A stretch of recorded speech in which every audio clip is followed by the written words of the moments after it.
Chapter 410. The Educational Attributes of Football. Royvi.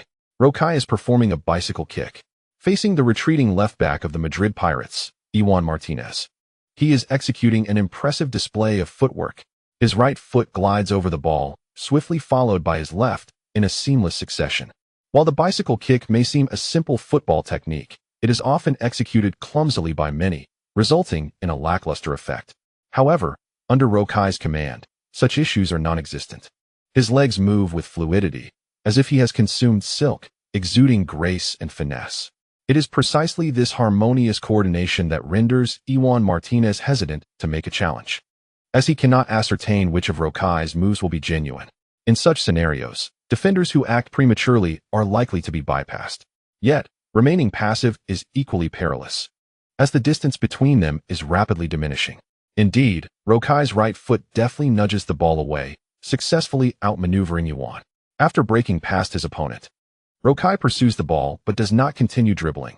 Instead, he swings his foot to deliver a cross. The ball rolls along the grass, heading towards the goal of the Madrid Pirates. As he draws the defenders and the goalkeeper towards the near post, this cross becomes exceedingly lethal. In the center, Trem's star player, Ricardo Bollier, charges in, adjusting his stance before executing a push shot. However, the ball is thwarted by Heiver, who miraculously deflects it with his arm. What a remarkable save by Heiver. He has extinguished Trem's flickering hopes. Commentator Heiver exclaims in astonishment, while children watching on television collectively release breaths they had been holding. They finally break free from the tension of the moment. Many among them had already anticipated the outcome of the match and had even viewed several minutes of highlights. Yet, as they watched the game unfold in its entirety, they became increasingly engrossed. As for Xiong Jiahui, who remained blissfully unaware of the score, he trembled with excitement. Hulai had scored 2 goals, while Royvi had netted the lone goal for Trem. Even in the final moments of the match, there remained a possibility for the score to change. He had not anticipated such a thrilling and intense encounter, although he had endured a challenging day to avoid spoilers. Witnessing this spectacle made every hardship worthwhile. 2 Chinese players showcased their talents on the grandest stage of European football, instilling a profound sense of pride within him as a Chinese fan. His body quivered slightly, not solely from the electrifying atmosphere of the match's climax, but also from exhilaration and pride. He could not help but dream of the day when he might find himself on such a stage. Ricardo Bollier's missed opportunity marked Trem's final offensive play of the match. Not long after, the main referee blew the whistle to conclude the match. Trem suffered a 14-0 defeat against the Madrid Pirates on their turf, nearly extinguishing their hopes of advancing to the semifinals. Even with the second leg being played at their home ground, overcoming a 3-goal deficit against the informed Madrid Pirates seemed nearly impossible. Following the match, Hulai made a point to engage in a brief conversation with Royvi, yet both spoke with their mouths tightly sealed. Despite the camera's relentless focus on them, it failed to capture their lip movements. Additionally, the chaotic atmosphere rendered the camera's audio unclear and fragmented. After exchanging a few words, Hulai turned and departed. The match replay concluded at this juncture. Hulai, who had been accompanying the children in watching the game, approached the front to inquire of the young players who had yet to recover from the shock of the match. "What do you think? What feelings do you have?" Zoziu raised his hand and exclaimed, "Hulai is amazing." His shout seemed to awaken the other young players, who joined in fervently chanting, "Hulai is amazing. Hulai is incredible. Absolutely fantastic." Hulai, both amused and exasperated, raised his hand to signal for silence. "I asked for your reflections, not for flattery." He then looked at the young players, speaking earnestly. "Do not only focus on the aspect of winning." Was Royvi's performance poor? Although his team did not secure victory and he scored fewer goals than Hulai, would anyone consider his performance lacking? Royvi also performed admirably. Eventually, one young player stood up to say, "I read in the news that he was rated as the highest player from Trem after the match." Indeed. Hulai nodded in satisfaction and motioned for the young player to sit down. Although Bollier missed the opportunity created by Royvi, he did not complain about his teammates after the match. "I believe that by the time the next leg of the match arrives, provided Bollier has a good chance, he will pass the ball. I hope you can learn the significance of teamwork from this. Football is a collective endeavor. One cannot win solely through individual effort." Hulai embodies this principle, relying even more on his teammates. Thus, each of you must cultivate a spirit of sacrifice and dedication on the field. without concern for who steals the limelight. As the head coach, Hulai did not overlook the opportunity to impart lessons to the players during the match viewing.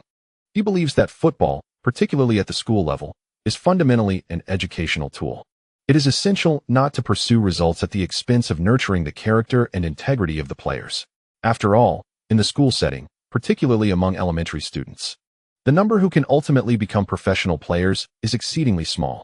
Teaching young players the techniques and strategies to win matches pales in comparison to instructing them on how to face failure with grace, how to cooperate as a team, and how to be self-reliant. In the elementary school environment, using football as a means to forge connections between individuals, helping them forge friendships, learn collaboration, and enjoy the collective effort towards a shared goal, is the most significant role football plays within the school. Thus, Hulai's school team does not even conduct entry assessments akin to those of Li Ziqiang's high school squad. The elementary school team under Hulai is indifferent to whether the aspiring young players possess any foundational skills in football or their level of proficiency. As long as they harbor a passion for the sport, even if their parents merely seek to promote physical exercise through their application to join, he readily grants them entry. This is why the school team is organized by age groups, and numerous coaches have been recruited to assist Hulai, as the growing scale of the team makes it impossible for him to manage alone. During routine training sessions and matches, Hulai consistently emphasizes various aspects beyond mere technical tactics. Gathering the players to watch match footage, his initial aim is, of course, to cultivate their love for football. However, after staying up late to watch a game early this morning, Hulai believes that the defeated Luo Kai might serve as an exemplary case, helping the young players to profoundly understand the realities beyond mere victory in football matches. In comparison to Hulai, Luo Kai is undoubtedly a quintessential failure, without question. Yet does being a failure equate to a lack of effort? No, Luo Kai continues to strive.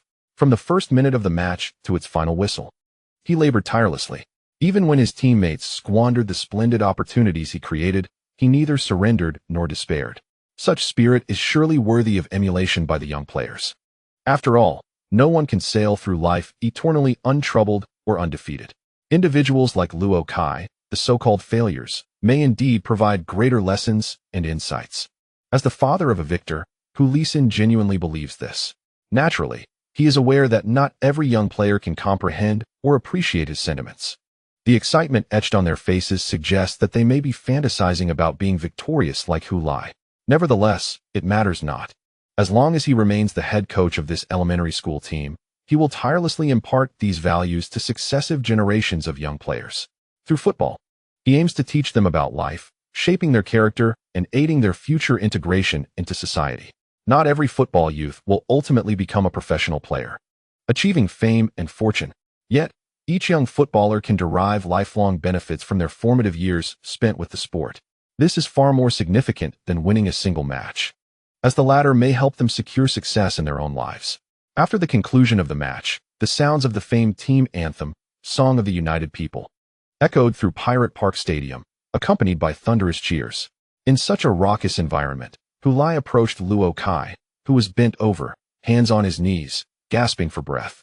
Upon noticing Hulai's approach, Luo Kai straightened up, regulated his breathing, and regarded him in silence. As Hulai came closer, he covered his mouth with his hand and leaned in, nearly touching Luo Kai's cheek. He said, "Luo Kai." Hearing this, Luo Kai slightly furrowed his brow, also covering his mouth, and responded. Hulai smiled and said, "Luo Kai," without uttering another word. He turned and walked away to celebrate victory with his teammates. With labored breaths, Luo Kai stood still, gazing at the receding figure before him. Chapter 411. The formidable Red House amidst the clamor of the red-top stadium. Hulai extended his hand, greeting each trained player passing by. When it was Luo Kai's turn, his muscles tensed, fearing that Luo Kai might retaliate with a forceful handshake. However, Luo Kai did not do so. The grip was neither too firm nor too weak, akin to that of the previous trained players. Yet, the intensity of Luo Kai's gaze upon Hulai was unsettling, as if he wished to consume him whole. "Do not look at me like that. Qingqing never liked you from the start. I am not here because of her." Luo Kai muttered fiercely, "Do not presume to distract me with Qingqing. This is my grievance with you." Hulai smirked. "Well then, let us engage in a fierce battle." Before he could finish his sentence, Luo Kai had already released his hand and moved towards the next Madrid Pirates player. Hulai, taking the hand offered by the trained player, rolled his eyes at Luo Kai's departing figure. The young right back of trained, James Matt, glared at Hulai, perceiving this as contempt and disdain from Hulai. A deep-seated belittlement. Let them look down on us. They will come to regret it. James Matt thought to himself.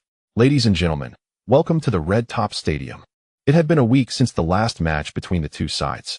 Despite Trame trailing by 3 goals on aggregate, Kevin Locke had proclaimed that he would remind the Madrid Pirates of the terror of the Red Top Stadium.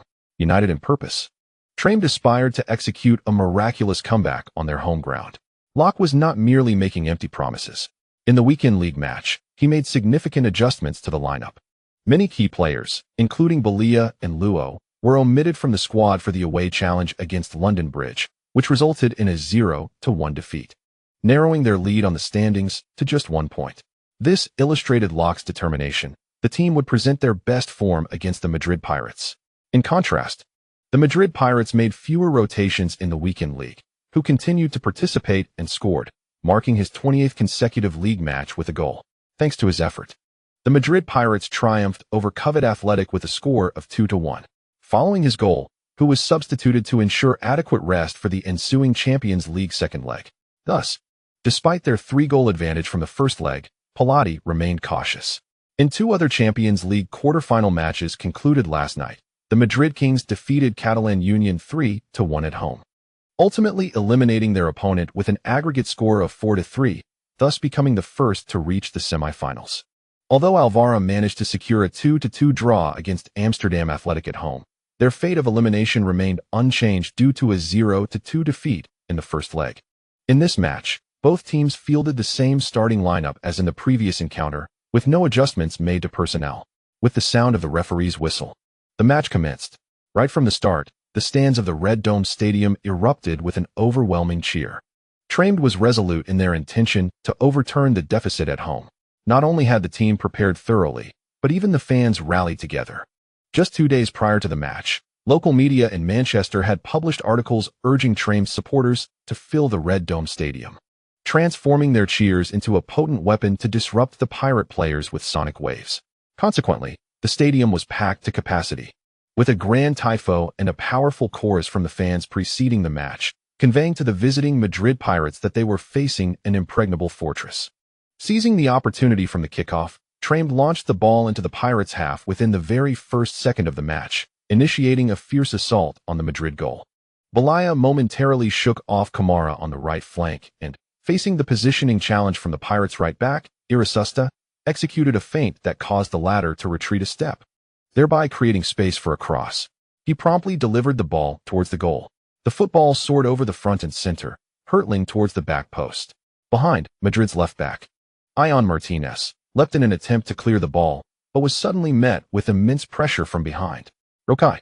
In the box, Rokai soared high, beating Ione to the punch, and directed the incoming ball towards the net. Confronted with this close-range opportunity, goalkeeper Havel failed to save his team. Although he made a diving attempt, he did not make contact with the ball at all.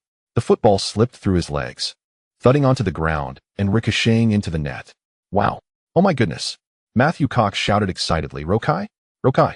In less than 3 minutes since the match began, he had brought one back for Trained with a header. 2-4.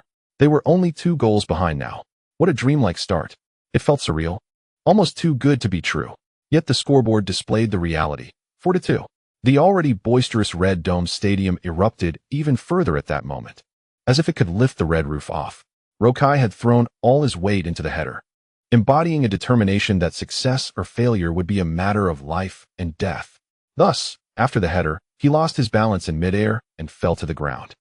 Fortunately, Ion's body provided him with some support, preventing him from crashing down without any cushioning. Upon landing, Rokai paid no mind to any potential pain or injury, instead lifting his head to gaze toward the Madrid goal.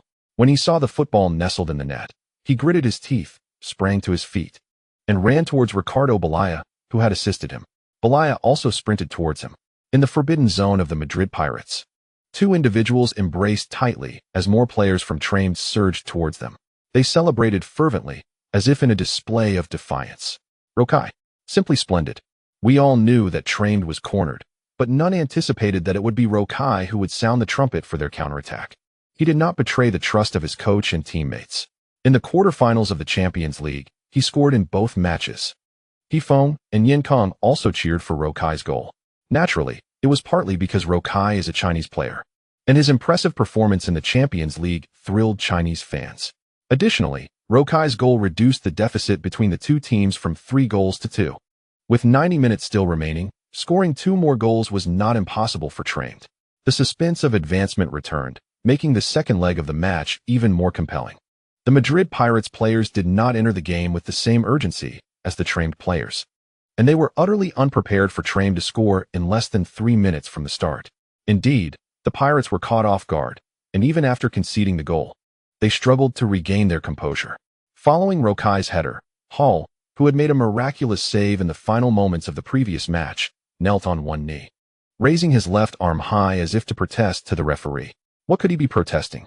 Perhaps he believed Rokai had committed a foul by pushing during the header. However, neither the on-field referee nor the video assistant referee supported his claim. Although Rokai did make contact with Iwane while heading the ball, it was only after the header that he collided with Iwane. Thus, it could not be deemed a foul for Rokai's header. It could only be said that Iwane, despite occupying a favorable position, failed to observe the situation behind him in a timely manner, and when he leapt, Rokai seized the opportunity. The scoreboard remained unchanged. Below it, the Tramed fans erupted in jubilant cheers. It seemed to echo Kevin Locke's sentiments, evoking memories of the time when the entire European football scene trembled under the reign of the Red Witch. Back then, this red-roofed stadium resembled a man-eating witch's lair, from which no team could escape alive. Chapter 412. This is indeed a land of dragons. As Rokai concluded his celebration and made his way back to his half, he raised his arms, waving fervently to the home fans in the stands. The Tramed supporters responded with equal fervor. The cheers and applause from the stands grew even louder. This scene moved Heifeng and Yinkong deeply. Having watched Rokai play for Tramed in so many matches, they felt as though he had finally and completely integrated into the club. Indeed, consistent outstanding performances have bolstered Rokai's confidence, and the acceptance from Tramed fans has grown. If he continues to perform this way, who knows, perhaps Rokai might one day become a legend at Tramed? Though this may sound like a mere daydream, it is, in fact, a reality. Based on Qin Lin's illustrious performance with the Frankfurt White Deer team, he ascended to the status of a legendary player for the club post-retirement. So, why should Roke not achieve the same? The crux of the matter lies in consistent performance.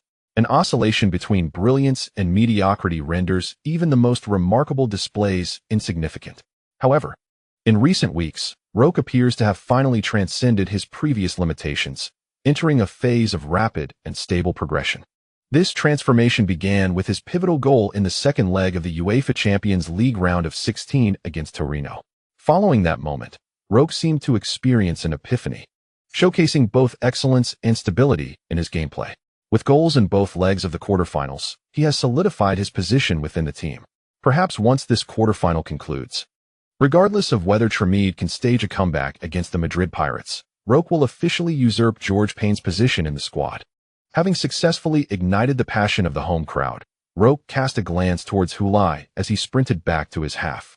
Upon noticing Hulai's gaze upon him, he pointed at him with a hint of pride.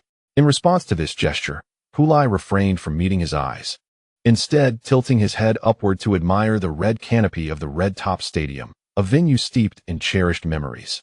He vividly recalls the title race of the 2025-2026 Premier League season, where he endured nearly the entirety of the match under relentless pressure, failing to score until the final 22 seconds, when he netted a dramatic winning goal. That goal later earned the distinction of being the best goal of that Premier League season, and it might even be regarded as the finest goal of the decade from 2021 to 2030, or perhaps the best in the 30-year history of the Premier League in the 21st century. It was through this goal that Leeds City triumphed over Stan Park Rangers, claiming the league championship and ushering in a brief yet extraordinarily illustrious golden era for the team. Thus, Hulai suddenly realized, this is indeed a place of great promise. As Hulai withdrew his gaze from the crimson canopy, Roke had already returned to his half, standing resolutely in his designated position, casting no glance at Hulai in the center circle, but rather focusing intently on the distant goal of the Madrid Pirates. That was his target. With one goal back, They still trailed by 2 in aggregate. He believed, no, he felt a profound intuition that they would surely overturn the deficit on their home turf today, crafting a UEFA Champions League miracle that could be etched in history. Had there ever been a first-leg loss of 14 followed by a comeback at home? Roque couldn't recall any, so he dismissed it. If such a precedent did not exist, then let today mark the beginning with Tremede. As the match resumed, Tremede's assault was indeed ferocious. Particularly after scoring, Roque played with an infectious fervor, sprinting back and forth tirelessly, contributing to both offense and defense. His outstanding performance invigorated the Tremede supporters in the stands, who sang and danced in exuberance, rallying behind their team. Although they trailed by 2 goals on aggregate, their performance led one to believe that Tremede had already leveled the score. In response to Tremede's ferocious offensive onslaught, Madrid Pirates coach Parotti swiftly made adjustments, opting to retreat defensively and avoid confrontation. Given that they were not playing at home, he refrained from engaging in a tactical exchange with Tremede on the flanks. The opponent's momentum was palpably overwhelming. Engaging in a back and forth could likely result in the Pirates conceding another goal within a short span. Such an outcome could lead to a collapse, which he was keen to avert. Thus, while the defense was somewhat unsightly, adopting a compact formation was a necessary strategy. It was preferable to a lamentable scoreline. Nevertheless, despite the defensive posture, he retained Hulai in a forward position, should a counterattack opportunity arise. Having Hulai up front would significantly enhance the likelihood of success. Parotti understood that mere defense would be insufficient. This contraction of defense was merely a temporary measure to weather the storm following Tremede's recent equalizer. Ultimately, the resolution would hinge on offensive efforts. Could Madrid Pirates maintain the 0-1 scoreline until the final whistle?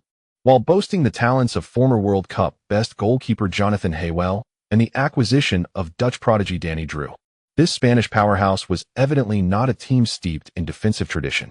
The signing of Drew was not solely to bolster defense. Rather, it aimed to provide a more secure foundation during offensive maneuvers. Ultimately, the focus remained on attack.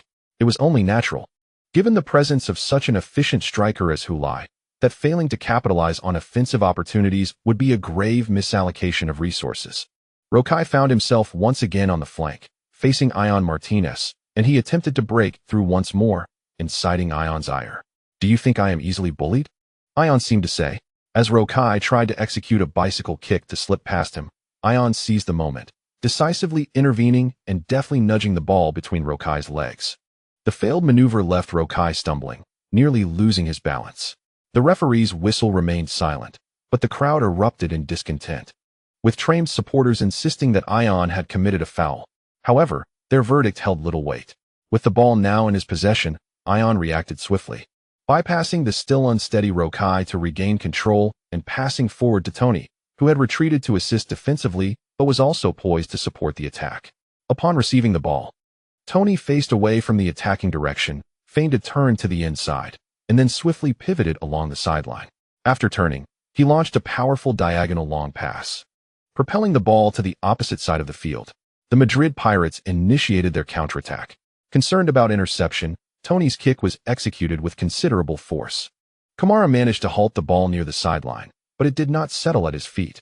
Rather, it came to a stop several meters away, approximately 5 or 6. The ball's ability to halt was already commendable, so it was inevitable that it came to a stop at a distance. Moreover, this slight distance allowed Kamara to leverage his speed advantage.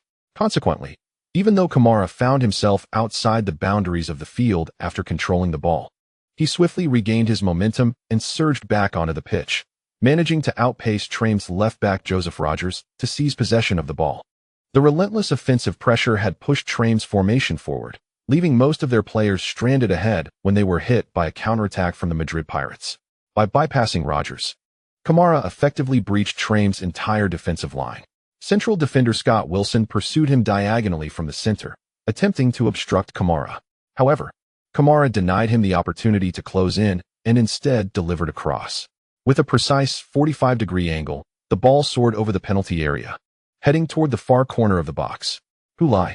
Luis Pessin turned his neck to follow the trajectory of the ball, only to witness Hulai leaping into the air. As he lifted his right leg, it was not for a strike, but to elevate and then swiftly bring it down, momentarily prolonging his time in the air while simultaneously raising his left leg. Like a martial arts technique's two-stage kick, His left foot became the true weapon. The elevated left foot struck the approaching ball with formidable force. Bam! The ball shot forth like a cannonball toward Traim's goal. Goalkeeper Tom Walker shifted laterally to intercept. But as he witnessed Hulai's shot, he hastily dove. Yet, in the face of Hulai's power-infused strike, his movements were regrettably insufficient. Before he could reach it, the ball grazed the junction of the near post and crossbar, finding its way into the net. Oh, what a spectacular moment. This shot was nothing short of breathtaking. It was now Matthew Cox's turn to exclaim in astonishment at Hulai's goal. With a maneuver reminiscent of Chinese martial arts, he converted Kamara's cross directly into the net, just as Traim had begun to surface, igniting a flicker of hope. Hulai ruthlessly plunged them back into despair with such an exquisite goal. The Traim supporters in the stands erupted in a chorus of gasps, resembling the sound of a glowing iron ingot being cast into cold water. This morning, the UEFA Champions League quarterfinals concluded all matches. In the highly anticipated second leg of the Chinese derby, despite Rokai scoring for Traim just 2 minutes and 40 seconds into the match, altering the aggregate score to 2-4. Hulai, in the 19th minute, magnificently extended the Madrid Pirates' lead with a stunning volley. The counterattack from Madrid Pirates. Kamara's remarkable stop. Brilliant. He closed the gap and bypassed Rogers. Across, a 45-degree angled loft to the far post. The ball soared over the penalty area, heading toward the back of the box. There, Hulai galloped in, leaping forward. His right foot lifted and then descended, followed by his left leg swinging. Striking the airborne ball, the ball ascended before rapidly descending, tracing a streamlined arc as it sailed past Traim's goal. Despite Tom Walker, the goalkeeper for Traim, launching himself into the air, he was unable to thwart the approaching ball, failing to make contact at all. The football slipped past him, plunging into the net behind him. Hooray! Hooray! What a remarkable feat! Hooray executed an unconventional shooting technique with outstanding efficacy. After Rokai netted a goal for Traim just 2 minutes and 40 seconds into the match, Hooray delivered a powerful counterstrike 16 minutes later.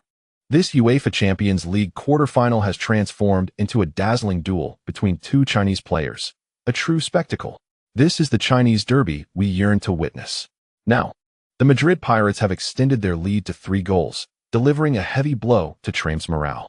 If the Madrid Pirates can maintain their composure and employ their adept possession play to slow down the pace of the game, their chances of securing victory on the road will be significantly enhanced. That assertion holds merit, Yin Kong. However, I still hope Traim can rally, particularly Rokai. He must not squander the momentum gained from scoring just 2 minutes and 40 seconds into the match. Although the conceded goal stemmed from a loss of possession in the attacking third, I hope he remains undeterred and continues to press on.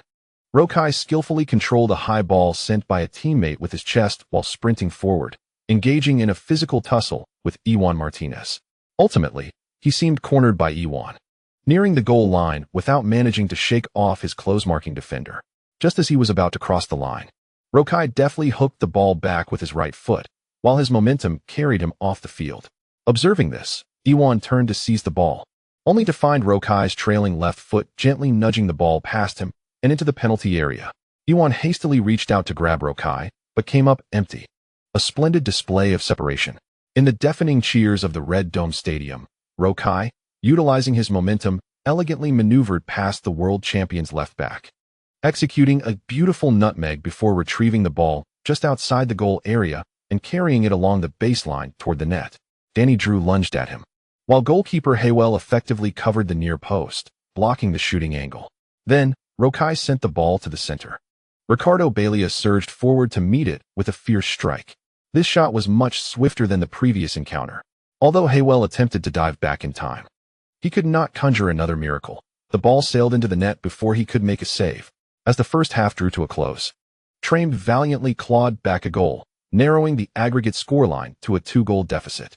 Rokai delivered yet another spectacular dribble, this time even more exquisite than his earlier bicycle kick against Iwane.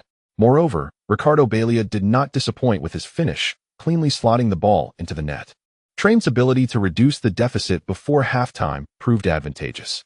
However, as the home fans eagerly anticipated a fierce resurgence from the team following a 15-minute intermission, the Madrid Pirates struck them with a jarring blow just as the second half commenced. Maxi Kiri received the ball at the edge of the penalty area for Traim, Hulai raised his hand in the box, signaling for the ball, but instead of passing to him, Kiri opted to send it down the left flank to the advancing Ione Martinez. Roque, having retreated to the position of a fullback, attempted to intercept Ione's pass. However, Ione skillfully evaded a one-on-one confrontation and returned the ball in midair to Tenini. As he landed, he accelerated towards the baseline, hinting at a wall pass with Tenini. Naturally, Roque followed suit in his retreat. This granted Tenini a brief moment of unopposed opportunity. Seizing the moment, he delivered a cross. The football arced elegantly towards the goal. The defenders of Trained were entirely focused on Hulai, when suddenly, Maxi Kiri surged in at the near post, leaping ahead of everyone to execute a header. Despite his towering height of 1.9 meters, Kiri seldom scored with his head, as his aerial prowess paled in comparison to his footwork. However, this time, the element of surprise caught Trained off guard. Tom Walker instinctively lunged to make a save, managing to deflect the ball before the ball could even touch the ground. A foot came flying in to kick it into the net. Hulai, a sharp follow-up. He found himself in a critical position. This marked his second goal of the match. A brace. As Hulai sprinted to celebrate, the camera panned over the players of Trained. Previously filled with determination, they now displayed expressions of pain and numbness. Perhaps some were thinking, damn it, it's Hulai, the very one who always opposes us. They surely recalled the fear they had once felt under Hulai's dominance. With Hulai's brace, the Madrid Pirates led Trained 6-3 on aggregate. A 3-goal advantage rendered Trained's hopes of a comeback at home increasingly bleak. Yet, Trained did not concede defeat, especially Roque. He remained spirited, appearing everywhere in both attack and defense, though the 3-goal gap was indeed substantial. After all, they were up against the Madrid Pirates, powered by Hulai's extraordinary ability to capitalize on opportunities, which made Trained hesitant to fully commit in their counterattacks. As the match approached the 73rd minute, the Madrid Pirates orchestrated an attack in the final third. After a series of passes, the ball found its way into the penalty area. Dudukalos, who had replaced Maxi Kiri, received the ball within the box. He feigned a shot, but instead, with his right foot, he laid the ball off to the center. There, Hulai surged in, shouldering Trained's center-back Luis Pessin, and executed a sliding shot. The football was sent hurtling towards the goal, narrowly evading the returning goalkeeper Tom Walker. The latter could only turn and watch helplessly as the ball soared into the net for the third time. Hulai, a hat-trick. This was his first hat-trick of the season in the Champions League. Moreover, it marked his first hat-trick at the Red Dome Stadium. Although his performance here was impressive, it may come as a surprise to many that this was indeed his first occasion scoring a hat-trick at the Red Roof Stadium. After netting his third goal, Hulai did not rush towards the corner flag, but instead stood beside the goal, celebrating in front of the grandstand filled with thousands of red-clad Trained fans, creating a magnificent spectacle. The fervent atmosphere that had ignited for over 70 minutes at the Red Roof Stadium began to wane in the face of Hulai's celebration. With less than 20 minutes remaining and a 4-goal deficit, it was exceedingly challenging for Trained to mount a comeback. While in football, anything is possible, one must question the very nature of miracles if they were so easily attained. Ultimately, thanks to Hulai's inaugural hat-trick at the Red Roof Stadium, the Madrid Pirates triumphed over Trained with a score of 3-2, advancing to the Champions League semi-finals with an aggregate score of 7-3. Though Trained did not make it to the Final Four, Roque's performance across the 2 quarter-final matches was commendable, contributing to all 3 of Trained's goals with 2 goals and 1 assist. This display was sufficient for Roque to depart the Champions League stage with his head held high. We also wish for Roque and Trained to rise again after a season's time. In fact, reaching the quarterfinals of the Champions League is Trained's best achievement in the tournament over the past 8 seasons. We hope they can progress even further next year.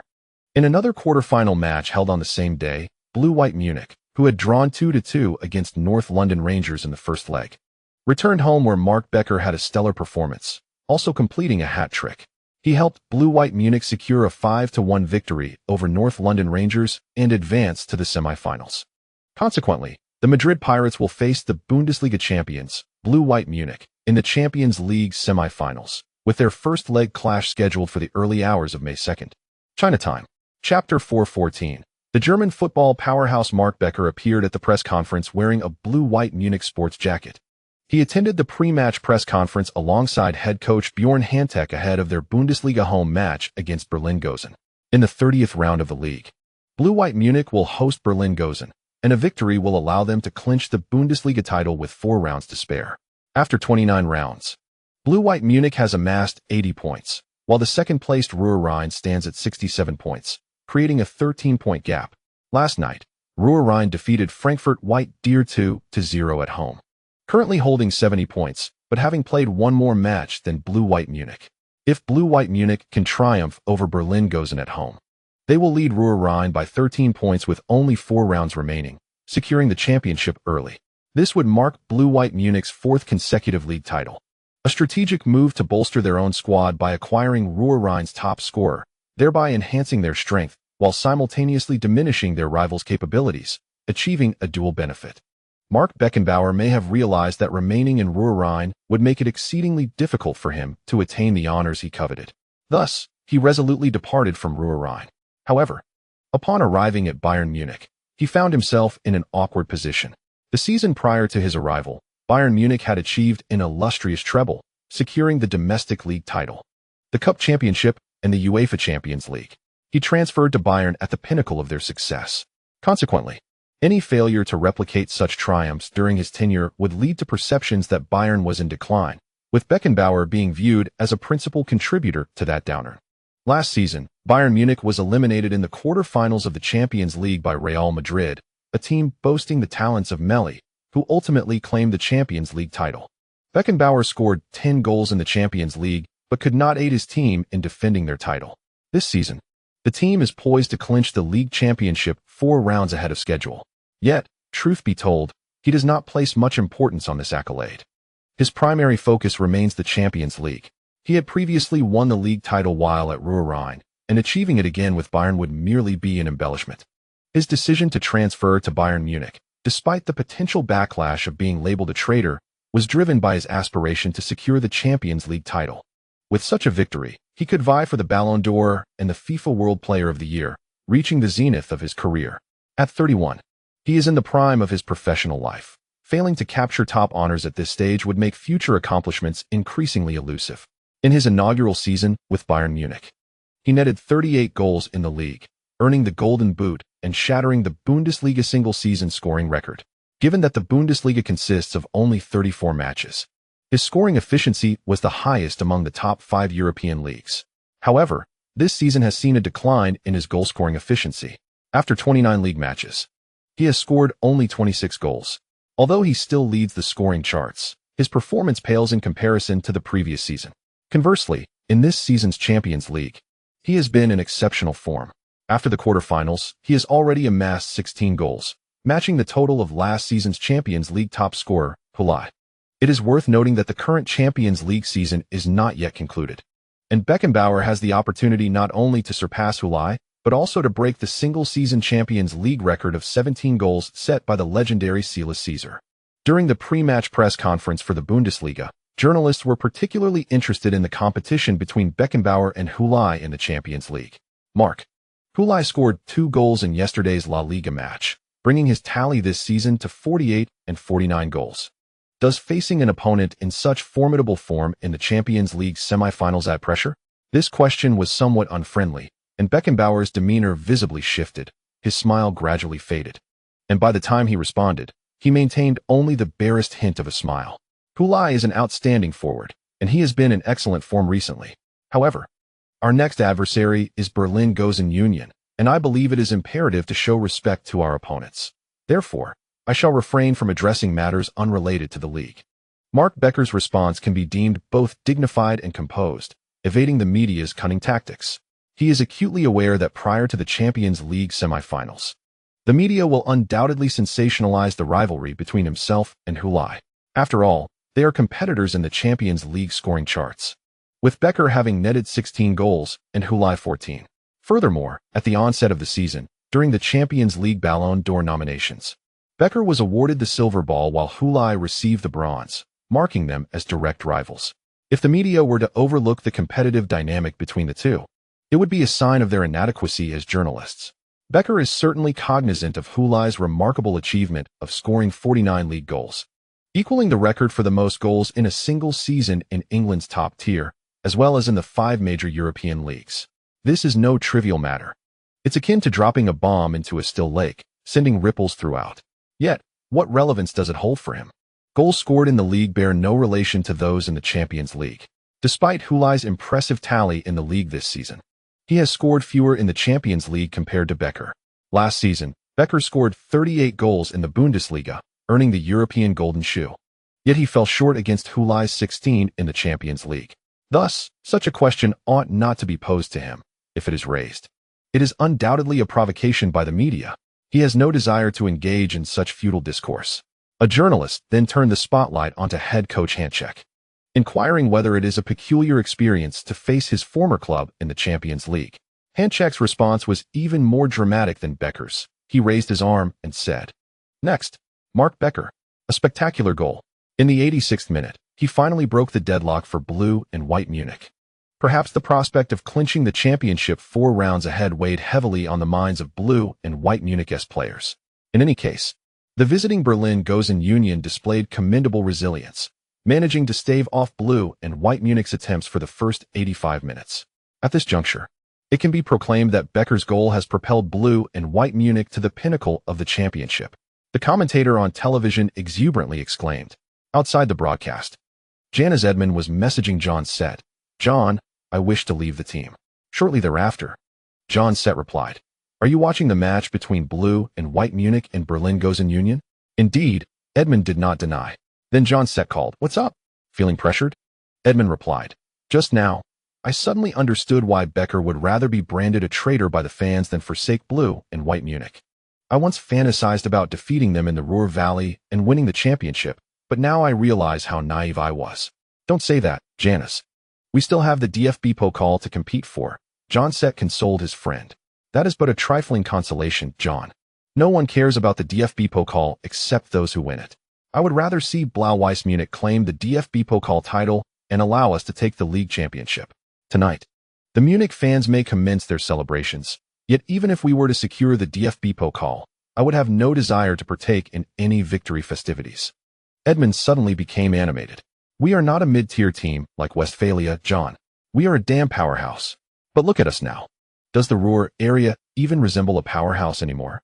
We are overshadowed domestically by Blau-Weiß Munich and eliminated from the Champions League by teams like Alvara. I see no hope. John, you know, I find myself regretting not moving to the Kings last summer."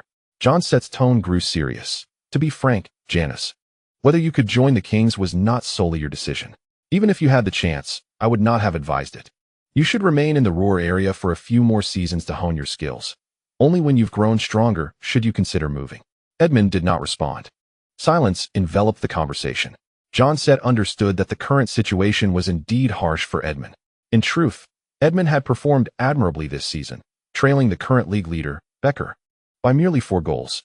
For a 19-year-old, scoring 23 league goals is an impressive feat with 4 matches remaining. He may still have the opportunity to surpass Mark Becker and clinch the league's golden boot. However, while Edmund clung closely to Becker in the scoring chart, his team lagged significantly behind Blau-Weiß Munich in the league standings. The notion of Ruhr competing with Blau-Weiß Munich for the league title was merely a fabrication by the media, either to elevate Ruhr's status or to create an illusion of fierce competition in the Bundesliga, thereby avoiding criticism for its lack of vitality. In reality, how could there be competition with a 13-point gap? When Edmund realized that despite his relentless efforts, he could not prevent Blau-Weiß Munich from claiming the top spot, it was only natural for him to experience feelings of despair. Yet, Set did not wish for his teammate to entertain thoughts of leaving the team. He continued to counsel, "What would you do at the Kings? Assist Meili? Deliver passes each match to accrue assists? In the Ruhr area, you could be the focal point of the team, with tactics and personnel revolving around you. Would that still be the case at the Kings? Do you think your 23 league goals this season came easily?" Edmund remained silent. Set pressed on, "Don't you idolize who? Do you not realize why he initially turned down the Kings? At that time, nearly all of Europe believed he would undoubtedly join the Kings and partner with Meili to secure championships effortlessly. Yet, did he not know that moving to the Kings would lead to easy titles? However, for who? Personal development outweighed winning championships, which is why he chose to join Madrid Pirates. I now believe he made a brilliant decision. And you, Janice, if you had truly gone to the Kings last summer, you would have made an astoundingly foolish choice. I would argue that this is precisely why you do not measure up to who. Enough, John. Stop talking, Edmund shouted. I understand. I know. I was too impulsive just now. I apologize. Fortunately, I am merely sending you a message rather than my agent. Let us endeavor once more next season and attempt to challenge the blue and white Munich. Seth chuckled. I assure you. Next season you shall perform far better than this one. You are merely 19, Janice. Your career is still in its infancy. Meanwhile, Becker, at 31, is destined to age. And the future belongs to you. After concluding the call, he turned his attention to the television broadcast, which showcased the match between Blue and White Munich and Berlin Gosen Union, now at an end. The players of Blue and White Munich were exuberantly celebrating their league championship at home. Mark Becker, who scored the solitary goal for the team, became the focal point of the camera's pursuit, joyfully embracing his teammates in celebration. Witnessing this scene, Edmund grimaced. He hoped his idol Hulai would excel in the UEFA Champions League semi-finals and eliminate Blue and White Munich. He cared little for the notion that the success of Blue and White Munich represented the triumph of German football. He simply yearned to see his rivals falter. Indeed, he was that narrow-minded. On the other side, John Seth set down his phone, having concluded the call. He switched to the messages interface and sent a note to his agent. Please convey my gratitude to Mr. Flood for the appreciation from Blue and White Munich. However, I shall not be joining the archrivals in the Ruhr area, never. Soon, his agent replied, never say never, John. Well, not within the next decade. Come on. In 10 years you will be 36. Even if you wish to go, Blue and White Munich would not want you. Did you not say never? I believe this phrasing might sound more agreeable. Forget it. I know you will not be going to Blue and White Munich. Perhaps consider a team beyond Germany. We can discuss it later, Marcus.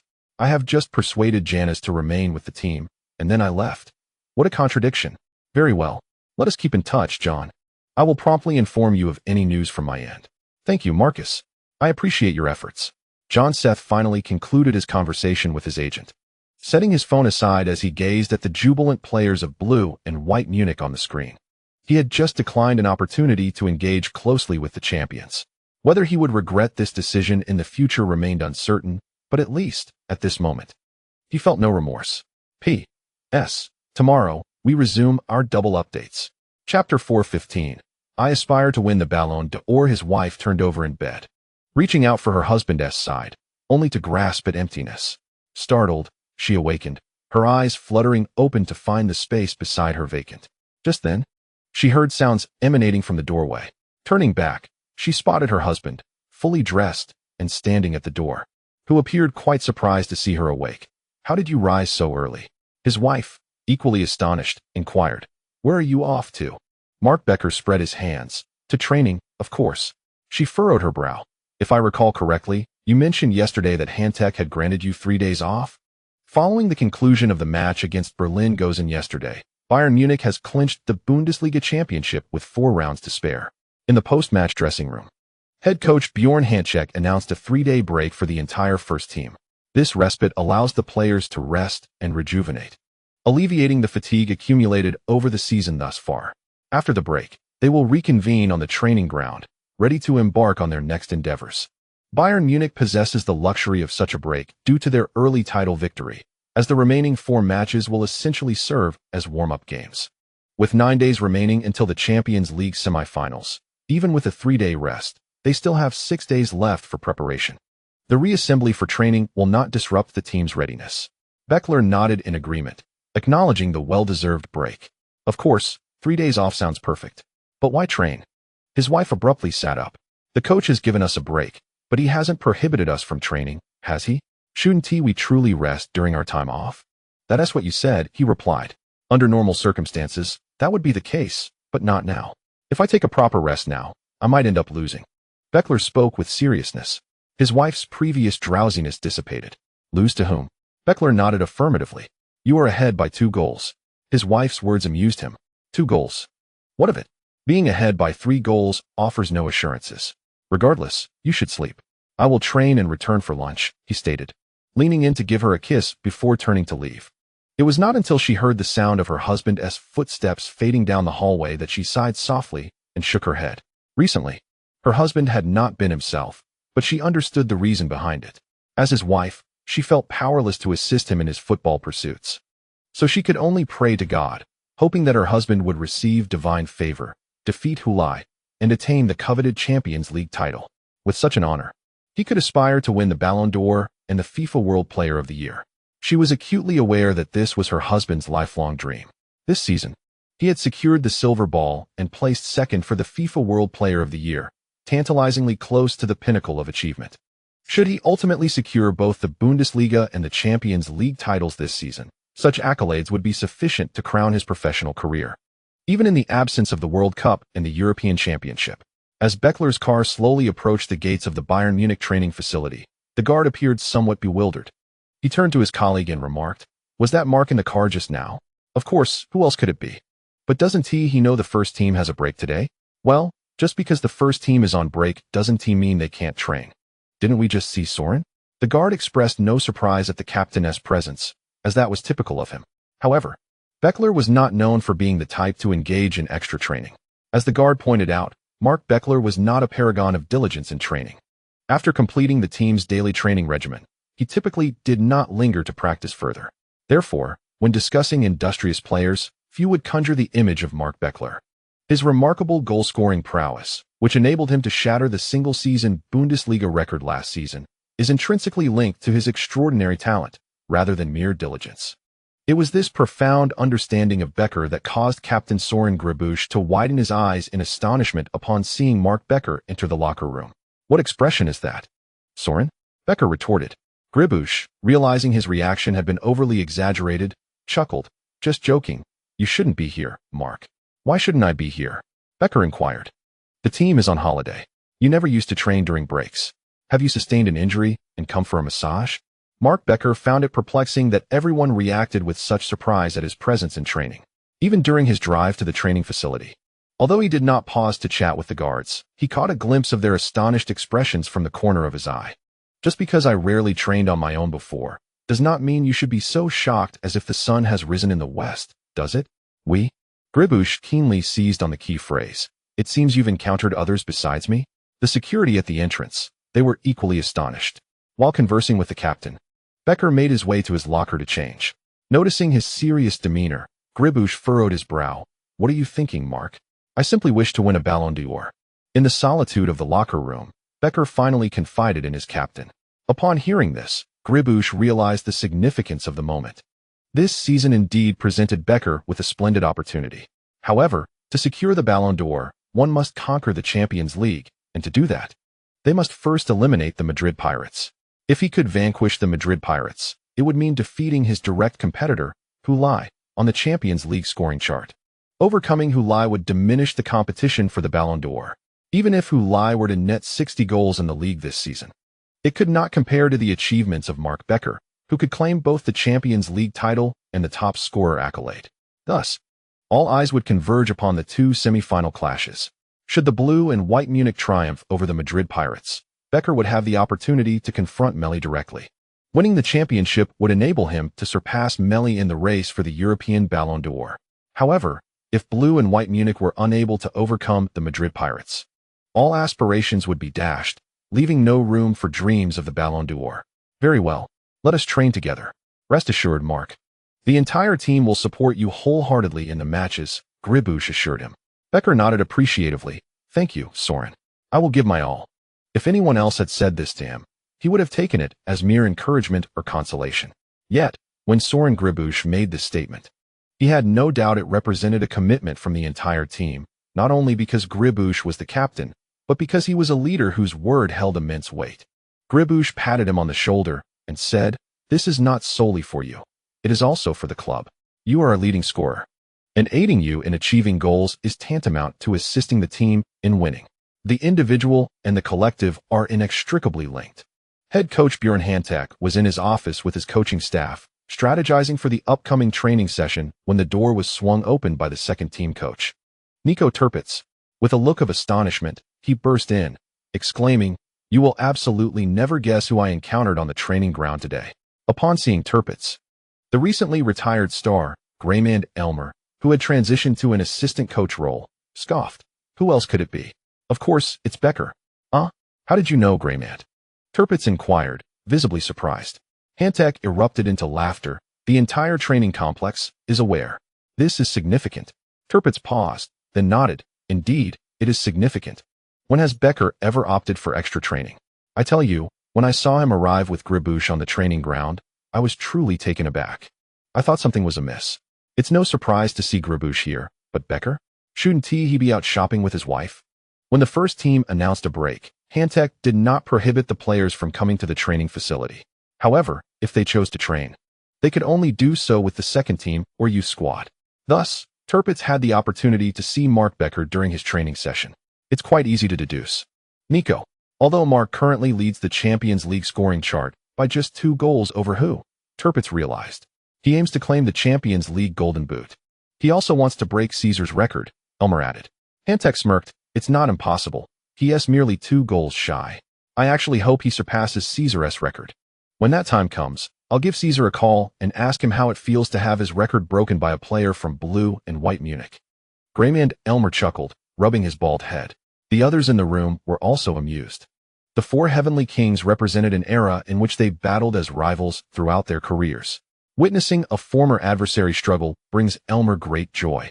Most importantly, this glory will belong to blue and white Munich. P.S. Today, we return to 2 updates. After exhausting the previous drafts, the current content consists of rewritten sections. Chapter 416. Respect. May I inquire, Caesar, what are your thoughts on Becker being only 1 goal shy of your record? Do you believe he will break it? If he does surpass your record, what is your perspective?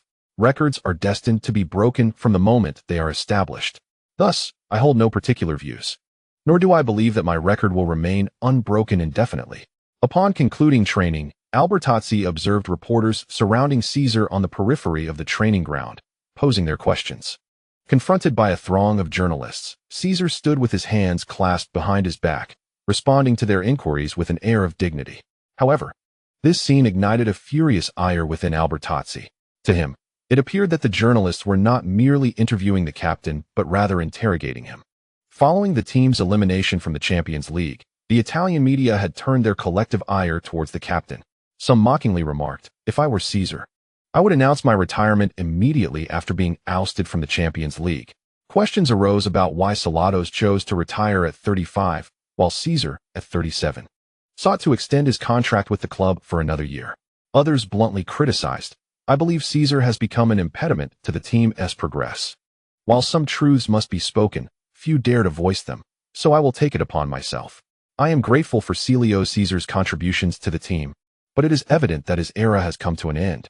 For the sake of the team, he should bid a dignified farewell. It must be noted that the Torino Bulls' underwhelming performance this season is significantly linked to Caesar. He has transformed from a once revered club hero into a scapegoat for all issues. Such harsh criticisms are disheartening, particularly as they are directed at a legendary figure in the club's history. Those voicing these sentiments are not merely ordinary fans. They include a multitude of professional journalists and esteemed former players. These individuals wield considerable influence, and their assessments of Caesar could sway the opinions of many fans, ultimately leading to a perception that Caesar has indeed become a liability for the team. In reality, a prevailing narrative has emerged since the team's exit from the Champions League. Caesar has been subjected to relentless online harassment. Yet, it is crucial to recognize that many within the Torino squad deserve scrutiny for their performance, with Caesar being the sole exception, as he scored the team's only goal. It is simply a case of the taller the tree, the stronger the wind, for Caesar.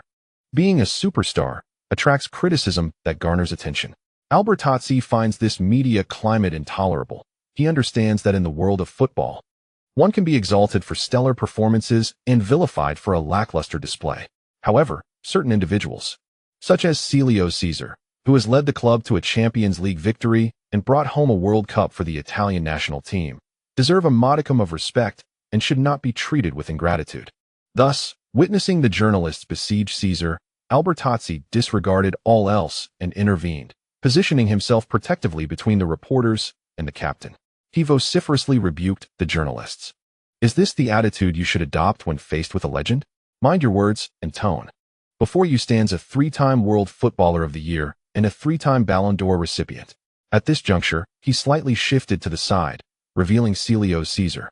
While raising 3 fingers, he continued to challenge the journalists. "When you pose your questions to him, Remember his esteemed status. Remember, he is the greatest player in the history of this nation's football. You cannot demean him with such questions. Respect, respect, and once more, respect. To respect others is also to respect oneself. Gentlemen, the journalists were left dumbfounded by the sudden outburst from Albertazzi. By the time they regained their composure, both Albertazzi and Caesar had already departed. A group of them exchanged bewildered glances. What just transpired? Did I hear Albertazzi mention respect 3 times? So, did Albertazzi reprimand the media? The reporters' tone shifted to one of excitement, as they sensed they had stumbled upon a significant story. They were not particularly concerned about being reproached. Rather, they were eager for the incident to become newsworthy. Following Italy's elimination from the Champions League, there had been little to capture the attention of Europe. Now, with this occurrence, Italian football had a chance to regain its spotlight. They eagerly inquired amongst themselves, did anyone capture what just happened? I recorded the entire incident. It was fantastic. Absolutely splendid. The exhilarated reporters dispersed, eager to craft their news piece. In truth, you need not have acted so, Maro. You have offended quite a number of journalists, and you should be well aware of the consequences of such affronts. As they walked back to the locker room, Captain Caesar sought to counsel the impulsive Albertazzi. I do not care about offending them, Captain. I simply cannot abide their treatment of you. Yet, Albertazzi remained unsettled. You are still the record holder, yet they have already begun to inquire about what happens after your record is broken.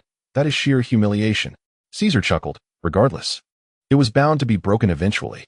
I cannot dictate such matters, so why not adopt a more magnanimous demeanor? Albertazzi found himself at a loss for words. 4. In a certain sense, the captain was not wrong. Whether his record would stand was beyond his control. Despite understanding this, Albertazzi still felt discontent. He was displeased by the reporter's attempts to humiliate his beloved Italian football legend, Caesar, and frustrated that Caesar, once a formidable and commanding player, now appeared so feeble in the face of the media's ill intentions. Indeed, feeble. It is important to remember that the old Caesar was not easily swayed. Previously, when Hulai broke his record of 70 goals in a calendar year, journalists approached him for his thoughts, and he responded very much in character. He did well. I know how difficult that is. His understated congratulations seemed less an accolade to Hulai than a reminder of the challenges inherent in achieving 70 goals in a year, all while hinting at his own displeasure over the loss of his record. But now, his record had yet to be broken. And already journalists were interviewing him about how he felt regarding the potential of it being surpassed. This was nothing short of provocation. Had it been the old Caesar, he might have retorted with equal fervor. Now, he earnestly and honestly responds to the journalists' inquiries. Albertazzi perceives a stark transformation in the captain before him, one that evokes a sense of idle disillusionment. After much contemplation, he realizes that his dissatisfaction is not directed at the reporters, but rather at his captain. He cannot accept that his idol, a hero of national football, remains indifferent in the face of humiliation and provocation. With this thought, Albertazzi falls into silence. For while he can rebuke the journalists, he finds himself powerless to express his disappointment towards his captain, keeping his feelings bottled inside. Caesar, unaware of Albertazzi's internal turmoil, assumes the young man is advocating for him, and thus pats him on the shoulder, stating, I no longer need to prove anything to myself. Compared to my records, I am more concerned about the future of the team. And Maro, you are that future. Albertazzi, with a complex mix of emotions, nods in acknowledgement. He understands that he cannot alter the fate that has befallen Caesar. The only thing he can do is strive to seize his own destiny. Aspiring to become a legendary hero of Italian football, he vows never to allow anyone the opportunity to humiliate him while escaping unscathed. Just as Albertazzi contemplates this, a figure suddenly materializes in his mind, shattering the glorious vision he had just envisioned. His heart races violently at the thought. He curses inwardly. Why on earth did I think of him? Damn it. After proclaiming that Albertazzi represents the future, Caesar had anticipated that the young man would feel elated. Instead, he sensed a shift towards despondency. Curiously, he inquires, what's wrong? No, it's nothing. Albertazzi initially shakes his head in denial, but soon he asks, Captain, with so many rivals throughout your career, how did you manage your relationships with them? Relationships? Caesar is puzzled by Albertazzi's question. Are you referring to how I interacted with the other 3 of the 4 kings? Huh, is that what you mean? During the peak of my career, we were all rivals. We rarely communicated privately, Of course, we maintained a facade of camaraderie in front of the media and the public. Indeed, I recall a classic photograph of you and Greyman Elmer taken before the Ballon d'Or ceremony, both of you smiling pleasantly. That was merely a performance for the media and fans. In reality, I was cursing Elmer for not winning the Ballon d'Or, and I suspect he was wishing the same for me. During that year's Ballon d'Or selection, Silas Caesar and Greyman Elmer were direct competitors. Prior to that, both had secured one Ballon d'Or, and whoever could claim another would surpass the long-standing rival. Before the awards ceremony, they encountered one another on the red carpet and, at the insistence of the reporters, stood shoulder to shoulder for that iconic photograph.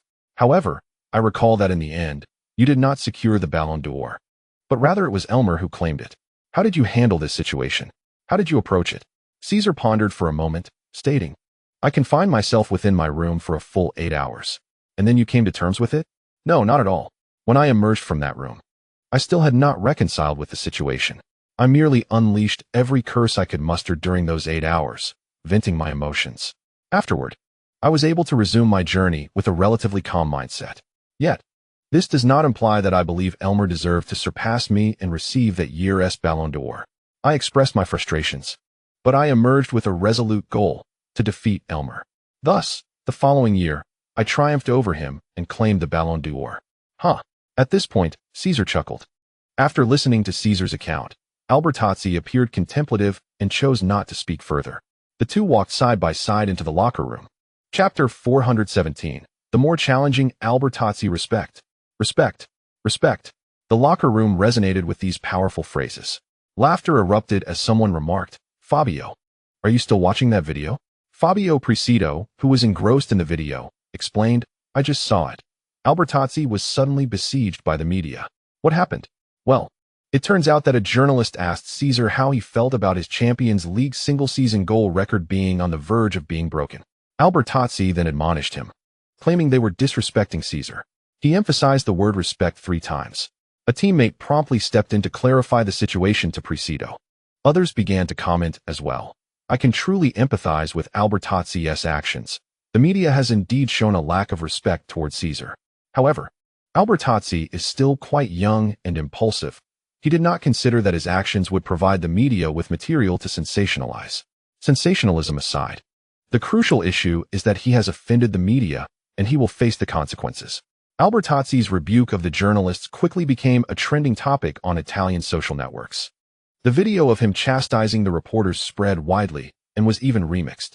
Particularly, the segment where he repeatedly asserted respect became a popular meme online.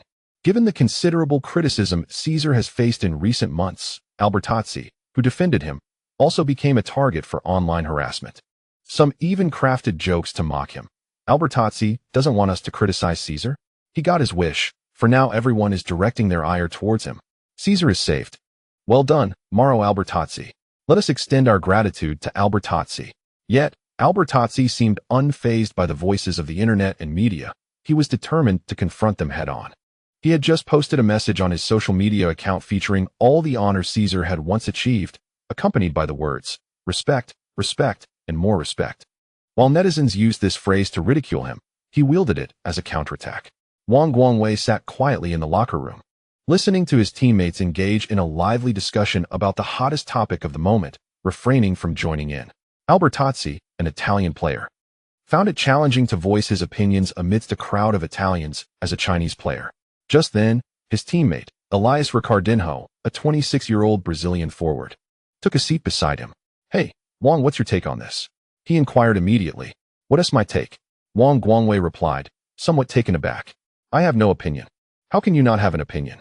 Ricardinho exclaimed, his eyes wide with surprise. Why should I? Wang Guangwei retorted. But this matter concerns your friend. My friend? Wang Guangwei was perplexed. Exactly. While the media is buzzing about Becker potentially breaking Caesar's record, hardly anyone mentions who. Do they think who cannot break the record? Now Wang Guangwei understood. Oh, you're referring to that. Yes, of course. Otherwise, what did you think I was talking about? Ricardinho blinked. I thought you were asking my opinion on Albertazzi's comments. And what do you think? I don't think much of it. Wang Guangwei shook his head. All right. But what about who? Do you believe he can break the record? I believe he can, Wang Guangwei replied decisively. Ricardinho looked astonished. But he still trails Becker by 2 goals. Wang Guangwei shrugged. It's just 2 goals. Haven't you seen his extraordinary scoring momentum this season, Elias? Ricardinho gazed at the ceiling, initially displaying a look of realization, then furrowed his brow and muttered, damn.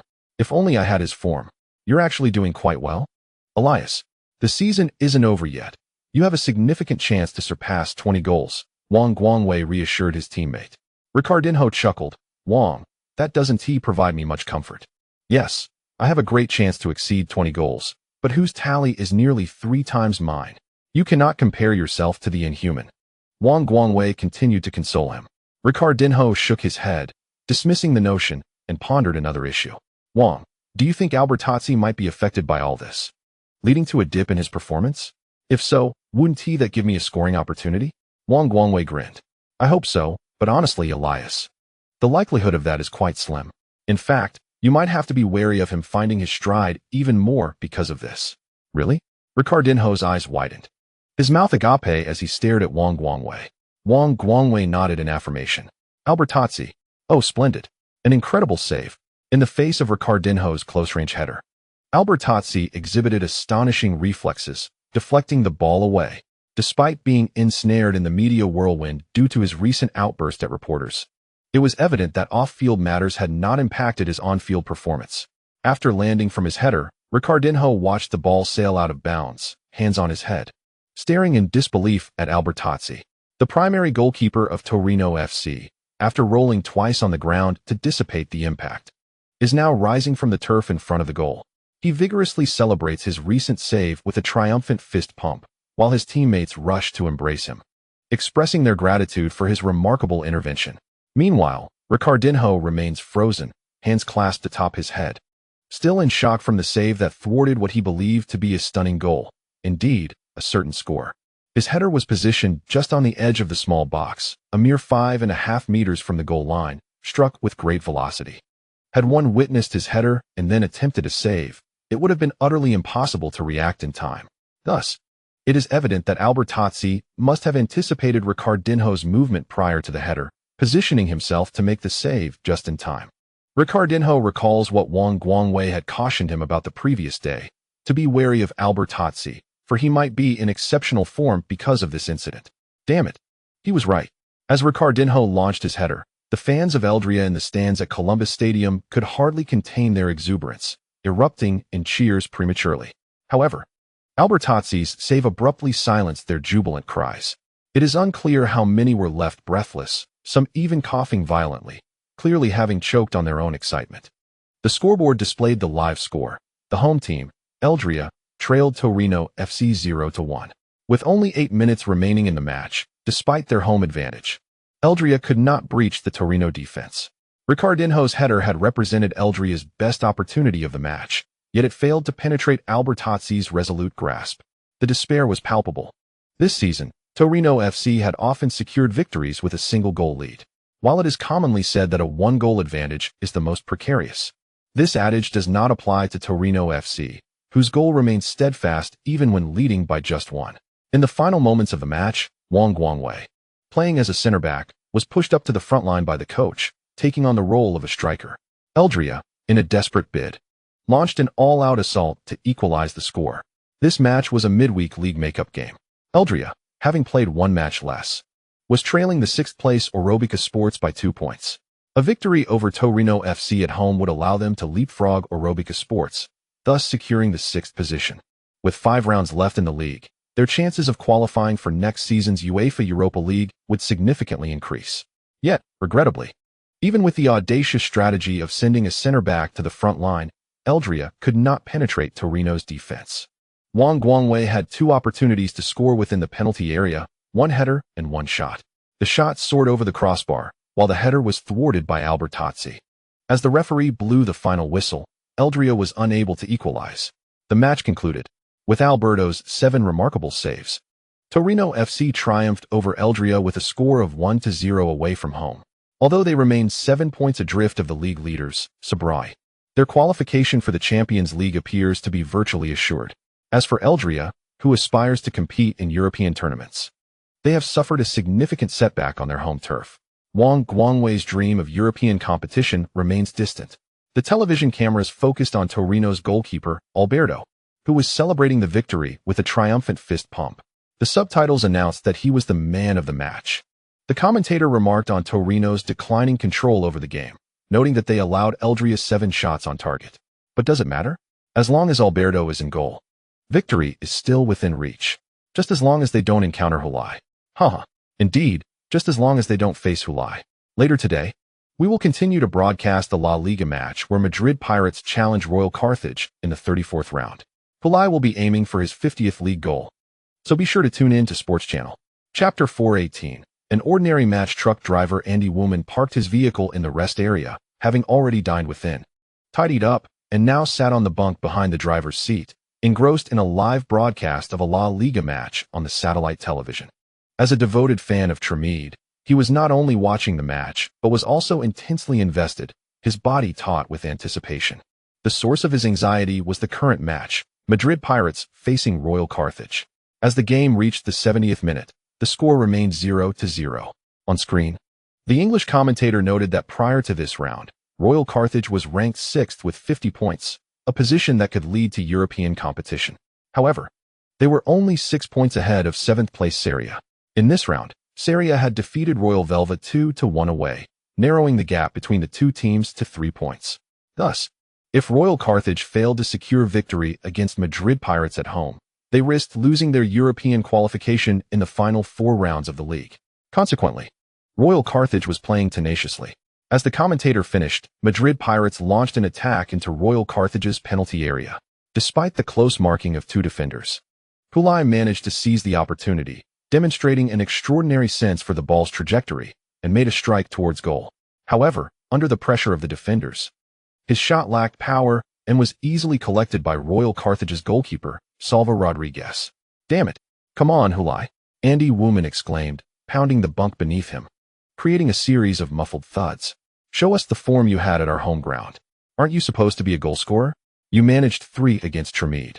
Is Royal Carthage even stronger than Tremede? Don't be ridiculous." Just 7 days ago, this truck driver was vociferously cursing Hulai from the stands of the Red Roof Stadium. As Hulai scored 3 consecutive goals, utterly extinguishing Treme's hopes of a comeback. Now, Andy Woman finds himself equally vociferous in his condemnation of Hulai, but this time due to Hulai's inability to find the net. What accounts for such starkly contrasting expressions, moral degradation or a distortion of humanity? And what hidden secrets lie beneath? None at all.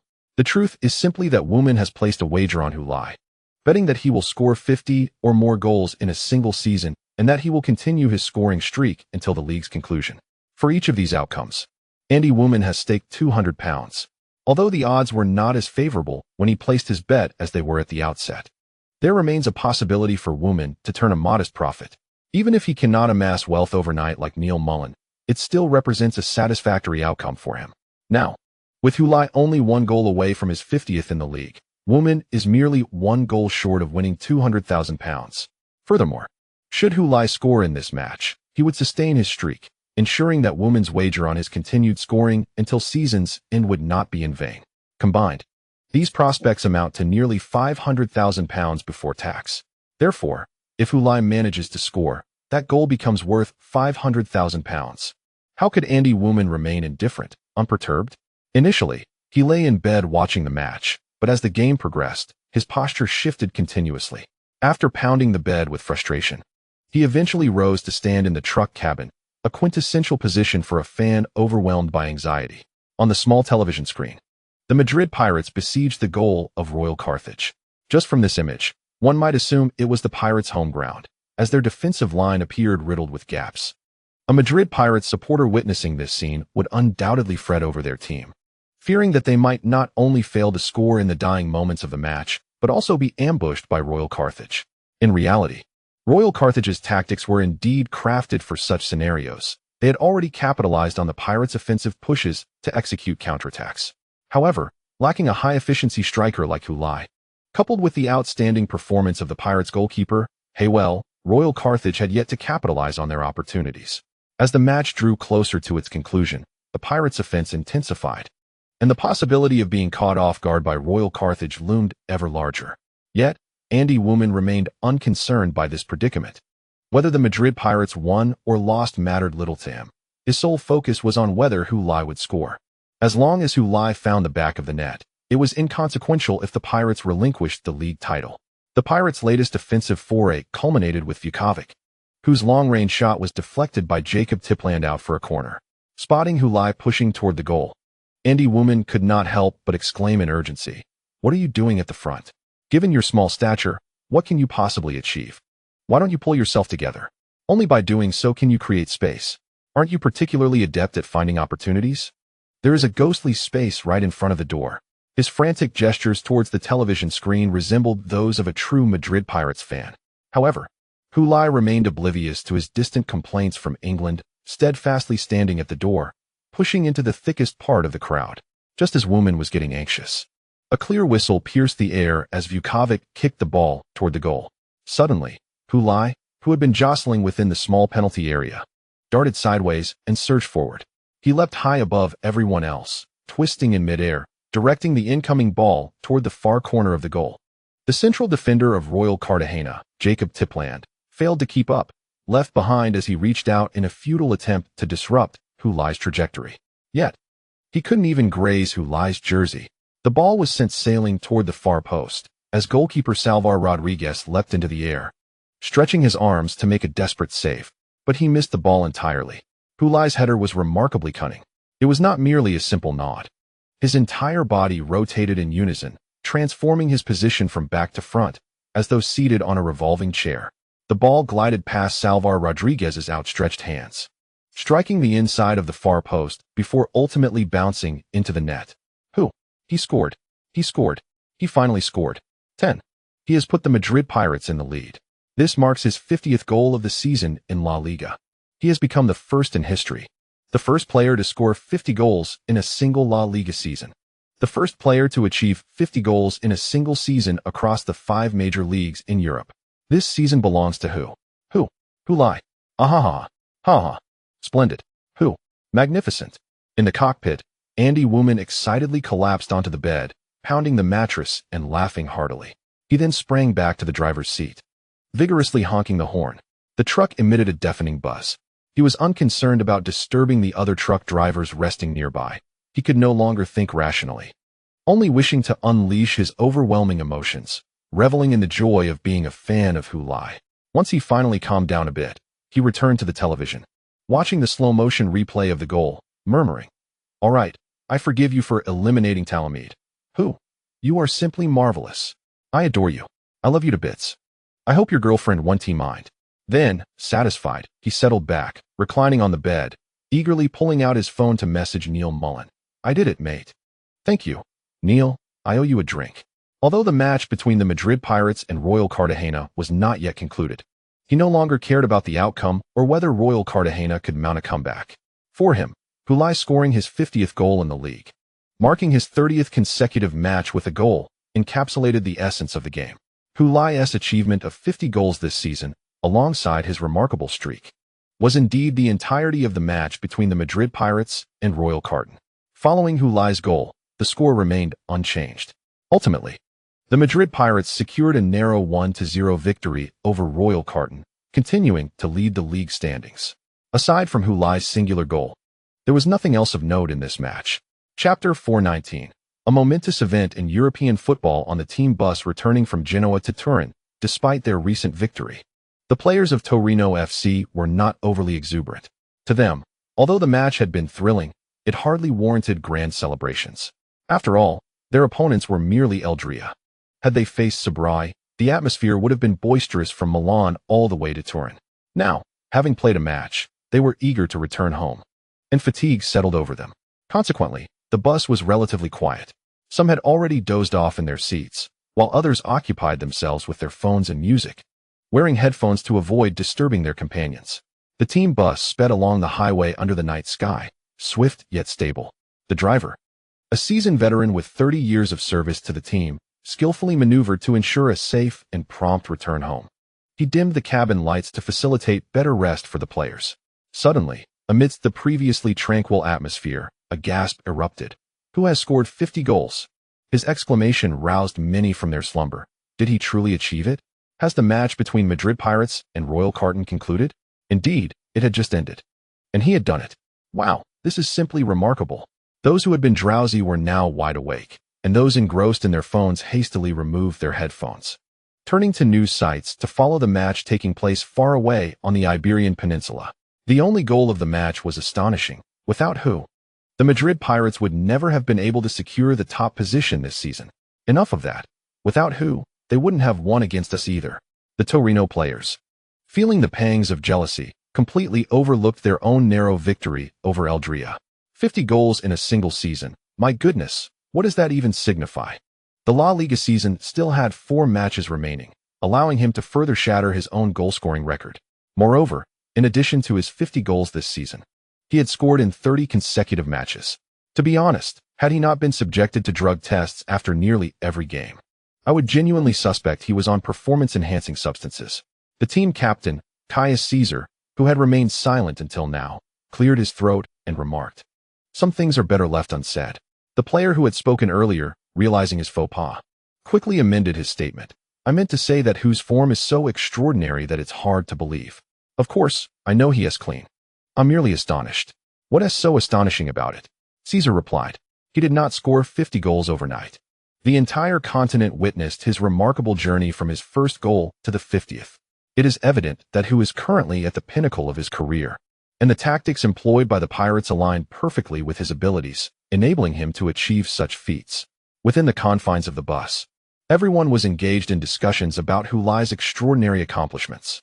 However, Albertazzi remained aloof, fixated on the iconic celebration displayed on his phone screen. He was resolute in his belief that this individual would be his lifelong rival. As the players of Torino marveled at Hulai's achievements aboard the team bus, tributes to his 50th goal flooded the internet and traditional media outlets, marking it as a monumental event in European football that night. Indeed, if someone claims to be a fan yet remains indifferent to the happenings of that evening, they are most likely a mere pretender. Regardless of whether they praised who or criticized him, a reaction was warranted. Who scored his 50th league goal of the season in the match against Real Cartagena? With 4 rounds remaining in the league, will his scoring streak come to an end? I believe not. His current form is simply exceptional. In fact, one could argue that whose performance this season has been nothing short of phenomenal. It is uncertain whether he will continue to find the net in the league, but perhaps he harbors a determination to surpass the record set by Sforlan. Now that the record has been broken, it is conceivable that he may experience a loss of motivation and cease to score, a scenario not unheard of in football history. I examined whose appearance record for this season. He missed the first round of the league solely due to his participation in the Olympics. Thus far, he has only failed to score in 2 league matches, one being the match he missed, and the other occurring in the 4th round.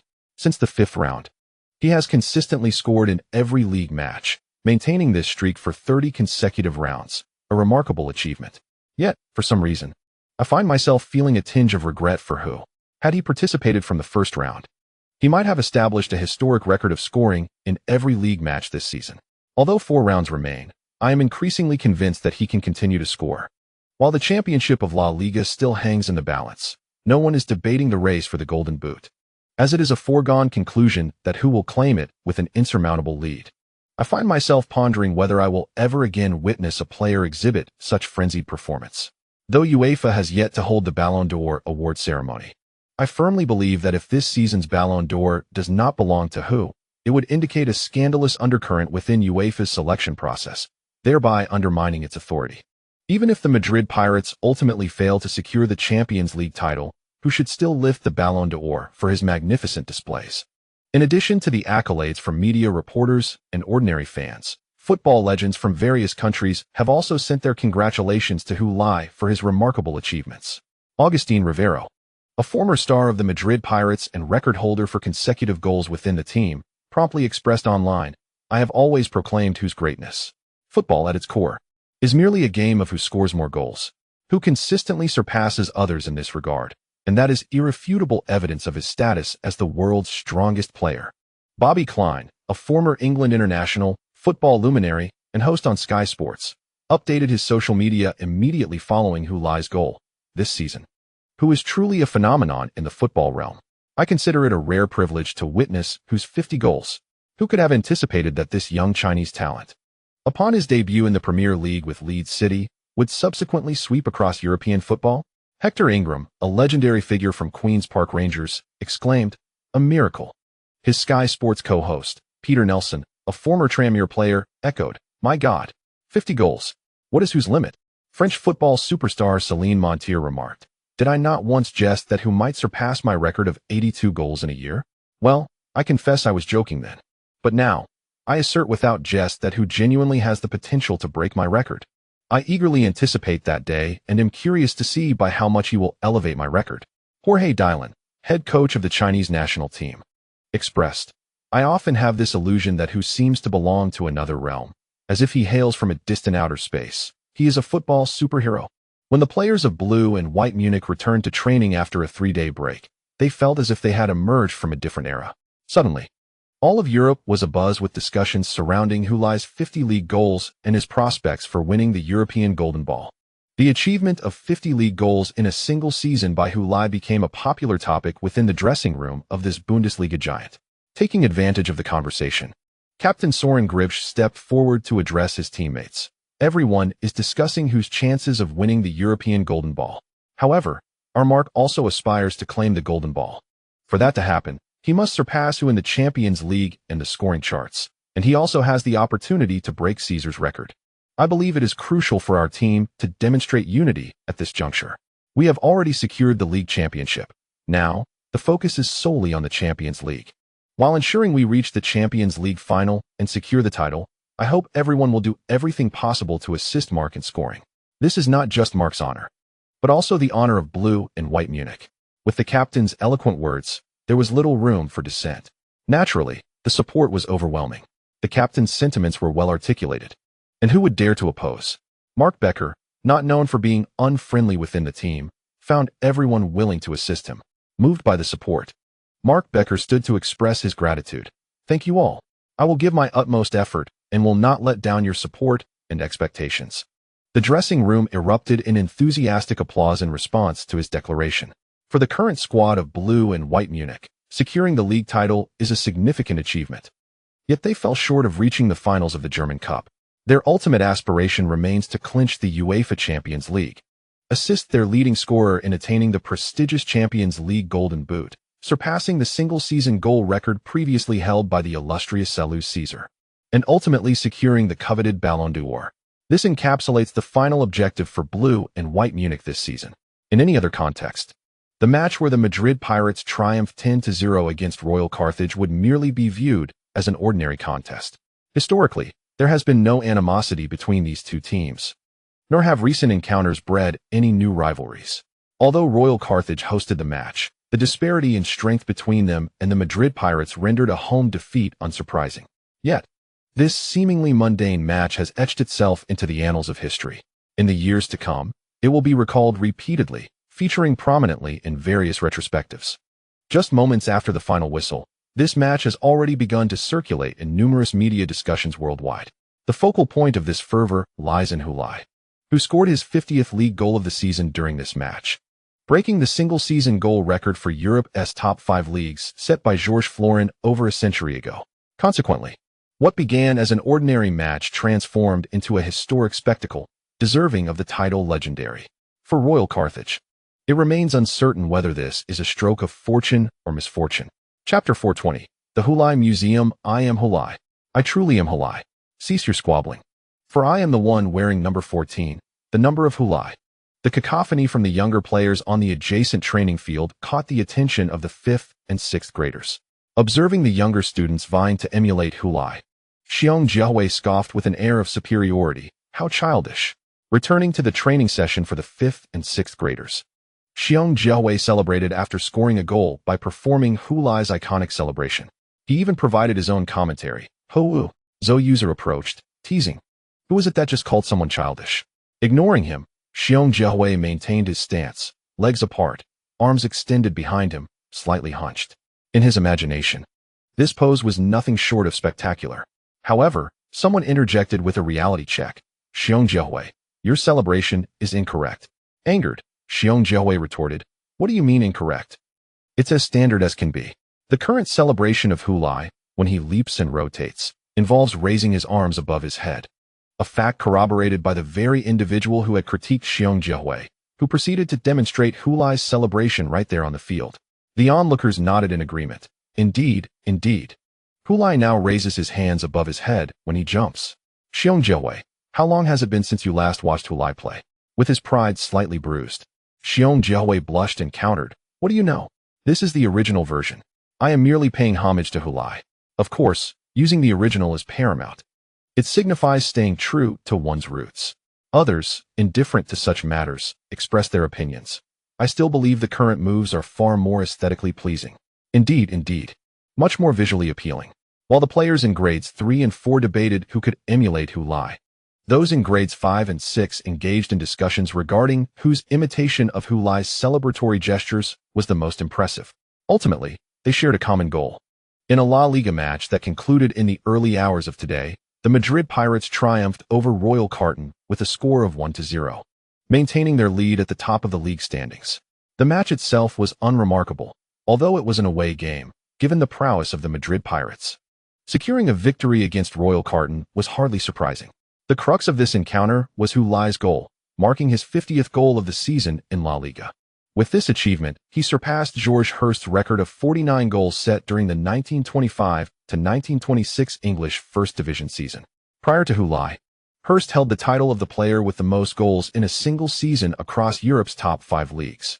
This record stood for an astounding 103 years, finally being eclipsed by Hulai.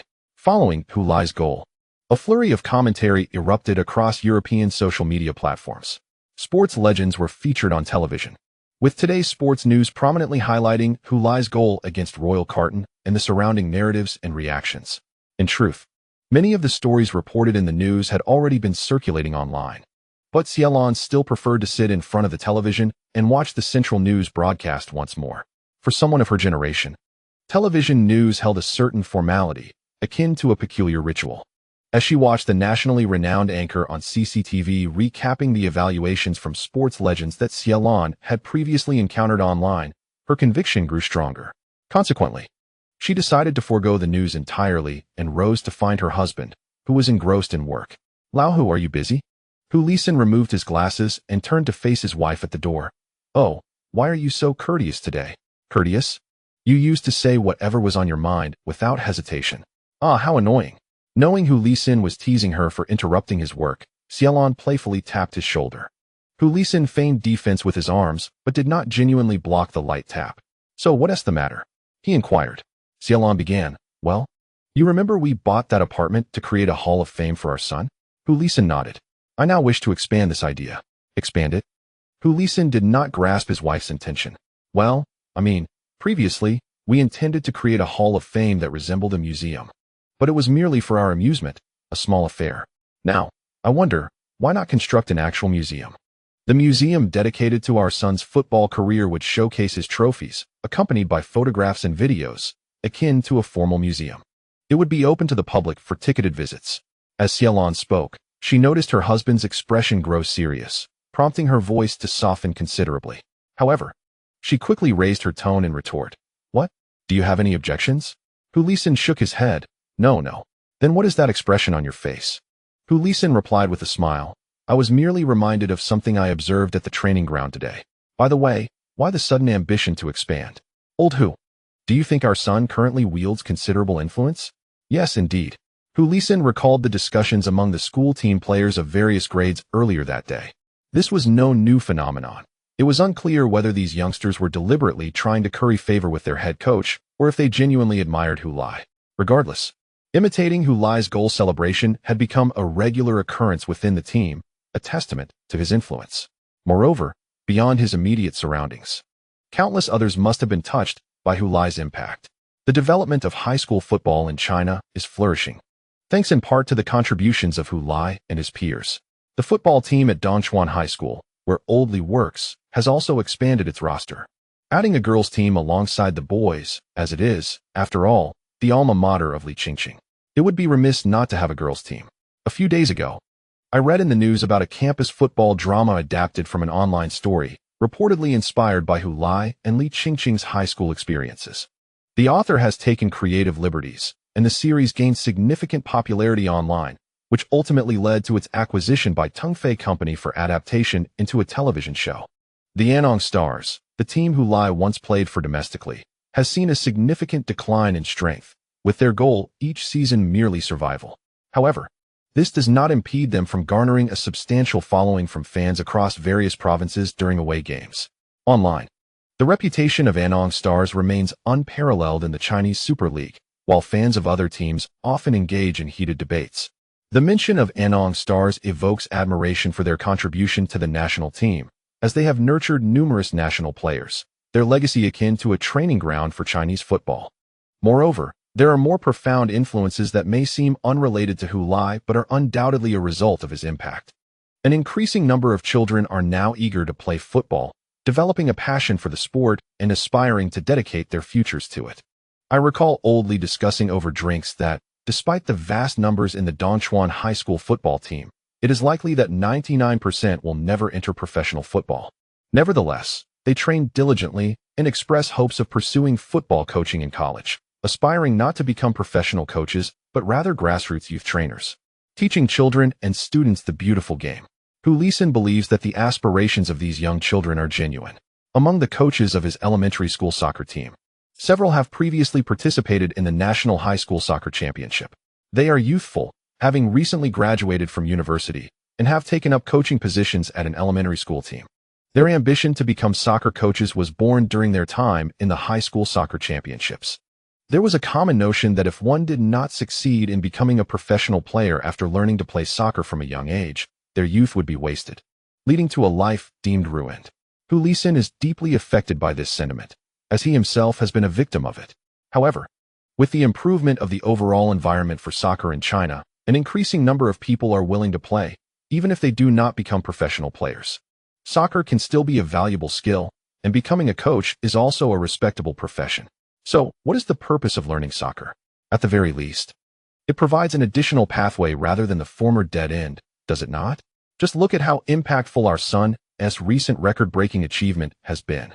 I spent an entire day scrolling through my phone and still couldn't finish reading all the news about him. Therefore, I thought, since our son has already made such a significant impact, why not establish a museum in his honor? On one hand, it would certainly amplify his influence. On the other, it would leave a mark for our son in society. In the past, people erected monuments. We could create a museum instead. What do you think of this idea? I assure you, it is not merely for the sake of showing off. Hulisin nodded and smiled, acknowledging, I understand. He is now a role model for countless individuals. Encouraged by Hulisin's agreement, Xiaolon excitedly replied, exactly. Since he is a role model, there must be something to embody his inspiring presence, right? The entire museum should chronicle our son's soccer journey, complemented by photographs, videos, and trophies to inspire every visitor. In the future, even more children will be eager to play soccer. Didn't you always mention that the number of soccer players is too small? Now it's like a snowball, growing larger and larger. Hulisin nodded in agreement and then inquired, so, tell me, how do you envision this? Xiaolon pulled out her phone and said, I've already thought it through. First, we should purchase a large villa to serve as the museum. Hulisin glanced at the second-hand property trading app on his wife's phone, puzzled. Chapter 4:21, Trademark and Sculpture Sigh. Facing his agent, Song Jejia, Hulai let out a heavy sigh, lamenting why the contract did not include a clause for additional rewards upon breaking the Sifulan record. Song Jejia rolled her eyes at him. Who could have anticipated that you would perform so splendidly this season? Not just me, but all of Europe and the world couldn't foresee it. Did you think of it? Hulai replied confidently, of course, why wouldn't I? Song Jejia offered him a two-word admonition. Heh. Then, with a serious tone, she added, it's not that your record-breaking feat holds no significance at all. Your remarkable form has certainly saved me a lot of effort. My trip to the United States was precisely for matters concerning your and Qingqing's personal sports brand. Initially, Feiyun was reluctant to agree to our terms. However, once the news of your 50 goals in the season spread, they immediately acquiesced. In the end, this matter came to fruition, and your annual income will undoubtedly surpass what a mere bonus could ever compare to. The idea of establishing a personal sports brand belonging to Hulai and Li Qingqing was actually proposed by Song Jejia at the beginning of the season.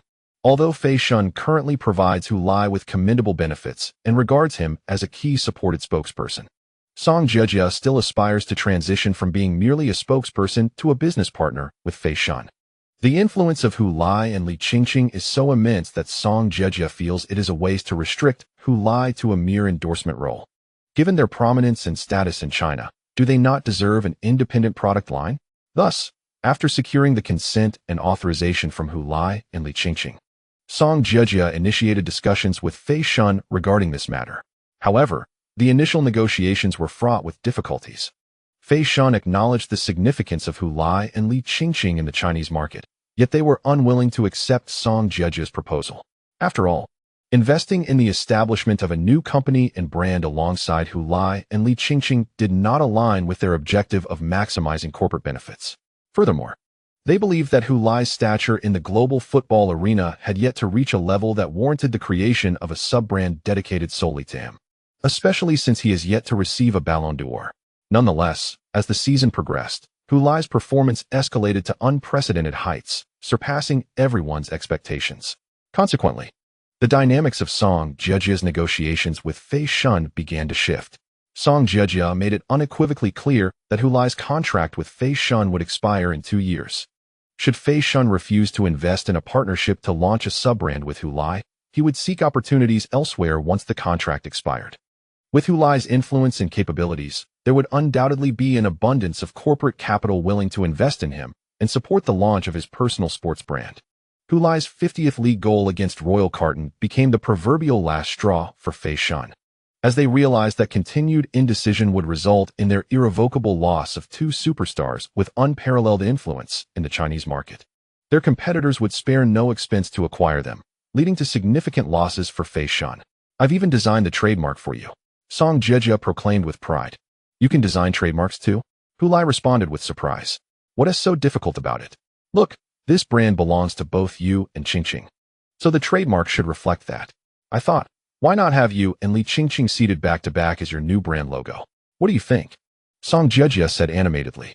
Hulai, noticing his expression, asked, "What's wrong? Are you not satisfied?" "Well, it's not that. It just seems a bit too complicated. Doesn't it? Aren't trademarks supposed to be in a flat design style nowadays? Yours looks too intricate." "Oh, it's not complicated at all."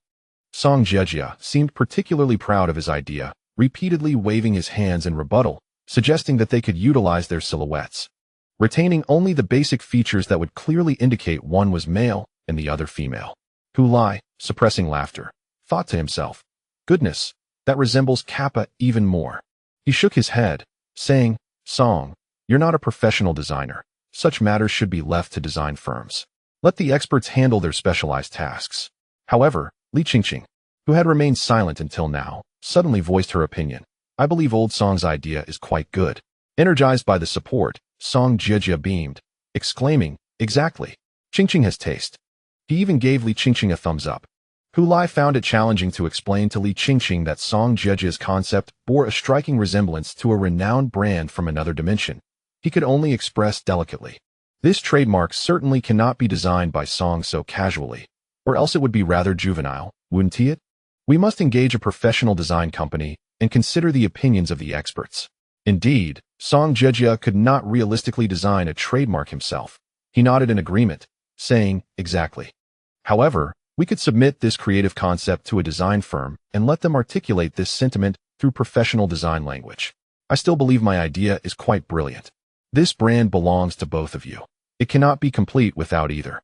Hulai was at a loss for words when, fortunately, his mother intervened, redirecting the conversation. Suddenly, the phone on the dining table erupted with a flurry of new message notifications. Ding dong, ding dong, ding dong. It continued for about a dozen times before finally ceasing. Throughout this commotion, everyone's gaze turned towards his phone. Hulai picked it up to find that all the messages were from his mother, 17 new messages in total. 16 of them contained photos, while the last one was a voice message. "Son, what do you think of this house?" Upon examining the images, Hulai found them all to be photographs of houses, both interior and exterior. They appeared quite spacious, with a striking design, featuring large front and back gardens, a beautifully modern standalone residence. "Oh dear, is Annie looking to buy another house?" Song Jejia remarked casually, "It looks quite nice. Annie has excellent taste. Hulai, take notes." Hulai shot him a look and replied via WeChat, "What is going on? Why the sudden urge to buy a house? The voice message quickly followed. Who lives here? Your father and I feel uneasy in such a large space. We intend to purchase it to establish a museum for you. All three at the table were taken aback by the mention of a museum. Did I hear that correctly? A museum? Song Jejia asked, somewhat uncertain. Li Qingqing nodded in affirmation. Hulai reopened the voice message, and they listened again, confirming indeed it was a museum. What museum? Me, running a museum? We don't have any antiques at home, Mom. Hulai hastily messaged back for clarification. Shortly thereafter, he received several more voice messages from his mother, wherein she elaborated on her thoughts. After listening, Song Jejia exclaimed, Auntie is absolutely right. You truly possess the ability to establish a football museum. This is not merely for the sake of showcasing your son, is it? Hulai retorted. At the very least, it is not solely that. Song Jejia shook her head. Your influence has grown significantly, hasn't it? However, I believe it is now essential to condense your influence, transforming an ethereal concept into a tangible entity that everyone can perceive and appreciate. Establishing it in the form of a museum is indeed a splendid idea. Auntie, this is truly a stroke of genius, Li Qingqing added. Although the development of football in our country is quite commendable, achieving even greater heights will undoubtedly require the leadership of superstars. Much like table tennis, why is our table tennis so formidable? It is because superstars continually emerge, allowing the sport to flourish domestically. And Hulai, you have the potential to become a superstar in Chinese football, inspiring more individuals to step onto the pitch. Hulai then contemplated a parallel world where a Cristiano Ronaldo museum existed, momentarily lost in thought, pondering whether he had reached the level of establishing a museum for show. He cast an inquiring glance at Li Qingqing and Song Jejia, both of whom responded with affirming looks. Thus, he suddenly felt a surge of confidence and declared, Very well. Let us create the Hulai Museum. He then replied to his mother via his phone. This set seems quite appealing. His mother simply responded with an OK emoji. Song Jejia inquired, Annie, are you planning to purchase a villa for the museum? But Hulai, don't you already own a grand villa? Where is it? Hulai paused for a moment. Don't you have a large villa in Jincheng Fan Hai Rongjun? Why not just utilize that? Hulai shook his head. If that house were truly mine alone, it would be no issue, but it is not solely mine. My mother intends to establish my football museum, not one for Huan Gu, Little Star, Old Wang, Xiao Yu, Sun Chuan, and the others. Therefore, that villa cannot be utilized. Oh, that makes sense, Song Jejia acknowledged, coming back to reality. It indeed seems inappropriate. Then he suggested, perhaps there should be a statue of you in front of your football museum? He casually mentioned it. But Hulai suddenly adopted a serious demeanor. It is imperative to engage a professional sculptor to create it meticulously. Song Jejia was somewhat perplexed by Hulai's sudden seriousness. Yet he felt that Hulai was stating the obvious. Wouldn't a professional sculptor be necessary? Let me tell you, I could design a logo, but I truly cannot create a sculpture. Hulai grinned. Regardless, it must be approached with caution. Once completed, I must approve it before it is installed. Song Jejia laughed. Rest assured, your true visage will not be revealed to the public. Chapter 422. Elaborate marriage proposals. Hulai assumed that the matter of the museum was settled. He entrusted everything to his mother, believing that he could neither assist from abroad, nor was there anything he needed help with. He had already begun to envision the scene of his museum's grand opening. If possible, he hoped to perfectly recreate the ambience of his original secret base in the courtyard outside the villa. However, all of this would have to wait until his mother purchased the house. Although he remarked yesterday that the house was quite nice, it is unlikely that a decision could be reached so swiftly. Surely, one must explore several options first. Subsequently, Hulai received a call from Song Jejia. I pondered over it after returning home yesterday, and I believe it is unnecessary for Aunt to manage everything on her own. Why is that? Hulai inquired. Do you envision a self-indulgent museum or a legitimate one? What constitutes a self-indulgent museum? It would be akin to Aunt purchasing a unit in your community to create a personal trophy room. That would merely be for her amusement. Presently, she is merely amplifying that trophy room, transitioning from a flat in the community to a grand villa, yet the essence remains unchanged. Once it is established, she would relocate the trophies and declare it your museum. As long as it remains free of charge, likely no one would mind. However, fundamentally, it remains a trivial endeavor. Song Jejia elucidated to Hulai. Yet, if one were to establish a legitimate museum, the undertaking would be considerably more complex. I believe relying solely on Aunt S' enthusiasm would hardly suffice. Even if accomplished, it would demand substantial time and effort. Therefore, why don't we partner together to form a cultural company dedicated to managing the museum? We could apply for the necessary permits from government authorities. Either acquire land to build a venue or rent one. If we are to undertake this, let us do so in a formal and grand manner. What do you think? Hulai had not contemplated such intricacies. Initially, he thought his mother merely desired a larger house for her trophies, allowing visitors to come and admire them. However, upon hearing Song Jiejia's perspective, he recognized the challenges inherent in solely following his mother's vision. Take the most straightforward issue. How would a museum situated within a residential community be accessible to the public? Typically, upscale villa districts are gated, prohibiting entry for outsiders. If outsiders cannot access the venue, what purpose would the museum serve? If it is merely to create a trophy room, isn't his mother's current space adequate? If it is insufficient, acquiring another unit next door would be far less expensive than purchasing a villa. The only dilemma is that this proposition originated from my mother. Would it not instill in her a sense of discontent, feeling that her idea has been usurped, if we ultimately established a cultural company to oversee it? He queried Song Jiejia. We could establish a cultural company and appoint Aunt as the project manager of the museum. Once the museum is completed, she would serve as the curator. After all, her current position is inconsequential. It would be a perfect opportunity for her to resign and devote herself entirely to the museum project. She might even find greater joy in it. Song Jiejia reassured Hulai. Upon hearing this, Hulai felt it was indeed a viable idea. He was well aware of his mother's circumstances. In that public institution, no one pays much attention. She could choose to attend work or simply request leave from the director. It was not an especially busy establishment. Her presence or absence made little difference. The reason I have not resigned thus far is twofold. Firstly, I am approaching retirement age, and resigning would mean forfeiting the decades of service I have dedicated. Secondly, I am uncertain about what I would pursue post-resignation. It seems more prudent to remain at my current position, where I can idle away the time while still receiving Social Security benefits.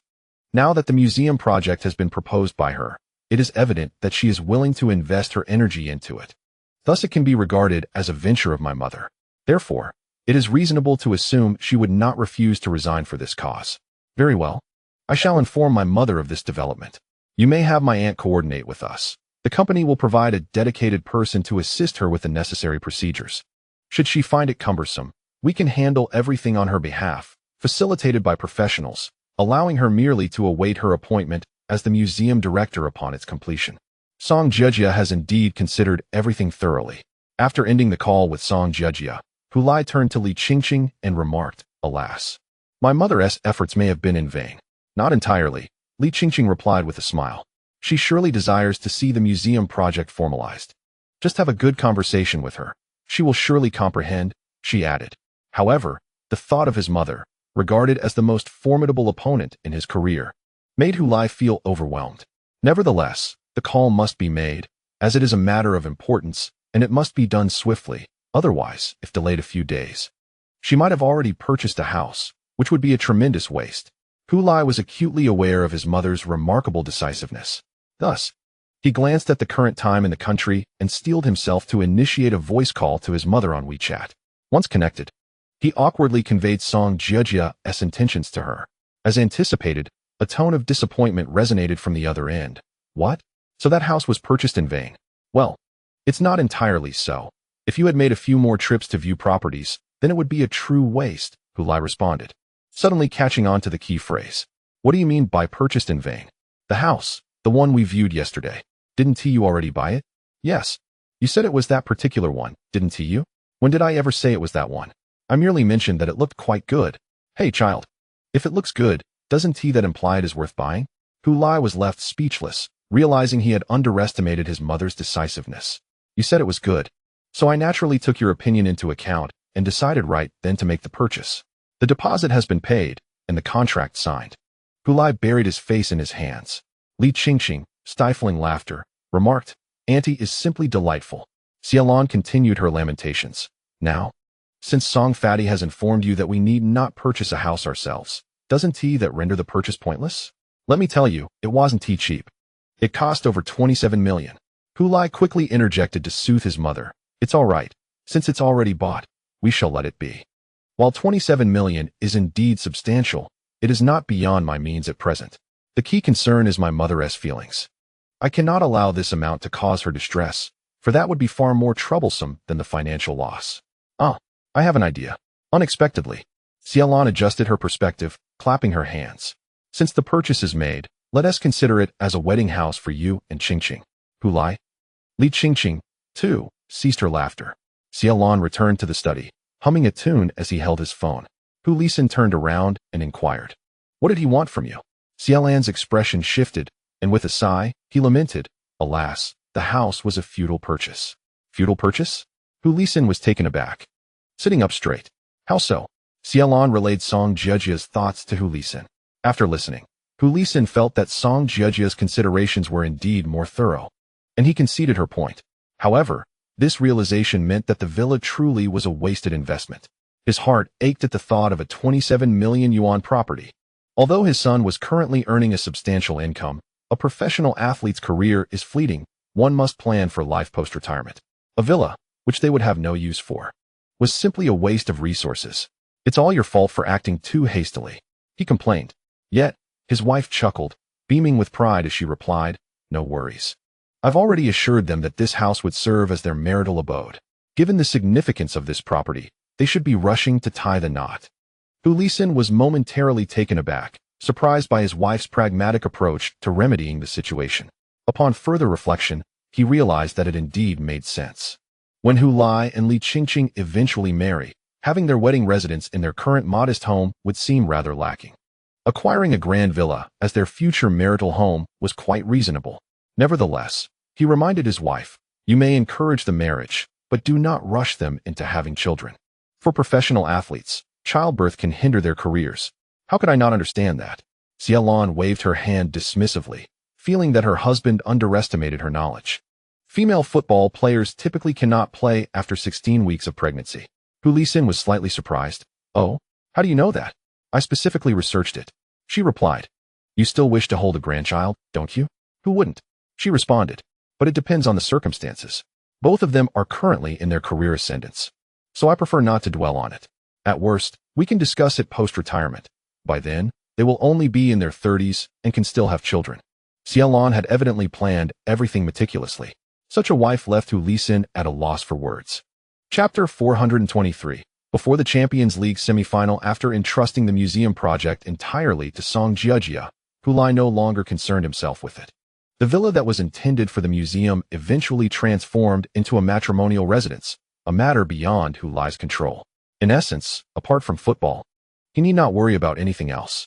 His sole focus now was to excel in his game, more precisely, to perform well in the upcoming Champions League semi-final against Blue-White Munich. However, prior to this critical match, the Madrid Pirates had another league fixture, facing Biscay Athletic at home. This team, when up against the top three in La Liga, played with an electrifying intensity. They hoped to capitalize on the Madrid Pirates' preparations for the Champions League semi-final and secure a victory on their turf. Currently, they ranked 10th in the league, 7 points behind the 6th-place Royal Carthage, with only 4 rounds remaining. There was still a chance to vie for a top 6 finish and the opportunity to compete in European tournaments. Yet, they first needed to overcome the Madrid Pirates. On the upcoming Tuesday, the Madrid Pirates are set to compete in the UEFA Champions League semi-finals, a favorable situation for Biscay Athletic. Perhaps they stand a chance of securing victory on foreign soil. However, once the match commenced, they realized that the reality diverged from their expectations. The Madrid Pirates indeed executed a considerable rotation of their squad, indicating that Parotti was preparing for the midweek Champions League clash. Yet, he did not entirely relinquish the league, as key offensive players such as Hulai and Kamara, along with Vukovic, remained on the field. Particularly, Hulai has garnered quite the jest, given his performance this season. Whenever he takes to the pitch, the Madrid Pirates seemingly commence the match with a 10-point advantage. While this is jest, it appears to hold a semblance of truth. This season, the Madrid Pirates have netted 79 goals in the league, with Hulai contributing 50 of those, while the remainder of the team combined has scored a mere 29. If we consider only the matches where Hulai's goals determined the outcome, his contributions have amassed a remarkable 64 points for the team, whereas the Madrid Pirates currently hold a total of 93 points. It is evident that behind Hulai's astonishing performance lies the unwavering support of the entire squad. Notably, due to Hulai's efforts, the Madrid Pirates have seen 3 players achieve double-digit assists this season: Maxi Kelly with 13 assists, Kamara with 12, and Vukovic with 10. Often, the act of assisting becomes exceedingly effortless. One merely needs to pass the ball to Hulai to register an assist. Despite the fact that the Royal Madrid and Catalonia teams boast more goals than the Madrid Pirates, many of their additional goals have been scored against weaker opponents. For instance, in the 4th round of the league, Royal Madrid scored 8 goals against the newly promoted Covid Athletic and 9 against Royal Velva. Catalonia managed to score a total of 9 goals against Royal Velva across 2 encounters, 9 against Heiver, and 13 against Morelos across 2 matches.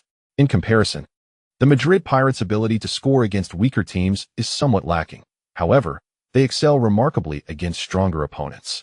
For instance, they scored 4 goals in a single match against the Royal team, for against Catalonia, accumulated 7 goals across 2 matches against Sevilla Navigators, and netted 3 goals in a single game against Valendia. They were equally proficient against Biscay Athletic, scoring 4 goals away from home to secure a 4-1 victory, with Hulai netting 2 goals and providing 1 assist. Thus, as the Madrid Pirates prepare to host Biscay Athletic, even with their coach implementing certain rotations, the players are unlikely to genuinely concede this match, especially with only 4 rounds remaining in the league. In the other matches of the same round that have concluded, Catalonia triumphed 8-0 against Morelos, temporarily narrowing the point gap with the Madrid Pirates to just 1, despite having played 1 additional match. Should the Madrid Pirates fail to secure a victory at home against Biscay Athletic, their previous 4-point lead would vanish, instilling considerable confidence in Catalonia as they approach the penultimate round of the league, eager to challenge the Madrid Pirates with fervor on their home turf. In order to avert plunging their team into a precarious situation, the players of Madrid Pirates were compelled to secure a victory against Biscay Athletic at home. Ultimately, thanks to the goals from Hulai and Kamala, Madrid Pirates triumphed with a score of 2-0. Hulai notched his 51st goal in the league, clearly indicating that he has no intention of slowing down. Perhaps he might indeed score in every remaining match, which would be nothing short of remarkable. Following his goal, Hulai was substituted, not out of concern for his stamina for the upcoming match on Tuesday, as he has maintained excellent form throughout the season, consistently scoring in every game. The real apprehension stemmed from the fear of injury, given that Biscay Athletic's playing style is relatively aggressive, as if they harbor a deep-seated vendetta against the players of Madrid Pirates. Since joining Madrid Pirates, Hulai has remained injury-free, and Parotti considers this a stroke of luck for the team, though he does not believe that such fortune can endure indefinitely. If they continually rely on mere luck to keep Hulai away from injuries while the coaching staff remains inactive, it is likely that an injury is imminent. Thus, the Italian coach was meticulous in timing Hulai's substitution. Just as he concluded his goal celebration, he was replaced by Ruiz. Had Hulai failed to score, Parotti would have been uncertain whether to substitute him, especially since Hulai has shattered numerous records. If his streak of consecutive goals were to cease at this juncture, he might not even voice his discontent. Fortunately, Hulai scored in the 61st minute, alleviating Parotti of that dilemma, having fulfilled his role in this match. The hope now is for him to sustain his excellent form in the Champions League semi-final next week. As Hulai exited the field, waving to the home fans, Heifeng sincerely wished him well. Now, all Chinese fans, including him, have their hearts set on the early hours of next Wednesday, when Madrid Pirates will host Blue and White Munich. Last season, Hulai faltered in the Champions League semi-finals, failing to advance further. With his current form, everyone hopes he can achieve greater heights and become the first Chinese player to reach the Champions League final. However, Madrid Pirates are still embroiled in a fierce contest in the league against Catalonia and Madrid Kings, which has somewhat impacted their performance in the Champions League. For instance, in this league match, they were unable to rotate their squad fully for rest, risking injury to key players in their intense clash with Biscay Athletic. Should Hulai or any other pivotal player sustain an injury in this match, Parotti might swiftly transform from a benevolent figure into a tyrant. In contrast, Blue and White Munich seem to hold a slight advantage this time, having secured the domestic league title last week, rendering Ruhrlane incapable of posing any threat. Consequently, Blue and White Munich can allow their main players ample rest, fully preparing for the Champions League semifinals. During the same weekend, Blue and White Munich conducted extensive rotations in their away match against Weißendorf. The main players have almost all been replaced. Even the primary goalkeeper, Tobias Schlicht, did not make it onto the roster. Their leading scorer, Mark Becker, was not substituted until the 82nd minute of the match, by which time Blau-Weiß München was trailing 0-3 against Weißendorf. Coach Hanczek's decision to bring Becker onto the field at that moment was evidently not a hope for him to score 4 goals within 10 minutes to turn the game around. Rather, Hanczek aimed for Becker to regain his match fitness in preparation for the upcoming Champions League semifinal, as the German commentator informed the television audience. Throughout this match, the entire Blau-Weiß München squad, including Becker, seemed disengaged from the league. After just 10 minutes on the field, Becker took a shot, concluding the match with little impact. Following the game, he was cornered by reporters in the mixed zone. The next match is the Champions League semi-final against the Madrid Pirates. Can we discuss your opponent, who had just scored his 51st goal in the league? Who is an impressive forward?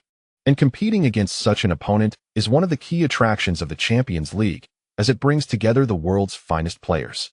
Becker's response was clearly evasive. Yet this is a necessary skill for stars when confronted by the media's probing questions. If anyone were to answer reporters' inquiries with complete sincerity, they would inevitably find themselves in a precarious situation.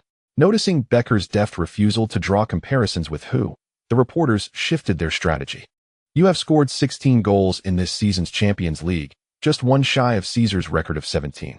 Do you feel confident about setting a new record for yourself? Of course, it would be delightful to break the record, and I hope to do so. However, my focus remains on the team's success. For me, reaching the final is far more important than whether I break a record. After Becker departed, the reporters began to murmur, "How hypocritical. If he reaches the final, wouldn't that mean he is almost certain to break Caesar's record? One cannot say that definitively. What if he fails to score in these 2 semifinals? In my opinion, given his current form, that is highly unlikely." Becker remains modest, seemingly avoiding unnecessary controversy. Yet, this very demeanor underscores his determination to secure both the Golden Boot and the record, who also has a chance, albeit a slimmer one, trailing Becker by 2 goals. Unless Becker fails to score in these 2 matches, which seems improbable given his current attitude and performance, he appears to be taking the matter very seriously. Did you know? I heard that the Blau-Weiß München locker room has expressed unanimous support for Becker in his quest for the Champions League Golden Boot and to break the single-season scoring record. Chapter 424. To Madrid and back to Madrid. According to well-informed sources, it has been revealed that the locker room of Blau-Weiß München has reached a consensus to wholeheartedly assist Mark Becker in acquiring the Champions League Golden Boot and breaking the single-season goal record held by Julius Caesar in the upcoming matches of this season. Chen Xingyi shared a piece of news in the group and tagged Hulai. "Hulai, I am not here to stir up trouble. I am merely advocating for you. I truly cannot endure this.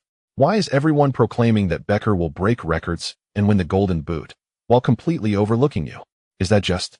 Becker's teammates are all rallying to support him in achieving new heights. Do your teammates not feel the same?" Before Hulai could respond, Wang Guangwei interjected, "Little star. Focus on how you and your team will defeat the Madrid Kings instead of worrying about Hulai." Chen Xingyi replied, "That doesn't prevent me from enjoying the show." Finally, Hulai chimed in, "What is there to think about? It's a guaranteed loss. Little star knows this well, which is why he remains so composed."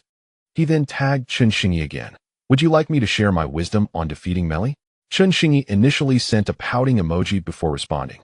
"Is it the experience of being eliminated by Meili?" Wang Guangwei, "Damn. Zhang Qinghuan. Oh. Sun Chuan Junping. What a lack of virtue. Xia Xiaoyu. Facepalm." Hulai sent a picture of a raised middle finger. Laughter erupted in the group. "Madrid, Madrid, it has been a while, Madrid."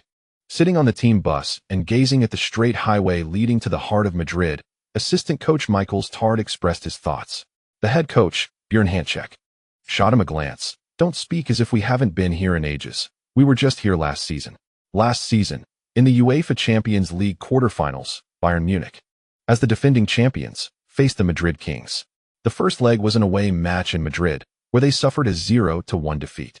Upon returning to their home ground, they lost 1-2 to their opponent. Meili scored a last-minute goal, eliminating Bayern Munich from the tournament. The Madrid Kings, who triumphed over them, subsequently overturned their city rivals, the Madrid Pirates, in the semi-finals and ultimately defeated the Premier League powerhouse, Stan Park Rangers, in the final to claim the Champions League trophy. However, Tard smiled at Hanchek. It is different, Bjorn. This is your first encounter with them since leaving the Pirates. Last season, we came to Madrid, but this season, we are returning to Madrid.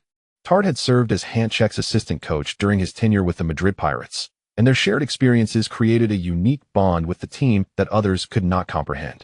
Thus, he expressed it this way. Facing the Madrid Kings signifies coming to Madrid, but facing the Madrid Pirates signifies returning to Madrid, returning home. I was impressed by whose visit to Leeds City. Bjorn, you can enjoy such treatment at Pirate Park as well, Tard remarked. Hanchek, however, remained unperturbed, shaking his head calmly. I do not believe that, Michaels. Parotti is doing exceptionally well with the Pirates. He performed admirably. Yet this does not imply that the fans of the Pirates will forget your initial contributions. Bjorn Hanchek coached the Madrid Pirates for 4 seasons, during which he led the team to a league championship, a Copa del Rey title, and a Spanish Super Cup victory. While the number of trophies may not be extensive, his fighting spirit left a profound impression on the fans of the Madrid Pirates.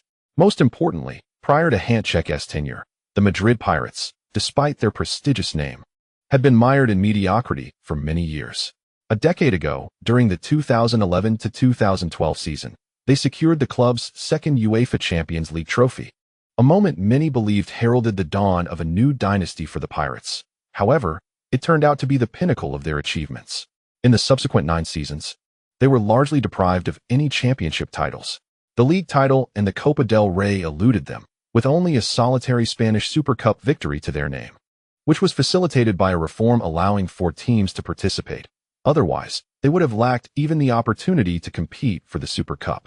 Over these 9 years, the Madrid Pirates underwent the upheaval of 13 different head coaches. Yet, this incessant rotation did not yield improved results. Rather, it deepened their descent into obscurity until the arrival of their 13th coach, Bjorn Hanchek. Before taking the helm at the Madrid Pirates, Hanchek had already attained commendable success in the Bundesliga. At the age of 36, he coached Arminia Bielefeld in the 2nd division, leading the team back to the Bundesliga in just 2 seasons. Following their promotion, he guided Arminia to triumph over formidable opponents.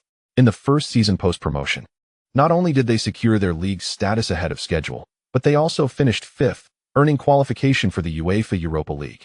Despite the challenges of competing on 2 fronts, Arminia, under Hanchek's stewardship, exhibited no signs of discomfort, reaching the quarterfinals of the Europa League while ensuring their league safety.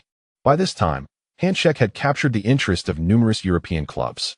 Ultimately, after 6 seasons with Arminia, he departed for the Madrid Pirates. In his inaugural season at the Pirates, he instilled a newfound fighting spirit within the squad. With a passionate style of football, he quickly garnered the affection and support of the fans. However, mainstream media remained skeptical about Hanchek's future with the Pirates, as the team suffered defeats to their city rivals. The Madrid Kings, in their first season, continuing a 9-year tradition of failing to win any titles. Yet, in his 2nd season, under Hanchek's guidance, the Madrid Pirates triumphed over both the Madrid Kings and Catalonia United, lifting the La Liga trophy. This marked their first significant championship in a decade. Although the Pirates did not secure any titles in their 3rd season, they reached the semi-finals of the Champions League. This marks their first occasion since clinching the Champions League title. Hanchek has once again etched his name in history.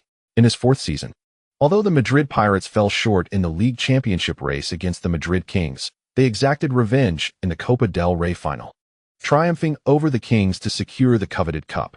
Hanchek's tenure with the Madrid Pirates was brief, spanning merely 4 seasons, yet he orchestrated a remarkable transformation within the team, infusing it with a renewed spirit and revitalizing a once floundering giant. From this perspective, it is entirely understandable that the fans of the Madrid Pirates hold deep affection for Hanchek. To this day, there exists a belief that Parotti's success upon assuming leadership of the Pirates is largely attributable to the solid foundation laid by Hanchek. The accomplishments that Parotti has garnered can indeed be seen as a testament to Hanchek's influence. In a certain sense, this viewpoint is not without merit. Following his appointment, Parotti has certainly perpetuated many of Hanchek's principles without wholesale alteration, and even in his tactical adjustments, he has proceeded with caution. Parotti has consistently acknowledged Hanchek's legacy across various platforms, further solidifying Hanchek's contributions and stature within the club. Given the adoration he received from fans and the unwavering support from the club's hierarchy, one would expect Hanchek to continue his stewardship of the Madrid Pirates. This would ostensibly leave little room for Parotti's involvement. However, after the expiration of his 4-year contract, Hanchek opted not to renew with the club, citing a desire for a brief respite to contemplate his next steps. Thus, he departed from the Madrid Pirates and, after a year of rest, took the helm at the illustrious Bundesliga club, Blau-Weiß Munich. Remarkably, in his inaugural season with Blau-Weiß Munich, he led the team to an unprecedented treble, becoming the youngest manager to achieve such a feat at the age of 48. His accomplishments at Blau-Weiß Munich are nothing short of enviable, underscoring Hanchek's coaching prowess. Especially considering his prior experience with the Madrid Pirates, one could argue that his achievements at Blau-Weiß Munich were facilitated by a more robust foundation. Yet, what the Madrid Pirates possessed at the time was a struggling legacy, and to steer such a club back on course is a testament to his exceptional capabilities. Observing Kevin Locke's lengthy tenure at Tramed and the gradual ascent to prominence provides insight into Hanchek's remarkable abilities. Though relatively young, he can be aptly described as a prodigy within the coaching realm. If there exists any criticism among the Madrid Pirates supporters regarding Hanchek, it is solely directed at the abruptness of his departure. His decision not to renew his contract was made with little explanation, merely stating a need for rest. However, at the age of 46, he was still considered a youthful figure among coaches. The question remains as to why he felt the need for a hiatus. The true reasons behind his choice not to renew with the Madrid Pirates remain shrouded in mystery, as he has never disclosed them publicly. Despite the profound reluctance and bewilderment expressed by the fans of the Madrid Pirates, they had no choice but to accept the reality that Hanchek would no longer coach the team. After departing from the Madrid Pirates, Hanchek has not faced the Pirates in the Champions League again. This marked his first return to Pirate Park, albeit as an adversary. He was not there to lead the Pirates to glory, but rather to personally extinguish their hopes. Chapter 425. A good persona, Mr. Parotti. Some say that the achievements you are currently attaining with the team are built upon the foundation laid by Bjorn Hanchek. From this perspective, Hanchek has contributed to the team's present success. What are your thoughts on this? Upon hearing this question posed by a reporter on television, the assistant coach of Blue and White Munich, Michael Tard, could no longer contain himself. This is a malicious trap. Yet, Hanchek, sitting beside him, remained silent, his arms crossed as he continued to watch the news. In the broadcast, the current head coach of the Madrid Pirates, Ettore Parotti, a slightly plump Italian, smiled and stated, "Indeed, when I took over the Pirates, the team still bore a significant imprint of Hanchek's style. I consider this a boon, as it alleviated the challenges of assuming control. Under Hanchek's leadership, the Madrid Pirates transformed into a formidable team. I did not need to undertake extensive work to set the team on a fast track. This is the dream of countless coaches, and I achieved it with ease." As he spoke, he raised his hands in a gesture of humility and shrugged, seemingly pleased with himself. Thus, in my first season coaching the team, I claimed the UEFA Cup, having made minimal adjustments to the team's tactics and personnel framework. In fact, even now, I continue to uphold certain elements that Hanchek left within the team. As is well known, our team has two faces. He held up two fingers, reminiscent of a peace sign. I have expressed my gratitude to Mr. Bjorn Hanchek on numerous occasions for all he accomplished with this team prior to my tenure. Without him, my work would have been infinitely more challenging. Without him, the Madrid Pirates would not have returned to form so swiftly. He is the pivotal figure who pulled the team back from the precipice, and not just I, but every fan of the Madrid Pirates carries a deep sense of gratitude towards him. I believe that when he appears at Pirate Park the day after tomorrow, the crowd will erupt in applause. Following Parotti's remarks, applause resonated throughout the interview venue, clearly reflecting the admiration of many journalists for Parotti's magnanimity. Truly a good person, Tard mused, acknowledging Parotti's ability to respond with a smile to such a provocative question. I must admit, I do not possess his level of patience. However, Bjorn, I do not believe that reporter was advocating for you. I would rather consider him to be maliciously tarnishing your image. We all know you are not someone overly concerned with how your former employers regard you, and you have never sought respect or recognition for your contributions to the Pirates. You are right, Michaels.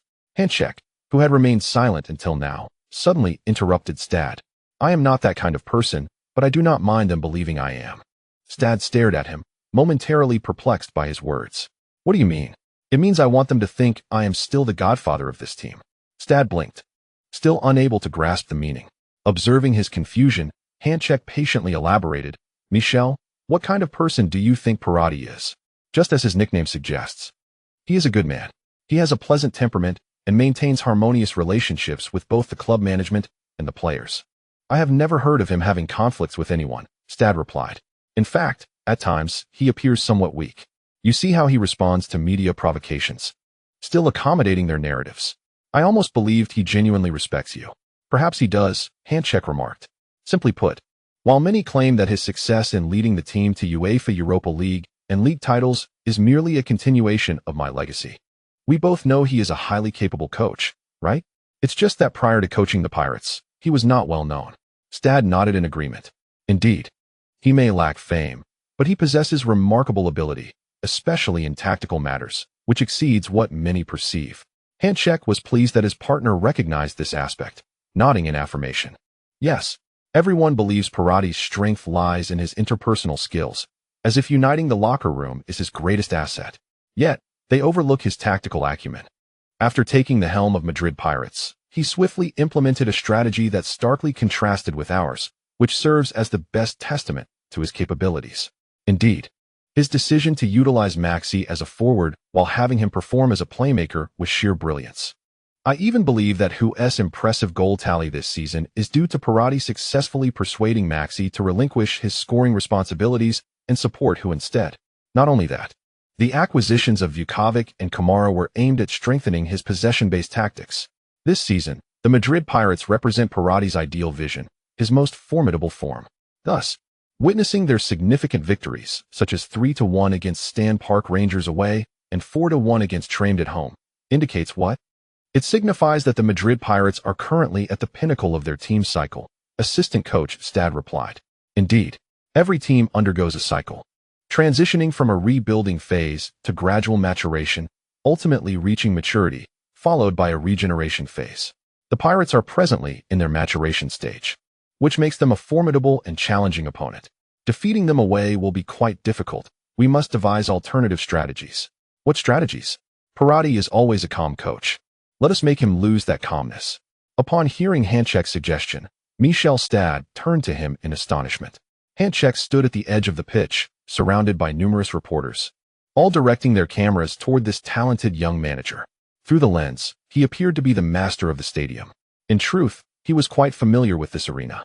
Journalists were inquiring, does returning to Pirate Park evoke a sense of familiarity? With a smile, Handcheck replied, yes, everything here feels so familiar.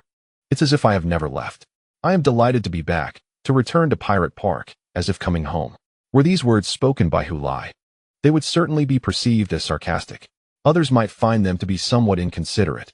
Yet, when Handcheck spoke of home, there was no sense of dissonance in the crowd. After all, this place had indeed once been his home, and even now, it could still be regarded as such, considering the affection many still held for it. Another journalist asked, Parotti mentioned that his current achievements are significantly related to you. How do you evaluate this? Handcheck expressed his joy that his past contributions to the team could continue to aid them, affirming that his earlier efforts were indeed validated. For a football coach, nothing could be more fulfilling. While Handcheck did not directly concur that Parotti was victorious due to standing on his shoulders, his sentiments closely mirrored that notion. Feeling somewhat peculiar. During breakfast, Hulai showed his phone to Joaquin Bella. The screen displayed a news report from the previous evening, documenting Handcheck leading the team in a training session at Pirate Park. Accompanied by a photograph, it depicted Handcheck standing on the sidelines, surrounded by a throng of journalists. The photographer had skillfully captured the moment from a low angle, focusing on Handcheck's silhouette, while the reporters, with their microphones raised, appeared diminutive in comparison. From this perspective, Handcheck loomed large, nearly as tall as the main grandstand before him. Particularly striking was the image of Handcheck with his arms outstretched, as if embracing the stands. Although Hulai was not well versed in photography, he possessed a basic sense of perception. To him, the photograph conveyed the impression that Handcheck was indeed the true master of the stadium. Bella shared a similar sentiment, recognizing that the photograph's meaning was abundantly clear, requiring no special interpretive skills. However, Bella had a different interpretation. Mr. Handcheck could indeed be considered a master here, especially since many fans had come to welcome him back to Pirate Park.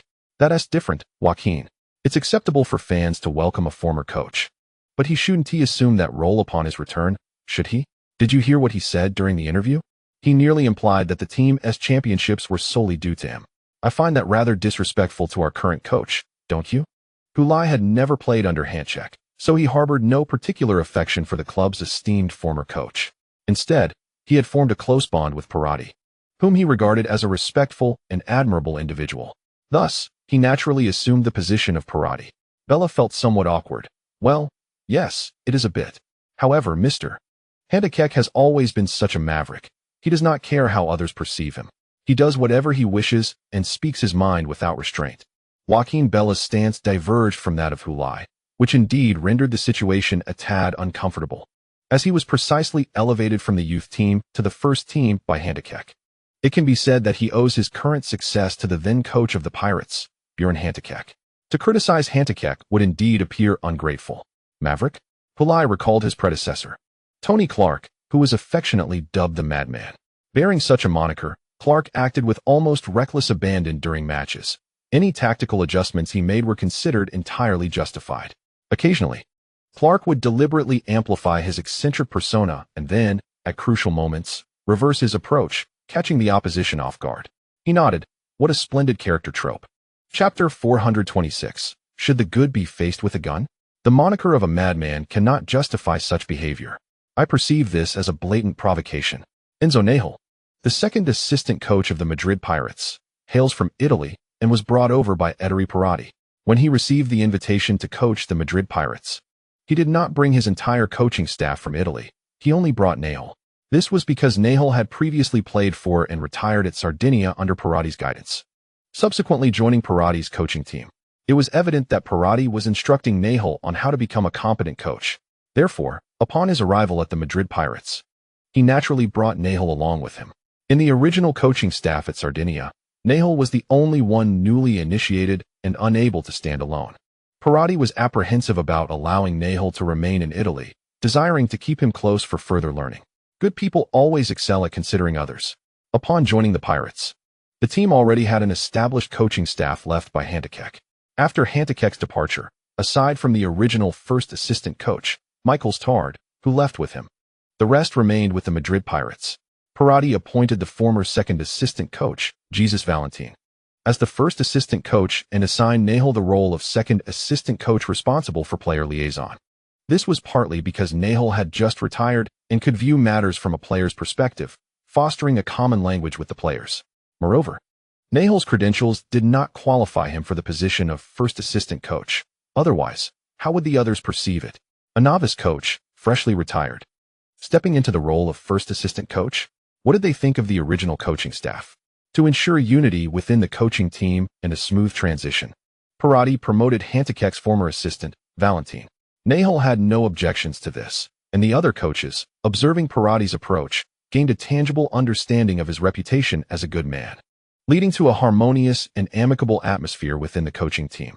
United in purpose, the team navigated the initial turbulence of a coaching change, ultimately aiding Parotti in securing the UEFA Europa League title in his inaugural season.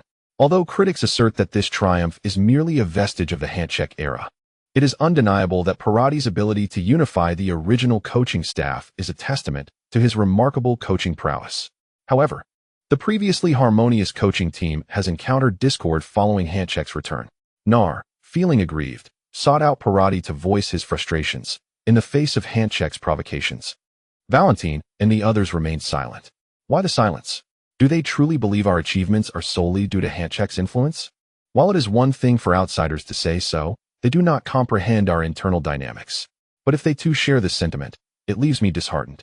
I had expected them to stand by your side. Parotti raised his hand in a gesture of calm, replying, "Do not be so quick to judge, Enzo. Jesus and the others have their own reasons. Anything they say could be manipulated by those with ulterior motives. In times like these, silence is indeed prudent. But they should at least express their support for you privately. Forcing them to choose sides between the former and current coach is not a gentlemanly approach. Such pressure inevitably creates rifts." Parotti gently admonished the young man. "If they were to approach me with their support, would it not seem as though I had coerced them? Even if that is not the case, it could easily be perceived that way. Moreover, I have indeed benefited from Hanchek's legacy. The fighting spirit he instilled in the team, the players he nurtured, and his coaching staff all serve my purpose now. Acknowledging the previous head coach will not diminish my stature. Why not embrace it?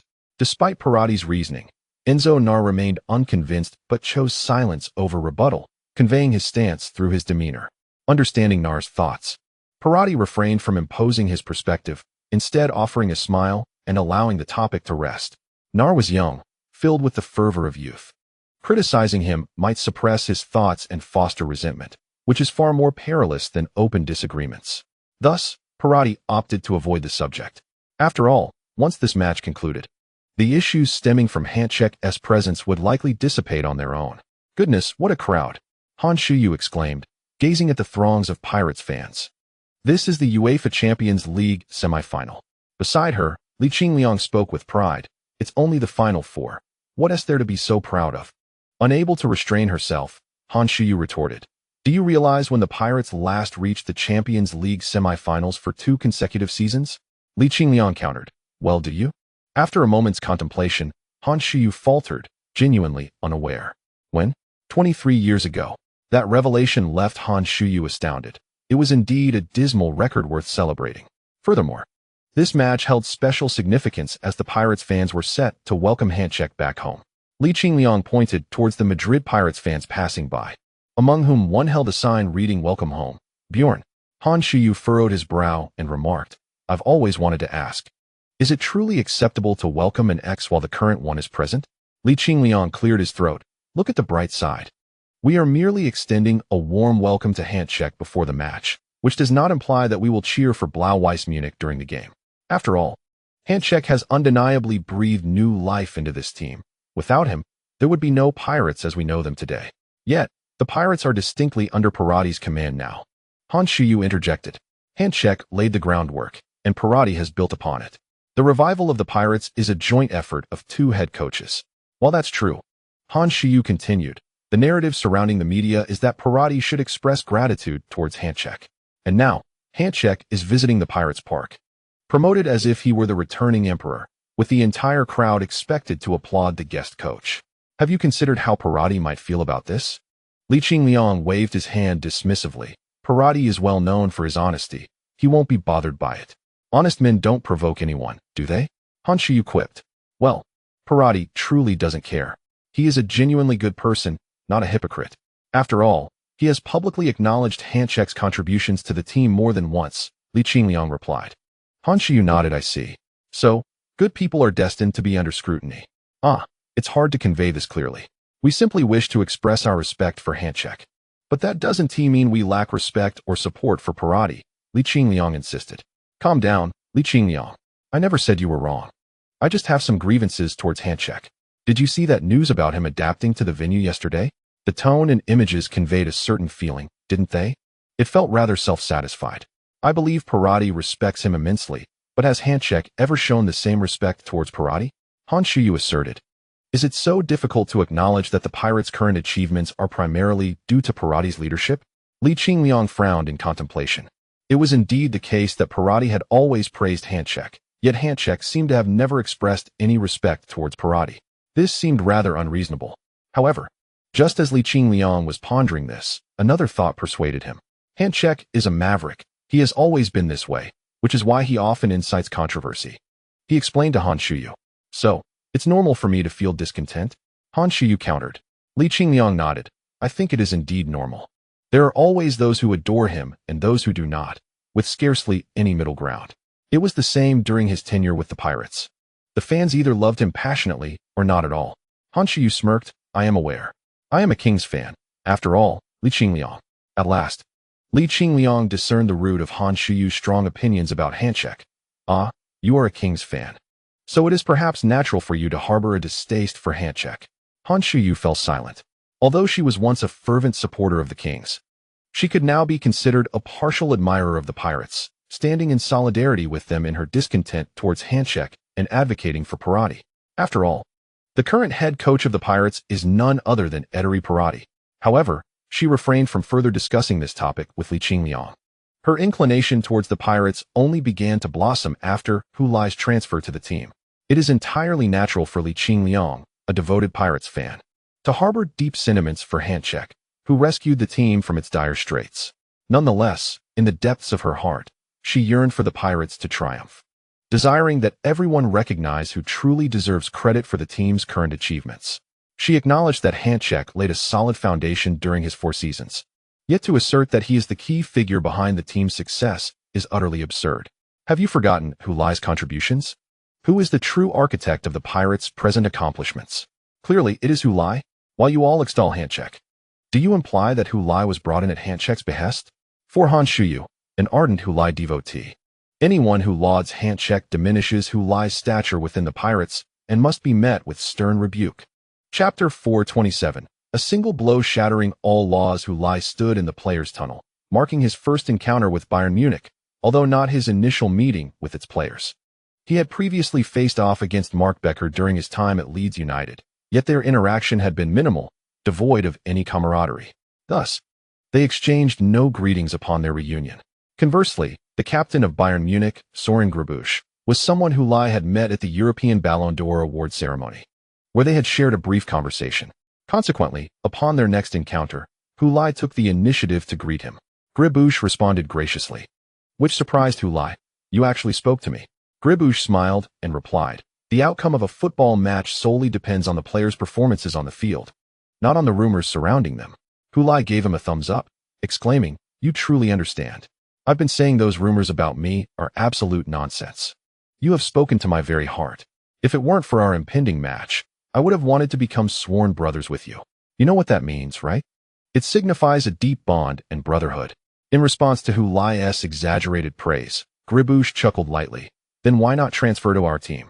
Hulai clasped his hands in a martial salute, saying, farewell. He then turned and returned to his own squad. He thought to himself that Kabanka was indeed correct.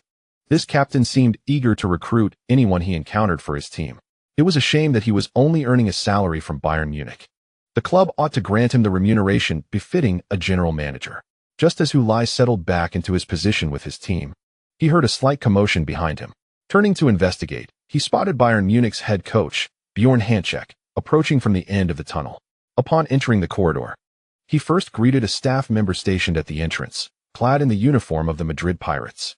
With a smile illuminating his face, he exuded an aura of warmth, as if he had returned home. There were several staff members in the corridor, and he greeted each one as he walked by, acknowledging them all. After all, it had only been a mere 4 years since he departed from the Pirates, and the stadium's personnel had not undergone a complete transformation. In the television broadcast, the commentator, Alvarez Sanchez, spoke with palpable excitement, remarking that Hanchek's interactions with the staff evoked a sense of familiarity and nostalgia. During his tenure coaching the Madrid Pirates, he had made it a habit to greet every staff member he encountered upon emerging from the locker room for home matches. As Hanchek exchanged pleasantries with each staff member, the coaching team, led by Parotti, lingered behind them. Witnessing this scene, Nahal could not suppress a hum of acknowledgement. Welcome back. This remark rendered the other coaches somewhat uncomfortable. Yet no one uttered a word. Parotti slowed his pace, seemingly reluctant to confront Hanchek directly. Although he remained silent, his pause compelled the other coaches from Madrid Pirates to halt as well. Enzo Nahal, clearly displeased, opted to remain a bystander, observing coldly. He noticed that after Hanchek had greeted all the staff, he proceeded towards the lineup of players. Rather than engaging with the players from Blue and White Munich, he approached the players of Madrid Pirates instead. Was this not a tad excessive? Nahal could no longer contain himself. He surmised Hanchek's intention to greet the players he once mentored, many of whom were still part of the team. Yet, addressing the opposing players in front of their coach, irrespective of past camaraderie, seemed rather audacious. Hulai had assumed that Hanchek's greetings to the staff would suffice, only to be taken aback when Hanchek walked towards their team. He then reached out and patted the back of Tanini, who was positioned at the end of the line. Upon turning to see Hanchek, Tanini quickly masked his surprise, beaming as he embraced him. Tanini had been brought to the Pirates by Hanchek and had made it to the Brazilian national team under his guidance. Hulai, overhearing the commentary, turned to see Max Carey beside him. Thank you for the commentary, but why are you telling me this? He inquired. Aren't you displeased with him? Carey glanced at Hanchek. Displeased? Who told you that? I certainly am not, Hulai vehemently denied. Carey responded with a derisive chuckle. Hulai retorted, I am quite curious to see your demeanor when you meet him later. Will you be as deferential as Tanini? By the way, I have yet to witness you showing such respect to anyone. At that moment, I must keep my eyes wide open and observe closely. Ah. The smile on Kair's face vanished. Enzo Nahal truly held great respect for his mentor. Since Parotti did not permit him to intervene, despite his displeasure, he refrained from further comment. However, Parotti could still hear his increasingly labored breaths. Clearly, he was quite dissatisfied with Hantacek asserting his dominion before him. As if Parotti were not the current head coach of the Pirates, but rather Hantacek himself. No matter how arrogant Hantacek might be, he could not justify his actions at this moment. Initially, commentator Sanchez was quite excited to see Hantacek greeting staff members. But his enthusiasm waned upon witnessing Hantacek approaching the Pirates players. Was he mistaken? Today, he was the head coach of Blue and White Munich. Hantacek, oblivious to Sanchez's doubts, continued to greet the players of Madrid Pirates without a care in the world, and those players displayed remarkable politeness in his presence, further accentuating his commanding demeanor. To Enzo Nahal, Hantacek was clearly demonstrating his authority, indicating who the true captain of the team was. Regardless of how many championships Parotti had won, they merely served as a garment tailored for Hantacek. Nahal felt his anger surging, nearly reaching its peak. He was on the verge of disregarding Parotti's advice and confronting Hantacek directly. Just then, Hantacek approached Hulai. To his surprise, Hulai, without waiting for any gesture from Hantacek, proactively extended his hand, both hands. In fact, Hantacek looked down at Hulai's outstretched hands, momentarily hesitant. Typically, offering both hands signifies a deep respect toward the other party. But did Hulai truly hold him in such esteem? Hantacek, for all his arrogance, could not possibly be so self-deluded. He had no prior interactions with Hulai. So why was Hulai acting this way? Despite his authoritative demeanor while shaking hands and engaging with the Pirates players, Hantacek now hesitated to accept Hulai's outstretched hands. Wary of potential traps, Hulai did not allow him much time for indecision. Sensing Hantacek's reluctance, he took a bold step forward, grasping Hantacek's hands enthusiastically while exclaiming, "Ah, Mr. Hantacek, I have long admired your reputation these past few days." Hantacek noted Hulai's specific mention of these past few days, understanding the implication. He was no fool. He recognized the sarcasm regarding the media's coverage of his return to the Pirates' home ground. Nearby, Maxi Kair also caught Hulai's subtle intention and cast a sidelong glance at him. Hantacek discerned the veiled sarcasm in Hulai's tone, yet he refrained from exhibiting any overt irritation in front of the assembly. He was not foolish enough to overlook Hulai's provocations. Since his entrance, he had consistently embodied the demeanor of a true magnate. Should he allow Hulai's taunts to penetrate his defenses, all the painstakingly cultivated image he had built would be irrevocably shattered. A genuine leader would never stoop to the level of petty disputes or engage in open confrontations. Reflecting on this, he allowed a slight smile to grace his lips. "I am not quite like you. Not just in these past few days, but for several years. Your name has resonated far and wide. I am no stranger to you, Hulai." With that, he attempted to withdraw his hand and proceed forward. For the remaining Madrid Pirates players awaited him, including the forthcoming Maxikiri. However, when he tried to pull away, he found himself unable to do so. Believing his strength insufficient, he exerted more force, yet still could not free himself. Glancing down at Hulai's hands, he observed the prominent veins, resembling iron pincers, firmly gripping his own. He then redirected his gaze to Hulai, who was beaming with an exaggerated smile, exclaiming, "Oh, is that so? What an honor. I have merely garnered a modicum of fame. But I cannot compare to Mr. Hantacek. You are the one who has rescued the Madrid Pirates from the mire, granting the team a new lease on life. Without you, the Pirates would surely be expelled from the ranks of elite clubs. Without you, the skies over Madrid would forever remain shrouded in darkness." By the end of his proclamation, he was gritting his teeth, for Hantacek was straining to withdraw his hand, compelling Hulai to tighten his grip, his jaw clenched in exertion. What were they engaged in? The coaches of the Madrid Pirates observed from a distance, bewildered as Hantacek and Hulai appeared to be engaged in an intense tug-of-war. Parotti, however, could not suppress a grin. "Huh? That little rascal." Maxikiri and the surrounding players stared in astonishment at the unfolding scene. They were not alone. Countless viewers at home were equally perplexed by the unexpected events transpiring in the player tunnel at Pirate Park. It appeared that Hulai and Hantacek were engrossed in an animated conversation, hands clasped tightly, yet this was clearly abnormal. Their relationship had not reached a level of familiarity that warranted such prolonged contact. Moreover, Hantacek did not seem particularly inclined to engage in amiable discourse with Hulai. The seasoned commentators found themselves at a loss for words. Hantacek, now under the glaring spotlight, regretted his decision to approach Hulai. He should have circumvented him and made a beeline for Maxikiri behind. Yet, upon reflection, it dawned on him that it was not he who had initiated contact, but rather Hulai who had seized his hand. In the presence of all those assembled and the television cameras, Hantacek found it difficult to express his displeasure openly. He could only manage a strained smile, gritting his teeth as he lowered his voice, stating, "That will suffice, Hulai. You may release me now." Hulai, seemingly oblivious to Hantacek's discomfort, continued to effusively convey his admiration. "In these past 2 days, I have heard countless legends about you. They say that on the day you decided to join the Madrid Pirates as their coach, a vibrant rainbow emerged in the skies above Madrid. Conversely, on the day you chose not to renew your contract with the Pirates, the city was engulfed in torrential rain. This downpour lasted for 7 days and nights, as if it sought to erase every trace of your presence in Madrid. Yet, the marks you left with the Pirates were so profound that even a week of relentless rain could not wash away the imprint you had made. I cannot recall where I read it, but it was said that those who have come leave behind traces. I had not understood this until now. It is you they speak of, Mr. Bjorn Hantacek." As he spoke, he vigorously shook Hantacek's arm, almost like an ardent admirer. Observing Hantacek's disheveled state, Parotti shook his head and said, "Let us intervene and assist Mr. Hantacek. I suspect who could keep hold of his hand and talk until the referees arrived." With that, he stepped forward. Amidst the gazes of all present, he traversed through the space between the two teams and approached Hulai and Hantacek. He greeted Hantacek first. "Hello, Mr. Hantacek." Hantacek forced a smile in return. "Greetings, Mr. Parotti."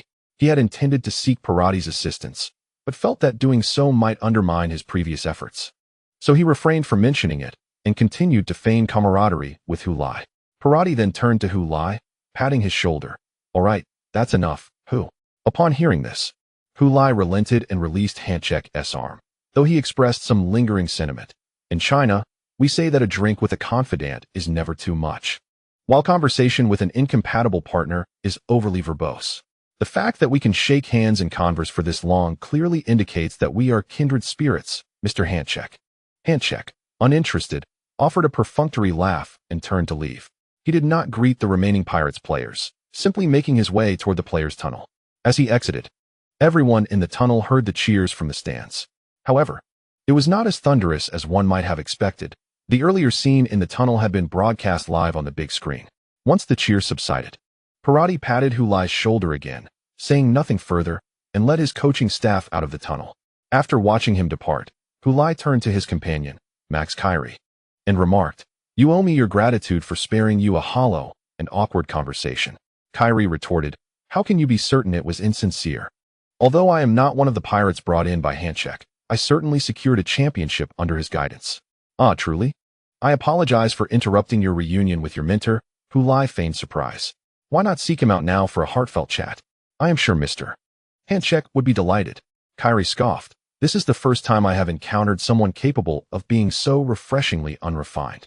Hantacek settled into the away team's coaching seat and wiped his right hand on his trousers, feeling as though he had not adequately dried the sweat. After being gripped by Hulai for so long, he could not discern which beads of sweat in his palm belonged to Hulai and which were his own. Assistant coach Mitchelstad leaned in, covering his mouth, and remarked, "It appears your plan has collapsed, Bjorn." Having exited early, he had just witnessed the unfolding events on the coach's bench through the large screen. "I underestimated who," said the man Hantacek, also covering his mouth, pausing momentarily. "What is the verdict?" Mitchelstad pressed. "Truly despicable." Chapter 428. The offensive stronghold. Vandenberg committed another foul. Booing erupted from the stands, as the Madrid Pirates fans expressed their displeasure at the referee's decision not to issue a card to Vandenberg. Indeed, the air above Pirate Park was filled with jeers. The tender scenes witnessed before the match had completely dissipated. As Li Qingliang had mentioned to Han Shuyu, the Madrid Pirates fans were perceptive, fully aware of whom they ought to support. Their pre-match welcome for Hantacek did not hinder them from vociferously booing the blue and white Munich players during the game. Initially, they had not begun to boo. It was simply that the tactics employed by blue and white Munich were utterly detestable. Hantacek, as the former head coach of the Madrid Pirates showed no mercy against his old club. The blue and white Munich team resorted to a strategy of fouls, employing a more aggressive approach to disrupt the Pirates' ball control. Forwards like Mark Becker tirelessly ran and pressed in the front line, aiming to throw off the rhythm of the Pirates' possession play. Thus, the match commenced with intense skirmishes, yet it could hardly be described as aesthetically pleasing or thrilling. The game was fragmented by the fouls of the blue and white Munich players, rendering it nearly impossible to flow smoothly, frequently interrupted by the shrill sound of the referee's whistle. Even for neutral fans, the first 25 minutes were excruciating to watch. Hanček's tactical arrangement was indeed merciless. As previously stated, Bjorn Hanček was a coach who would stop at nothing in his pursuit of victory. I even question whether his pre-match demeanor was merely a ruse to lull the Madrid Pirates into complacency. Commentators began to voice their opinions. Television coverage shifted to the visiting team's bench, where Hanček and his assistant coach Mitchelstad were frantically waving their arms, appealing to the fourth official, seemingly believing that the referee should not have called Vandenberg's foul. Many Madrid Pirates fans witnessing this scene would undoubtedly find it familiar, for in his time as the coach of the Pirates, Hanček exhibited similarly animated body language. Every ball contested, whether a foul by his own players or not, he would surely protest and pressure the referee. However, at that time, he was advocating for the interests of the Madrid Pirates. Now, he sought to benefit their adversaries. Hanshi wondered if the Pirates fans had grown accustomed to this. She certainly had not. Originally, the Madrid Pirates were organizing an offensive, but their efforts were thwarted by a foul committed by Vandenberg. Consequently, they had to initiate their attack anew through a set piece. The ball was sent directly towards the goal of blue and white Munich, where Hulai executed a header within the penalty area. His attempt was parried away by the formidable goalkeeper Tobias Schlieder of blue and white Munich. Soon after, Mark Becker seized an opportunity to shoot. Receiving the ball in the penalty area, he deliberately stopped it outward, thereby creating some distance from his defender, Danny Drew. After evading the opponent's defense, he swiftly pursued the ball, turned, and unleashed a powerful shot. The Madrid Pirates goalkeeper, Heiver, leaped in an attempt to intercept, but failed to make contact. Ultimately, the ball grazed the outer edge of the goalpost before crossing the baseline. Oh dear, what a perilous moment. Heiver let out a long sigh, his heart momentarily skipping a beat from the fright. Spanish commentator Alvarez Sanchez echoed the sentiment, remarking on Becker's exceptional form. Following an early Bundesliga championship, Hanček granted the team a 3-day respite. Reports indicated that even during this brief holiday, Becker continued to train daily at the facility to enhance his skills. Such diligence is remarkably rare for Becker, underscoring the significance he places on securing the UEFA Champions League Golden Boot and breaking the record held by Sirius Caesar. As the match approached the 30-minute mark, both teams were locked in a fierce contest, exchanging blows with unwavering intensity. Though the spectacle lacked brilliance, the engagement was undeniably fierce. In this match, the Madrid Pirates deployed their traditional 4-4-2 formation. Hulai and Maxi Kelly partnered as forwards, with Tonini positioned on the left flank and Kamara on the right. The midfield featured a dual pivot of Vukovic and Ramirez in central roles. The center-backs, Danny Drew and Riva Moreno, were flanked by left-back Ione Martinez and right-back Irasusta, with Heiver guarding the goal. Conversely, blue and white Munich utilized their customary 4-5-1 formation, with the striking sensation Mark Becker positioned centrally. Behind him, 3 attacking midfielders were arranged in a line. On the left was the swift and skillful French international, Aubert Gaborel, adept at both breaching defenses and delivering crosses. In the center was the German international, Tori Weil, renowned for his impressive long-range shooting ability at just 25 years of age. He was signed as a free agent from mid-table Bundesliga team Brinkmann 2 years prior and is being groomed by blue and white Munich as the successor to Soren Gribisch. On the right was a familiar face for Madrid Pirates fans, the former right winger and Spanish international Martin Rosada, who, after helping the Madrid Pirates secure the UEFA Europa League title in the 2025-2026 season, transferred to the more formidable blue and white Munich. There, he ultimately achieved a career grand slam, capturing the coveted UEFA Champions League title, surpassing many of his blue and white Munich teammates, as he had already secured an additional Europa League championship. Behind them were 2 rearguard midfielders, with one being the defensive midfielder Victor van der Stern, a Dutch international. This player bears a rather notorious reputation due to his aggressive style, having once set a Bundesliga record for receiving 5 red cards in a single season. However, his defensive prowess is undeniably exceptional. Another individual is the captain of Blue and White Munich, the former Ballon d'Or and World Player of the Year, Soren Gribush. He has fully assumed the mantle from son Graymanda Elmer, becoming the new captain steering Blue and White Munich onward. He is a midfielder with a remarkable balance of offensive and defensive skills. The primary left-back for Blue and White Munich is the French international, Lamine Gueye, known for his speed, adeptness in assisting, and proactive defense.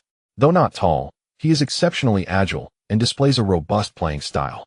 The left center-back is Jankren, a young and talented Swiss international. Although Swiss by nationality, he grew up in Munich and is a product of Blue and White Munich's youth academy. He was once courted by the German Football Association, which hoped to see him represent the German national team, but ultimately, he chose to don the colors of Switzerland, his mother's homeland.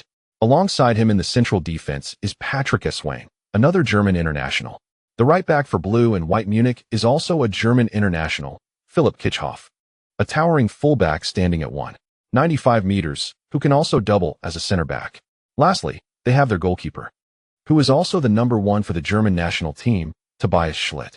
Both teams fielded their strongest lineups, despite being the visitors. Blue and White Munich displayed remarkable aggression and tenacity, frequently employing high pressing to stifle the Madrid Pirates' ball control and creating chaos in their half. If they could seize the ball in the midfield, they would promptly pass it to the striker, Mark Becker.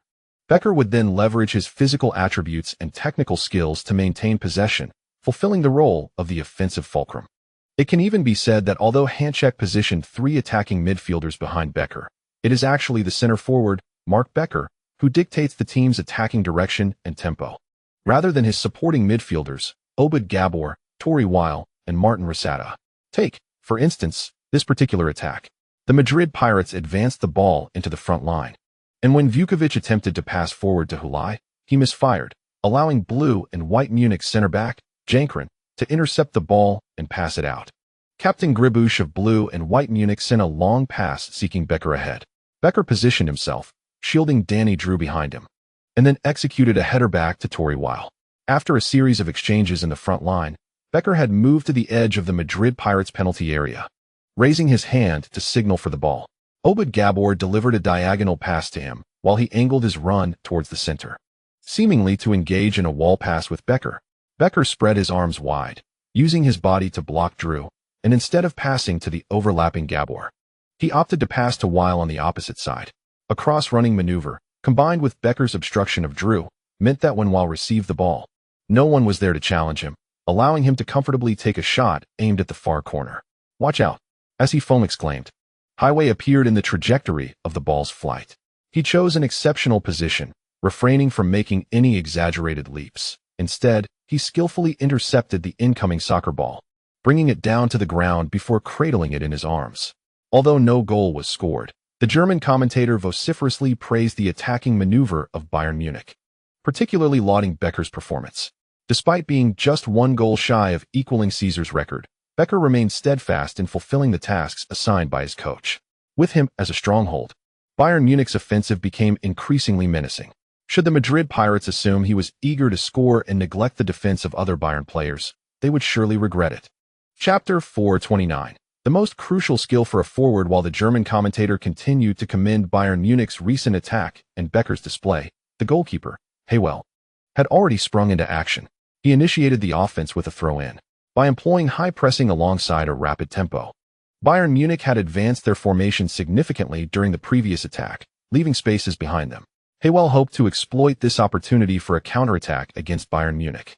His throw-in was remarkably long, nearly reaching the halfway line. The advancing left-back, Ione Martinez, received the ball at the sideline and subsequently passed it across to the center. Vukovic moved in to collect the ball. Simultaneously, Max Kyrie retreated from the front to the midfield to provide support, while Bayern Munich's defensive midfielder, Victor van der Stern, closely followed. Consequently, Vukovic, initially intending to pass to Kyrie, altered his course and instead distributed the ball to the wide-receiving Ione Martinez. After completing the pass, he continued his forward run, positioning himself perfectly for a wall pass with Vukovic. Although he had made a run that seemed fruitless, Max Kyrie did not cease his movements to spectate. He continued to reposition himself, advancing closer to the sideline, ever ready to assist Iwane. Van der Stern also pressed forward, denying the Dutchman any space to comfortably receive the ball. Observing the situation, Iwane opted against passing to Kyrie, instead directing the ball into the central space that Kyrie had vacated. There, Vukovic surged forward to receive it. Vukovic, a chance for the Madrid Pirates. As soon as Vukovic gained possession in the center, the Bayern Munich defenders immediately converged upon him. Even Van der Stern, who had followed Kyrie to the sideline, swiftly pivoted to return. Meanwhile, in front of the penalty area, Hulai raised his arms to request the ball, then began to make a lateral run towards the left flank. Bayern Munich's center back, Estrom, stayed closely glued to Hulai. Vukovic refrained from passing to Hulai, as it was not an opportune moment. Instead, he shifted the ball to the right. Seizing the opportunity presented by Bayern Munich's players collapsing towards the center, space opened up on the flank. Vukovic delivered the ball to Kamara. Kamara received the pass in the vacant area along the side, and without pausing, he propelled the ball forward before accelerating towards the Bayern Munich penalty area. In this vicinity, he drew the blue and white Munich players, who had just contracted towards the center, to the right flank. Like a fist that has tightened, it unfurled into an open palm, leaving ample space between the fingers. Originally sprinting towards the flank, Hulai immediately pivoted and surged towards the center. Estrom followed suit, compressing his position. Yet, Hulai did not genuinely advance. His body's turn and forward lean were mere feints intended for Estrom. Once he deceived Estrom, he remained stationary. Meanwhile, Maxi Cayley darted from the flank into the center, slipping past Hulai. Thus, Estrom caught a glimpse of a blue figure from the corner of his eye and instinctively assumed it to be Hulai. Without hesitation, he accelerated to intercept, attempting to block the opponent from the outer line. It was precisely at this moment that Kamara, who had angled into the penalty area, unexpectedly struck. Prior to his shot, he had lifted his gaze to survey the area within the box, yet the attempt still came as a surprise. The blue and white Munich center back, along with the left back Lemane Gay, primarily focused on preventing Kamara's breakthrough, while hesitating to commit, fearing that a challenge could lead to a foul in the penalty area. Previous analysis of match footage had made it clear that Kamara was particularly prone to falling with the slightest contact. They had no desire to grant him a penalty at such a critical juncture. Thus, they maintained an appropriate distance, simultaneously guarding against Kamara's advance and potential cross. What they did not anticipate was that Kamara would deliver such a cross. No, perhaps it was never intended as a cross at all. Kamara struck the ball forcefully towards the goal, his foot arched back, making it appear more like a direct shot. However, it veered slightly off target. The ball zipped along the grass, skimming past the still-arriving Maxi Cayley, then gliding by Estrom's feet, and finally whisking past the goalkeeper Schlitt, hidden behind Estrom. Hulai seized the moment as Kamara shot, propelling himself towards the goal where the ball rolled invitingly. Before him lay an almost empty net. What suspense could there be in such a situation? Hulai. As he surged forward, he adjusted his body's angle, positioning himself sideways to the goal. Facing the incoming ball, with his left foot providing support, he braced against the momentum of his advance to maintain his balance while drawing back his right foot, executing a push akin to a golfer's final putt. The core strength honed through relentless training manifested brilliantly in this instant. Hulai's left knee bent slightly, his thigh muscles swelling as he anchored his ankle firmly to the ground, preventing any shift in his center of gravity upon striking the ball. Although he lost his balance and fell immediately after making contact, just managing to withstand the inertia for that fleeting moment was sufficient. The ball was neither skyward nor off target. Instead, it sailed steadily into the net. Despite Schlitt's desperate dive to thwart the shot, he was powerless to alter its course. He could only watch as the ball nestled into the net he was meant to defend. Goal! Alvarez Sanchez raises his arms in triumph, shouting Hulai. In the 33rd minute, he scores the opening goal for Madrid Pirates. The atmosphere at Pirate Park is electric.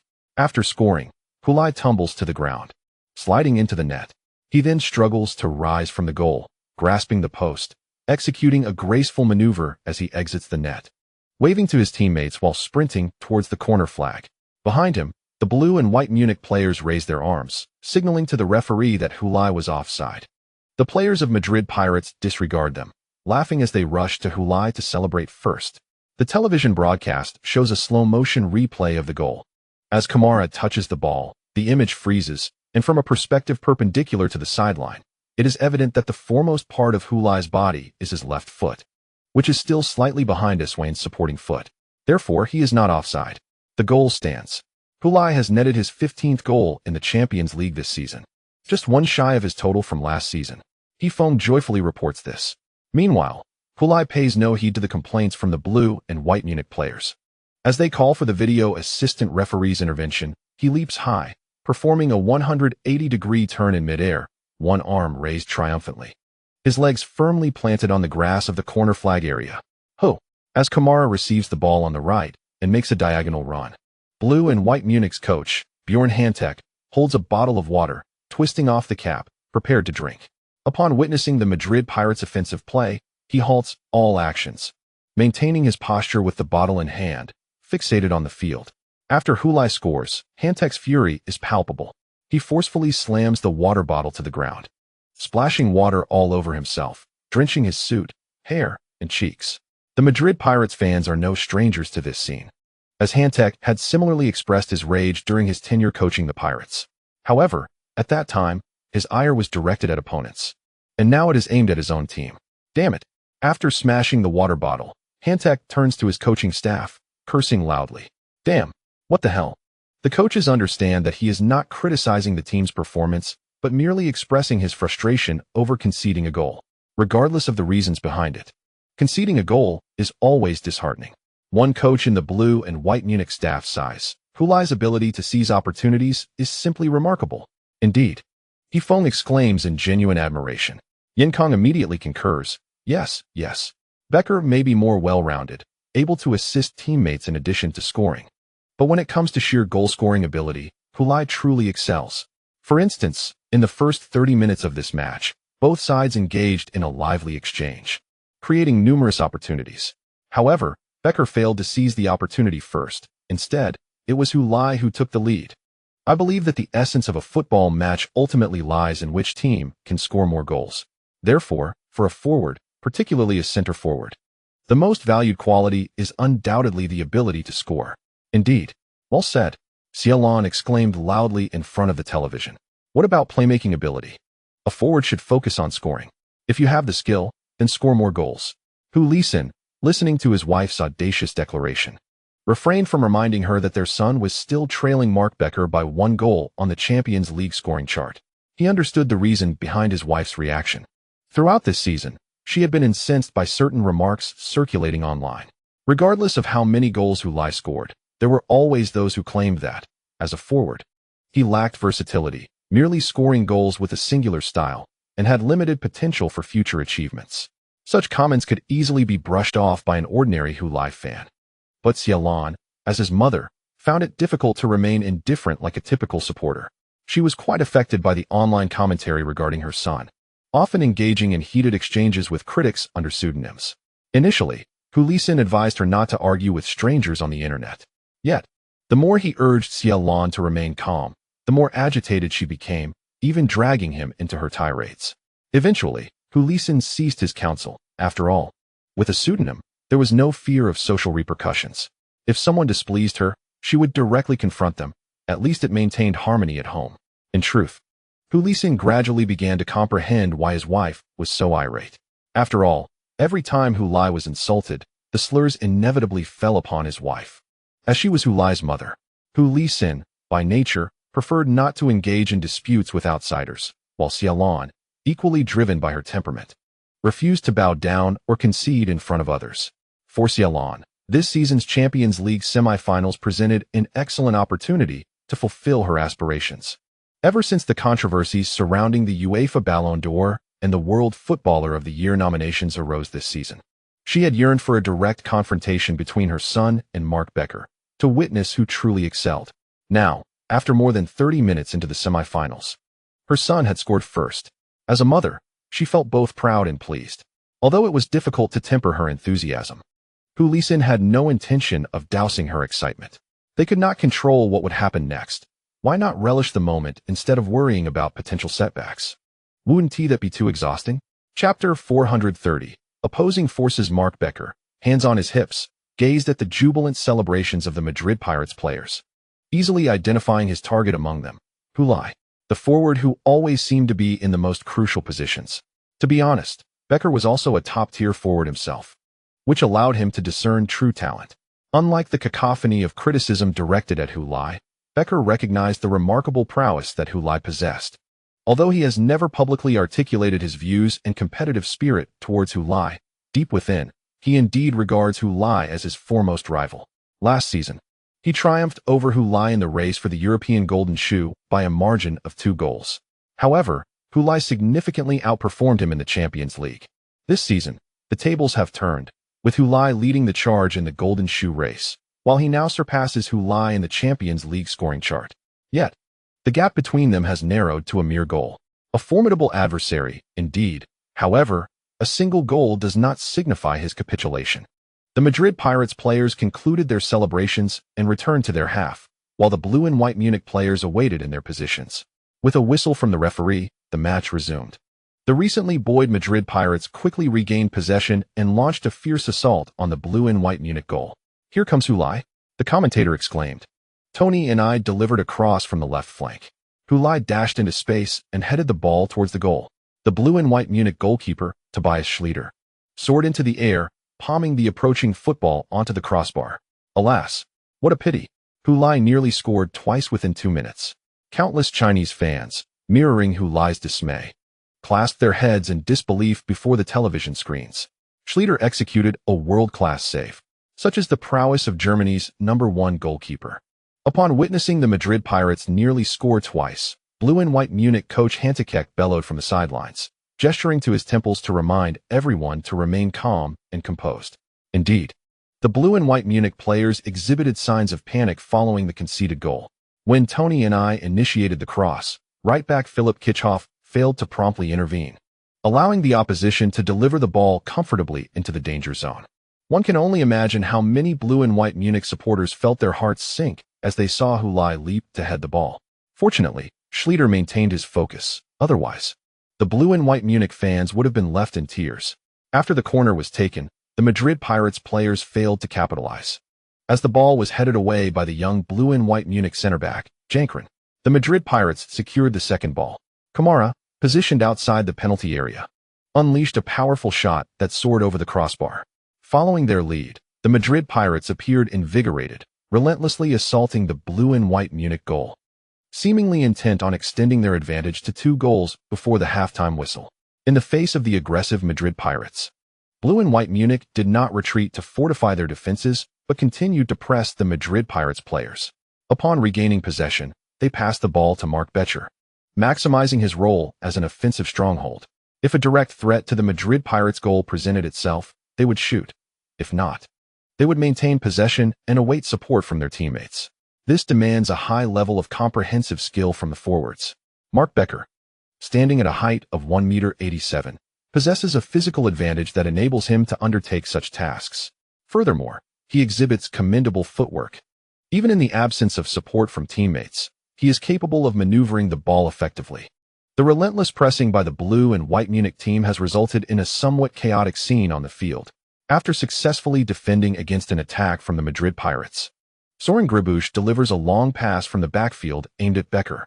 The latter secures his position and skillfully cushions the ball with his chest. Once he waits for his teammate, Obed Gabor, to approach for support, he passes the ball to Gabor. Becher swiftly pivots and advances forward. Gabor then returns the ball, placing it right in front of Becher. Despite his towering stature, Becher is not sluggish. He is not the archetype of a cumbersome center forward. Accelerating, he closes in on the ball while using his body to shield Danny Drew from the side. As he nears the penalty area, he unleashes a shot. Now it is time for Havel's display. He dives and makes a spectacular save, cradling Becher's shot in his arms. Alas, Becher, what a pity. Havel's save was truly remarkable. Although the shot did not result in a goal, Becher turned to Gabor, who had assisted him, and raised his thumb in approval. He did not feel disheartened despite failing to score. In the penalty area, Havel initiates another offensive play by throwing the ball. It sails past Becher as he pivots to return to defense. Just as the ball is released, Dudukalos finds himself confronted by the fierce pressing of the blue and white Munich players. This time, the players challenging him are Tori Weil and Martin Rosada. The blue and white Munich team has sent 2 players to press Dudukalos alone. Faced with this dual pressure, Dudukalos cannot evade immediately and must swiftly pass the ball to Juan Ramirez at his side. However, Gabor, too, follows the ball's trajectory and charges forward. Ramirez attempts to let the ball slide past him, but Gabor, quicker on the draw, intercepts it. Having dispossessed the ball, Gabor swiftly maneuvers around Ramirez and chases after it. A cacophony of gasps and boos erupts over Pirate Park. Gabor. The blue and white Munich team has successfully regained possession in the attacking third. The German commentator exclaims excitedly. As Becker races back, he notices Gabor's successful interception, quickly glances around to confirm he is onside, and gestures to Gabor for the ball. Just as he makes the signal, Gabor passes it to him. Becker quickly turns to assess the situation behind him and notices Riva Moreno charging towards him. He then spreads his arms, takes a step to the side, and uses his body to shield Moreno behind him. Simultaneously, as Moreno collides with Becker, the ball arrives. Becker withstands Moreno's impact, firmly controlling the ball and driving it toward the penalty area. Danny Drew circles around to intercept Becker's path. Moreno closely pursues, relentless in his effort. Undaunted by the 2-on-1 situation, Becker calmly dribbles the ball forward before swinging his left foot as if to shoot. Moreno lunged toward the football, only to be deftly outmaneuvered by Becker. A feigned shot turned into a genuine feint. From a distance, Drew observed Becker's skillful evasion of Moreno and sought to intercept the ball. Becker, once again, used his body to shield the ball, compelling Drew to hesitate. He then slightly nudged the football aside, creating space for a shot, and struck again. This time, the ball rolled low, skimming the grass toward the far post's lower corner. Havel made a desperate dive. However, for a goalkeeper exceeding 6 feet 3 inches, ground saves are invariably more challenging than aerial ones, requiring significantly more time. Consequently, he was unable to make contact. The football surged into the net before his hands could reach it.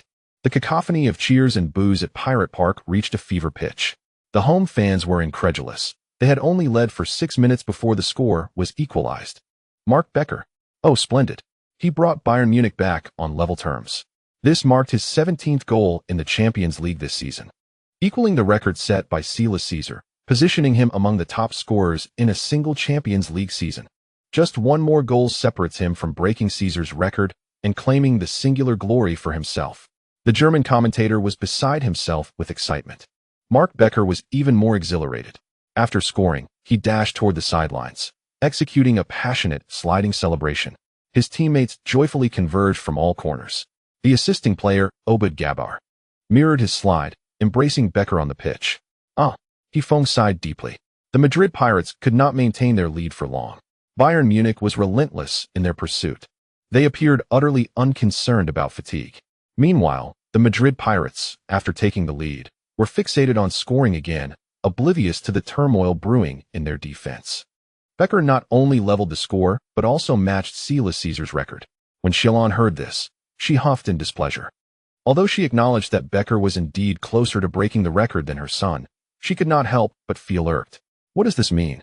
My son scores 1, and you follow suit? Chapter 431. The Madman and the Good Man. Witnessing Mark Becker's goal, Parotti reclined in his coaching chair, leaning heavily against the backrest. He sighed to his fellow coaches, lamenting the chaos of mistakes on both sides. The goal by Bayern Munich stemmed precisely from their relentless pressing on the pitch, exploiting the Madrid Pirates' hasty psychology following their own goal. The match had indeed descended into a state of disarray.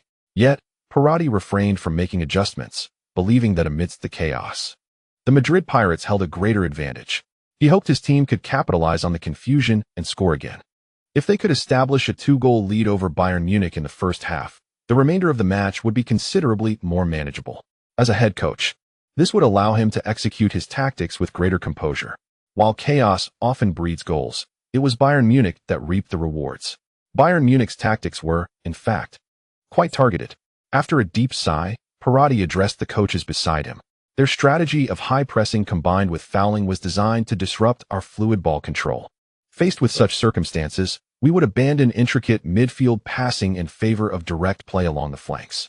However, this would lead us to play the game that Heiver is well acquainted with, allowing him to leverage his extensive experience against us, as he possesses a profound understanding of our tactics. While Parotti lamented the conceded goal, Heiver celebrated wildly in the adjacent coaching area.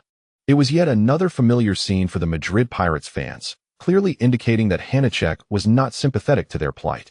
Observing this, Han Shiyu remarked to Li Qingliang, "We never expected him to show any gratitude." Li Qingliang, somewhat disheartened, was not troubled by Hanacek's celebration but rather by the fact that they had conceded a goal. Most of the Madrid Pirates fans in the stands fell into a somber silence. It was only when the blue and white Munich players concluded their celebrations and returned to their half that the match resumed, allowing the Madrid Pirates supporters to come alive once more. They vociferously rallied behind their team, urging them on. The equalizing goal had invigorated the blue and white Munich side, whose relentless pressing in the midfield sent shivers down the spines of the Madrid Pirates fans, who feared another quick concession. Consequently, they fervently cheered to bolster their team's defense against the onslaught from blue and white Munich. Fortunately, when Becker scored, only 5 or 6 minutes remained in the first half. Ultimately, the Madrid Pirates managed to withstand the pressure from blue and white Munich, maintaining the score at 1-1 as the first half concluded. In the away team's locker room, despite blue and white Munich's late equalizer, Hanacek refrained from praising the players' performances, opting instead to review the circumstances surrounding the conceded goal. "We must not afford them too much space during the match," he emphasized. The goal was a result of Van der Stern's engagement with Kelly, which left Gribush unable to recover in time to fill the gap in the center. Gribush, being singled out for criticism, had no choice but to accept the rebuke without sulking. His performance in the first half had been commendable, aside from that singular lapse. The delay in his defensive recovery, coupled with his hesitation to challenge Kamara, also implicated Jakong and Gay in the matter.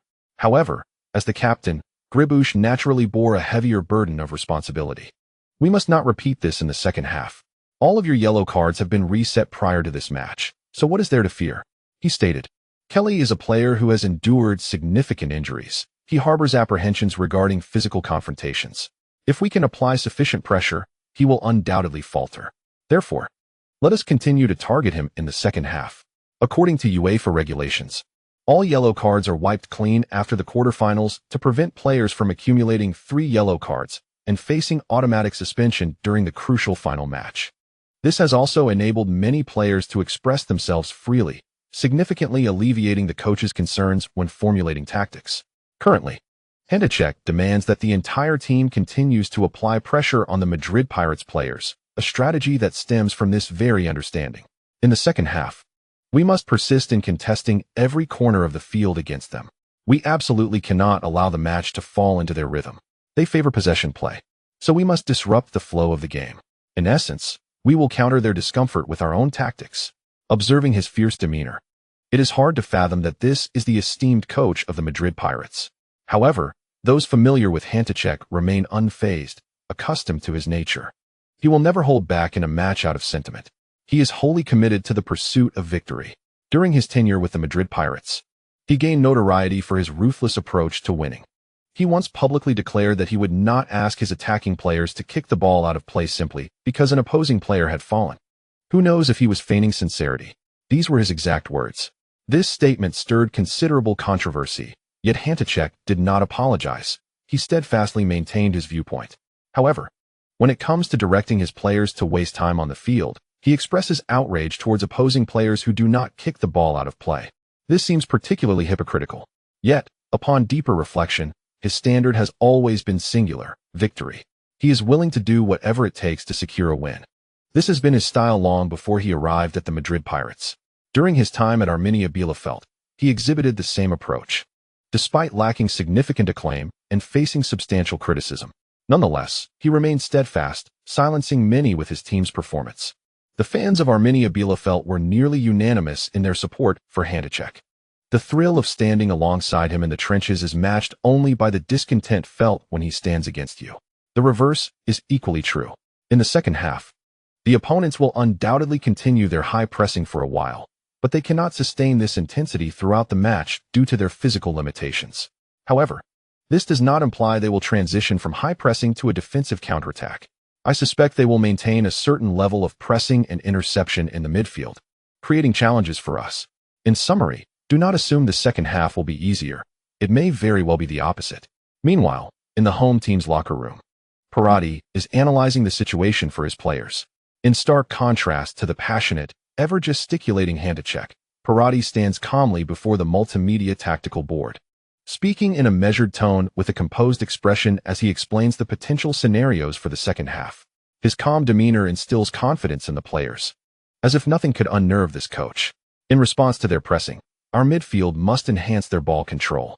Maxi, you need to drop a bit deeper and connect more closely with Vukovic.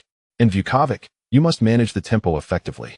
Bayern Munich, clad in blue and white, are acutely aware that their high-pressing tactics leave substantial gaps behind them. Thus, they are particularly anxious about our counterattacks. The moment they lose possession in the midfield, they hasten to retreat. In such instances, unless a particularly opportune moment arises, we should refrain from advancing the ball forward. We can easily opt for a backward pass, maintaining possession in the backfield, coordinating with a touch-responsive screen. Parotti manipulates the digital tactical board, moving pieces that represent players, allowing everyone to grasp the coach's intentions more intuitively.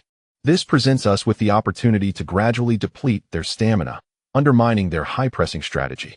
We must consistently control the rhythm of the game, whether in attack or defense. We must take the initiative, compelling Bayern Munich to exert themselves. Unlike when he first joined the team, Parotti now articulates these strategies with a calm demeanor, and players no longer express disdain or discomfort. His previously languid approach was often derided and criticized by the media. Accusations of indecisiveness, unoriginality, lack of personality, and an absence of authority echoed loudly at that time, leaving him to navigate the locker room in a state of compromise. The harsh scrutiny he faced in the public arena stemmed partly from his relative obscurity and lack of acclaim compared to Heiver, and partly from dissatisfaction regarding the Madrid Pirates' decision to appoint a transitional coach after Heiver's departure. Such media portrayals inevitably influenced players' perceptions of their head coach, leading to murmurs of discontent within the team regarding this seemingly unremarkable figure. However, the situation has undergone a remarkable transformation. Under the stewardship of Ettore Parotti, the team has clinched the UEFA Europa League title, the La Liga Championship, and the Spanish Super Cup, while also reaching the semi-finals of the UEFA Champions League. In terms of accolades, he stands on equal footing with Heiver. With achievements as his foundation, his personality traits have begun to shine through. Players are eager to interact with this unpretentious coach, as being around him is devoid of pressure. Even the notoriously temperamental Maxi Carey harbors no grievances towards Parotti, underscoring the extent of his amiable nature. While this style of play may reduce our offensive opportunities, it is of little concern. We do not require a plethora of chances. Rather, we need opportunities of sufficient quality.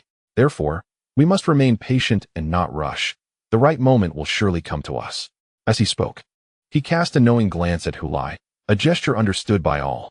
With Hulai on our side, even if chances are scarce, the likelihood of converting them into goals is significantly heightened. Hence, there is truly no reason to hurry. Finally, Parotti clapped his hands together and stated, "I firmly believe we can reach the finals, for I have confidence in each of you." His voice was soft, his words few, yet they inspired every player of the Madrid Pirates to stand a little taller. Chapter 432. A changed Kyrie adhering to a tactical philosophy aimed at unsettling the Madrid Pirates.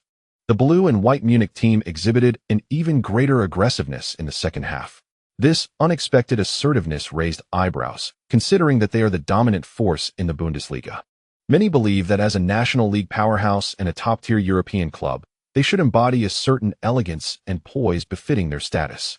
How could they, akin to mid-tier teams, lower themselves to engage in fierce duels with the Madrid Pirates in every corner of the pitch? Yet, that is precisely how blue and white Munich approached the game. It is not just blue and white Munich. Indeed, the Royal Madrid team operates similarly, showcasing immense fighting spirit as a premier club. After all, their accolades were not garnered through noble demeanor and aristocratic charm. In response to blue and white Munich's relentless pressing, the Madrid Pirates devised their own counter-strategies. The interplay between possession and pressing seems to be a classic rivalry, each countering the other.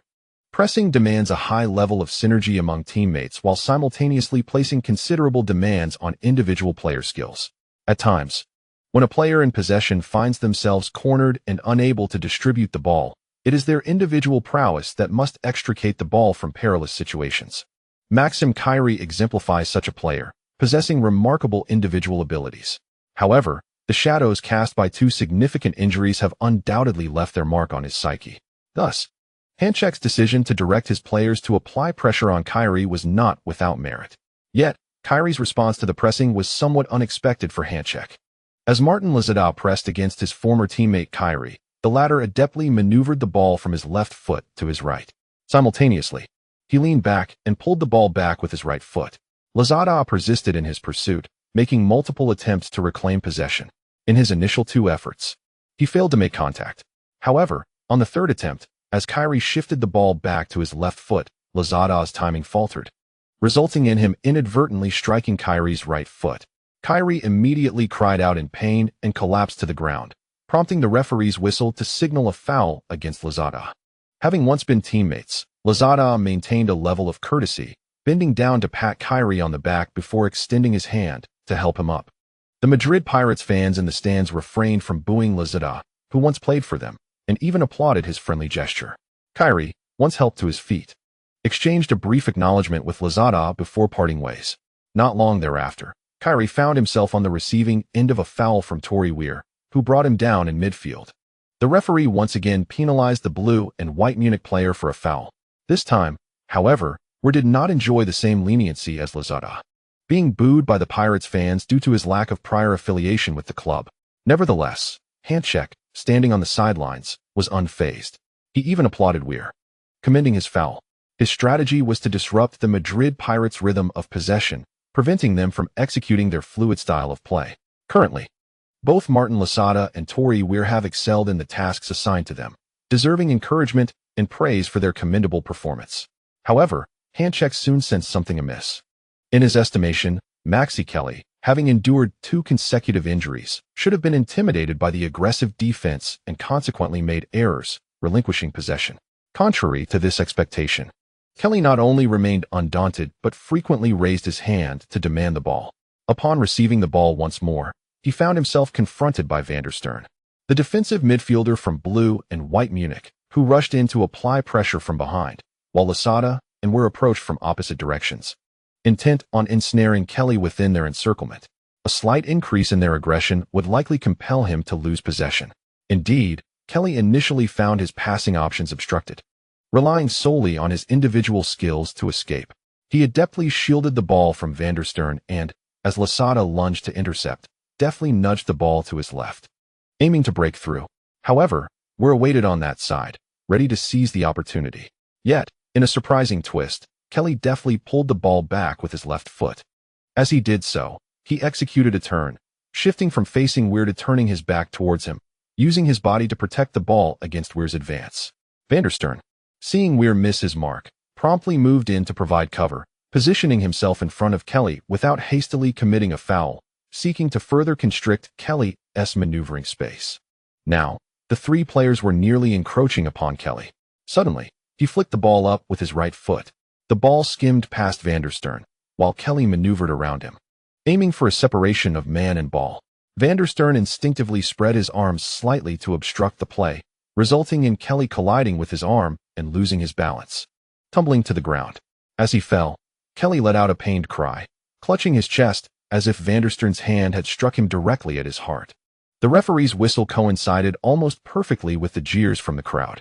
It was evidently a tactical foul. How could a card not be issued? Spanish commentator Sanchez vocally questioned amidst the overwhelming boos from the stands. Earlier in the first half, Vandenberg had merely received a verbal warning from the referee for a previous foul, without being booked, much to the discontent of the Madrid Pirates supporters. As a key defensive midfielder for blue and white Munich, the difference between having a card and not significantly impacts Vandenberg's performance in the ensuing match, as well as the overall results for both teams. During halftime, many Madrid Pirates fans discussed how blue and white Munich's ability to equalize in the first half was largely attributed to Vandenberg's lack of a yellow card, allowing him to play with reckless abandon. Now, with Vandenberg committing yet another foul on Maxi Kelly, it was glaringly evident that this was a deliberate infringement. The referee, if he hesitated any longer, would be unable to justify his inaction. Thus, amidst a chorus of boos, he finally brandished a yellow card at Vandenberg. The player, feeling aggrieved, protested, asserting that while he had indeed made contact, it was hardly sufficient to cause a fall, and he certainly had not struck the opponent in the chest. He suspected that Maxi Kelly was feigning injury. Meanwhile, Handcheck, on the sidelines, expressed his dissatisfaction with the decision, gesturing animatedly to the fourth official.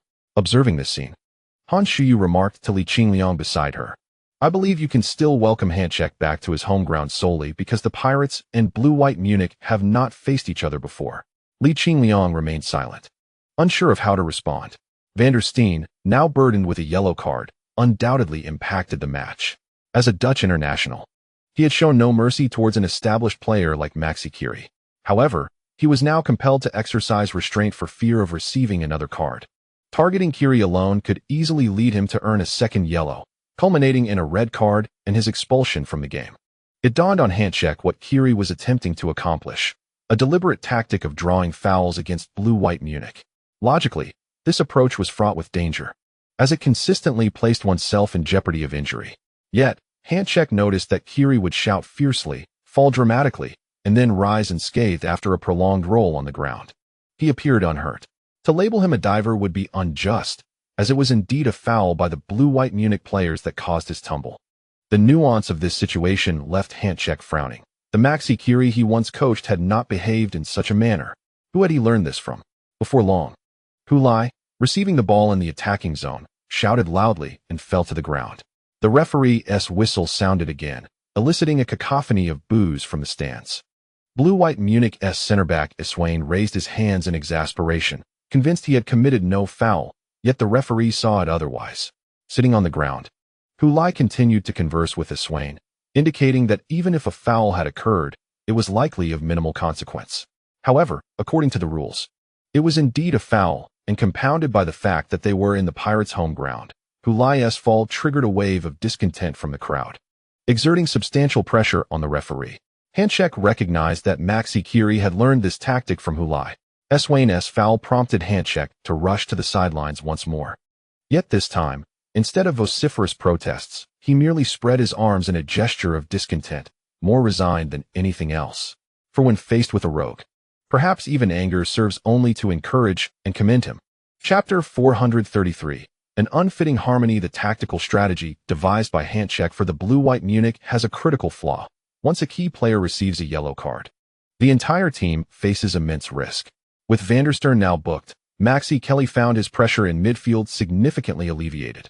He darted back and forth, receiving and distributing the ball, aiding Vukovic in orchestrating play between the midfield and attack. In the 59th minute, after a series of 6 passes in midfield, Vukovic sent a precise through ball to the advancing Maxi Kelly. As Kelly received the ball, Van der Steen positioned himself ahead, but dared not commit, instead lowering his center of gravity in anticipation. Meanwhile, the Blue-White Munich defense moved in unison, pressing forward and leaving Hulai behind. This maneuver ensnared Hulai in an offside trap, simplifying the task for the Blue-White Munich defense, which now only had to contend with Kelly. At this juncture, Van der Steen advanced to challenge Kelly. Simultaneously, Kelly lifted his gaze and, upon turning his head, spotted Hulai in an offside position, the latter also looking back at him. Their eyes met. As Van der Steen closed in, he observed Kelly's body subtly shift to the right, preparing to unleash a pass, reminiscent of the earlier goal Blue-White Munich conceded. Van der Steen, sensing danger, lunged to intercept Kelly's intended pass. Yet, just as Kelly's foot was about to connect with the ball, he executed a deft touch, redirecting the ball behind Van der Steen and towards the area where Hulai stood. However, Hulai was already offside. This misplay effectively ended the Madrid Pirates' attack. The young Blue-White Munich center-back, Leckrong, eagerly raised his arm to signal the offside, but nearby, another center-back, Iswain, dashed back in recognition of the unfolding situation. He realized the predicament. The ball had been played towards Hulai, who remained rooted to the spot like a wooden post. He could have merely extended his foot to receive the ball, yet he chose not to, allowing it to glide past him. Following closely, Maxi Kelly surged past him, creating a gust of wind that tousled his hair. As he touched the ball, Kelly immediately pivoted, slicing through the Blue-White Munich defense. Leckrong's attempt to intervene came too late. Although he was the nearest defender, Iswain's quicker reaction was futile given the distance. Unless someone could impede Kelly's momentum, it was a lost cause. As Kelly entered the penalty area, Blue-White Munich's goalkeeper, Schlitt, decisively abandoned his post, charging toward the ball. Despite experiencing 2 significant injuries that hindered his ability to sprint with the ball, Max Kiri still possesses an exceptional acceleration that few can match. Thus, When Schlitt attempted to intervene swiftly, Kyrie managed to reach the ball first. With a deft maneuver to his right, he positioned his body, raised his right leg, and feigned a strike towards the far corner. As Schlitt dove in a desperate attempt to block, Kyrie skillfully pulled the ball back with his right foot, circumventing Schlitt's outstretched leg. Spectacularly, Kyrie had outmaneuvered Schlitt. Although the angle for his shot had narrowed with the goalkeeper out of the equation, he was now faced with an open goal. For a player who once secured the Pichichi Trophy in La Liga, such a challenge was trivial. He lifted his right foot once more, not for a conventional shot, but rather to deftly flick the ball towards the net with the outside of his foot. No one could thwart this effort, not even a Swain, who could only watch as the ball rolled into the goal. Goal. Kyrie. Max Kyrie. A splendid goal, propelling the Madrid Pirates to a 2-1 lead over Blue-White Munich. After scoring, Kyrie spread his arms and jogged towards the corner flag, not in a frantic dash, but rather with the leisurely grace of a stroll, glancing around with an expression of pride. His recent goal was indeed impressive and worthy of such pride. The most remarkable aspect lay in his deft touch. Having deceived all defenders, it was unfair to blame the Blue-White Munich defenders. Kyrie's touch was so strong that the ball traveled a considerable distance, far from a typical dribble. Consequently, they assumed Kyrie had misplayed the ball, inadvertently passing it to Hulai, who was in an offside position. However, they overlooked Kyrie's explosive speed. Once known as the Flying Dutchman, Kyrie was often described by the media as gliding across the pitch. With his extraordinary burst of speed, distance became inconsequential. In just 2 strides, he caught up to the ball, even having the energy to feint before bypassing Schlitt, the German keeper for Blue-White Munich. He foamed excitedly exclaimed. Though Kyrie seldom embarks on long dribbles now, his ability to sprint 10 meters at full speed remains intact. Hulai's handling of the ball was also remarkably astute. While most would instinctively reach for a ball that had been pulled back, he remained motionless. Despite public perception of a strained relationship between Kyrie and Hulai, their on-field synergy was undeniable. Indeed, they exhibited a remarkable understanding. When Kyrie executed his touch, both Hifeng and Yin Kong anticipated that the Madrid Pirates' attack was nearing its end. Yet, Hulai stood still, and although he was in an offside position, his lack of involvement in the play meant Kyrie's advance was perfectly legal. His unwavering calmness, as steady as Mount Tai, complements Kyrie's swift movements, akin to thunder, creating an exquisite harmony that compels one to exclaim in admiration. Truly remarkable. The players of the Madrid Pirates rushed to celebrate the goal with Kyrie. Among them was Hulai, who unabashedly was the first to leap upon Kyrie, interrupting his ostentatious display. Kyrie attempted to shake him off, yet Hulai clung to him like an octopus, refusing to relent. Ultimately, Kyrie, left with no choice, celebrated while carrying him on his back. On the sidelines, Hanchek let out a deep sigh upon witnessing this scene. It reflected his attitude towards the conceded goal, not in fury, but in resignation. After his sigh, he turned to his assistant coach, Michael Stad, and expressed, "I have a question that has long puzzled me. The relationship between Kyrie and Hulai cannot be described as amicable. To suggest their bond is merely average would be an overstatement. Yet, why do they exhibit such remarkable synergy?" Neither Stad nor Elmer could provide an answer to their head coach's inquiry. The relationship between Hulai and Kyrie is indeed perplexing. Hulai has remarkably scored 51 goals in this season's La Liga, with Kyrie playing a pivotal role in his success. However, their personal interactions appear rather minimal. Aside from their on-field collaborations, no one has witnessed any off-field contact between them. Moreover, after assisting Hulai, Kyrie does not approach him joyfully to celebrate. Rumors have circulated that Kyrie was displeased with the club's substantial investment in Hulai, feeling it usurped his scoring opportunities. Subsequent events have proven that since Hulai's transfer to the Madrid Pirates, Kyrie has transitioned from being the primary scorer to merely assisting Hulai. With the temperament of a Dutch superstar, how could he possibly tolerate such a situation? Even if they do not confront each other directly, it is evident that discontent lingers. Under such circumstances, one might argue that Kyrie's assists to Hulai stem from professional ethics and the demands of their coach. This is understandable. Yet, how does one explain the recent play? Hulai made a deft pass, and Kyrie executed a precise strike. Consider the goal in the Spanish Super Cup final, where Kyrie kicked the ball towards the net, and Hulai leapt, allowing the ball to pass between his legs, culminating in Kyrie's decisive goal. Is it realistic for such synergy to manifest between two individuals with a lukewarm, if not cold, relationship? Handshake did not expect an answer to his conundrum and shook his head once more. In this match, he prepared extensively, even going so far as to stage a performance before everyone. Facing an opponent he had coached for 4 seasons, one who had left a profound imprint. Should have been a familiar endeavor. He could have played with his eyes closed. However, he failed to account for the full impact of Hulai. Originally, he perceived Hulai as merely the sharpest blade, and with Parotti wielding this formidable weapon, their combat prowess surged. He believed that with a superstar striker like Mark Becker, his team could stand toe-to-toe with Parotti's squad, which included Hulai. Thus, he assumed that their offensive strength would be evenly matched. It is abundantly clear that Hulai's influence extends beyond mere comparisons of offensive strength. It encompasses numerous facets previously unimagined by Handshake. For instance, he could never have anticipated that the grand spectacle he meticulously orchestrated before the match would ultimately be undermined by Hulai. This individual cannot merely be evaluated through the lens of football. Chapter 434. God, are you targeting me? Maxi Kelly's goal. Although it only granted the Madrid Pirates a slender lead of a single goal over the blue and white Munich, validated Parotti's strategic arrangement in the midfield. Prior to Kelly's goal, the Madrid Pirates had encountered several opportunities but refrained from hasty attempts. Instead, they compelled the entire blue and white Munich team to repeatedly retreat, effectively wasting their efforts. Only when the opposition grew weary of responding did they swiftly advance the ball to Kelly's feet. The defensive response from blue and white Munich was noticeably less vigorous than before. Having been worn down by the tactical shifts in rhythm employed by the Pirates to exhaust their opponent's stamina, Parotti's tactics proved to be remarkably effective, solidifying the team's resolve to continue this style of play. Upon resuming the match, the Madrid Pirates persisted with their approach, leisurely engaging with blue and white Munich in their own half. Even under high-pressure tactics from their opponents, they remained composed. Maxi Kelly and Vukovic orchestrated the midfield, transforming potentially risky passes into safe plays.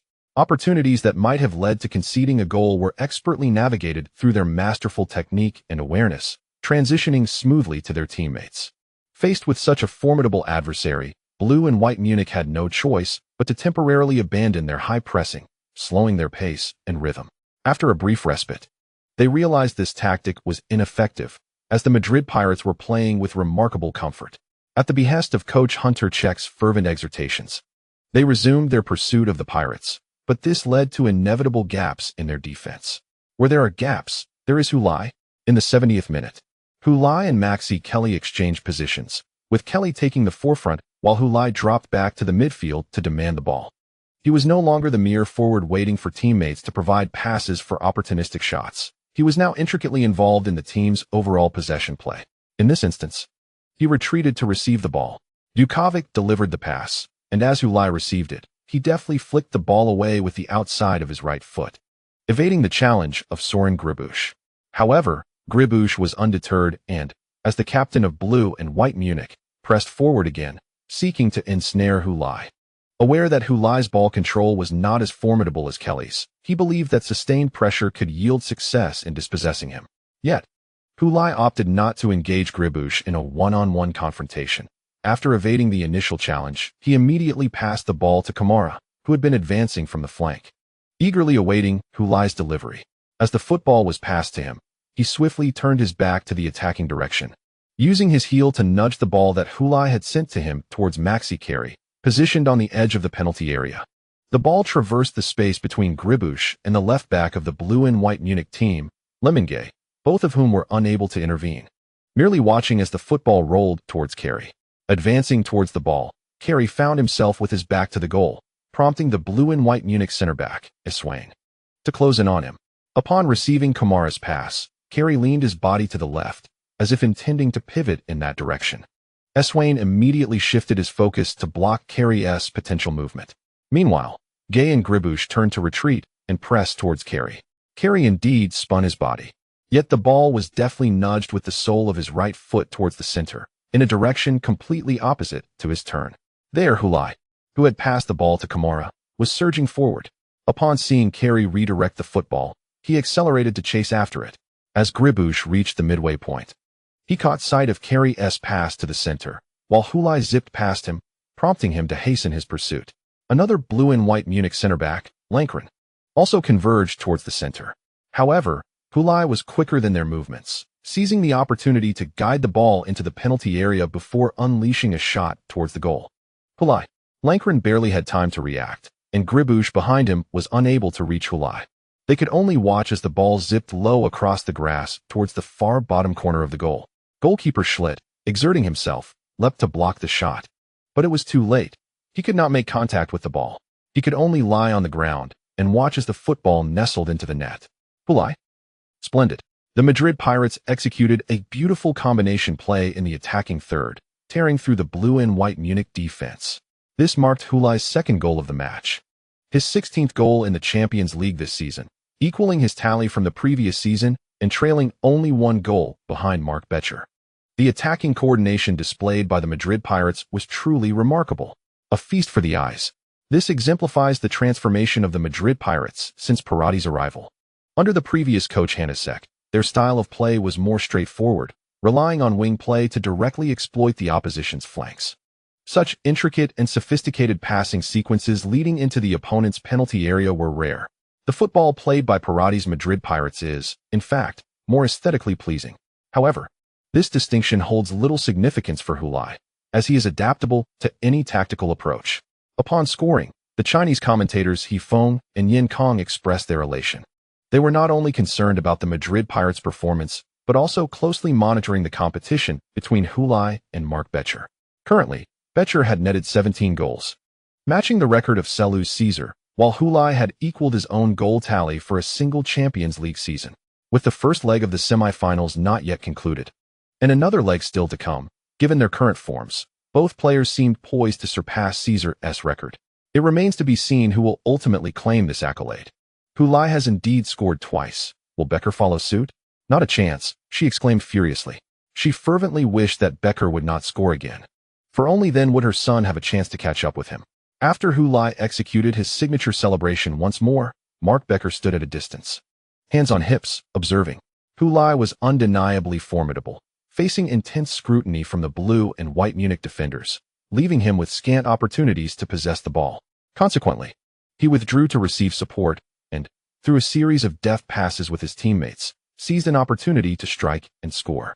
Meanwhile, he himself was subjected to relentless defense from the Madrid Pirates, often unable to even turn his body. But why could he not score like Hulai? Was there something inherently inferior about his abilities? Mark Becher.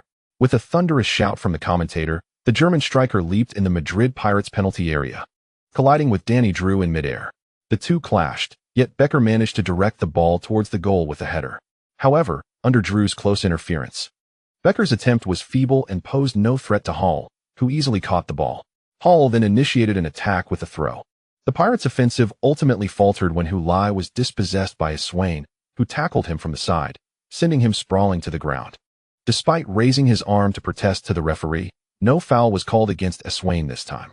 Seizing the moment, Blue and White Munich launched a counterattack. Becher, diligently positioning himself in the attacking zone, finally found an opportunity. Receiving the ball just outside the penalty area, he took aim for a shot. Yet this time, his effort soared over the crossbar, and despite Hall's desperate leap, he could not touch the ball.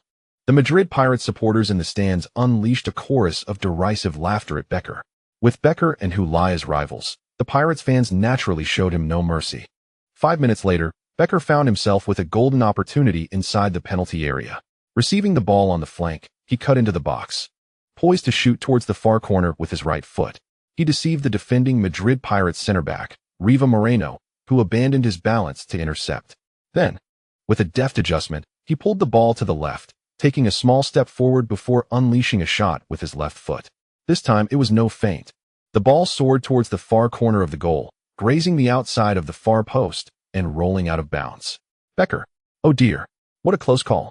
Subsequent slow-motion replays revealed that Becher's shot had actually been deflected by Hall's foot, as the goalkeeper lunged to block the angle. My goodness, exclaimed the German commentator. Hull. My heavens, that save was nothing short of miraculous. Hall's intervention thwarted Becher's record-breaking goal. Becher needed just one goal to surpass Selous Caesar's record. Yet that singular goal proved elusive. Becher cradled his head in his hands, tugging at a handful of hair, his face a mask of frustration and resentment. How could I not score with such an opportunity? Is God against me? Meanwhile, in front of the television, Selados raised his arms in exhilaration, shouting, "Come on, hi." Hulai began to cough violently, admonishing, "Mind your manners. You're affecting the atmosphere." Selados turned, perplexed. "What atmosphere? There's no one else here." Hulai was left speechless. "Fine, as long as you're happy." Selados continued to cheer. "Hi is phenomenal." Chapter 435. End of the first half. The players of Blue and White Munich sought ways to connect with Becker, who had made several attempts at scoring. He was merely one goal shy of breaking the record, yet his evident anxiety risked causing him to miss his chance. During this period, Blue and White Munich's gameplay had become increasingly simplistic, primarily relying on wing plays followed by crosses. The Madrid Pirates, however, tightened their defense, retreating to protect their goal and employing a dense defensive strategy against Blue and White Munich's straightforward offensive approach. Although the pressure on Madrid Pirates' defense was mounting, time was not on Blue and White Munich's side. As the match approached the 80th minute, the broadcast displayed the live score and a series of statistics. The home team, Madrid Pirates, led 3-1 against Blue and White Munich. Possession statistics revealed Madrid Pirates at 68 and Blue and White Munich at 32. In both scoreline and possession, Madrid Pirates held the upper hand. However, in terms of attempts on goal, Blue and White Munich had taken more shots, totaling 12 compared to Madrid Pirates' 9. The straightforward tactics of Blue and White Munich allowed for more shooting opportunities, while the strategy devised by Parotti emphasized the quality of attacks over quantity, resulting in fewer attempts. Nonetheless, Madrid Pirates excelled in the accuracy of their shots, registering 6 on target out of 9 attempts, 3 of which found the back of the net. Their offensive efficiency was evidently superior to that of Blue and White Munich. Although Becker was an exceptionally talented forward, his responsibilities on the field extended beyond mere scoring. Often, shooting was not his primary option. It was only after Blue and White Munich adjusted their strategy that he abandoned his other tactical roles and transformed into a battering ram. While many praised Becker's versatility, it proved to be a double-edged sword. At times, his all-encompassing skill was an advantage, yet at others, it became a liability. Once again, Becker squandered a scoring opportunity. He reached the ball's landing spot, only to have it deflected away by Drew, leaving him empty-handed. His frustration was palpable. If Blue and White Munich continued this style of play, it would become significantly easier for the Pirates to defend against them. Han Shuyu, recording the match, remarked to his companion Li Qingliang, "We just need to neutralize Becker. If he can't score, neither can Blue and White Munich." Li Qingliang nodded in agreement. On the field, Blue and White Munich continued their siege on the Madrid Pirates' penalty area. After a series of lateral passes, the ball found its way to Gribush's feet. He advanced into the 30-meter zone on the right flank of the Madrid Pirates. Upon receiving the ball, he lifted his gaze to assess the situation in front of the Madrid goal, then decisively launched a cross. The football was headed away by Ramirez. The ball fell back to the feet of the Blue and White Munich player, who initiated another attack. The ball was once again passed to Gribush. This time, Gribush feigned a long-range shot, prompting Vukovic to rush in to block his attempt. However, Gribush cleverly deceived him with a slight flick of the outside of his right foot. Evading Vukovic, he then surged into the penalty area. Confronted by the approaching Madrid defender Ramirez, he delicately lifted the ball, flicking it towards the far post. There, Mark Becker had already leaped into the air, poised to head the ball into the net. The goalkeeper, Heiver, had dived towards the far post, attempting to thwart Becker's attempt. Riva Moreno jumped towards Becker to disrupt him. Additionally, other Madrid players, including Danny Drew, rushed towards Becker. Everyone understood that Becker was eager to break the record, and thus, if they could deny him any shooting angles, the Pirates' goal would remain secure. Yet, to everyone's astonishment, they witnessed Mark Becker leap and direct the incoming ball towards the center. Not towards the goal, but into the center of the box. There, the young attacking midfielder Tori, while of Blue and White Munich, charged in. While Heiver saw the ball fly past him, and by the time he sought to counter, it was too late. He could only watch as Weil executed a powerful header. The ball crashed into the net. Tori Weil. It's a goal. In the 83rd minute, Blue and White Munich had finally scored again. 23. They were now just one goal behind. The German commentator erupted with excitement. The difference between 13 and 23 was monumental. Regardless of whether Blue and White Munich had a chance to equalize in this match, even if the game ended here, 23 did not signify defeat for them. As they returned to their home ground for the second leg, their chances of overturning the deficit were exceedingly high with just a one-goal gap. Had the away goals rule not been abolished, Blue and White Munich would have enjoyed an even greater advantage, as they had 2 away goals, meaning they would only need to defeat the Madrid Pirates at home by a margin of 10 to advance to the final. In an unexpected turn, Becker opted to pass. He chose not to shoot. Spanish commentator Sanchez exclaimed in disbelief. No one anticipated that Becker would choose to pass at such a critical moment. It is no wonder Sanchez was so astonished, as even the Madrid players were caught off guard, with just 1 goal separating him from breaking the record. Mark Becker surprisingly relinquished the scoring opportunity to the better-positioned Tory Weil. Who could have foreseen this? After all, Becker had previously taken several shots, appearing desperate to score. Naturally, the defenders of the Pirates could not have imagined he would pass. Yet Becker capitalized on this psychological blind spot of the Pirates players, executing a perfect assist. Parotti shook his head in resignation from the sidelines. He wished to avoid conceding a goal, yet this particular one left him utterly speechless. For the sake of this goal, Becker even relinquished his chance to break the record. What more could he possibly say? Following the goal, Torrevelan leapt towards Becker, who had assisted him, opening his arms in anticipation of an embrace. The two celebrated within the penalty area of the Madrid Pirates. The smile on his face belied any sense of regret or reluctance he might have felt about foregoing that shooting opportunity. Perhaps his earlier eagerness to set a new record was merely a performance intended to deceive his opponents. It was for this moment that he passed the ball to Torrevelan. The defenders of the Madrid Pirates had collectively fallen into the psychological trap he had meticulously crafted. Observe the bewildered expressions on the faces of the Madrid Pirates players after the goal. They were utterly confounded, unable to comprehend why Becker had chosen to pass. Torrevelan's goal sent Hantacek into a frenzy as he dashed onto the pitch, fists raised in jubilant celebration. However, his exuberant display did not sit well with some of the Madrid Pirates supporters, who could be heard grumbling nearby. You should at least show some restraint. Han Shiyu teased Li Qingliang. I reckon the next time Hantacek leads the team to Pirate Park, your enthusiasm might not be quite so fervent. Li Qingliang retorted. Welcoming him home is surely deserved for a first return. Hantacek paid no mind to the jeers from the stands, embracing and celebrating with his players and coaches. Amidst the festivities, he urged his players to maintain their efforts, striving for a draw against the Madrid Pirates in the away leg. However, his aspirations did not materialize. In the final stages of the match, the Madrid Pirates tightened their defense, thwarting the frantic counterattack from the Blue and White Munich. When the referee blew the final whistle, the score was fixed at 3-2. The match concluded. The suspense remains, as the rivalry will continue into the second leg. After the final whistle, Hantacek approached Parotti, extending his hand. They exchanged a brief handshake, devoid of any conversation or communication before parting ways. Hantacek then walked onto the field, high-fiving each of his players. His demeanor bore no semblance of a defeated coach. He tousled the players' hair, patted their shoulders vigorously, embraced them, and offered encouraging words with a grin. He was already preparing for the next leg of the competition. Meanwhile, Parotti stood by the sidelines, shaking hands with each departing player from the Madrid Pirates, offering pats on their shoulders as he guided them to the tunnel. Although the Blue and White Munich suffered a defeat on the road, they still possessed a significant chance of advancing at home. Conversely, while the Madrid Pirates secured a victory, the late goal they conceded rendered their triumph less celebratory. They must be cautious not to repeat the missteps of the previous season. Becker's selfless pass in the final moments of the match sustained the suspense of the two-legged contest into the second leg, and it is evident that he was acutely aware of this. Only if the team continues to advance in the Champions League will his chances of breaking Caesar's record significantly increase. Commentators have provided their analyses of the match. Han Shiyu, seated in the stands, offered her own reflection. I feel as though this is merely the conclusion of the first half. They have yet to play the second half.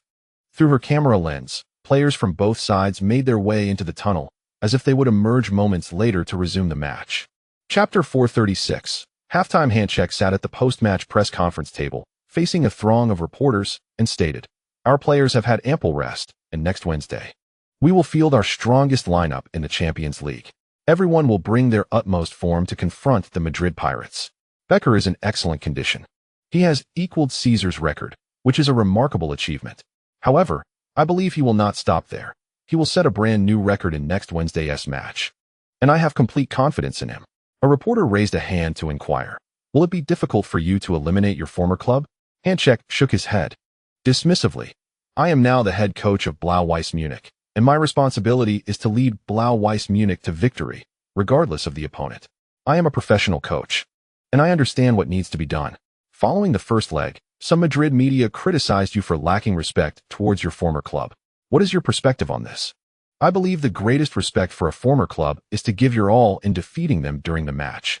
When I coached the Madrid Pirates, I repeatedly emphasized the importance of striving for victory. Everything I did in Madrid last week was solely in pursuit of that victory. I trust that those who truly understand me recognize that this is my way of showing respect. After Hanček concluded his interview and departed, the coach of VfL Wolfsburg appeared at the press conference. As soon as he sat down, he remarked, "I arrived a bit early, so I stood outside and listened. Then I began to wonder if I had come to the right place.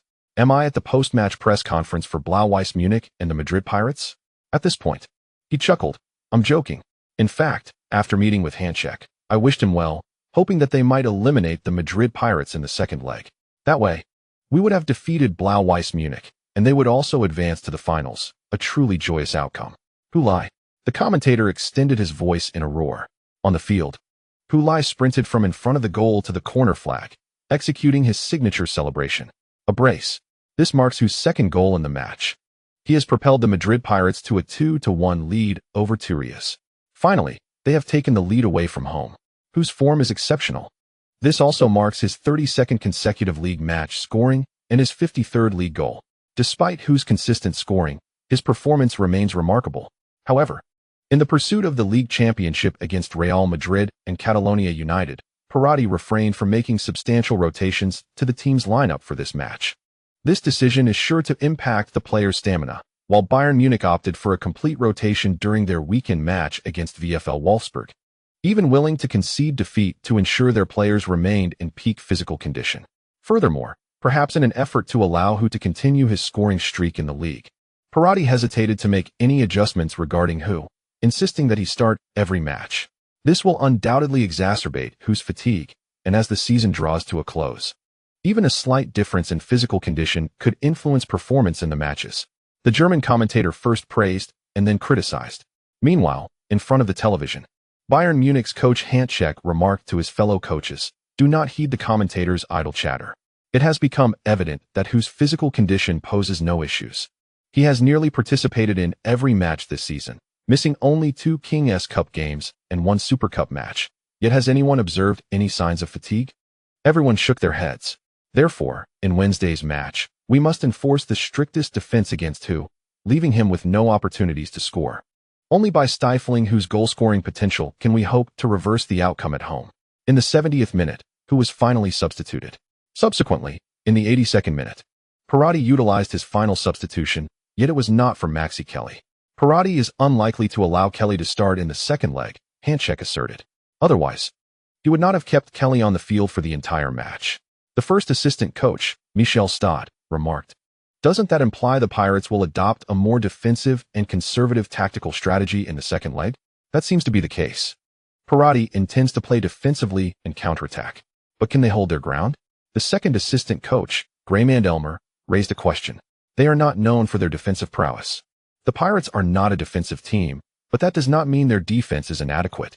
However, Hanček hesitated before shaking his head and said, "Parotti is still too timid.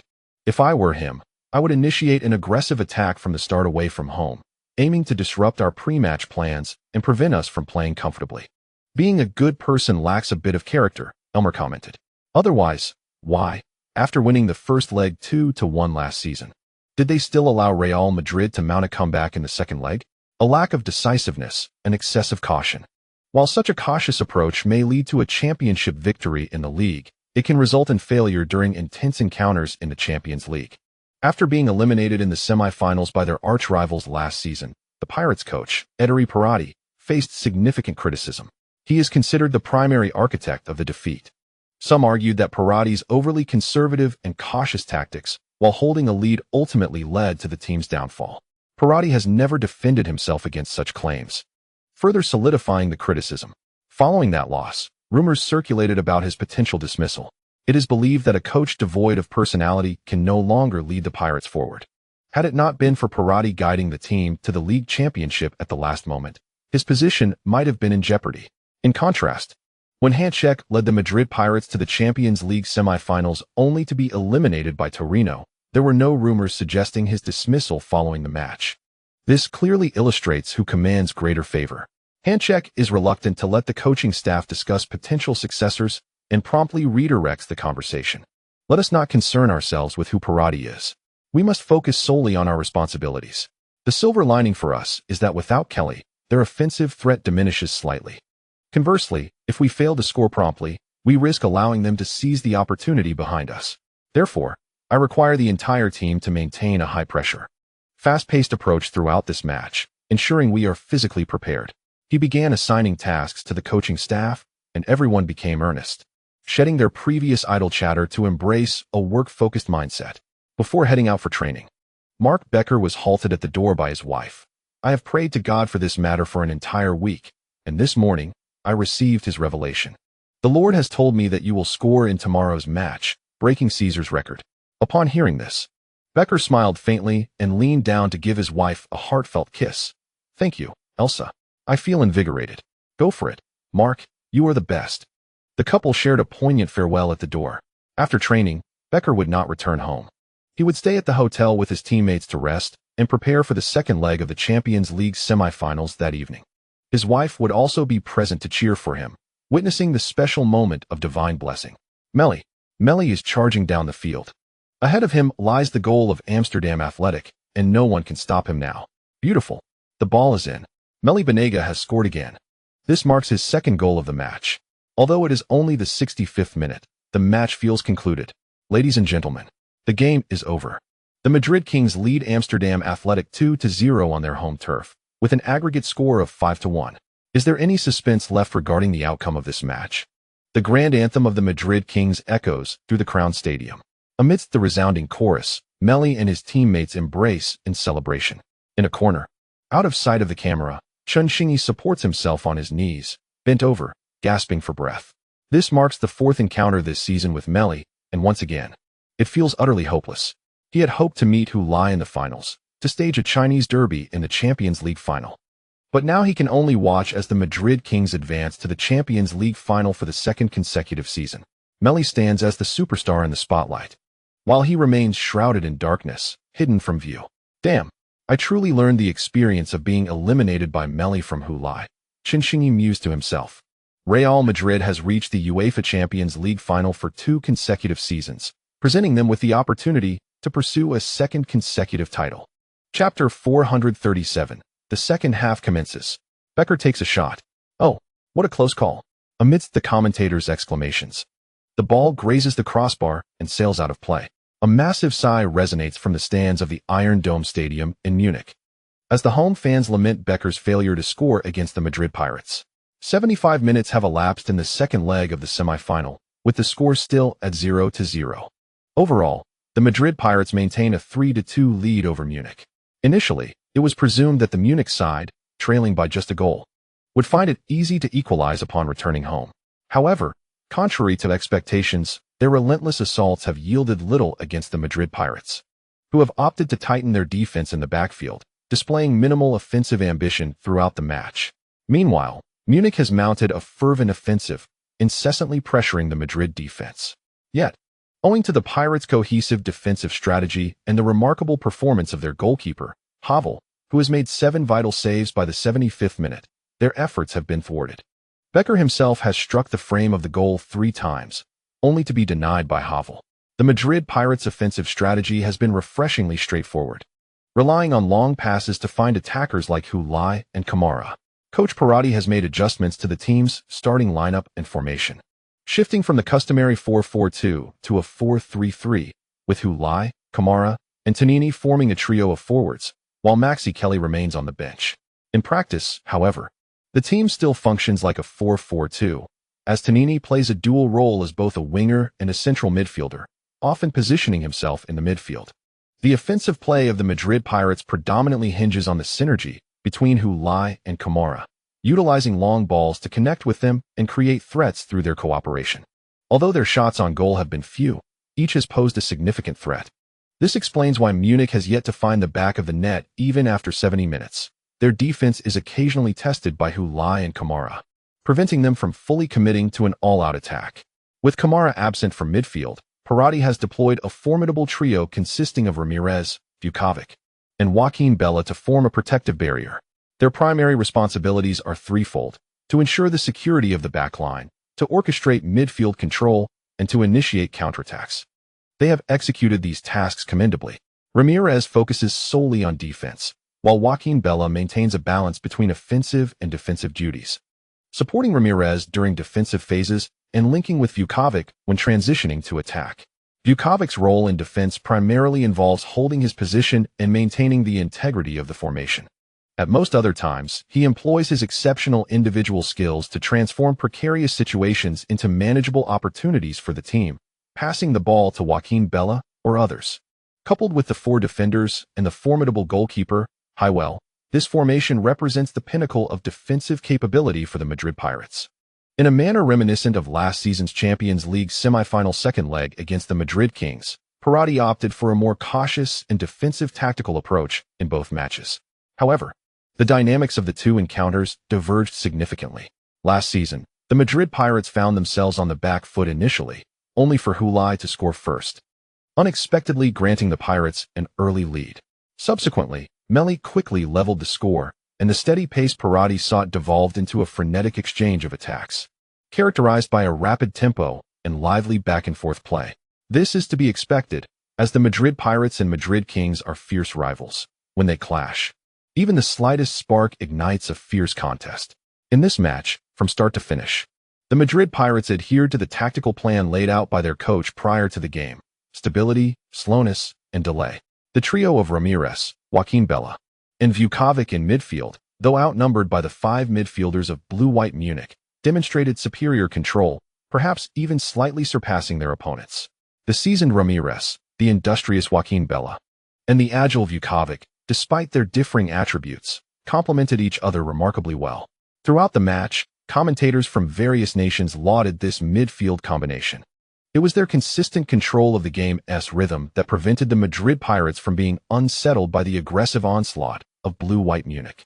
Naturally, this also relates to the absence of Meili, a player renowned for his exceptional breakthrough capabilities. In the previous weekend's league match, Heiver executed a significant rotation of his squad, which resulted in a 0-1 defeat to the relatively weaker Vandenberg. It was evident that Heiver was prioritizing the upcoming second leg. Conversely, the Madrid Pirates, embroiled in a battle for the league championship against Catalan League and the Madrid Kings, saw Parotti implement a rotation strategy, albeit not a complete overhaul. Maxi Kelly, who did not start this match, had begun the previous league game and played the full duration. Similarly, who started and was substituted only in the 70th minute after scoring twice, contributing to the Pirates' 2-1 victory over Turias, which somewhat impacted the player's stamina. Thus, Parotti opted for a relatively conservative strategy in this match, likely aiming to maintain the one-goal lead until the final whistle. Heiver, standing on the sidelines, waved his arms and shouted for his team to press forward and continue the assault. With little time remaining, his restless nature compelled him to remain on the sidelines throughout the second half, never returning to his seat on the bench. Blue-White Munich continued their relentless siege on the goal of the Madrid Pirates. As the conclusion of the match drew near, their offensive onslaught intensified. The defensive line of the Madrid Pirates began to show signs of faltering. The recent shot by Mark Becker, which narrowly sailed over the crossbar, served as a testament to this. The Blue and White Munich team, having rested for a week, showcased their physical superiority in the dying moments of the game. Soon, the ball was propelled back to the edge of the Madrid Pirates' penalty area. Toriwal passed the ball to Becker, who was positioned centrally to receive it, and then surged forward, seemingly intent on executing a wall pass with Becker. Indeed, Becker appeared to have the intention of passing the ball to Weil, but it was merely a feint. With a deft movement of his right foot, he expertly trapped the ball and, pivoting his body, carried it into the penalty area. A delicate nutmeg. Amid the cheers, Becker transformed from facing away from the attacking direction to facing towards it. The presence of such a versatile striker turning in the penalty area posed a significant threat to the Madrid Pirates' goal. Danny Drew rushed forward, attempting to thwart him. Yet, Becker was quicker, unleashing a toe-poke shot. The ball slipped through the gap between Drew's legs, heading straight for the lower corner of the goal. The Madrid Pirates goalkeeper, Heiver, who had been heroic for nearly 80 minutes, found his vision slightly obstructed by Drew, causing a delayed reaction. By the time he noticed the ball darting through, it was too late for him to dive in time. The ball nestled into the net before he could reach it. "Tor!" exclaimed the German commentator, his voice elongated in excitement, echoing the fervor of a Spaniard. Tor, in German, signifies a goal. Mark Becker. This is a historic moment. Ladies and gentlemen, history has arrived. The German commentator, filled with exuberance, stood up from the commentary box, arms raised high. 18. The 18th goal. Mark Becker scored his 18th Champions League goal of the season. Not only did he help Blue and White Munich equalize on aggregate, but he also surpassed Silas Caesar, becoming the player with the most goals in a single Champions League season in history. This record belongs to Mark Becker of Blue and White Munich. It belongs to the German player, Mark Becker. The Iron Dome stadium erupted in deafening cheers, as if they could pierce through the steel canopy above. Following the goal, Becker was in a state of ecstatic frenzy, sprinting towards the corner flag, brushing aside teammates who attempted to embrace him in celebration, until he reached the corner flag. Seizing the pole and uprooting it, he waved it vigorously. He had finally achieved his goal of becoming the first in Champions League history. His teammates surged towards him, enveloping him like a tidal wave. Yet the corner flag he held aloft continued to wave triumphantly. Chapter 438. You celebrate too soon. This is a proud moment for German football. The broadcast replayed Becker's goal repeatedly, with the German commentator expressing his pride. 18 goals. 18 goals in a single season. In the 2020-2021 season, Silas Caesar netted an impressive 17 goals, significantly surpassing the previous record by 3 goals. At that time, many proclaimed that no one could ever eclipse Caesar's achievement. 17 goals in a single season seemed utterly extraordinary. Yet, merely 8 seasons later, a German player has indeed surpassed Caesar's record. It has become evident that records are meant to be broken. Mark Becker has already secured the league championship and the league's top scorer title this season. Should he also capture the UEFA Champions League top scorer award and the championship, the Ballon d'Or for this season will undoubtedly belong to him. The commentators were particularly ecstatic, declaring that the voting for the Ballon d'Or could very well be concluded at this point. This sentiment implies that, given such remarkable performances, Mark Becker is poised to claim the prestigious European accolade. Although this assertion is somewhat contentious, it is understandable for a German commentator to express such a view. Fresh off breaking the record, Mark Becker is undeniably the most formidable contender for the Ballon d'Or. From the home team's coaching bench, assistant coach Grayman Delmer raised his arms in triumph, exclaiming, "I must call Caesar after the match, ha." The joy of seeing a player from his own team surpass the record of his longtime rival must be immensely gratifying for Delmer, yielding a double dose of happiness. In the VIP box high up in the stands, those around him leaped with excitement, throwing punches in the air and applauding fervently. However, Mark Becker's wife, Elsa Becker, silently traced the sign of the cross over her heart. Her prayers to the Lord had finally been answered. Her husband, Mark Becker, the number 9 for Blue and White Munich, no longer had to share this record with anyone else. At the pinnacle of success, his name now stands alone. Overwhelmed with emotion, Elsa wept tears of joy, further deepening her devotion in response to divine grace. As the players of Blue and White Munich celebrated their goals with unrestrained enthusiasm, the Madrid Pirates appeared disheartened. Spanish commentator Sanchez lamented, once again, a goal conceded in the dying moments of the match. Are the Pirates destined to repeat last season's semi-final exit? Becker's goal had leveled the aggregate score to 3-3, and if this score held until the final whistle, the match would enter extra time. The players of Blue and White Munich, buoyed by their morale and superior stamina, would hold the advantage should the game proceed to extra time. As the television broadcast focused on Becker, it also panned over the faces of the Madrid Pirates players. Each of the key players bore serious expressions. Captain Ramirez was fervently clapping his hands, gesturing to his teammates, and vocally rallying their spirits.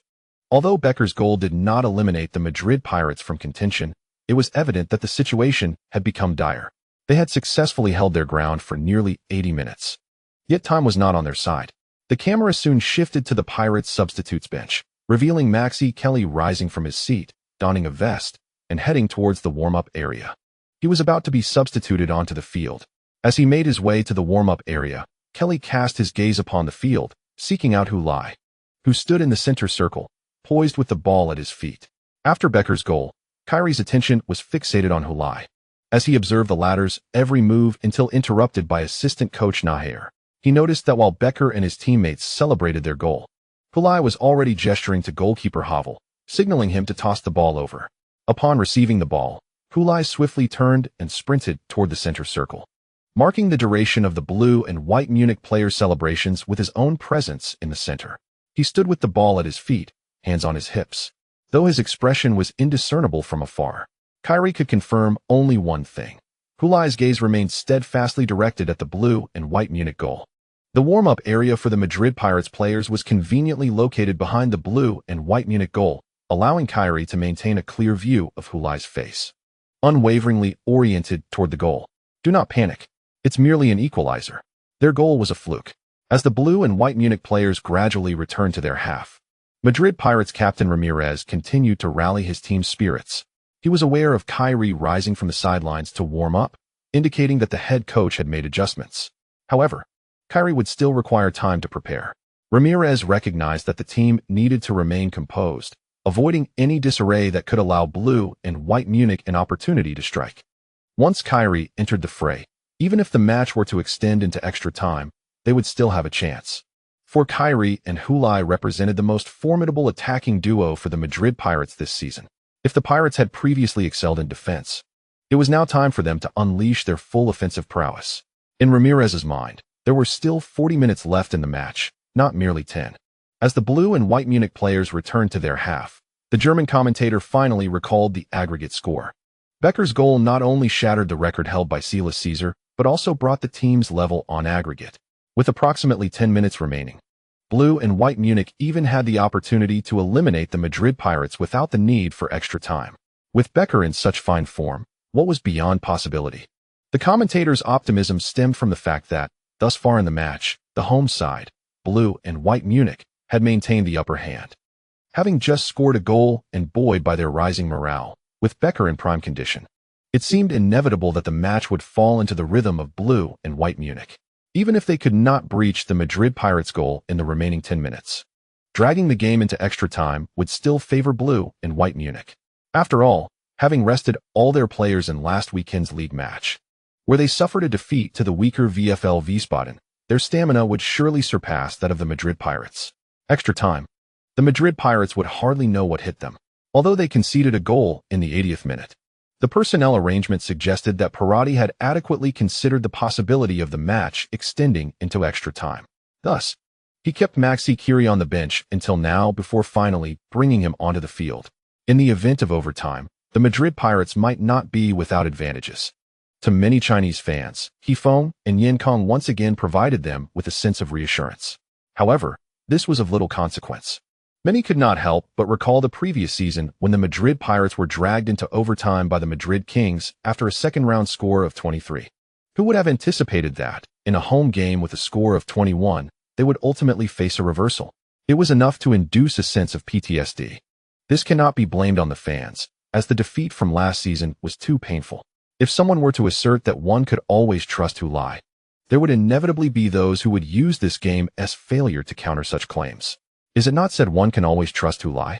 How is it that in the match where they were eliminated by Meili, trust in Hulai faltered? In the face of such inquiries, Hulai's fans could only remain speechless, unable to refute the undeniable truth. Hulai was eliminated by Meili.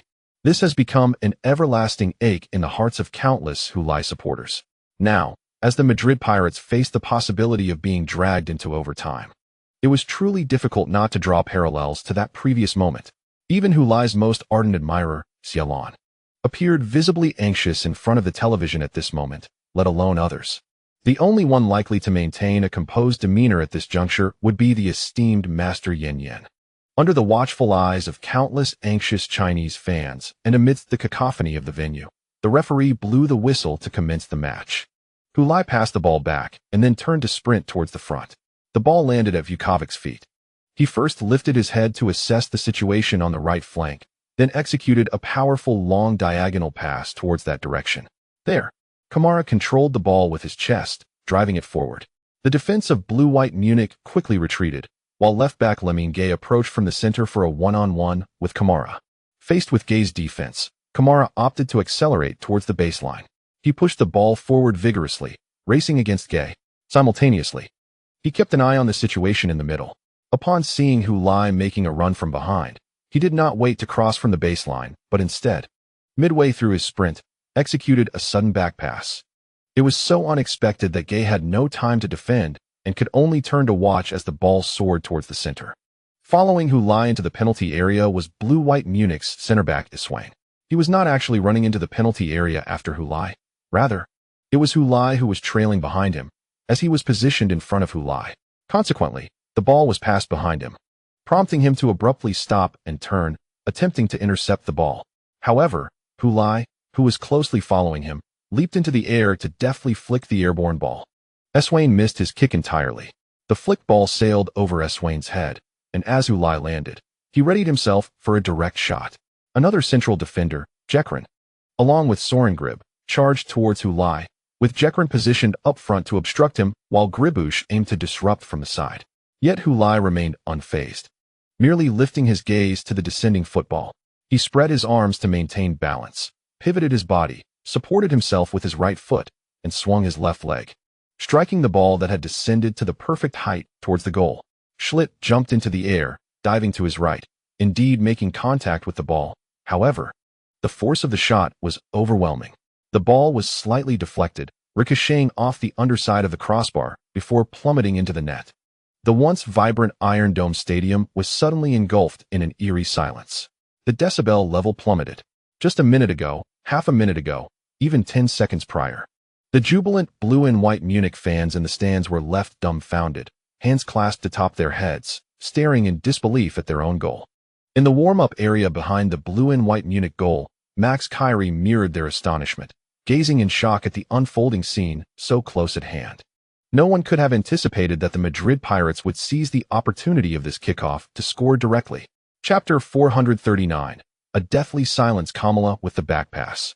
On the television screen, Estrom, with his back turned, stretched out his leg for a scorpion kick, attempting to thwart Kamala's cross with this high-difficulty maneuver. In truth, he could have made contact had Hulai not intervened first. Hulai, after taking that touch, Estrom missed entirely. Simultaneously, the ball soared past him to the center. Upon landing, Hulai abruptly halted, changed direction, cut inside, and poised himself to unleash a shot. As the foremost goalkeeper for the German national team, Tobias Schlitt reacted swiftly, diving towards the ball. Alas, the power behind Hulai's strike was insurmountable. Even though Schlitt managed to touch it, he could not alter its trajectory. Ah! The Spanish commentator Sanchez let out a soaring scream. Who? Hugh! Galazzo, Galazzo, Galazzo, Galazzo, Galazzo, Gulazo. As a Spanish commentator, Sanchez pushed his lung capacity to the limit, managing to take only 2 breaths during that lengthy commentary. He then inhaled deeply, his lips flapping like a machine gun as he exclaimed, "Absolutely spectacular, unbelievable, remarkable, magnificent," just as blue and white Munich had equalized, who seized the opportunity from the kickoff to restore the lead for the Madrid Pirates. Who could have imagined? While Becker scored, countless Pirate fans were likely pondering how to navigate extra time, yet who pulled them back into the game? This season, who has been nothing short of divine. No one can stop him from scoring. He is utterly unstoppable. However, no one took the time to attentively listen to his lengthy and captivating commentary. In the taverns scattered throughout Madrid, the Pirate fans who could not travel for the away game were celebrating fervently, roaring, cheering, and embracing. Indifferent to what the commentator Sanchez was saying, all they knew was that the Madrid Pirates had taken the lead again. The score stood at 43. If the blue and white Munich hoped for a comeback, they needed to score once more. Yet, time was slipping away. Oh, Hulai. Oh, wow. Splendid. Truly splendid. My goodness, what is this? What is happening?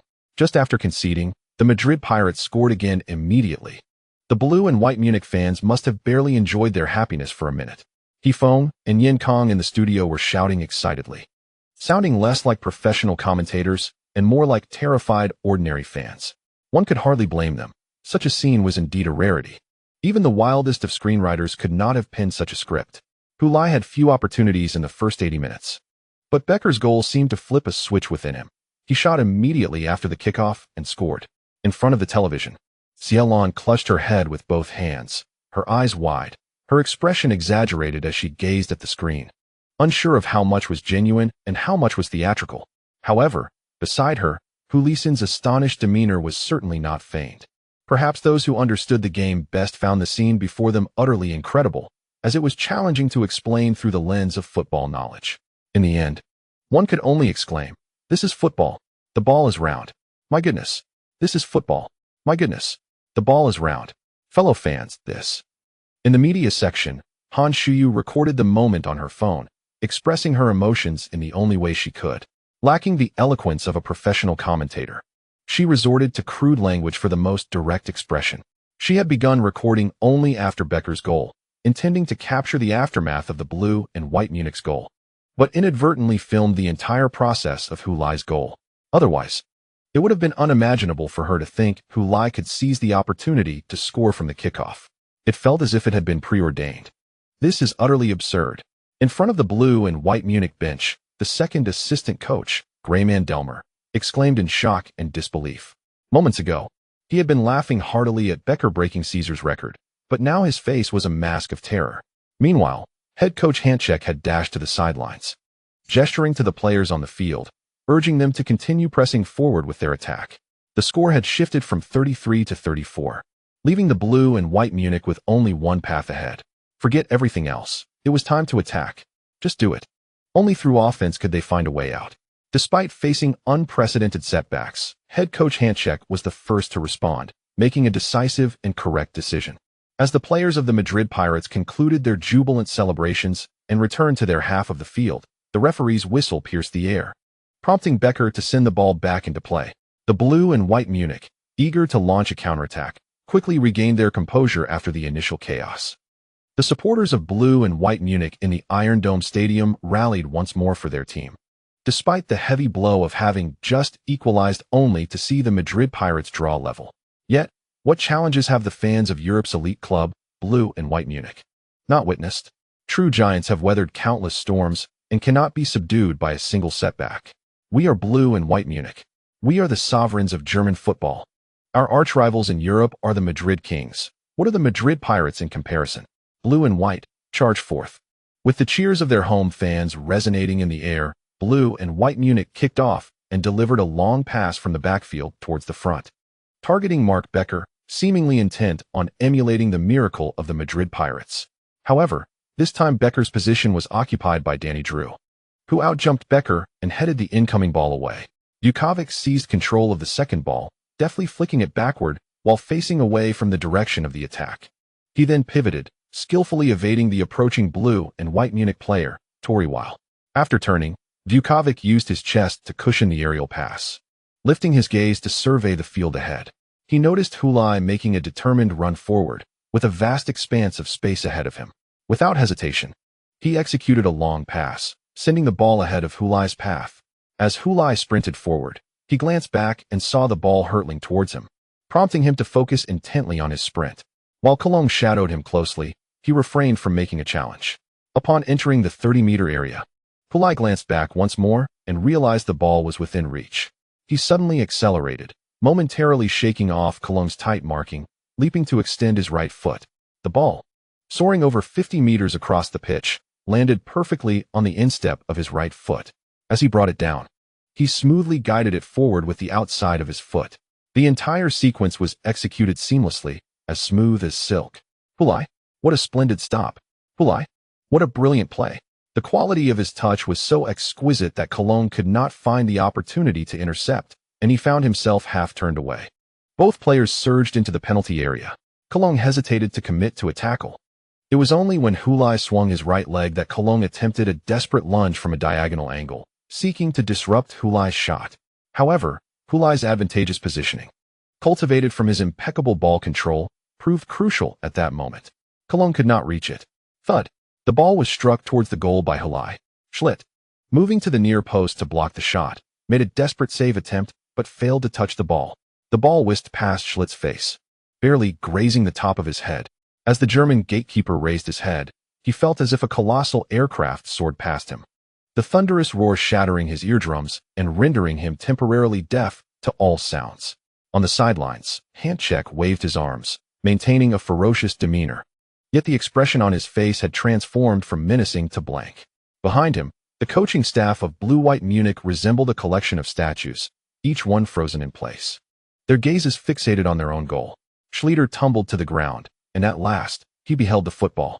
It was within the net. His sight pierced through the mesh, revealing the spectators behind him. The net's grid appeared as a series of windows, each framed by faces of astonishment. At that moment, Schlieder suddenly realized that it was perhaps not his hearing that had momentarily faded, but rather the entire stadium had succumbed to an incomprehensible silence, as if it had been struck dead.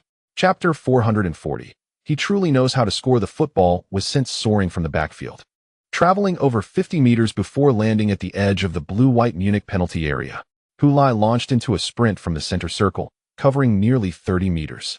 As the ball descended, he extended his foot to bring it under control, dismissing the energy generated from its 50-meter flight and the drop from over 10 meters as inconsequential. The ball obediently settled 2 meters in front of him, allowing Hulai to maintain his momentum and seamlessly advance into the penalty area without slowing down. Kling assumed Hulai would decelerate to control the ball, and thus he too slowed, preparing to close the gap. However, to his astonishment, Hulai did not reduce his speed. Consequently, Kling found himself left behind by half a body length. As he attempted to catch up, Hulai's rhythm remained impeccable. Upon entering the penalty area, he took a decisive step forward, anchoring his left foot on the grass for support while his right leg swung back in a graceful arc. Then, with precision, he struck the football. From the corner of the small penalty area, he directed the ball toward the near post. At such a close distance, even standing before him was the main goalkeeper of the German national team, who was rendered powerless. Schlieder's outstretched hand could not keep pace with the ball's velocity. As the football hurtled toward his face, he experienced a moment of darkness, only to realize he had reflexively blinked, genuinely believing the ball would strike him. Yet, it did not. The ball whizzed just above his head, and he felt as if he had been struck, stumbling backward. The football found its way into the net, and the once boisterous Iron Dome Stadium abruptly fell silent. Although the venue had experienced silence just a minute prior, this stillness was even more profound. Han Shuyu, still clutching her phone, pointed the camera toward the field, her eyes wide with astonishment. At the moment Hulai scored, she erupted in joyous exclamations. After the initial excitement, she now found herself engulfed in profound shock as she realized that the Iron Dome Stadium, capable of accommodating 80,000 spectators, was eerily silent, as if it housed merely 8,000 souls, of whom 5,000 were fervent supporters of the Madrid Pirates. They were cheering, their voices ringing clear. Yet this only served to amplify the silence of the remaining 75,000. The blue and white Munich team was utterly bewildered. Han Shuyu glanced around, muttering in complete confusion. Nearby, in the press area, German journalists shared the same bewilderment, exchanging glances as if seeking confirmation from one another. What was happening? 2 goals conceded within 3 minutes? When did the blue and white Munich goal become so vulnerable? In reality, if one disregards the time taken for celebrations and the subsequent kickoff, those 2 goals were likely scored within a mere 30 seconds. The German commentator lost his voice after the second goal. Wearing noise-canceling headphones, he stared blankly at the field, at a loss for words, or perhaps unwilling to utter any. Consequently, viewers of the German television broadcast were met with about a minute of awkward and uncomfortable silence following the goal. Not far from the German commentator, Spanish commentator Alvarez Sanchez was fervently roaring, "Good goal."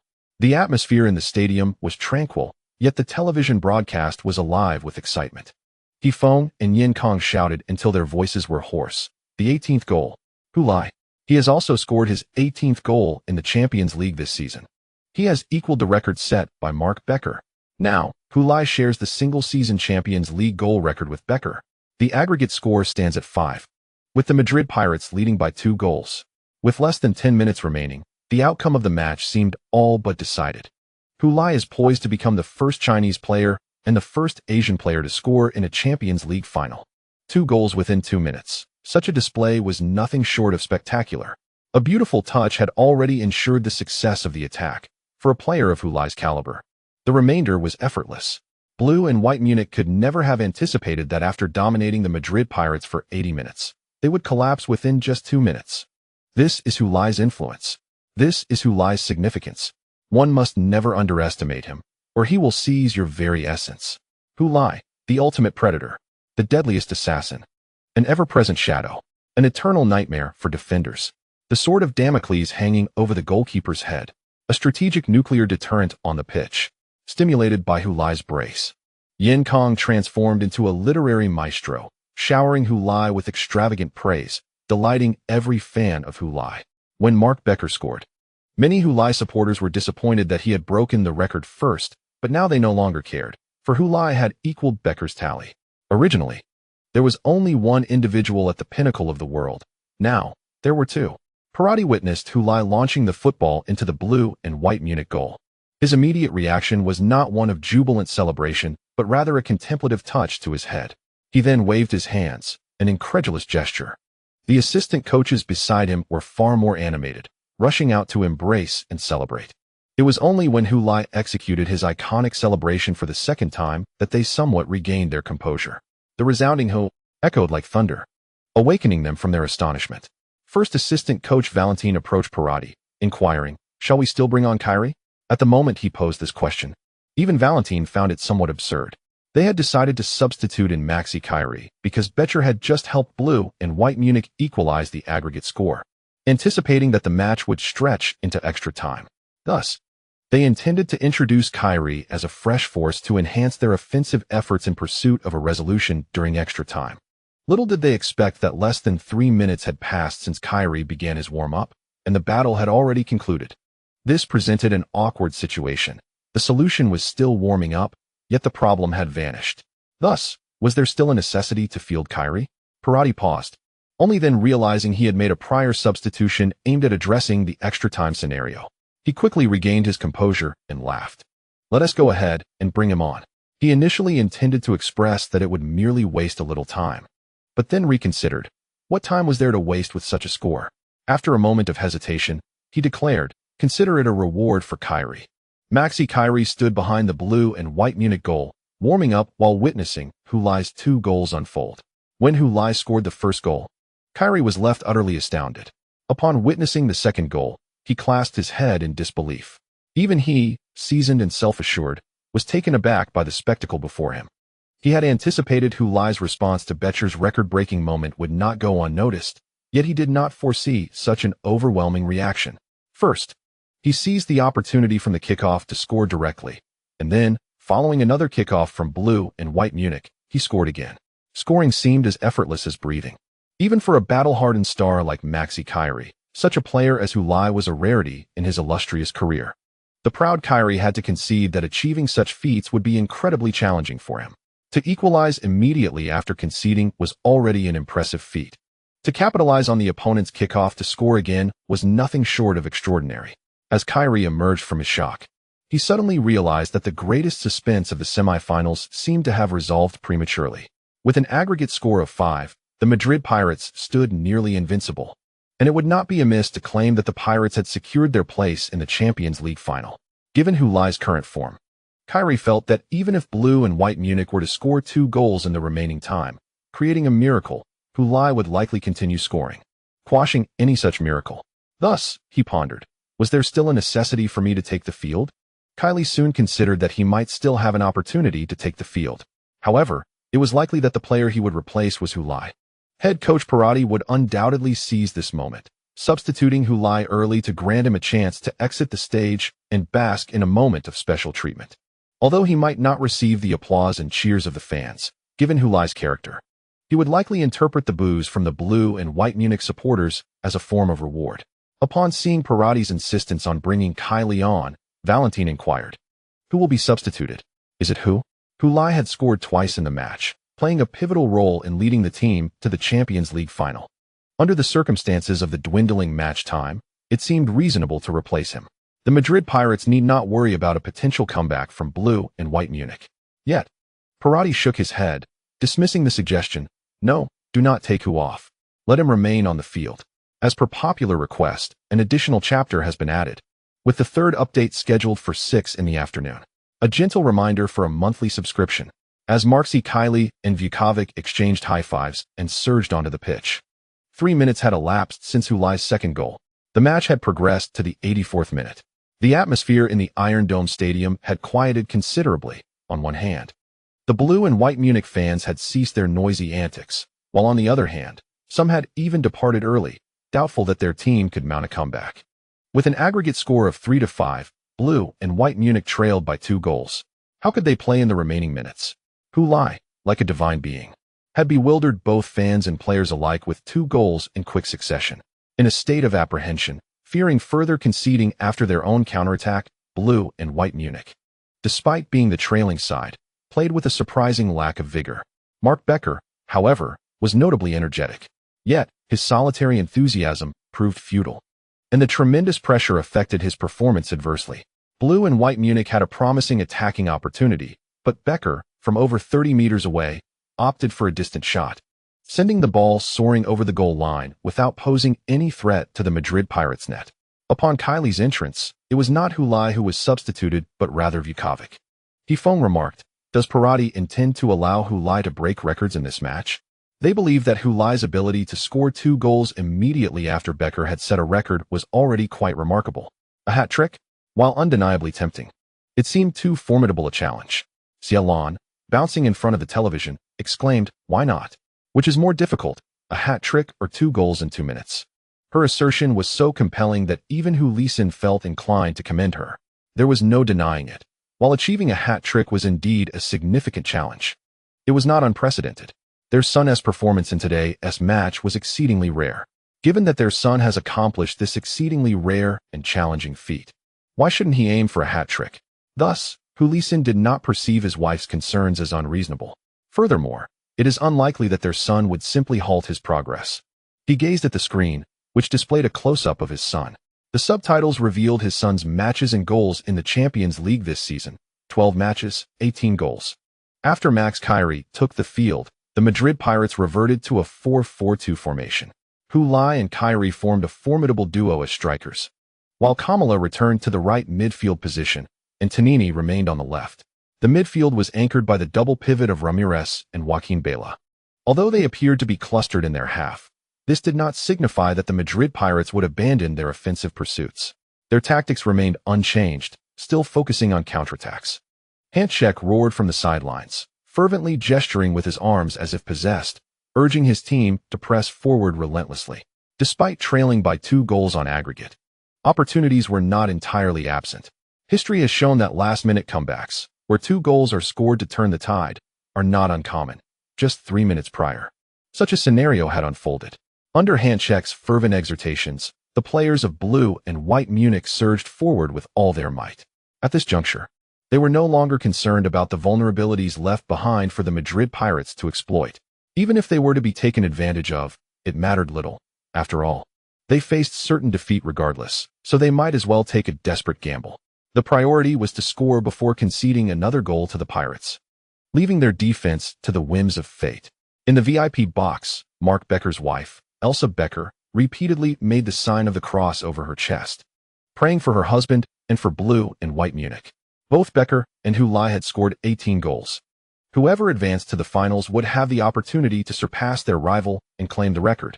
Martin Lozada made a determined breakthrough down the right flank, and while under the tight marking of Ione Martinez, he delivered a forceful cross. Despite the forced nature of the cross, its quality remained commendable.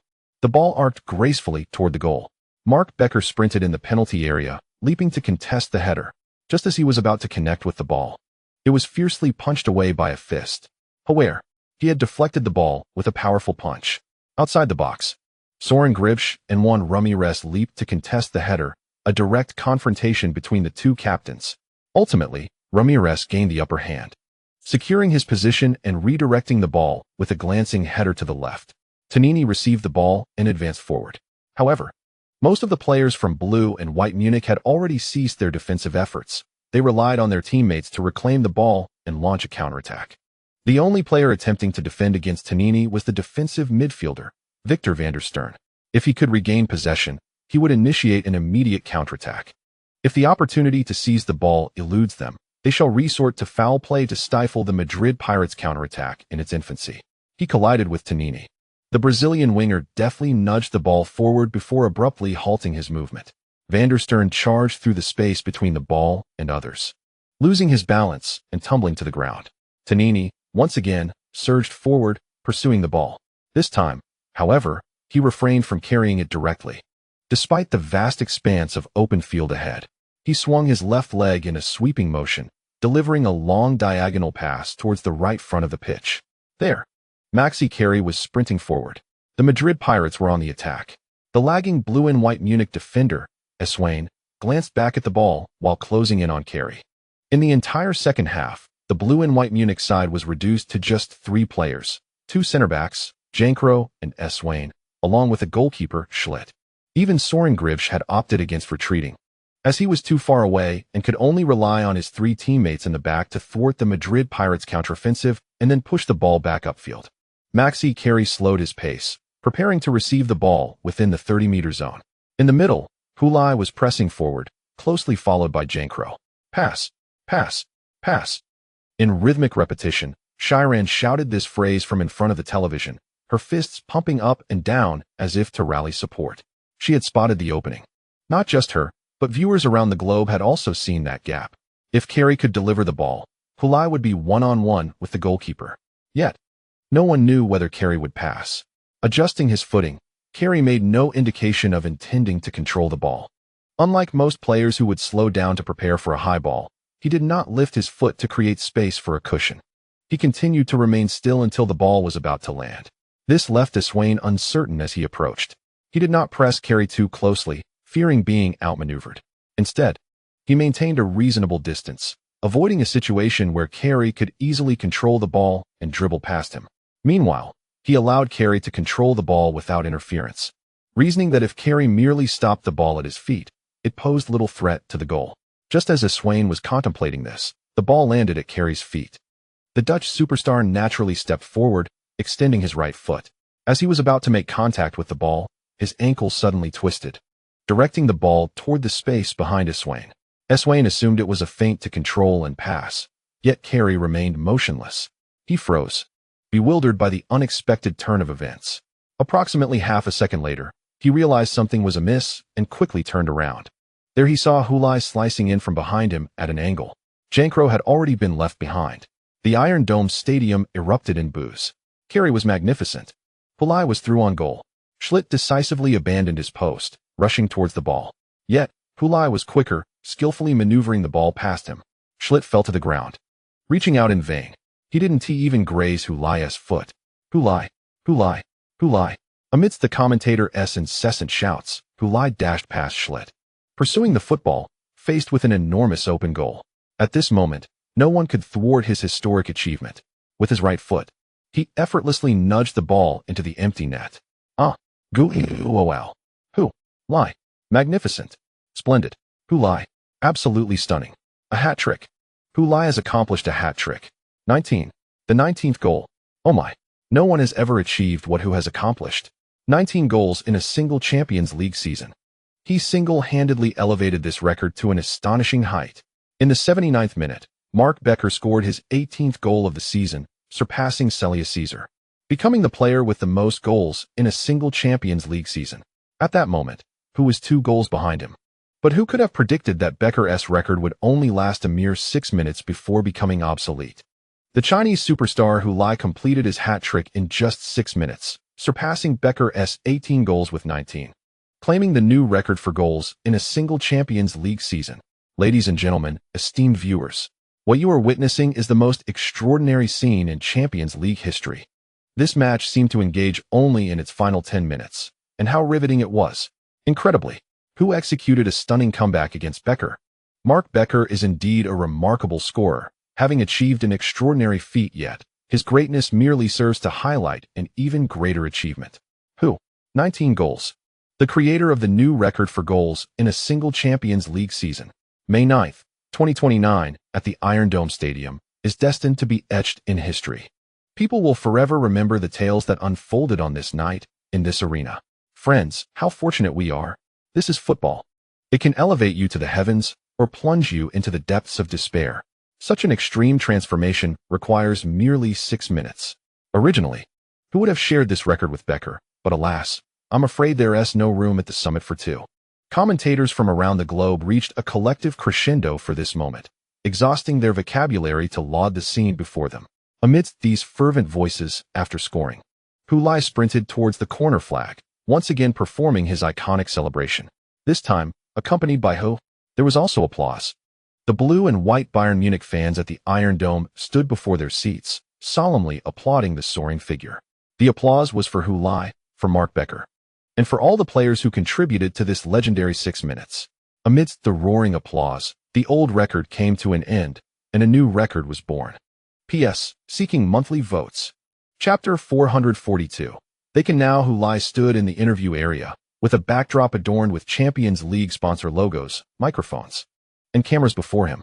I am profoundly grateful to the fans of Blau-Weiß Munich, who, despite witnessing their team's defeat at my hands and the establishment of a new record, graciously offered me their applause. I was genuinely moved. I never anticipated experiencing such an honor. This evening will undoubtedly stand as one of the most memorable moments of my professional career. For me, receiving applause from the opposing fans is a more remarkable accolade than breaking a record. The home team's locker room was enveloped in an eerie silence. The loss in the semifinals, resulting in their elimination, was a tremendous blow to the players of Blau-Weiß Munich. They had invested an entire season's effort, only to see it vanish in an instant. Upon returning to the locker room, no one wished to speak. They sat in their places, staring vacantly at the ceiling or the floor. This was not merely an ordinary defeat in a Champions League semifinal. They had been utterly dismantled at home by Hulai, who scored 3 goals within a mere 6 minutes.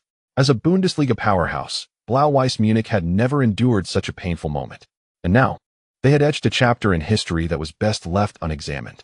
At this moment, only the players remained in the locker room. All coaches and staff were barred from entry. This was a sorrowful moment that belonged solely to the players. Should outsiders be present, their emotions could not be genuinely released. The players required this solitary time to nurse their wounds. The door to the locker room was pushed open once more. Captain Soren Gribsch entered, holding a football. He surveyed the room before addressing the team's vice-captain, Tobias Schlieder. Tobias, do you have a marker? Although Schlieder was perplexed by the captain's intent, he replied affirmatively. He rummaged and produced a black marker, handing it to Gribsch. Upon receiving the pen, Gribsch uncapped it and bowed his head to sign his name on the football he held. After completing his signature, he passed it to Schlieder. Schlieder, puzzled by the football, looked up at the captain. What is this? Please add your name to it. Tobias, Gribsch explained. This is the ball I obtained from Hu. Upon hearing Hulai's name, the previously subdued atmosphere in the locker room shifted. The players, who had been averted from the captain's actions, now regarded him with astonishment and curiosity. Seeing the attention he garnered, Gribsch addressed the entire team. This is the ball on which Hu completed his hat trick in the match. He wishes to keep it as a memento. Moreover, it is the very ball on which he broke the record, so he desires his teammates to sign it. I happened to encounter it, and I thought, why should only one team's signatures adorn it? This match was a contest between 2 teams, so I took the liberty of bringing the ball here, hoping that everyone would inscribe their names upon it. Upon hearing the captain's words, the players exchanged glances. What was the rationale behind this? It was entirely understandable that Hu desired this ball as a keepsake and that his teammates would sign it. However, as his opponents, the very ones upon whom he had broken the record, why should we also contribute our signatures? Upon noticing the puzzled expressions of his teammates, Gribsch remarked, Did you not witness the fans rising to applaud Hu after he scored his 3rd goal? If they can bestow their applause upon him, why can we not extend a similar magnanimity? Both the record itself and the manner in which he achieved it certainly merit our respect. Hearing this, the vice-captain Schlitt took no more time and hesitation. He seized the football and pen, inscribing his name beside Gribsch's. He then passed it to the next teammate. Thus, one by one, all members of the team began to sign. After Martin Lasada had signed, he intended to pass the ball to the next person. However, he paused momentarily as he glanced at Mark Beckler beside him. Having Beckler sign seemed akin to twisting the knife in an open wound. Just as Lasada hesitated, Beckler proactively extended his hand to take the football and pen, bowing his head to inscribe his name before handing it to the next teammate. Like a game of hot potato, the football circulated amongst the players in the locker room before ultimately returning to the hands of Captain Gribsch. Thank you all for your cooperation. It is evident that the reason Bayern Munich is a prestigious club is not solely due to its achievements. Gribsch expressed his gratitude, cradling the football as he turned to exit. He had assumed he would need to reach the visiting team's locker room to return the ball to Hu. To his surprise, upon pushing open the door, he found Hu anxiously waiting outside. For some inexplicable reason, Gribush was reminded of the day his first child was born. When he had anxiously awaited in the delivery room, the football in his hands morphed into a newborn infant in his mind, a jarring incongruity that he swiftly dismissed. He then teased who? What is that expression? Are you afraid I might steal your ball? To his astonishment, who nodded in affirmation, yes. I was about to smash the door if you didn't come out. Gribush took a deep breath. I somewhat regret having my teammates sign it. Upon hearing this, whose gaze fell upon the multitude of names inscribed upon the ball, and a smile broke across his face.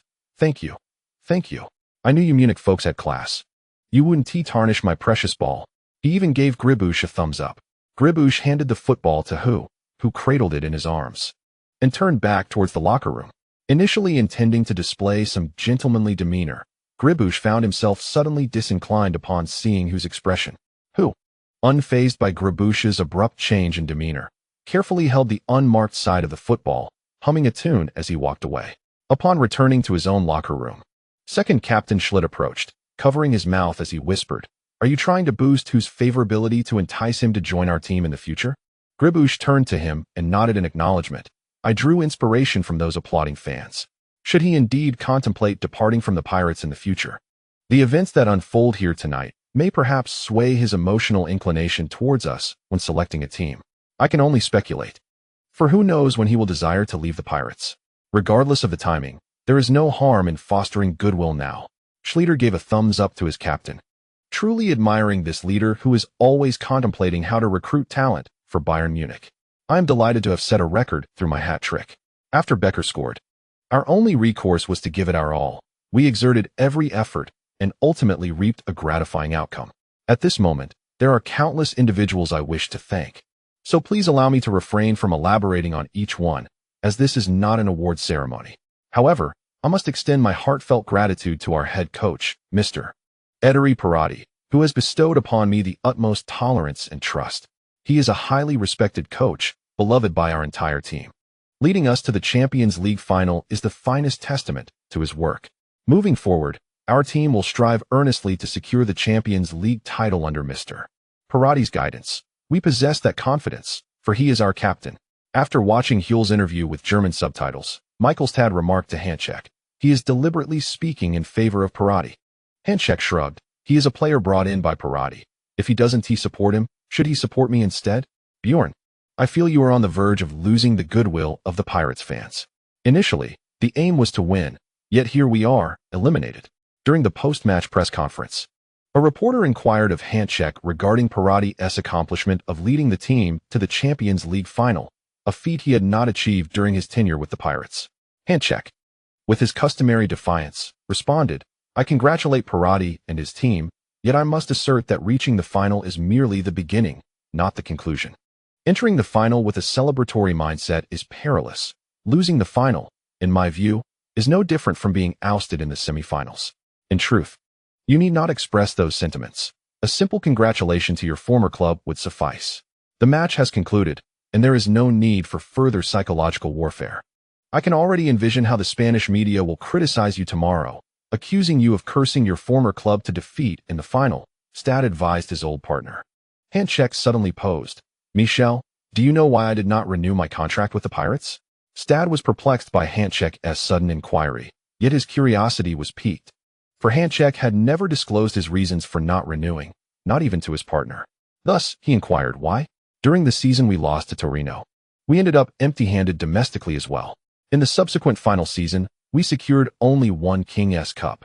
Upon reflection, I believe this team, while more resilient than before, will likely struggle to clinch the Champions League title. It is not a matter of lacking confidence in myself, but rather a lack of faith in this team. I feel that my contributions may not entirely align with this team, remarked Hanchek. Continuing with the Pirates will not lead to a championship victory, and I would forfeit my opportunity to become one of the world's top coaches. It seems to me a situation of mutual loss. Thus, I have resolved not to renew my contract with the club, regardless of their offers.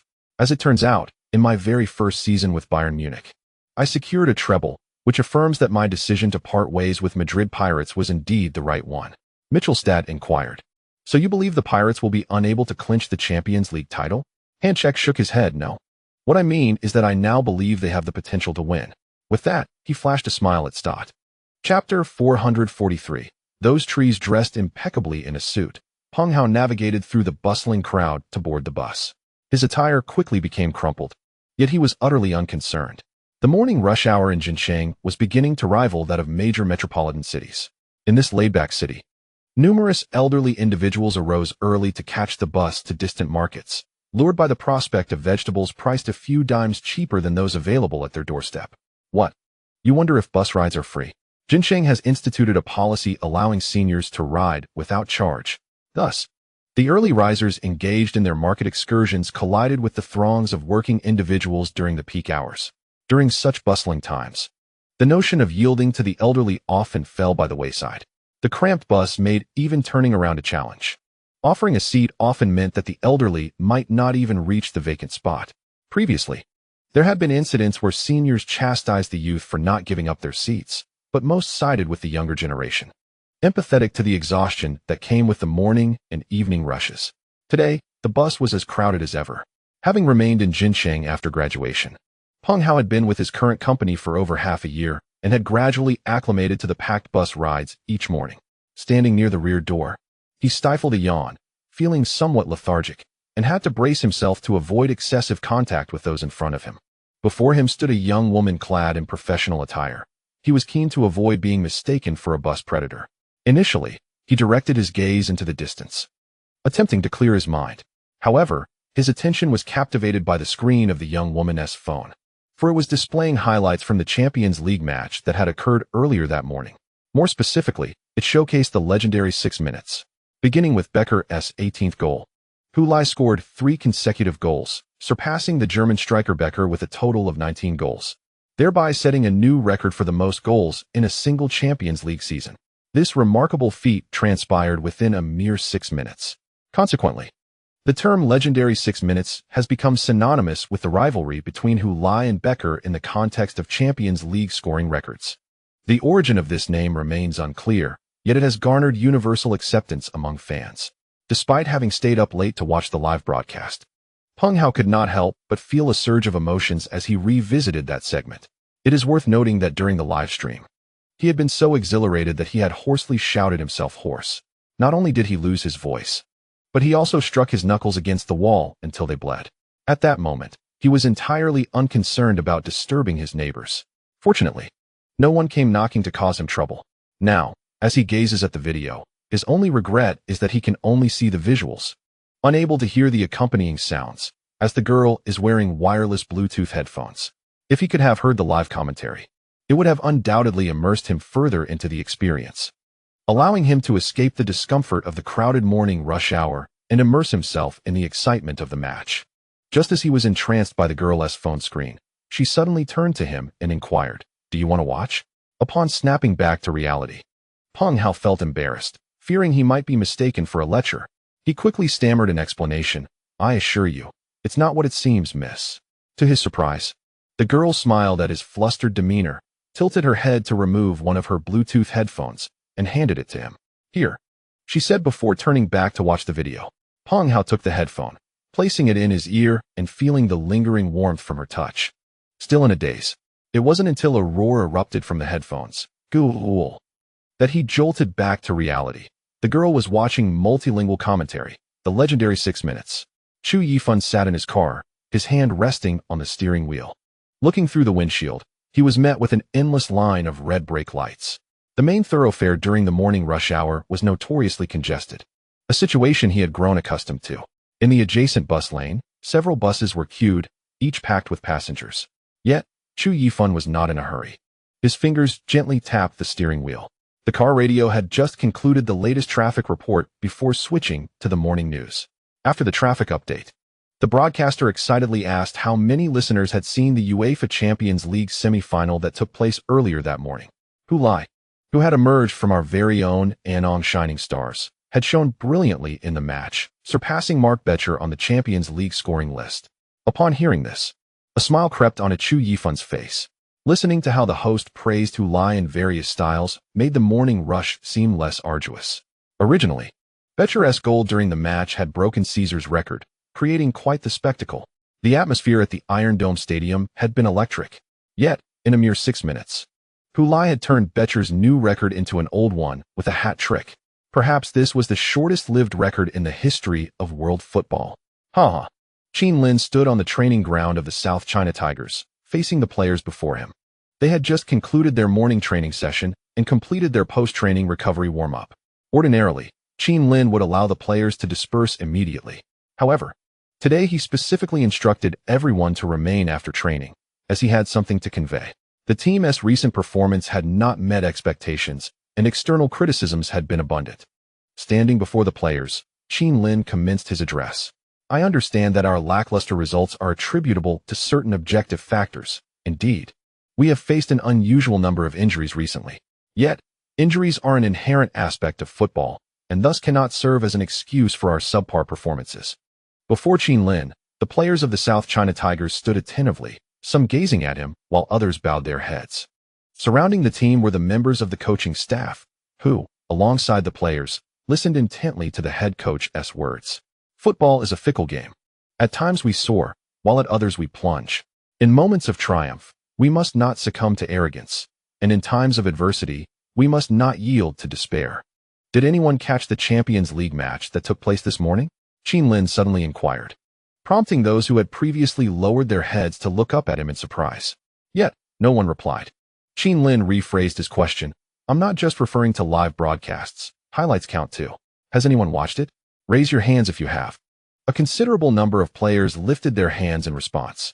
Observing the sea of raised arms, Qin Lin nodded approvingly. Excellent. Since you've all seen it, I can elaborate further. Before today's match, Hulai trailed Becher by a single goal in the scoring charts, with Becher enjoying the advantage of home ground. European pundits believed that Becher had a higher probability of breaking the record, and this was not without justification. Consequently, Becher scored first in the match. At that moment, Becher had set a new record, leading Hulai by 2 goals, placing Hulai in a disadvantaged position. However, the events that followed should be well known to all of you, right? Qin Lin spread his hands. After the match, I noticed some commentators remarked that Hulai had performed a miracle, completing a hat trick in just 6 minutes, a feat deemed astonishing. Yet, based on my understanding of Hulai, this is truly not so extraordinary. He is a relentless pursuer of goals, one who never surrenders. This is why he is capable of creating miracles time and again. If each of us could emulate Hulai's unwavering focus on football and his indomitable spirit, the challenges we currently face would pale in comparison. The South China Tigers will reclaim their rightful place, and our goal this season remains the championship. In the face of adversity, let us reflect on Hulai's remarkable 6 minutes. Focus on the essence of football and simply run with determination. When we reach the finish line, we shall be first. Outside the gates of Dongchuan Middle School, a tranquil atmosphere enveloped the surroundings during class hours, punctuated only by a few sparrows fluttering down from nearby treetops to forage on the ground. It was not until the sound of approaching footsteps reached their ears that the birds were startled into flight. A white-haired, yet sprightly elder ambled to the entrance of the school, gazing up at the resplendent golden sign glinting in the sunlight. The school gate, set against the backdrop of a brilliant blue sky, appeared remarkably beautiful. However, the elderly man furrowed his brow, seemingly displeased. He then darkened his expression and pulled out his phone. Hello, Xiaojiang. What's the matter? Why are there no banners or slogans hung at the school entrance? What? It's still not ready? It's already noon, and you haven't finished? How many times have I told you that the banners need to be prepared in advance? It wouldn't hurt to prepare them early. Even if it's for nothing, it hardly costs much. Does the school's finances lack the funds for banners? But we absolutely cannot find ourselves unprepared when the time comes. What? You don't even know what Hulai will be like then? Shouldn't we have a plan for 1 ball, 2 balls, and 3 balls each? Do I really have to guide you through this step by step? The elderly man spoke with a commanding voice. Upon seeing the former principal return, the guard dashed outside, eager to invite the elderly man into the shelter of the guardhouse, to spare him from the harsh midday sun. However, the elderly man waved his hand dismissively, instructing the guard to wait aside while he continued his admonishment over the phone. Now the entire nation is discussing Hulai's legendary 6 minutes, yet our Dongchuan Middle School, as his alma mater, remains silent, with not even a banner hung at the entrance. This is a dereliction of duty on your part, a serious dereliction. I tell you, this is our Dongchuan Middle School's tradition, a fine tradition. Do not think that just because I am no longer in office, this matter can be dismissed. Treat it seriously. This is the face of Dongchuan Middle School. You know to wash your face every day. How can you not understand the importance of maintaining the school's reputation? He finally ended the call, declining the guard's invitation. Casting one last glance at the bare school gate, he sighed heavily, shook his head, and turned to leave. He would not enter this gate. He would not sacrifice his dignity for it. Wei Jixing, a native of Tongchi Yalameng, has spent his life planting trees in the desert alongside his ancestors. At 57 years old, he has labored on the front lines of desertification control for 35 years. The years spent under the sun and wind have aged him beyond his actual years, rendering his skin dark and cracked, with wrinkles etched across his face and thinning hair. On the streets of his hometown, he would hardly attract a second glance, just an ordinary farmer. Yet on the Kuaishou platform, he boasts an impressive following of 5,280,000 fans, truly a social media sensation. Each day, over 100,000 viewers tune in simultaneously to witness his tree planting live streams, which take place in the Hulai forest of his hometown.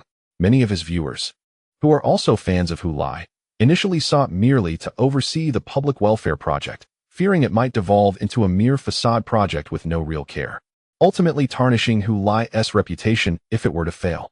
However, they soon discovered that Wei Jixing and his colleagues diligently planted and protected the trees, nurturing each sapling as if it were their own child, which endeared them to Wei Jixing. When he began his live stream, the screen flooded with enthusiastic greetings. Hello, Uncle Wei. Good day, Uncle Wei. Thank you for your hard work, Uncle Wei. Salute to Uncle Wei. Wei Jixing waved his hand at the phone, speaking in a thick local accent. Hello, my dear friends. Today, we are here to plant trees. He gestured toward a pile of saplings on the sandy ground behind him. Freshly harvested, Hulai was phenomenal in the match early this morning, scoring 3 goals. 1 goal equals 100 trees, which makes 300 in total. The first 200 trees have just been planted. Let me show you. Holding the phone in one hand, Wei Jixing turned around, revealing a newly planted group of saplings in the distance. At that moment, the live stream on his phone was flooded with comments from countless fans. Legend in 6 minutes. Hulai forever. Hulai is amazing. The best in the Champions League. After showcasing the scene, Wei Jixing mounted his phone on a tripod. All right, let us get to work, he declared, stepping away from the camera and walking toward a vacant area where his colleagues were already busy planting the saplings. Some were drilling holes in the sand, while others brought water buckets to carefully pour water into the small holes. And a third person placed a sapling into the prepared hole. Wei Jixing joined in their labor. In the live stream, behind the busy group, a lush expanse of greenery stood out strikingly against the yellow sand, a remnant of the first batch of saplings planted 3.5 years ago as part of the Hulai Forest project. Auntie, take a look. This is our preliminary plan for Jincheng. We believe that rather than merely establishing a museum, it would be better to create a football-themed park centered around the Hulai Museum. The park will include the museum and an array of ancillary buildings, as well as various football fields, allowing citizens to come and play, experiencing the charm of football superstar Hulai through their own actions. Thank you, everyone. We are all from Dongchuan, so let's not beat around the bush. Whatever requests you have, feel free to bring them up. The Dongchuan municipal government will do its utmost to accommodate. Xia Lan observed the two groups fervently promoting their agenda before her, then glanced awkwardly at the manager of Champion Legend Sports Agency. No, it should be Champion Legend Cultural Communication Company, Limited, Jiao Xiaoyan, seeking assistance with her eyes. Despite appearing particularly assertive in front of her husband and Wang Jie, she felt somewhat intimidated in the presence of government representatives. Jiao Xiaoyan encouraged her, Sister Xia, please share your thoughts. It's all right. They ultimately need your approval. The representatives from both sides nodded vigorously in agreement. Indeed, Auntie Xia, please voice any concerns or requests. It's no trouble at all.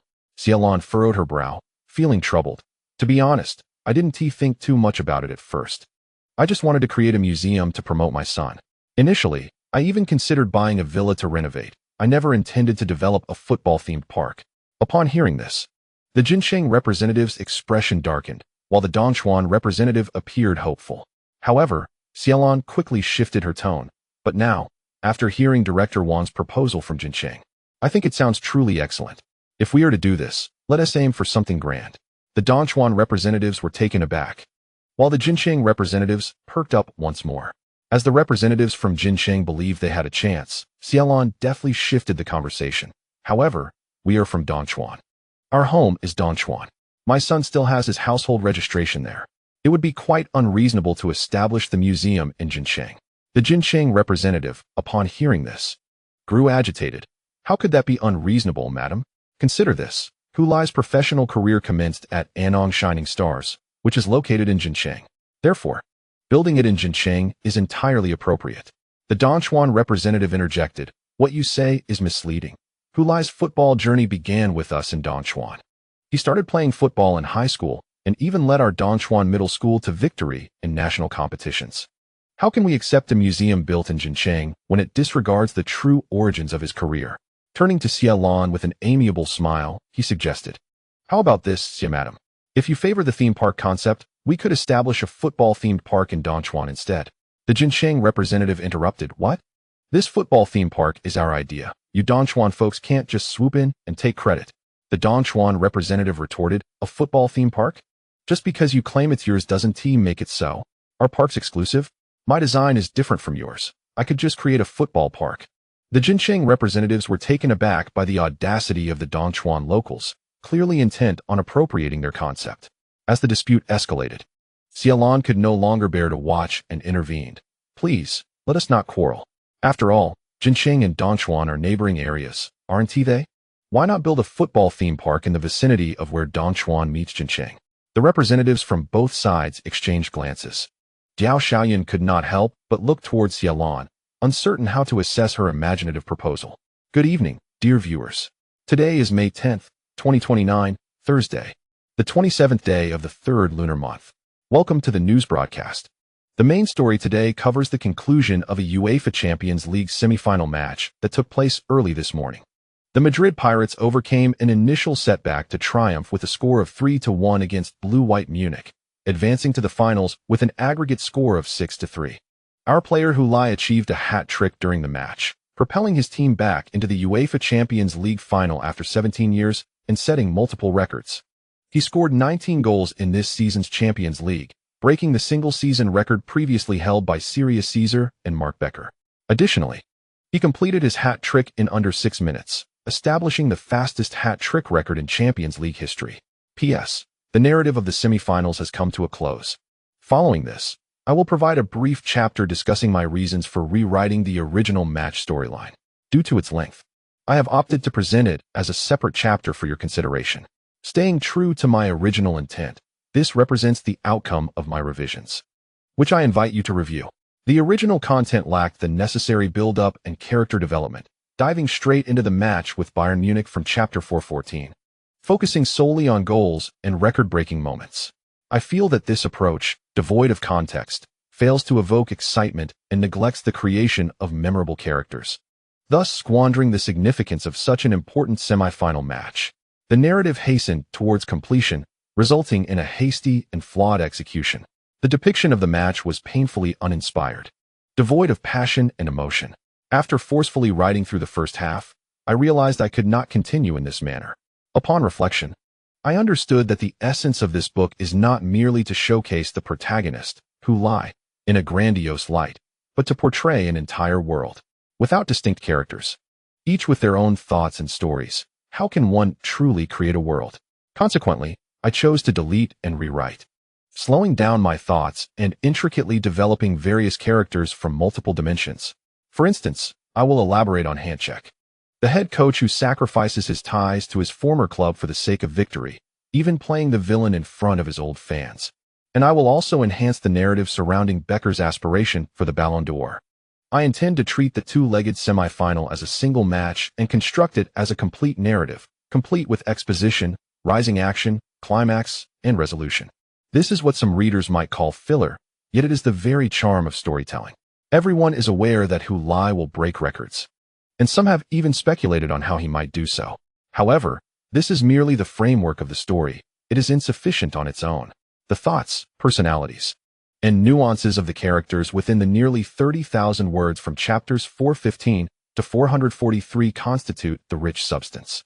Without this depth, the audience is left gazing at a mere skeleton devoid of aesthetic appeal.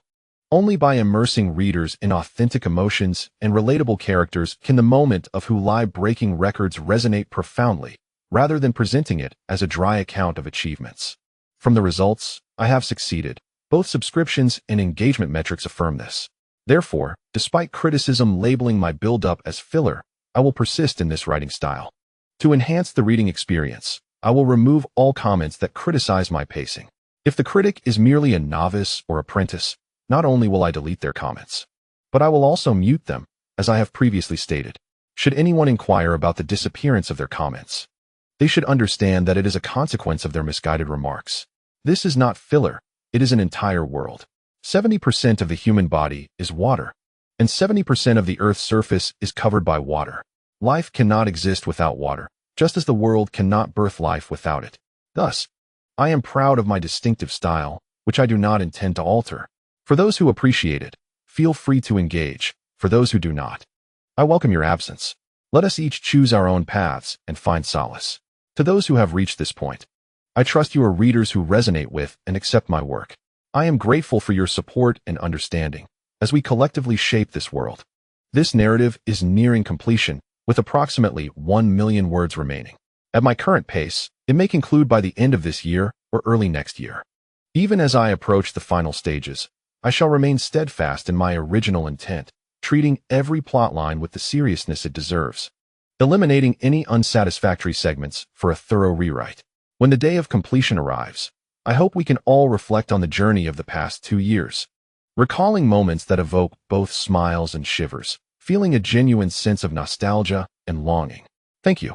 Kindly click to leave a favorable review. Higher ratings lead to swifter updates. It is said that those who give a perfect score eventually find beautiful partners. Chapter 444. A Toast to Who? Mark Becker.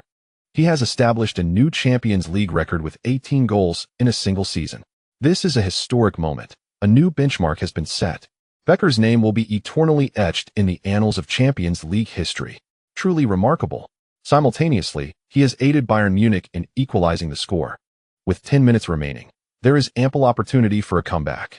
Kamala, a triangular pass. Who? A splendid flick. Who scores? My goodness. Less than a minute after Becker's goal, who capitalizes on the kickoff to net one himself. This is simply outrageous. Who? What an extraordinary display. A perfect goal. Oh my goodness, it is utterly unbelievable. Ladies and gentlemen, I must retract my earlier exuberance regarding Who's first goal. This is the most astonishing moment. Indeed. Who has equaled Becker's record in just 2 minutes. A long pass from the Pirates' defense finds Kelly. Kelly is poised to receive it. Kelly? Who? My heavens. What are we witnessing? I apologize. I must take back all my previous remarks. This is the most incredible, unbelievable, and outrageous scene. Goodness. Who has surpassed Becker in under 6 minutes? The fastest hat-trick in Champions League history. The player with the most goals in a single season. Hulai. He has achieved a hat-trick, and I bow in admiration. As the highlights of Hulai's 3 goals fade from view, Klein turns to Matthew Cox, who sits beside him, and asks, "Now that you have heard your own commentary again, are you still as excited, Matthew?" Cox smiles and replies, "Yes, indeed. I still have goosebumps. But not due to my commentary. Rather, it is because of Who's 3 goals. After the match concluded that day, you tweeted about the profound significance of witnessing such a momentous occasion, one that would be immortalized in history as the essence of your role as a football commentator." Cox nodded in agreement, affirming that throughout his commentary career, he had encountered countless iconic moments, each of which he was fortunate enough to witness firsthand. He expressed his gratitude towards Who, as this experience added yet another classic memory to his professional journey. Klein interjected, remarking that there were indeed many cherished memories associated with Who. Indeed, Cox chuckled, recalling the hat trick at Stan Park and the last-minute goal against Tranmere. Another guest on the program, the retired former Manchester Athletic player Bailey Godwin, stated, "I believe Who can now be compared to top players like Mary and Kabanka." In the White Rose pub, Leeds City fans erupted in fury at this statement. "What do you mean now? Were you implying he wasn't deserving before?" This sentiment encapsulated the mediocrity of Godwin's career. His lack of vision was evident. How dare Godwin critique Who? His entire career pales in comparison to Who's achievements at Leeds City. The crowd rallied in defense of Hulai, who remained their idol, unblemished and exalted in their eyes. Undoubtedly, Godwin's assertion was flawed. What did he mean by suggesting who could only now be compared to elite players? Hadn't he, whose remarkable feat of scoring in over 30 consecutive league matches and netting 50 goals in a single season already established him as a top-tier player? The fans' derision towards Godwin was justified. While he spent the majority of his career at Manchester Athletic, his performance was lackluster. It is important to note that Manchester Athletic at that time did not boast the plethora of championships they possess today. Godwin retired at 34 without any injuries, which speaks volumes about the mediocrity of his career. If he were exceptional, he surely would not have retired so early. Why would such an average player find himself as a guest on a television program focused on the Champions League after retirement? Leeds City fans speculated maliciously. On one hand, perhaps the fees for mediocre players were more affordable. On the other, it could be that Godwin lacked the qualifications for coaching or club management roles, thus relegating him to television appearances where mere speech suffices, regardless of intellectual prowess. For Leeds City fans, the past few days were undoubtedly filled with joy and happiness. Yet, the most jubilant were the Pirate fans. When Mantor's Alvarez entered his usual pub, he was taken aback by its unusually quiet atmosphere. It was expected to be bustling at this hour, yet few patrons were present. Approaching the bar, he inquired of the owner, "What happened? Where is everyone?" The owner, handing him a drink, replied, "Where else could they be? The cemetery, the cemetery." Alvarez suddenly realized, furrowing his brow and shaking his head, it's merely reaching the finals. Some may worry that after the final, they might miss their opportunity. Is such a lack of confidence warranted? So, do you intend to go after the finals? Alvarez nodded. Without the championship, I do not wish to disturb Mary. Can we truly claim the title this year? The owner inquired. I believe we can. Everything this year has been remarkably perfect. The form of who, the condition of the other players, and the maturity of our tactics. If we cannot secure the title this year, I truly wonder when we will ever reclaim the Champions League, Alvarez analyzed. The last time we won was 17 years ago, the bar owner lamented. Just as he finished speaking, a commotion erupted outside, and the door swung open, a throng of fans pouring in. Upon spotting Alvarez, they expressed their astonishment. Mentors, you didn't go to the cemetery? I'll visit after we secure the championship. Alvarez raised his glass in greeting. Good. Someone among the fans cheered. Let us go again after we win the championship. Subsequently, everyone returned to their seats, animatedly discussing the Champions League semi-final that had concluded the previous day. To be honest, when I saw Becker score yesterday, my heart sank. That moment brought back memories of last season's elimination by the Kings, one remarked. Oh, I felt the same. I was a bundle of nerves in front of the television. You could still watch television? I turned mine off. What? Then you missed the legendary 6 minutes. Let us not dwell on that. Laughter erupted in the bar. Indeed, the sorrows and joys of humanity are seldom shared. Witnessing others' misfortunes is perpetually the most entertaining spectacle.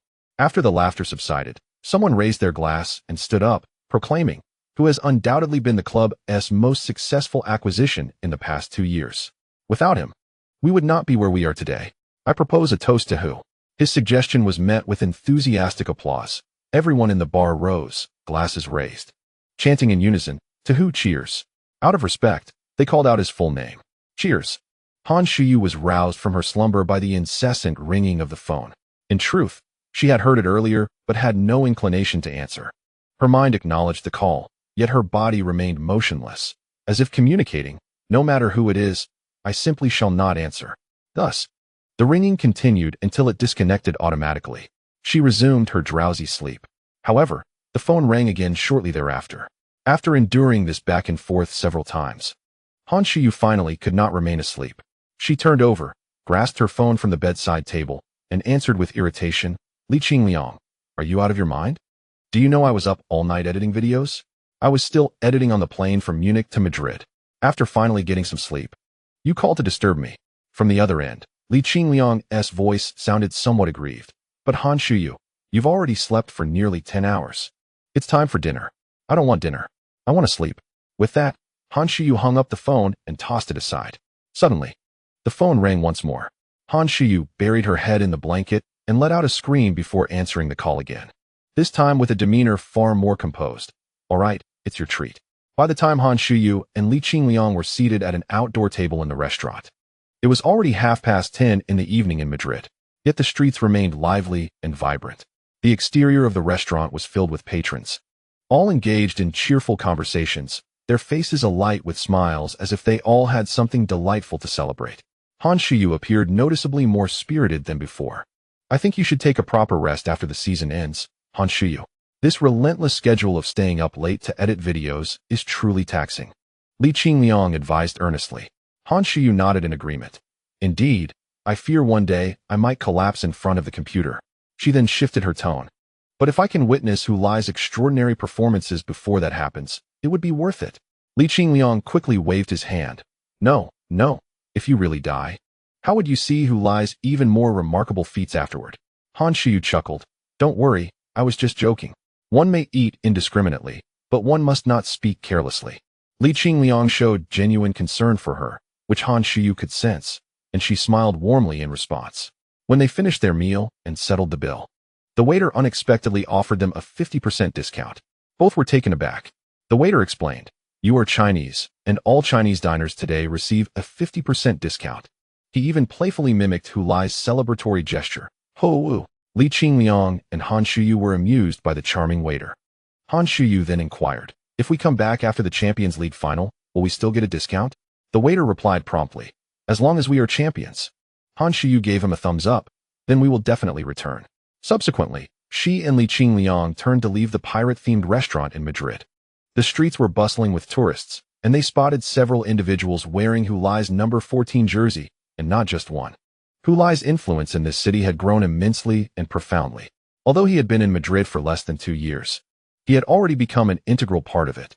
Suddenly, they heard another enthusiastic hoot, and turned to see the waiter performing Hulai's celebration for a group of Chinese tourists who were clearly visiting Madrid, as they were dragging their suitcases and carrying various bags. In response, the tourists eagerly pulled out their phones to record the moment. Witnessing this, Han Shiyu and Li Qingliang exchanged smiles. Chapter 445. A season that writes history. It is truly astonishing that within less than 6 minutes, a hat trick was achieved. Especially considering that in the preceding 80 minutes, who had not scored at all. I cannot help but wonder if he deliberately waited for Becker to score first, thereby setting a new record, only to then unleash his prowess and surpass Becker's achievement. Given whose current form, I find myself somewhat apprehensive about his performance in the Champions League final. In the locker room of the Kings, players are engaged in lively discussions about this week's monumental event in European football, those legendary 6 minutes. This is not the first instance of the Kings players conversing about Hulai within these walls. Their discussions subtly outline the trajectory of Hulai's career over the past few years and the rapid ascent he has experienced. The first time the players of Madrid's Kings discussed Hulai, he was still playing for Leeds United. Spanish media recently unearthed old reports indicating that Hulai nearly joined the Kings, implying that his rising prominence at Leeds might incite regret within the club for not securing his talents.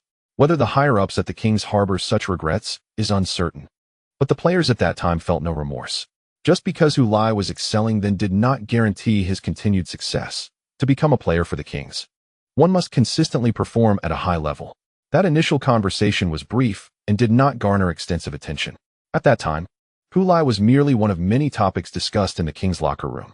However, as Hulai's name began to appear more frequently in the media, following his triumphs in the Premier League and his accolades as the league's top scorer, as well as winning the Golden Boot at the World Cup, discussions about him grew increasingly prevalent within the Kings locker room. The weight of his name in these dialogues expanded significantly. By the time Hulai arrived in La Liga, he had already become a focal point for discussions among the Kings, and the frequency of these conversations was quite high. After all, Hulai had become one of the most formidable adversaries for the Madrid Kings. One may dislike him or even harbor animosity toward him, yet one cannot ignore his presence. Why worry? No matter how well he plays, he will still lose to us. One player quipped, "Last year we defeated them, and this year we shall do so again." Right, Meili? Meili, called upon, did not exhibit modesty, but rather nodded emphatically. "Indeed, we will triumph in the final." Carlos Cordero dove to the side, successfully parrying a long-range attempt from Cabanca, earning applause from numerous onlookers at the training ground, even receiving a thumbs-up from Cabanca himself. Outside the training field, accredited journalists observed the session while engaging in conversation. Cordero's recent form has been exceptional.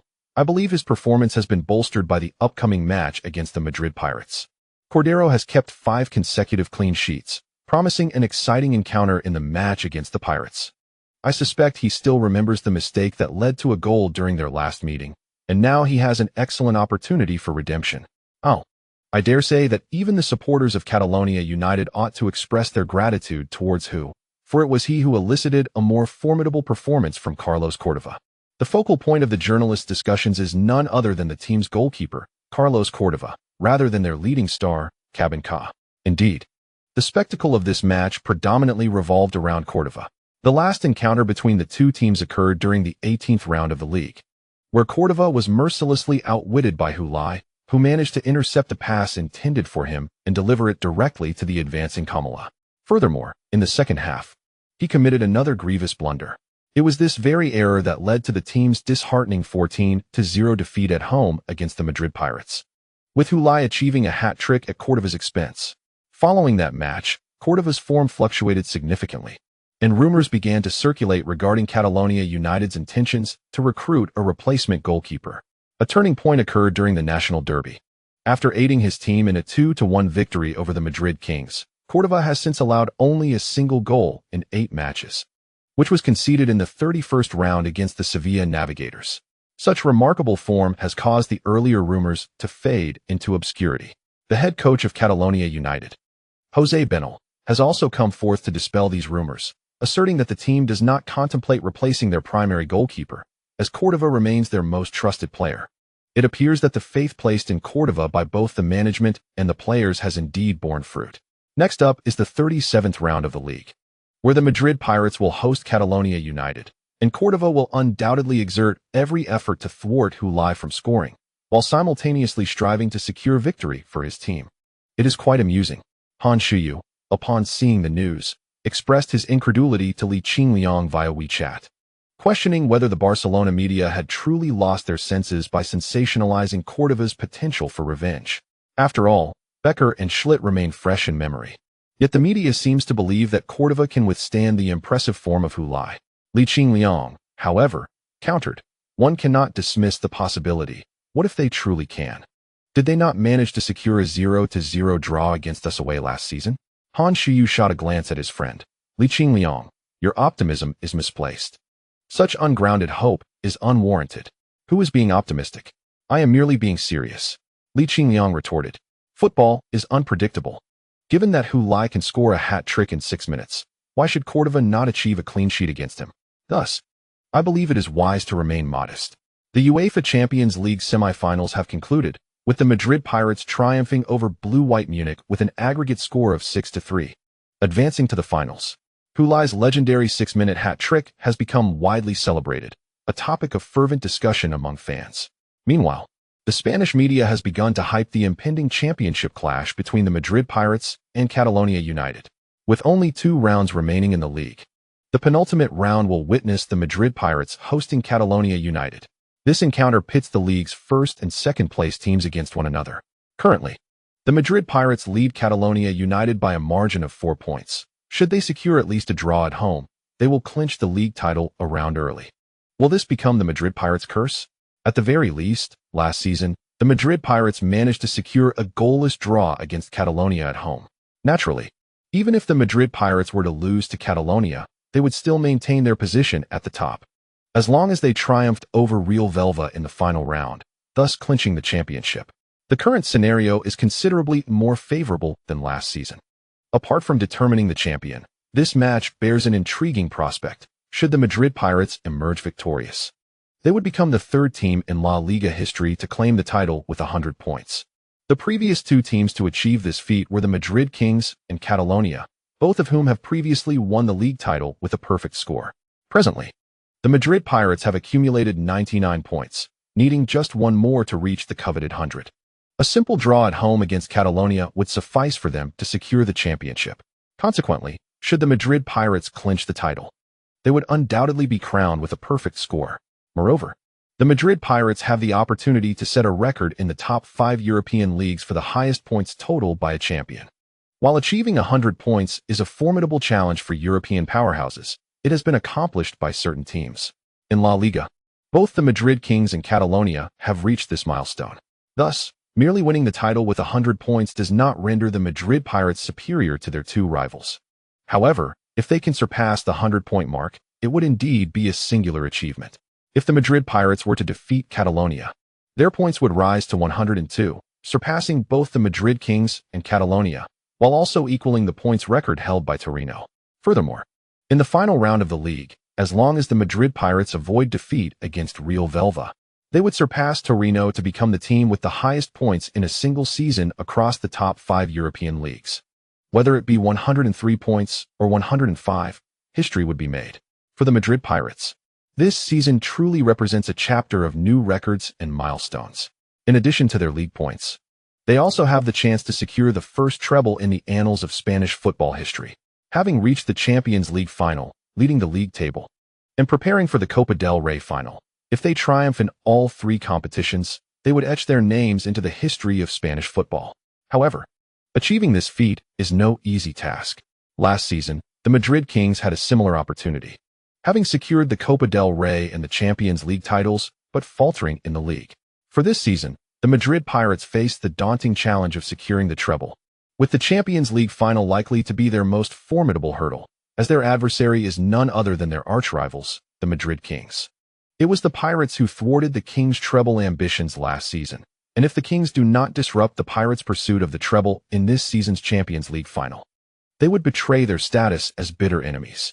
Chapter 446, A Cure for Defiance in the Madrid Pirates' Quest for the Treble. The Champions League title is perceived as the most challenging endeavor, given the strength of their opponent and the heightened animosity. The Copa del Rey presents the least resistance, with their opponent, Seria, lacking in prowess.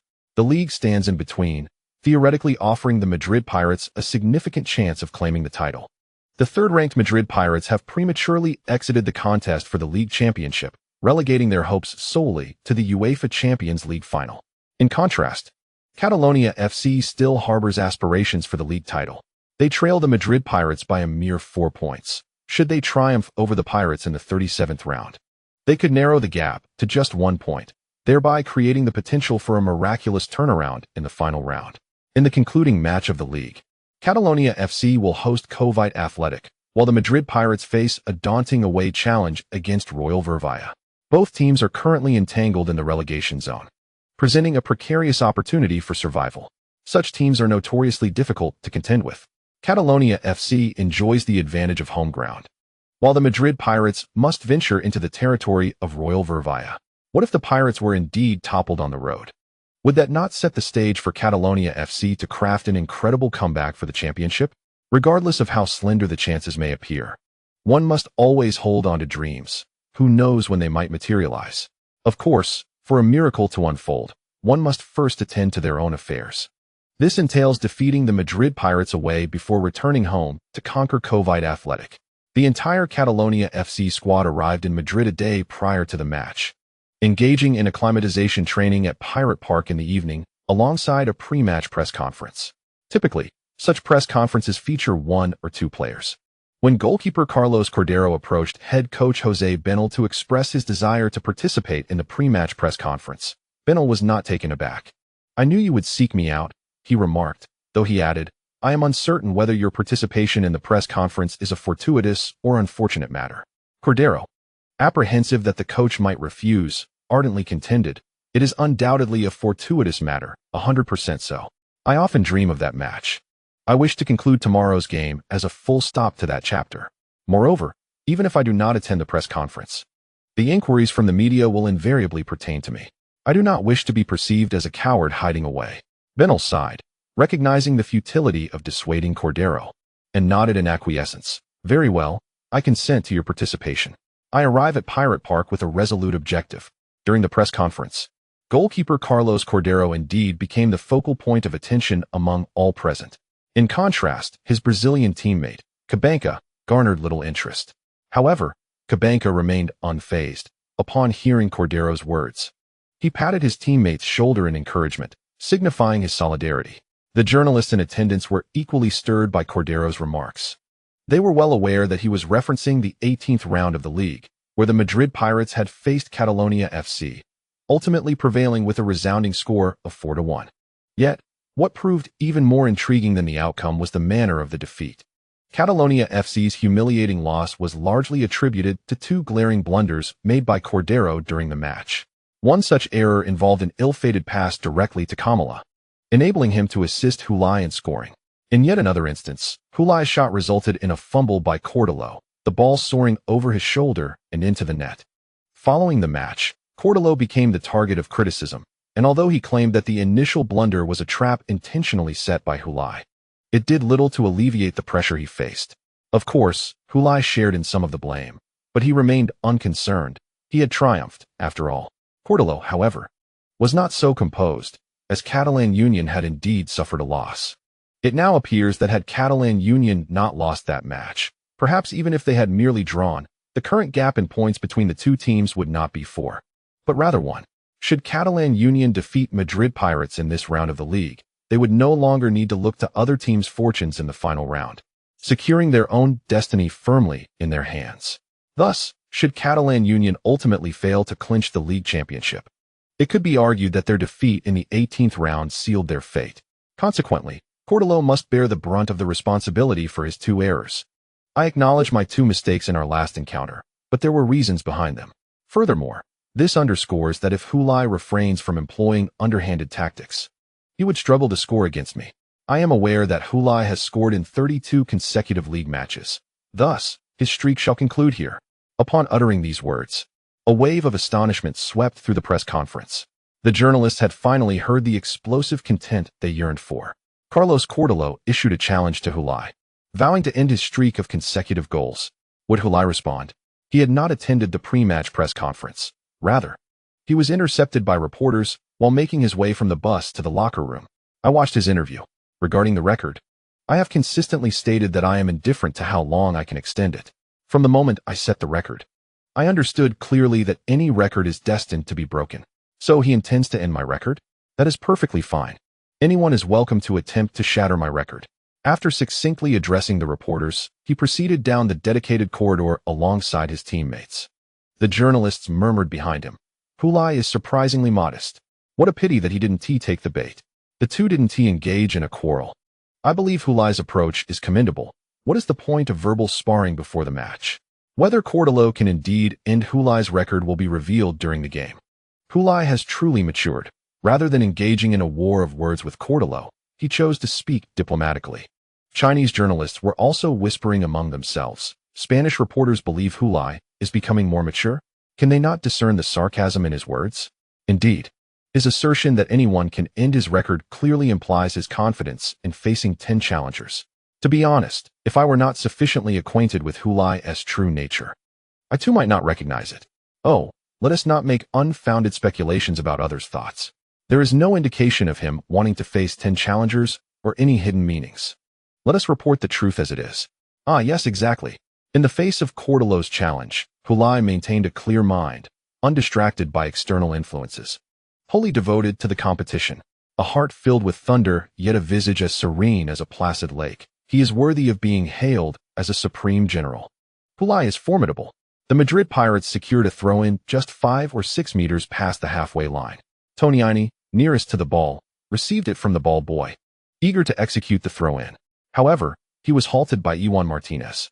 Step aside, Ione. Move forward. Ione urged as he sprinted ahead, waving for Ione to return to the field. He intended to take the throw-in himself. Ione Martinez, nicknamed the Grenadier, was renowned for his powerful overhead throw-ins. When a throw-in is perilously close to the penalty area, the entire Catalan team becomes highly alert. Yet this particular throw-in was positioned too far from the goal and the penalty area to pose a significant threat, leading the Catalan defense to focus on Ione, who was advancing along the left flank. They presumed Ione intended to collaborate with Ione, tossing the ball to the Brazilian winger. Unexpectedly, Ione retreated 3 to 4 meters, hindered by the advertising boards at the sidelines, and angled his retreat. Observing this stance, the Catalan players immediately recognized that Ione was preparing for another of his renowned throws. They swiftly sought potential receiving targets. Who else could it be but Hulai? Initially, Hulai was flanked by a Catalan central defender, Paulo Fogen, but now another central defender, Jorge Jimenez, had joined in an attempt to double-team him. At that moment, Hulai abruptly surged forward, darting behind the two defenders. This maneuver put him in an offside position. However, throw-ins do not incur offside rules. Thus, although Hulai positioned himself behind the two players, he was still onside. Nonetheless, Ione valiantly hurled the ball toward the distant Hulai. The ball soared through the air, traveling nearly 30 meters, landing in front of the Catalan team's penalty area. How absurd. Ione, a mighty throw-in. What a splendid play. Noticing this, Catalan goalkeeper Carlos Cortalo immediately rushed forward, yet he did not abandon his goal. Rather, he closed the distance to Hulai, attempting to obstruct his shooting angle. Simultaneously, Jorge Jimenez approached from the side, aiming to push Hulai towards the flank. He succeeded, as Hulai, while controlling the ball, inadvertently used the outside of his left foot to redirect it outward. He followed suit, veering away from the goal, the angle narrowing. However, upon catching up to the ball, Hulai did not relinquish his intention to shoot. Without making any adjustments, he struck the ball with his left foot in a half-turn, unleashing a powerful shot. The ball soared towards the goal. Observing its ascent, Cortalo leaped, raising his arms in a desperate attempt to save. He dared not gamble on Hulai's strike soaring over the target. His hands did not make contact with the ball. The football sailed above his palms, and then plummeted suddenly. While still in midair, Cortalo twisted his body, just in time to witness the ball descend into the far corner of his net. After the throw-in, Ione Martinez stood by the sidelines, watching as the football soared into the goal. He raised his arms high and turned to the Madrid Pirates supporters in the stands, joining them in a jubilant cheer. An assist, that's how simple it is. Hulai, Sanchez roared, just 17 minutes into the match, who had already put the Madrid Pirates ahead. He struck first, marking his 33rd consecutive league match with a goal. It was his 54th goal of the season. Such an unstoppable Heiver bellowed. Hulai, magnificent. A world-class shot. A highly difficult turn and strike. It even bore the effect of an elevator ball. Before the match, Cortalo had claimed he would end Hulai's scoring streak, yet now his task had been prematurely concluded. There's nothing to debate. The goal was not offside, and the throw-in was not offside. Yin Kong was even more exhilarated. Isn T. Cortalo feeling indignant? Hulai, specializing in silencing dissent. Carlos Cortalo, who had fallen from the air, lay on the ground, staring blankly at the football nestled in the net. This time he did not falter. Hulai had not employed any underhanded tactics. Yet, he still conceded a goal. Chapter 447. The phenomenon lying on the ground. Carlos Cortalo faced the goal he was meant to protect. Now, a football rested within it. Covering his face with his hands, Cortalo lay motionless. This scene evoked memories of his demeanor in the 18th round of this season, where he had exhibited a similar posture after conceding a goal. However, his previous despair stemmed from his own blunder. This time, it was not due to any grievous error on his part. In fact, Cortalo's performance in this match was commendable, or at the very least, standard. He had not made any astonishing mistakes. Yet, this did not alter the fact that Hulai had pierced his goal 4 times. Behind him, a large screen displayed the current score of the match. 82 minutes in, the Madrid Pirates led Catalonia United 5-3. A prestigious team from Catalonia had been overwhelmed by 5 goals in the Pirates' home ground. Thus far, whether considering the total of 8 goals or the 5 conceded, this match had set a record in the historical encounters between Catalonia United and the Madrid Pirates over the last 40 years. The air above Pirate Park Stadium resonated with deafening cheers. Lying on the grass, Cortalo felt as though the very stadium was trembling. This time, Hulai did not perform his signature celebratory gesture, but instead jumped towards his assisting striker, Sanabria Ruiz. The latter lifted him up, raising Hulai nearly above his own shoulders. Cradled in Ruiz's embrace, Hulai waved his fists toward the Madrid Pirates fans in the stands. Ruiz spun around while holding him, allowing Hulai to greet the supporters from all sides of the stadium. Under the guidance of the live DJ, the fans at Pirate Park Stadium chanted in unison, Hulai, Hulai, Hulai, Hulai, Hulai, Hulai, Hulai, Hulai, Hulai, Hu, Leia. Hulai has scored his 4th goal, which, from a spectator's perspective, is rather unremarkable and far from exquisite. It was merely a cross from the flanks, followed by Ruiz's header at the near post, and then Hulai surged forward from the center, deftly redirecting the ball with his foot into the goal of Catalonia United. Yet, this seemingly mundane goal ignited the atmosphere at Pirate Park. With approximately 10 minutes remaining in the match, Hulai's goal granted the Madrid Pirates a 2-goal lead. What does this signify? It signifies that the Madrid Pirates are poised to clinch the league title a round ahead. This is not to belittle Catalonia United. Theoretically, it is indeed possible for them to score 3 goals in the remaining 10 minutes and turn the tide. However, if Catalonia United can achieve this, why cannot the Madrid Pirates? Catalonia United can certainly score 3 goals in the next 10 minutes, and so can the Madrid Pirates. Who dares to claim that the Pirates cannot? Thus, for Catalonia United, the remaining 10 minutes are nothing more than a desperate struggle, unable to alter their ultimate fate. They have succumbed to the Madrid Pirates for the 2nd consecutive season at the climax of the league, losing the championship once more. Perhaps Catalonia United should consider requesting that La Liga does not schedule their matches against the Madrid Pirates in the final rounds of the league. This way, even in defeat, the psychological impact would be less severe. A magnificent 4-goal performance. Hulai has achieved a stunning quadruple. This marks his 2nd quadruple in this season's league. Prior to the match, there were murmurs suggesting that playing away would be advantageous for Catalonia United, as Hulai tends to perform better in away matches against them. Given that he failed to score in their previous encounter at Pirate Park last season, well, now Hulai has scored twice the amount in a single match. Since transferring to the Madrid Pirates, Hulai has faced the other 2 giants of La Liga 8 times, netting a staggering 17 goals in those encounters. Such terrifying numbers and astonishing efficiency. He is truly a killer of the elite, scoring in 33 consecutive league matches this season, with an astounding 57 goals. When I recount these figures, I feel a sense of disbelief. Such a phenomenon has never been witnessed in European football history. Hulai has trampled upon all the established notions and unspoken rules. He demonstrates through his actions that he should not be confined by limits or conclusions drawn prematurely. Records? Records are meant to be shattered. Ceilings? Ceilings are meant to be broken. All those ingrained perceptions, preconceived labels, and stereotypes do not apply to Hulai. He is not defined by anyone. He is simply Hulai. He has traversed the paths of those who came before him and has ventured onto roads untraveled by anyone else. As spectators, it is futile to speculate and measure where he will ultimately pause.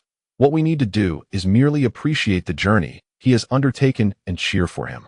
That is sufficient, my friends. That is enough. Let us rally behind him, friends. How fortunate we are to possess Hulai.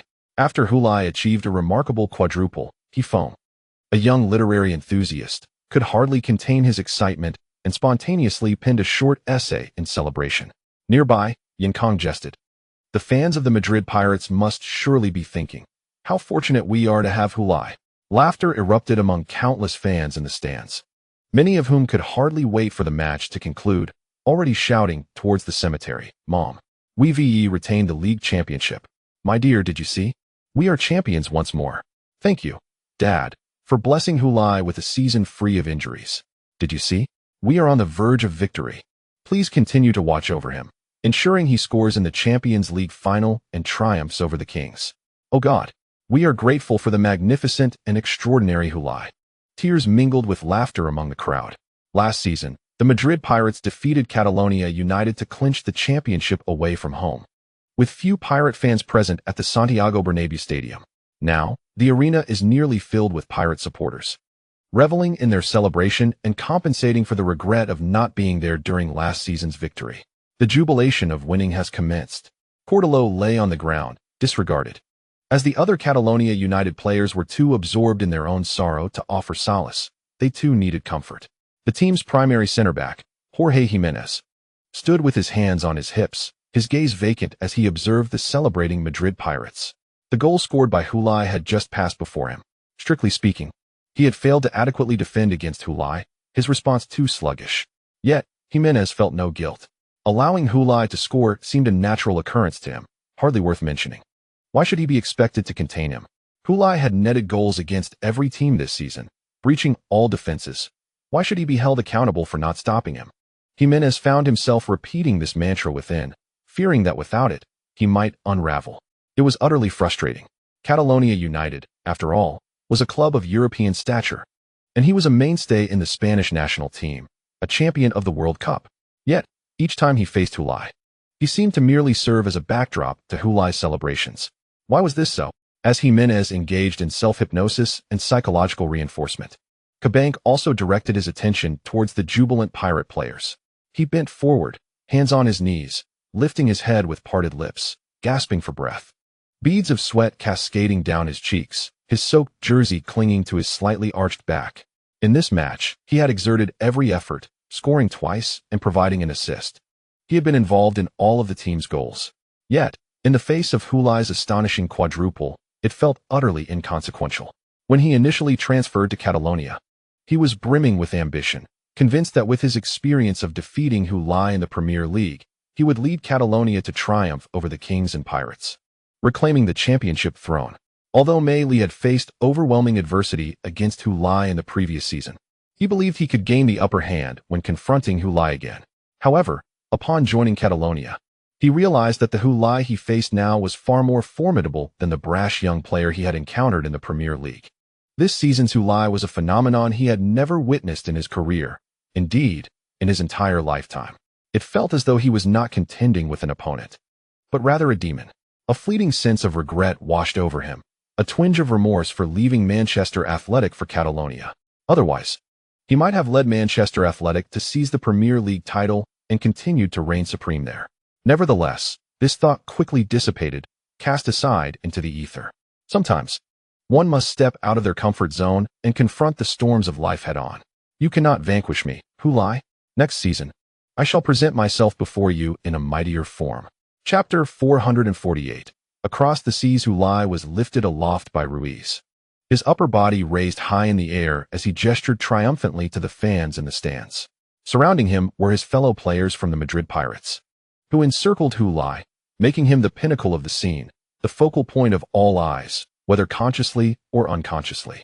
In a highly anticipated La Liga match that concluded early this morning, the Madrid Pirates achieved a resounding 5-3 victory over Catalonia. This one allowed the Pirates to clinch the La Liga championship a round early. Our player Hulai scored an extraordinary 4 goals in this match, a rare feat that marked his 33rd consecutive round of scoring this season, bringing his total league goals to 57.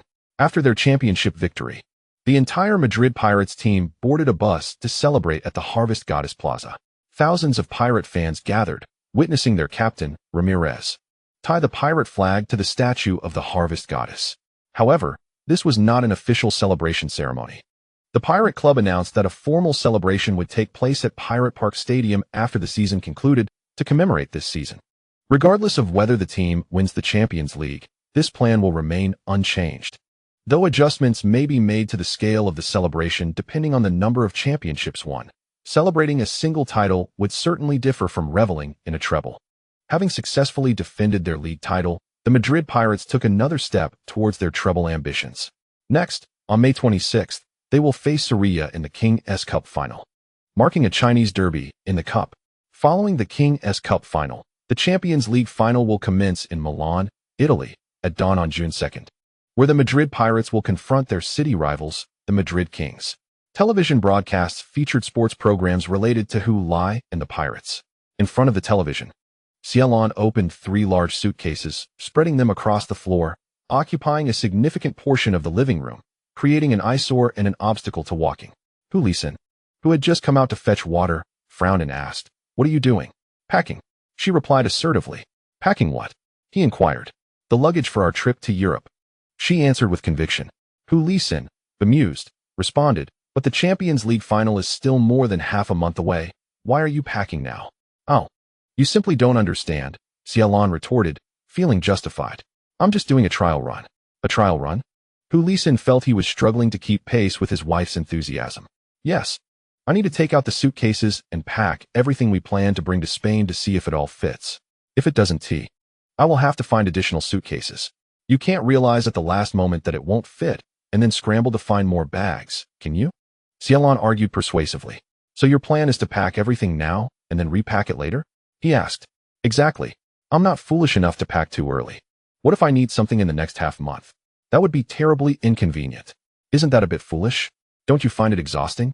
Hulai was at a loss for words. "Life is about movement." Celados waved her hand dismissively, appearing unconcerned. "Fine, it's your endeavor," Hulai replied, retreating to the study with his thermos filled with just boiled water. In the living room, Celados, confronted with the 3 large suitcases, pulled out her phone, opened her notes, located the checklist she had meticulously prepared, and began to gather items one by one to place inside. Like ants moving their home, she took small amounts repeatedly, gradually filling a suitcase. As the suitcase neared capacity, she seemed to reconsider her organization method, believing there was room for further optimization. Thus, she took items out to rearrange them, thoroughly engrossed in her task. From the study, Hulai heard the commotion in the living room and shook his head in resignation. He feared that come morning, she would complain of back pain, expecting him to massage it. She never listens. What can be done? Yet, he somewhat understood why his wife was so enthusiastic. This was her first trip abroad and her first opportunity to witness the Champions League final live. After Madrid's Pirates eliminated Bayern Munich, their son called to inform them that each player from the club received 20 tickets for the final. Aside from giving some tickets to the partners of Song Ponzi's agency, he intended to invite his parents to witness the match. This revelation filled Cielon with excitement. In her local dialect, she was now quite international. In addition to attending Hulai's Champions League final, they also planned to support Li Qingqing. As Madrid's women's team had reached the Champions League final for 2 consecutive years, just like the men's team. Originally, Li Qingqing had invited her father to join, but Old Li had to attend a meeting organized by the Youth Football Affairs Department of the Chinese Football Association, creating a scheduling conflict. Therefore, the two of them would represent him at the event to cheer for Li Qingqing. The national flag of China is ready, and the banners to cheer for Hulai and Li Qingqing are also in the making, set to be collected the day after tomorrow. Additionally, they will travel to Madrid ahead of time, staying at their son's and Qingqing's home for a few days before ultimately returning to their homeland together with their son and Qingqing. It is certainly not a mere endeavor to witness a couple of matches. Hence, they are bringing along a substantial amount of belongings. As for the cured meat, it is best left behind, for they cannot consume it. Hulai recalled this and called out from the study. Outside, Xiaolan's voice of complaint echoed. I know. It's not as if I am oblivious. Receiving such a retort, Hulai could only fall silent, immersing himself in his own tasks. In the office of the nurse station, Ma Jie closed the door and then regarded Sun Wan with a serious demeanor. Wan, tell me honestly, is your resignation motivated by the desire to attend the Copa del Rey final? Sun Wan shook her head vigorously. No, Ma Jie. It is not for the Copa del Rey final. If you wish to attend, you should inform me. I can help you notify the hospital and try to secure a leave for you. Resigning for this reason would be quite unwise. I assure you, it is not the case, Ma Jie truly. Observing Sun Wan's earnest explanation, Ma Jie remained silent for about 10 seconds before sighing. It seems it no longer matters. Your resignation has already been approved by the hospital. Her tone carried a palpable sense of reluctance and regret. Witnessing the nurse director's weariness, Sun Wan bit her lip and remained silent. Very well, resignation is your personal choice. I understand that nursing is a challenging profession with numerous responsibilities and scant financial rewards, accompanied by stress. Ma Jie managed to adjust her emotions, her previously forlorn expression fading away, replaced by a warm smile reminiscent of a character from a television drama. She even playfully inquired about Sun Wan's forthcoming plans. What do you intend to do after resigning? Sun Wan replied, I haven't decided yet. I wish to take a break for a while. Ma Jie pointed at her. So, you still plan to attend the Copa del Rey final? This time, Sun Wan did not deny it but nodded. Indeed, I plan to go. However, my resignation is not solely for the Copa del Rey final. Ma Jie reflected wistfully, To be young and so willing to resign for something you cherish. I cannot afford such liberties, with responsibilities both above and below me. Upon hearing Ma Jie's musings, Sun Wan ultimately could not hold back and said, Ma Jie, the truth is, I resigned because. As Sun Wan bid farewell to Ma Jie in the office, the other nurses at the station were also discussing her recent resignation, which had become a hot topic among them. The majority found it difficult to comprehend Sun Wan's decision. The affiliated hospital of Jincheng Sports College holds significant prestige throughout the southwestern region, particularly renowned for its expertise in sports injuries and orthopedics, attracting patients from various provinces beyond Anong. Therefore, the hospital experiences a high patient volume and demanding work, leading to average income for nurses. While resigning is not an inconceivable action, in Sun Wan's case, it appears perplexing to them. They perceive her as an ordinary nurse, lacking any specialized skills. With a reserved personality, uninterested in cultivating interpersonal relationships, and content with her current situation. Such an individual suddenly resigning without notice one day is entirely out of character. naturally stirring considerable attention and discussion among her colleagues. I remarked, could Juan's resignation be motivated by a desire to attend the King's Cup final? To which someone responded, oh, now that you mention it, that seems quite plausible. Although one appears somewhat naive, she is certainly not lacking in intelligence. How could she possibly resign just to watch the King's Cup final? If she truly wanted to go, couldn't she simply request a day off? Perhaps asking for leave would not suffice. After all, how long has it been since we last had a holiday? The others fell silent. One is incredibly bold, someone exclaimed. To resign without securing another position first. Resigning is easy, but returning is far more challenging. In a moment of impulse, one may find herself regretting this decision later. As everyone indulged in the delight of gossip, a sudden exclamation echoed from the office. It sounded like Sister Ma. The group exchanged puzzled glances, and someone opened the door. What is wrong, Sister Ma? She inquired. Sister Ma waved them off, saying, it's nothing. You all may leave. I need to speak with Juan. The onlookers glanced between Sister Ma and Juan, who stood quietly to the side, appearing unchanged. What are you still looking at? Close the door. Sister Ma snapped impatiently. Finally, the group retreated and shut the door behind them. Once the door was closed, Sister Ma hurried to Juan's side, lowering her voice in an urgent tone. You are truly out of your mind, Juan. Resigning just because you are dating Zhang Qinghuan? What if he tires of you and casts you aside? What then? One could sense Sister Ma's genuine concern. Thus, she patiently recounted the entire story of how her relationship with Zhang Qinghuan blossomed. After listening to the lengthy narrative, Sister Ma remained vigilant, her expression serious. I do not mean to dampen your spirits, Juan. However, as a woman, you must remain discerning. Your idea of going to Spain for traditional Chinese medicine therapy is commendable, but regardless of circumstances, having a career is essential. Do not become anyone's mere appendage. Juan smiled at Sister Ma. Thank you, Sister Ma. I will keep that in mind. Seeing her resolve, Sister Ma sighed, no matter what others say. The path must ultimately be walked by oneself. I can only wish you good fortune, Juan. Beyond this, I cannot assist you. Juan suddenly stepped forward and embraced the beloved elder sister. Sister Ma, if we ever marry, I will certainly invite you. You must come. Sister Ma gently patted her on the back. I will surely attend. Eventually, Juan departed. The nurses continued to discuss Juan's departure, while Sister Ma returned to her office. Lost in thought at her desk, she still felt a sense of unreality. It was astonishing that the timid intern who once peeked nervously from outside the ward had managed to pursue the person she had long admired. Wasn't this the sort of plot one would expect to find only in poorly produced idol dramas? While Sister Ma was lost in contemplation, a bold nurse knocked and entered. Asking curiously, Sister Ma, what did you two discuss in the office? Coming back to reality, Sister Ma's gaze sharpened, regaining her authoritative demeanor. What did we discuss? Simply ask her what she plans to do after resigning, and engage in some casual conversation. At that moment, Sister Ma shot a piercing glance at the other party, causing them to immediately shrink back and flee, exclaiming, it's nothing. Once the chattering girls had exited the office, Sister Ma's expression softened once more. She recalled the invitation extended to her by Sun Juan and found herself unexpectedly looking forward to that moment. Chapter 449. Uncharted territories. The Madrid Pirates have claimed back-to-back La Liga titles. One must ponder, have they not established a dynasty? However, 2 consecutive league titles feel somewhat insufficient. Surely, a three-peat is necessary? Indeed, unless they secure the Champions League trophy, merely winning the league twice lacks convincing merit.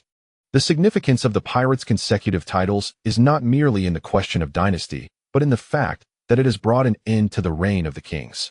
Upstairs, people chatter nonsensically, questioning how a mere 2 consecutive titles could dismantle the king's dynasty, which has been constructed over a decade of relentless victories.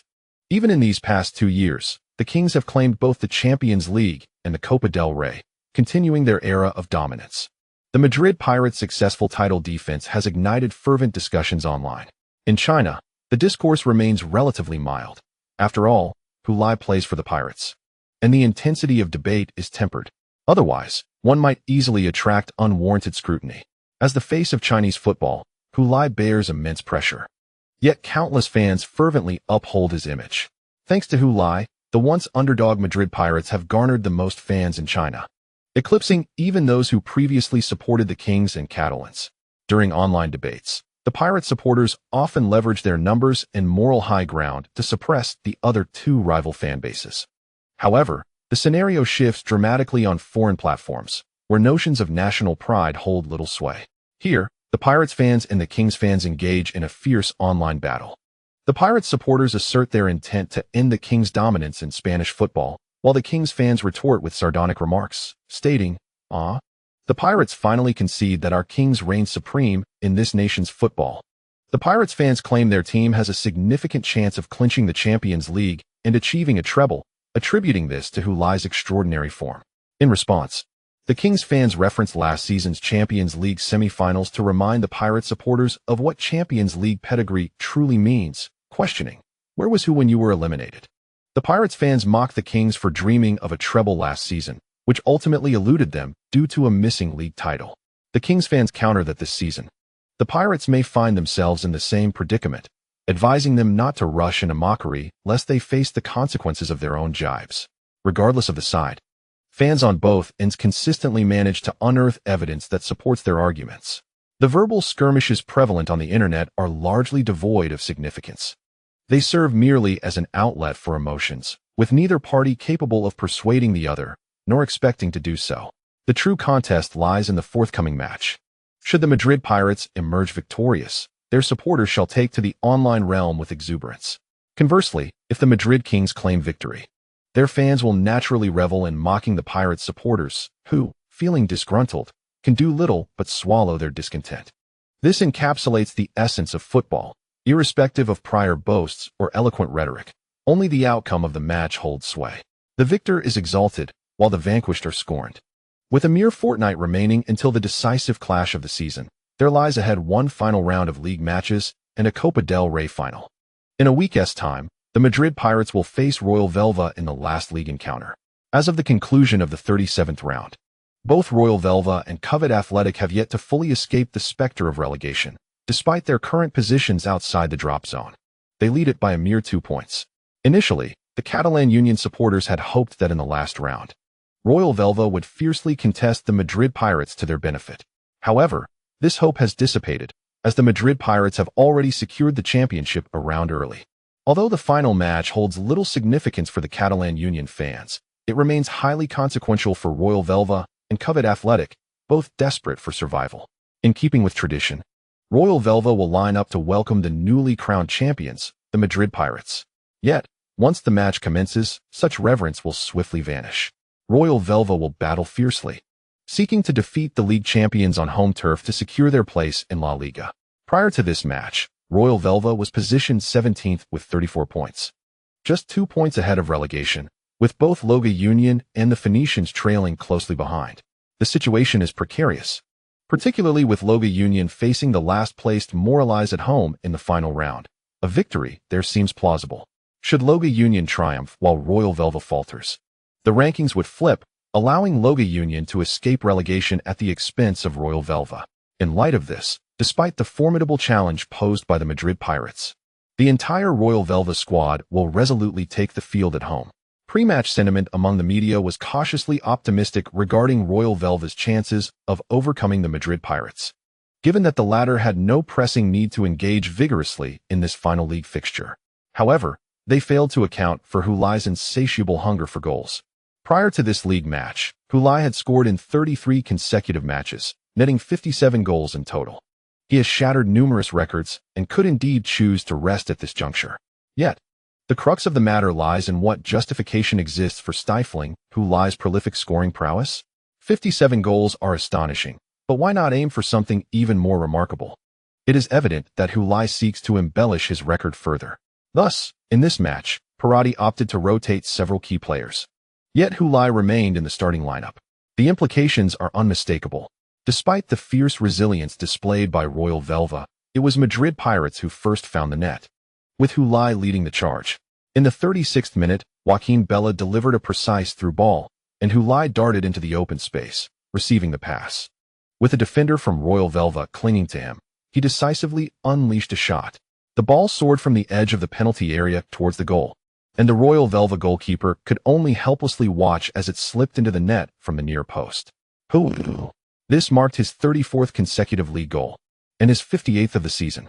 He is just 2 goals shy of the remarkable milestone of 60. Can he achieve it?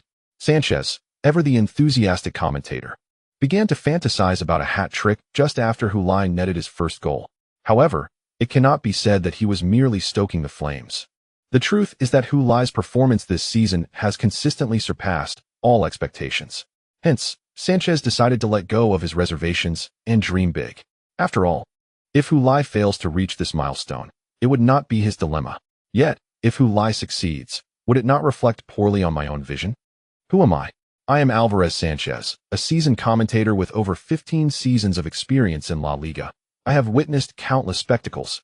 In fact, I have also commentated on the Champions League for more than 15 seasons, though Sanchez deliberately refrains from mentioning this. For he has indeed never witnessed Hulai's legendary 6 minutes. After Hulai aided Madrid Pirates in taking the lead in the first half, Royal Velva remained spirited, even managing to equalize. However, the tide turned dramatically in the second half. Just 4 minutes into the half, Hulai struck again with a long-range shot from outside the penalty area, restoring the lead for Madrid Pirates. A brace. He is truly on the path to a hat trick. His 59th league goal. Only 1 goal away from 60. Can he accomplish it? Sanchez shouted with excitement. This sentiment echoed not only Sanchez's anticipation, but also that of all Hulai's fans watching from their screens. Since reaching his 50th goal, Hulai has entered uncharted territory. Nevertheless, the prospect of 60 goals in a single season remains a thrilling aspiration. Many who are not fans of Madrid Pirates, but rather supporters of Hulai, eagerly await that moment. At this juncture, it seems Hulai is no longer playing for himself, but is striving to break through a ceiling for all of humanity. The historic moment arrived in the 76th minute. With a quick-witted follow-up shot inside the penalty area, Hulai netted his 3rd goal of the match and his 60th league goal of the season. 60. The 60th goal. Sanchez erupted in excitement. He foamed. Equally exhilarated, remarked. Dylan once said that Hulai is like someone from another planet. Now he has brought humanity's football into the vast cosmos. 60 goals in a single season. Unprecedented and likely unmatched in the future. History is forever etched at this moment. This season shall indelibly reside in our hearts. With Hulai's historic hat trick, the Madrid Pirates triumphed over Royal Verwa with a score of 3-1 on their home turf.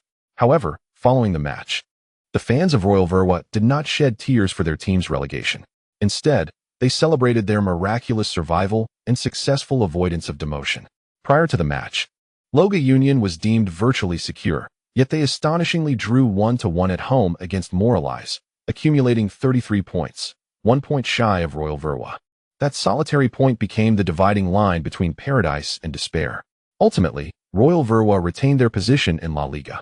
Meanwhile, both the Madrid Pirates and Hulai set remarkable records. Hulai's 60 league goals elevated the benchmark to a height that future generations may find insurmountable.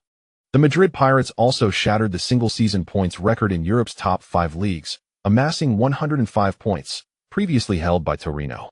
For both competing sides, it was a cause for jubilation. Thus, after the match, players from both teams embraced on the field in celebration.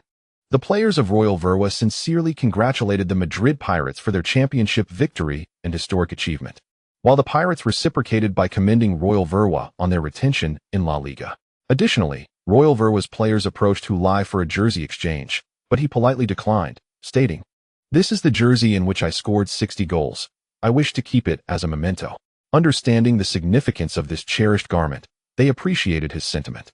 Like the football itself, this jersey was later signed by Hulai's teammates in the locker room. Ultimately, it would be presented to his mother, Cialon, to be displayed in the museum that would bear his name. Beside the exhibit, a multimedia screen would continuously showcase videos and audio related to the artifact, enabling visitors to relive the historic moments of Hulai's achievements. Prior to Hulai, the realm of 60 league goals in a single season was an uncharted territory. But now it bears his name, a remarkable record that shall forever be a treasured artifact in his museum. Chapter 450. A sense of home. Zhang Qinghuan set his suitcase aside and adjusted his backpack to the front, rummaging for his keys. At that moment, the door before him swung open, revealing a charming figure. Zhang Qinghuan was somewhat surprised. "How did you know I was back?" Sun Wan beamed with pride. "I heard the sound of your car." She then attempted to retrieve Zhang Qinghuan's suitcase, but her effort was thwarted as he embraced her instead. The backpack slipped from Zhang Qinghuan's shoulder, crashing to the ground and causing the suitcase to shift slightly. Yet, no one paid any mind to these trivialities. Sun Wan was taken aback, not expecting Zhang Qinghuan to be so proactive today, but she quickly regained her composure, retracting her outstretched hand and reciprocating the embrace. They stood at the doorway, quietly holding each other for quite some time before parting. As they were parting ways, Zhang Qinghuan wished to seize the moment for a kiss, but was shyly evaded by Sun Wan, her cheeks flushed. She attempted to retrieve her suitcase, only to be halted by Zhang Qinghuan. I can manage on my own. You must be hungry, right? Dinner is almost ready, Sun Wan said, turning towards the kitchen. Zhang Qinghuan gazed at her graceful silhouette from behind, a smile gracing her face. During dinner, Sun Wan inquired, Are you feeling a bit down about not qualifying for the Europa League? Zhang Qinghuan was taken aback, replying, Not at all. Why would you think that? I saw you rush to embrace me as soon as you came home, and I thought you were seeking comfort, Sun Wan remarked. Hearing this, Zhang Qinghuan chuckled softly. You know, I've been in Spain for 3 seasons now, and this is the first time I've returned from an away game feeling as though I am truly home. Previously, it was merely returning to a place to sleep. Understanding this, Sun Wan's mind instantly conjured images of Zhang Qinghuan, weary and alone, returning to a dark and desolate house. The thought compelled her to offer Zhang Qinghuan another embrace. To prevent Zhang Qinghuan from remaining in that melancholic state, she shifted the conversation. So, did we qualify for the Europa League? Although Sun Wan had watched football for several years, her understanding of the various competition rules remained vague. She had initially not been a fan of the sport, but had begun watching games out of her affection for Zhang Qinghuan. She only followed matches related to her, and did not delve deeply into the intricacies of football rules or other details. At first, she believed that reaching the Copa del Rey final, even if they lost to the Madrid Pirates, would still grant them a place in the Europa League as runners-up. Assuming that the Pirates, who were already eligible for the Champions League, would not need the Europa League spot. However, she later discovered that the Copa del Rey runners-up were not entitled to a Europa League qualification. Yes, we did qualify, Zhang Qinghuan said with a reassuring smile. We triumphed over Samir Sports, securing our 7th position. The final round of the Serie A League saw them face off against Samir Sports, a pivotal clash between the 7th and 8th places. Prior to the match, Samir Sports held 51 points while Serie A boasted 53, leading by a mere 2 points. Had Samir Sports defeated Serie A at home, they would have surpassed them by a point, claiming the 7th position. Ultimately, Serie A emerged victorious with a 2-1 win, with Zhang Qinghuan contributing an assist, proving to be one of the key players in their success. 7th place qualifies for the Europa League. I thought it was only for 5th and 6th, Sun Wan genuinely inquired, puzzled. That's because Hulai and his team reached the final. If they secure the Copa del Rey, the Europa League spot that would have been theirs is passed to the highest-ranked team in the league. Since 7th place is the highest, whoever claims that position will participate in the next season's Europa League, Zhang Qinghuan patiently explained to Sun Wan. Of course, if we win the Copa del Rey, we won't need to rely on that. We will qualify for the next season's Europa League directly. Regardless of the outcome of the Copa del Rey final, we are assured of our participation in the Europa League. Upon hearing Zhang Qinghuan's words, Sun Wan felt a twinge of concern.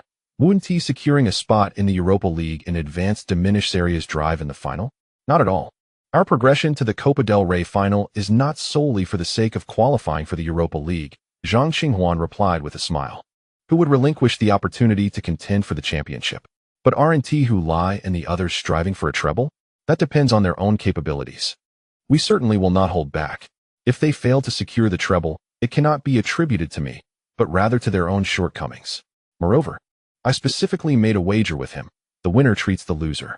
Let us see whether he would hesitate over the cost of a meal or the glory of a championship. At this point, Zhang Qinghuan chuckled mischievously. Sun Wan, resting her chin on her hand, found herself somewhat entranced. She perceived that the man before her was strikingly handsome in every conceivable way, even in solitude. Sun Wan recalled the scene Zhang Qinghuan had described earlier, returning from a match to an empty waiting area. The more she pondered, the more she felt how profoundly lonely and desolate he must have been at that moment. He must have yearned for love. Ah, wait a moment, Sun Wan suddenly realized, asking, but weren't you living with Uncle Ione before? How could you return from the match alone? Zhang Qinghuan, puzzled by the abruptness of her thoughts, replied, What do you mean by alone? You just mentioned that for the first time in 3 years, you felt at home. But weren't you living with Uncle Ione? Zhang Qinghuan's gaze shifted from sharp to gentle. Ah, you mean that? Yes, I live with Uncle Yo. But what I'm referring to is the feeling of home. A sensation only you can provide. As he spoke these words, Zhang Qinghuan held the girl's gaze. Under his fervent and bold scrutiny, Sun Wan blushed, eventually bowing her head, her heart swelling with sweetness. He said, I am the only one who can give him that feeling of home.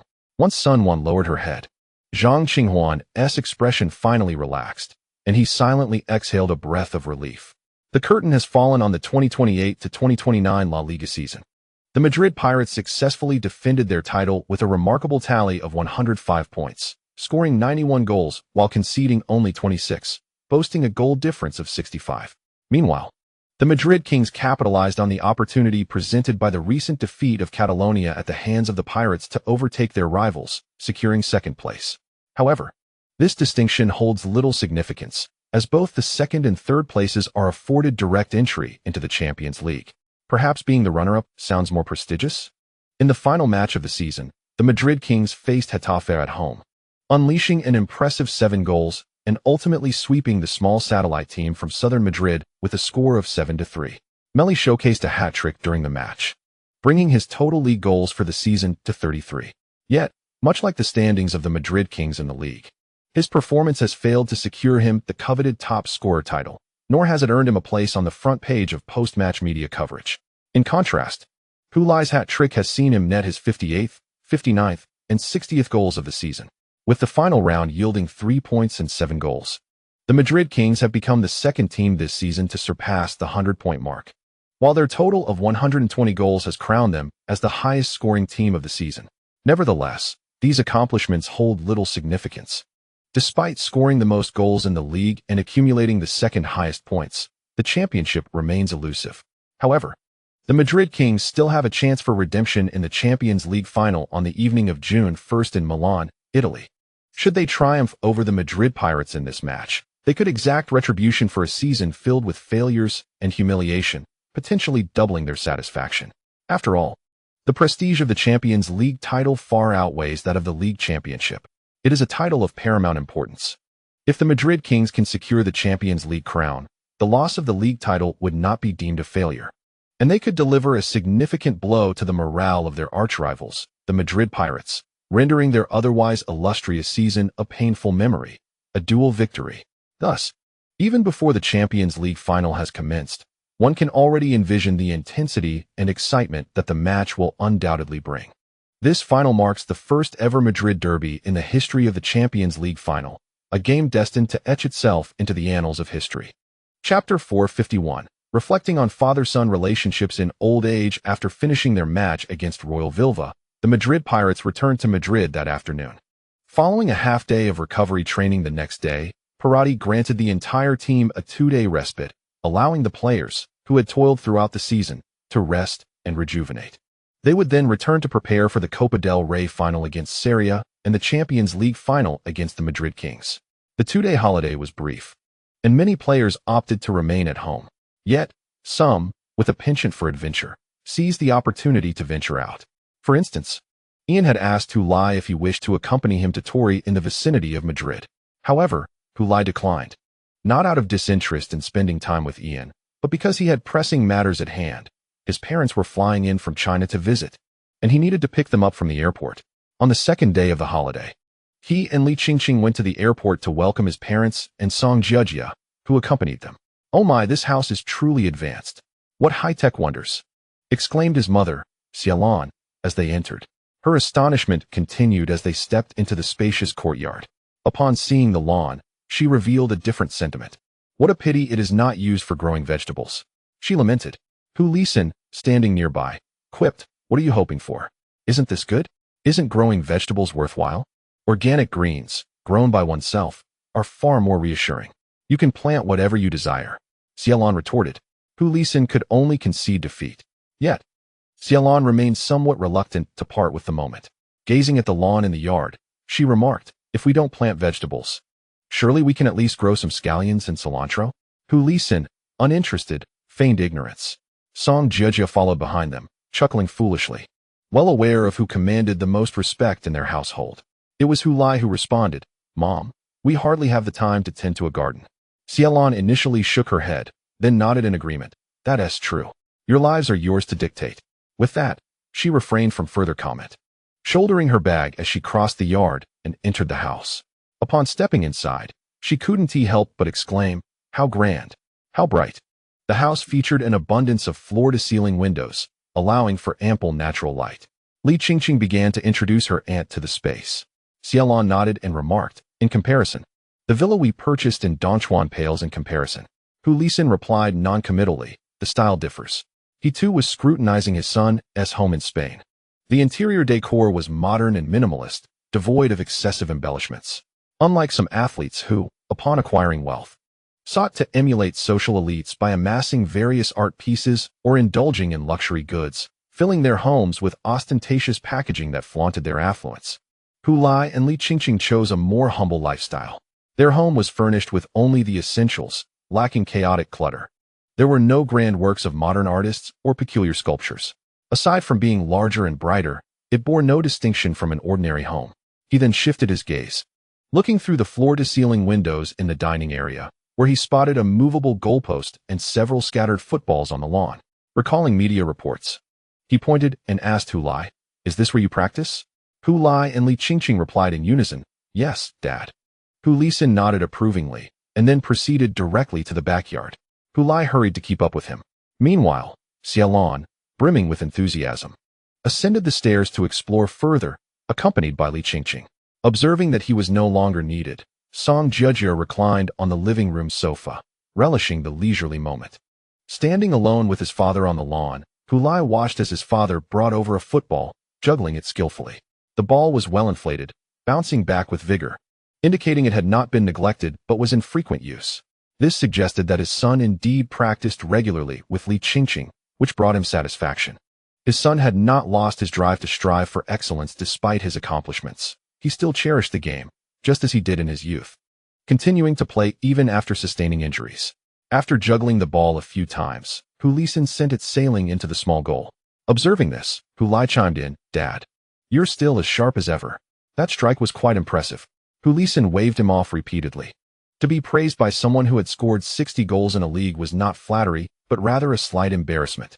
He then turned to his son, instinctively wishing to impart some fatherly wisdom. Yet, as he opened his mouth, he found himself at a loss for words. What could he possibly say?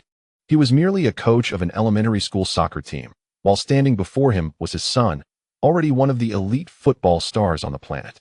What advice could he offer? The person in front of him was no longer the naive child he once knew, whom he believed to be utterly clueless.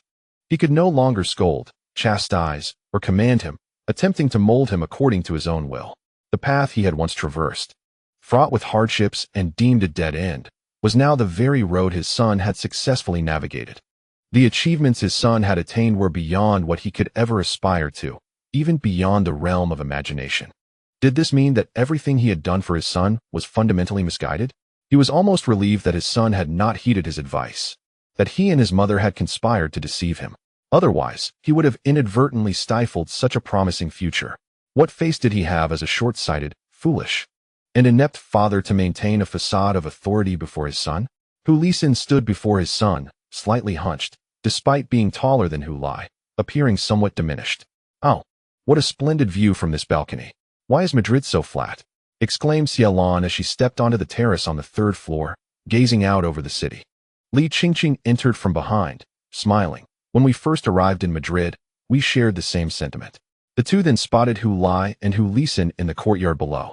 Upon witnessing this scene, Xiaolon swallowed her words and made a shushing gesture to Li Qingqing, whispering, "Let us not disturb them."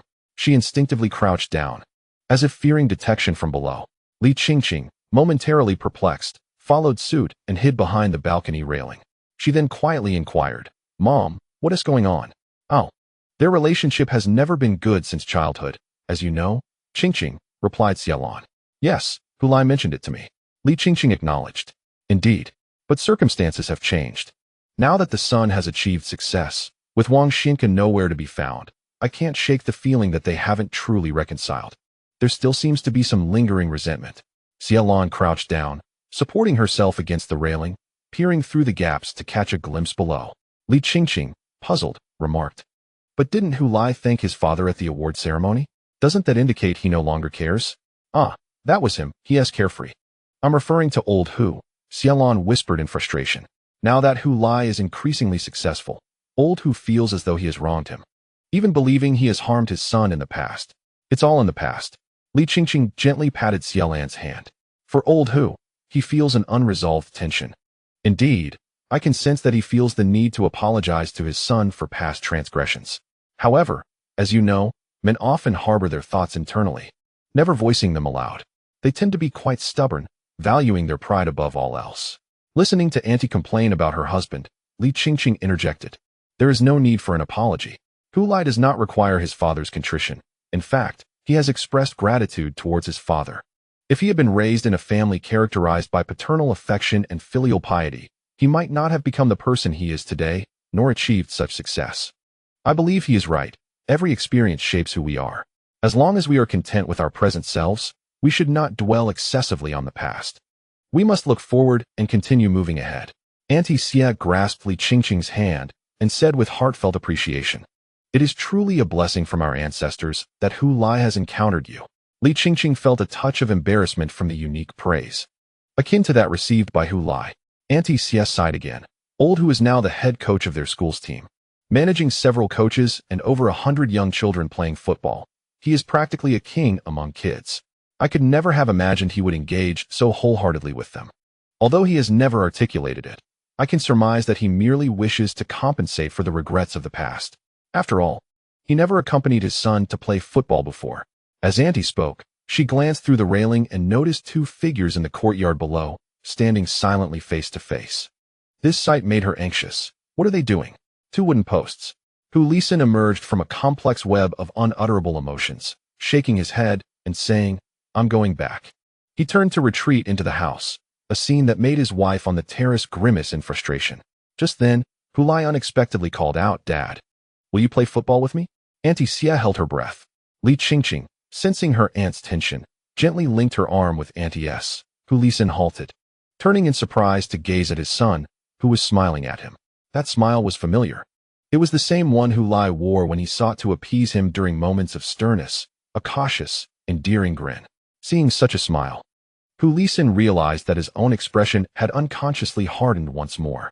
He pressed his lips together, striving to muster a semblance of a smile. "All right." Auntie Xia softly called. "Qingqing, I'm here, Mom," Li Qingqing replied.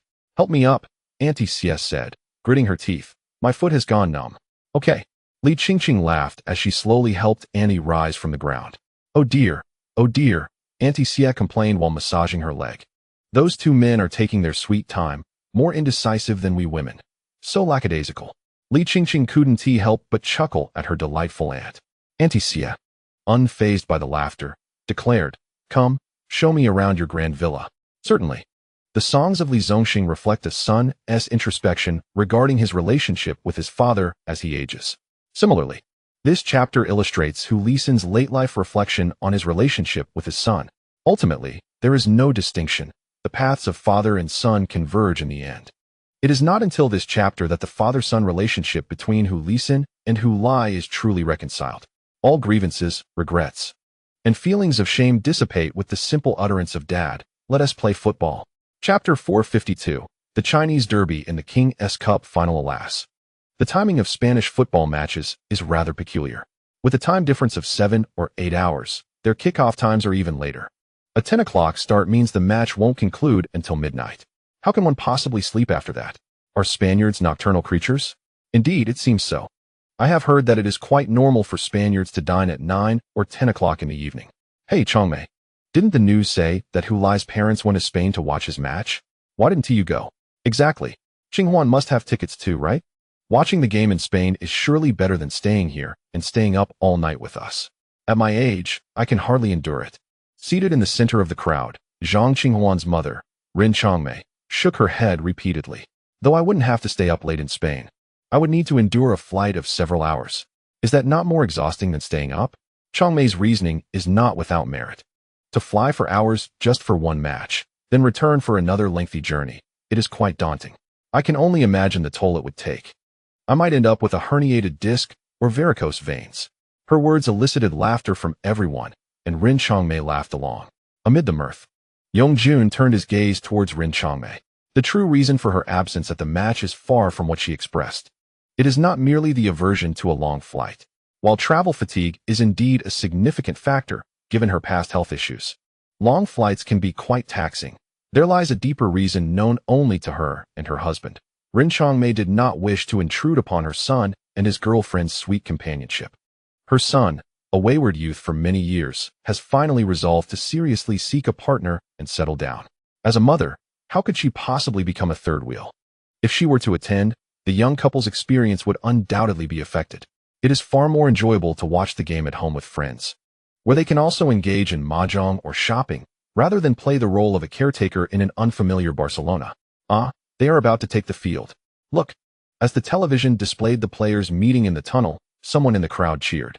This, however, drew discontent from others. What are you shouting about? They are merely emerging from the locker room. They haven't even taken the field yet. Indeed, no need for such a fuss.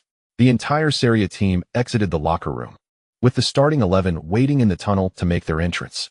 How could she, as a mother, possibly become a third wheel? If she were to attend, the lives of the two young ones would undoubtedly be fraught with inconveniences. It would be far better for her to remain at home, enjoying a match with her friends. At the very least, she could engage in a game of mahjong or indulge in some shopping, which is certainly more enjoyable than playing the role of a babysitter in the unfamiliar surroundings of Barcelona. Oh, they're about to make their entrance. As the television displayed the players encountering each other in the tunnel, someone erupted in cheers, only to be met with discontent from others. What are you shouting about? They merely exited the locker room. They're not on the field yet. Indeed, the entire Serie A team emerged from the locker room, with the starting 11 waiting in the tunnel. However, they did not form a line immediately. Instead, they clustered together, offering each other encouragement. This marks their first time in 17 seasons reaching the King's Cup final. Not just the King's Cup, but finals of all significant tournaments.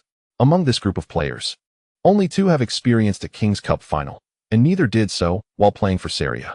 One is the team's goalkeeper, Frederick Bayen, who participated in the King's Cup final 7 years ago while representing Valendia, only to witness Valendia's defeat against Madrid's Kings. The other is the team's captain, central defender Rojo Calidos, who once played for Catalan United and has also graced a King's Cup final. Interestingly, Serie A's captain transitioned from their city rivals, Catalan United. Much like Juan Ramirez, the captain of Madrid Pirates, these two seasoned players, with their final experience, are rallying their teammates, assuring them, "Our presence in the King's Cup final signifies our capability to compete against formidable opponents." Just as they were speaking, the players of Madrid Pirates emerged from the locker room and entered the tunnel. Team captain Juan Ramirez approached the gathered Serie A players, greeting each one, despite being unfamiliar with many of them. Nevertheless, he did not hesitate to pat their shoulders, ruffle their hair, and casually inquire, "Hey, how are you? How have you been lately?" Such classic pleasantries abruptly interrupted Serie A's pre-match ceremony. Observing this, Hulai couldn't help but stroke his chin in admiration, exclaiming, "Impressive, truly impressive. No wonder he's the captain. Experience speaks volumes." He discerned that Serie A aimed to downplay the disparity in strength with Madrid Pirates, trying to position themselves as equals. Yet, Captain Ramirez approached the Serie A players with an aura of authority, greeting them one by one as if to assert, "You are all my juniors." Though the match had yet to commence, the competition had already begun. Indeed, many Serie A players appeared visibly intimidated by the presence of Ramirez, a player who has participated in and triumphed in a World Cup final. What scenes has he not witnessed? A King's Cup final? Excluding this instance, he has participated in 3 such events throughout his career. After exchanging greetings with all the players from Serie A, Ramirez proceeded to the front of the tunnel, standing resolutely with his hands clasped behind his back, waiting for the officiating team to emerge and lead them onto the field. Without uttering a single word, his posture conveyed an unmistakable air of composure. Hulai suddenly pondered how it seemed that everyone in this team could embody such an imposing presence. His gaze then turned towards Juan Gu, who was among the few composed individuals in the Serie A squad. He approached Juan Gu to engage in a brief conversation. "Oh, isn't this Juan Gu? How many times did you visit the restroom back in the locker room?" Zhang Qinghuan cast a sidelong glance at him, chuckling lightly. "I knew it was you the moment I heard that tone. It's unmistakably your style." Noticing Zhang Qinghuan's genuine calmness, Hulai grew even more curious. "Juan Gu, aren't you nervous at all?" Zhang Qinghuan scoffed dismissively, What do I have to be nervous about? This is the King's Cup final. I've even participated in Olympic finals. Hulai was momentarily rendered speechless. Observing Hulai's silence, Zhang Qinghuan pressed on. Besides, even if I hadn't participated in an Olympic final, it wouldn't matter. Have you forgotten what kind of player I am? Hulai was taken aback. What kind of player? A Chinese player. I've been berated since childhood. How could my mental fortitude be lacking? Hulai found it peculiar that he was echoing his own earlier sentiments. Indeed, you said that. You're absolutely right. So what do I have to be nervous about? Zhang Qinghuan shrugged. Farewell.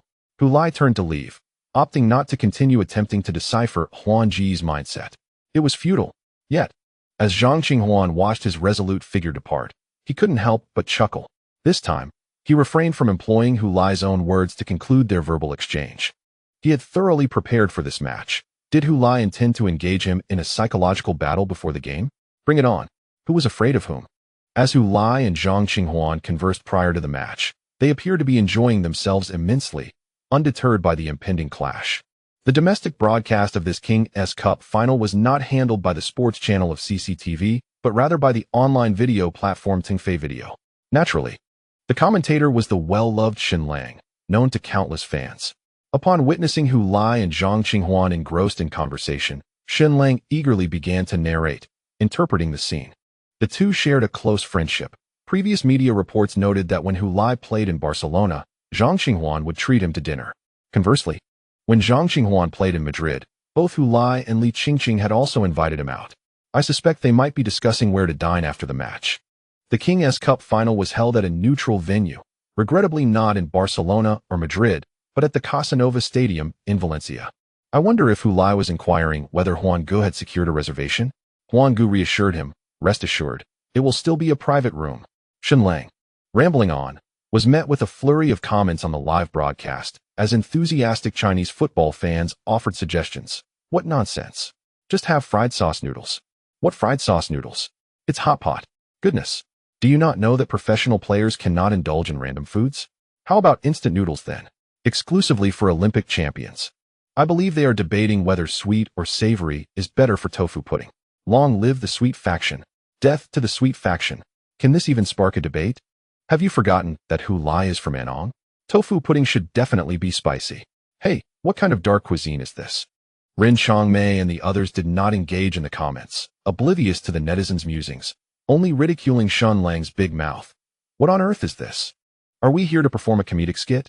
They were far more concerned about the match commencing than the conversation between Hulai and Zhang Qinghuan. Shortly after both teams lined up, the referee's team made their entrance, leading the players onto the field. This time, it was indeed the real entrance. Those watching from their televisions grew increasingly excited. The first ever Chinese derby in the history of the Copa del Rey final was finally about to begin. Chapter 453. What must come has arrived. Zhang Qinghuan had indeed made thorough preparations for this Copa del Rey final. It was not just him. The entire Serie team shared this sentiment. After all, this was their first time reaching the final in 17 years. Regardless of whether they could ultimately seize the championship, Serie could not afford to take this lightly. They trained diligently, and the coaching staff devised targeted tactical plans, all to compete fiercely against the Madrid Pirates for the Copa del Rey title on this grand stage. Before the kickoff, the team captain, Rohokaladas, gathered his teammates in a circle, resuming the cheerleading ceremony that had begun in the players' tunnel. He continuously reminded his teammates, "We are strong, very strong. Reaching the Copa del Rey final means we stand on equal footing with the Pirates. We have both the qualification and the capability to challenge them." In fact, not only this season, but recent years have marked a golden era for Serie, although they have not secured any championships. Reaching the UEFA Europa League twice in 3 years and making it to the Copa del Rey final is already an extraordinary achievement. Such accomplishments are rare in the club's over 100-year history. From its inception, it had merely been a small club, unable to be compared with its city rival, Catalan Union. In terms of history or honors, had they not been fortunate enough to be born in Barcelona, they might not even be considered worthy adversaries by Catalan Union. While they finished this season in 7th place, their performance against the elite was less than impressive.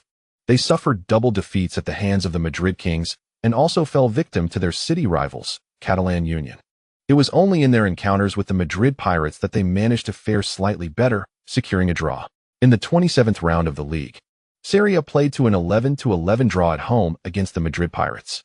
The draw in this match nearly allowed the Kings to catch up to the Madrid Pirates. Fortunately, in the next round, the Kings suffered a defeat against Catalonia in the National Derby. For the Madrid Pirates, this was a moment of life and death, as they had been held to a draw by Seria, leaving them with only a 2-point lead over the Kings.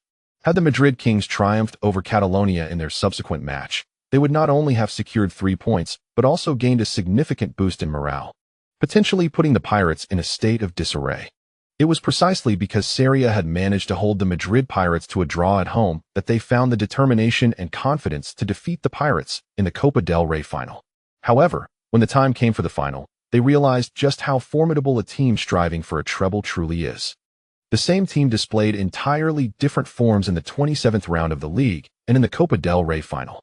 Had Seria encountered the Madrid Pirates in the 3rd or 4th round of the Copa del Rey, they might have perceived the Giants as not so daunting.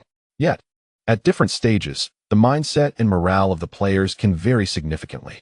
Zhang Qinghuan was quite active at the onset of the match, delivering a brilliant lofted pass in the 6th minute that nearly set up a goal for his teammate, only to be thwarted by the timely intervention of goalkeeper Havel.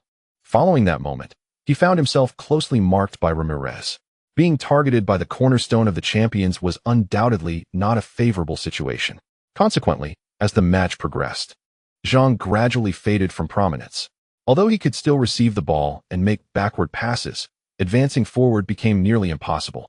Ramirez allowed him to retreat and maneuver laterally, yet firmly denied him any opportunity to progress, whether through passing or dribbling. The instant Zhang attempted to advance, he was met with Ramirez's relentless pressure. This was not Zhang's first encounter with Ramirez on the pitch, yet the overwhelming sense of pressure was still unfamiliar and somewhat disconcerting for him. The intensity of the physical confrontations left Zhang with little doubt that he would likely finish the match covered in bruises. The fact that he could protect the ball under Ramirez's relentless pursuit without losing possession was commendable, but organizing an attack was out of the question. Why does he keep passing back? He should push forward, exclaimed concerned friends watching the game alongside Rin Changmei. It's not possible, explained Yongjun, the most knowledgeable football expert among them. Ramirez is like a wall, standing right in front of Qinghuan. The group sighed in dismay. Yongjun offered them reassurance. To be treated this way by the starting defensive midfielder of a world champion team actually signifies that Qinghuan is quite impressive. Besides, the match lasts 90 minutes. The opponent cannot maintain this defensive intensity forever. Opportunities will arise. Just because it seems like Qinghuan is frozen now doesn't mean he will be throughout the entire match. Despite the stringent marking from Ramirez, Zhang Qinghuan did not shy away. He continued to move, seeking openings and opportunities throughout the game. Despite predominantly relying on backward and lateral passes, he never abandoned the notion of advancing. Whenever an opportunity arose, even the slightest, he would endeavor to propel the ball forward. However, due to the disparity in strength between the two teams, coupled with differing attitudes towards the match, it was imperative for the Madrid Pirates to clinch victory. Only by winning could they dare to dream of a treble. Thus, they would undoubtedly exert every effort. Their yearning for the Copa del Rey title surpassed that of Seria. Seria battled valiantly against the Madrid Pirates for nearly 40 minutes. During this time, they not only sought offensive opportunities, but also displayed remarkable tenacity in defense. Captain Rojo Kalidos heroically thwarted a long-range shot from Vukovic, blocking it with his chest, and lay on the ground for several minutes to recover. The captain's courageous display uplifted the team's morale, enabling them to maintain a scoreless draw for nearly half the match. In this match, Seria's coach, Arno Casas, deployed a 5-4-1 formation, ostensibly featuring a forward, yet in practice, it resembled a 5-5-0, with the lone forward retreating to defend. Clearly, Casas aimed to employ a defensive strategy to thwart the Madrid Pirates from scoring, intending to drag the match into extra time and ultimately a penalty shootout. In the days leading up to the match, Casas had diligently orchestrated penalty practice sessions for the team. If the less formidable Seria could extend the game into extra time, the scales of victory would begin to tip in their favor. Should they reach penalties, the mindset of the Madrid Pirates players might falter. After all, penalties hinge upon psychological resilience. Casas' tactical arrangement was commendable, without flaw. Unfortunately for Seria, the Madrid Pirates possessed an exceptionally skilled goal scorer, particularly adept at breaking through defenses. In the 41st minute, Maxi Kelly received a cross from Tonini within the penalty area. With a splendid touch, he deftly trapped the ball at his feet. The brilliance of his control left Serie A's defensive captain, Rojo Kalidos, momentarily bewildered. With space to maneuver in the box, Kelly suddenly posed a direct threat to Serie's goal. As other Serie A players rushed toward him, Kelly refrained from shooting. Instead, he swiftly positioned himself as if to shoot, only to delicately flick the ball with the outside of his left foot. The ball slipped through the gap between two Serie A defenders. Zhang Qinghuan did not rush to block Kelly. Upon Kelly receiving the ball, he sprinted towards Hulai. Regardless of whether Kelly opted to shoot or pass, it was always prudent to defend against Hulai. As fate would have it, Kelly chose to pass the ball to Hulai, with whom he had a contentious relationship. Just as Hulai prepared to receive the pass, Zhang Qinghuan collided with him and executed a sliding tackle towards the ball. He appeared unperturbed by the prospect of toppling Hulai, potentially granting the Madrid Pirates a penalty, executing the tackle with unwavering conviction. As he executed his maneuver, Hulai stepped decisively to intercept the ball. And while he was being tackled by Zhang Qinghuan, his left foot swept the ball towards the goal. Although he was indeed brought down by Zhang Qinghuan, the ball rolled past the goal line just as they collided. Zhang Qinghuan, pinned beneath Hulai, turned his head to see the ball nestled within the net and couldn't help but exclaim, "Damn." Hulai, having also spotted the ball in the goal, scrambled up from atop Qinghuan without inquiring about his friend's well-being. He spread his arms wide and dashed toward the corner flag. Hulai, Hulai. He scored first for the Madrid Pirates. At last, he found the back of the net. The top scorer and pivotal player for the Madrid Pirates continued his impressive form this season. Friends of Ren Chongmei watching from their television sets collectively sighed at this concession, feeling a sense of regret for Zhang Qinghuan. It was a near miss. Had the roles been reversed, Zhang Qinghuan could have emerged as the hero to salvage the team's fortunes. In the VIP box, Xiaolon leaped from her seat in exuberance, raising her arms in celebration before seeking a high five with Song Jejia. Hu Lisin, however, maintained a more reserved demeanor, merely standing to applaud his son's goal, in stark contrast to his wife's vivacity. As Hulai landed triumphantly with his signature celebration, Zhang Qinghuan had already risen from the ground. Noticing Hulai's steadiness upon landing, he breathed a sigh of relief, realizing that the earlier tackle on his supporting foot seemed to have left no adverse effects on his ankle. With hands on his hips, he shook his head lightly, acknowledging that this lad had indeed scored. Chapter 454. Retribution. Hulai's goal signified the collapse of head coach Casas's tactical plan. With Serie A trailing by a goal, they could no longer afford to adhere to their defensive strategy. If they wished to avoid defeat, they were compelled to attack. However, this shift would inevitably expose gaps and vulnerabilities in their defense. Weaker teams often adopt a defensive stance against stronger opponents, as breaching a compact defense presents a formidable challenge. Even elite teams, unless in exceptional form, tend to struggle against opponents that adopt a defensive posture, often finding themselves in a quandary. This is part of the allure of football, not merely a contest of paper strength, but a testament to how even lesser teams can topple far mightier foes with the right tactics and unwavering teamwork. Yet, against the Madrid Pirates, this charm was considerably diminished due to their possession of a world-class forward with an uncanny ability to seize opportunities. When stronger teams face the defensive strategies of weaker ones, it is not that opportunities are entirely absent, but rather that they are less frequent and harder to come by. Even if chances arise, failure to capitalize on them can lead to fleeting opportunities slipping away. Moreover, truly advantageous opportunities become scarce if repeated chances are squandered. It can bolster the confidence of the defending side, emboldening them to dig in deeper. Conversely, the attacking side may grow increasingly anxious. This ebb and flow can tilt the balance in favor of the defenders, ultimately leading to a significant upset. Such predicaments, however, were less pronounced when contending with the Madrid Pirates. Due to their lack of need for numerous creative opportunities, Hulai was able to seize the rare chance to score. With just a single goal, the dynamics of the match could be dramatically altered. Consequently, during the halftime intermission, Serie's coach, Casas, found himself compelled to adjust his tactics. While it was not a matter of launching an all-out offensive simply because they conceded one goal, an offensive strategy was still essential. Simultaneously, they could not afford to neglect their defense. In fact, defense was of paramount importance. After all, for Serie to turn the tide, it was crucial to avoid conceding further goals. Building upon a solid defense, they would then seek opportunities to score requiring patience. Regardless of the circumstances, patience was imperative, especially while defending. In the locker room, Casas paced anxiously, reminding each player of their responsibilities. Even if there were merely 10 minutes left in the match and they had yet to score, as long as they maintained the scoreline at 0-1 without conceding further, it would be deemed acceptable. He feared that the players might grow anxious and push forward, inadvertently allowing the Madrid Pirates to exploit their vulnerabilities. Meanwhile, in the Madrid Pirates locker room, Coach Parotti was devising strategies. Seria would undoubtedly adopt an offensive approach in the second half, creating gaps and openings in their defense. He spoke while observing his attacking players, including Hulai, Maxikari, and Vukovic. The synergy between Hulai, who adeptly capitalizes on opportunities, and Maxikari, who possesses the flair for creating them, was particularly promising. As the second half commenced, both teams resumed their contest. Although Coach Casas had prioritized defense during halftime, he had also devised a plan for a counterattack. He was not resigned to passivity, hoping to catch the Madrid Pirates off guard, however slim the chances may be.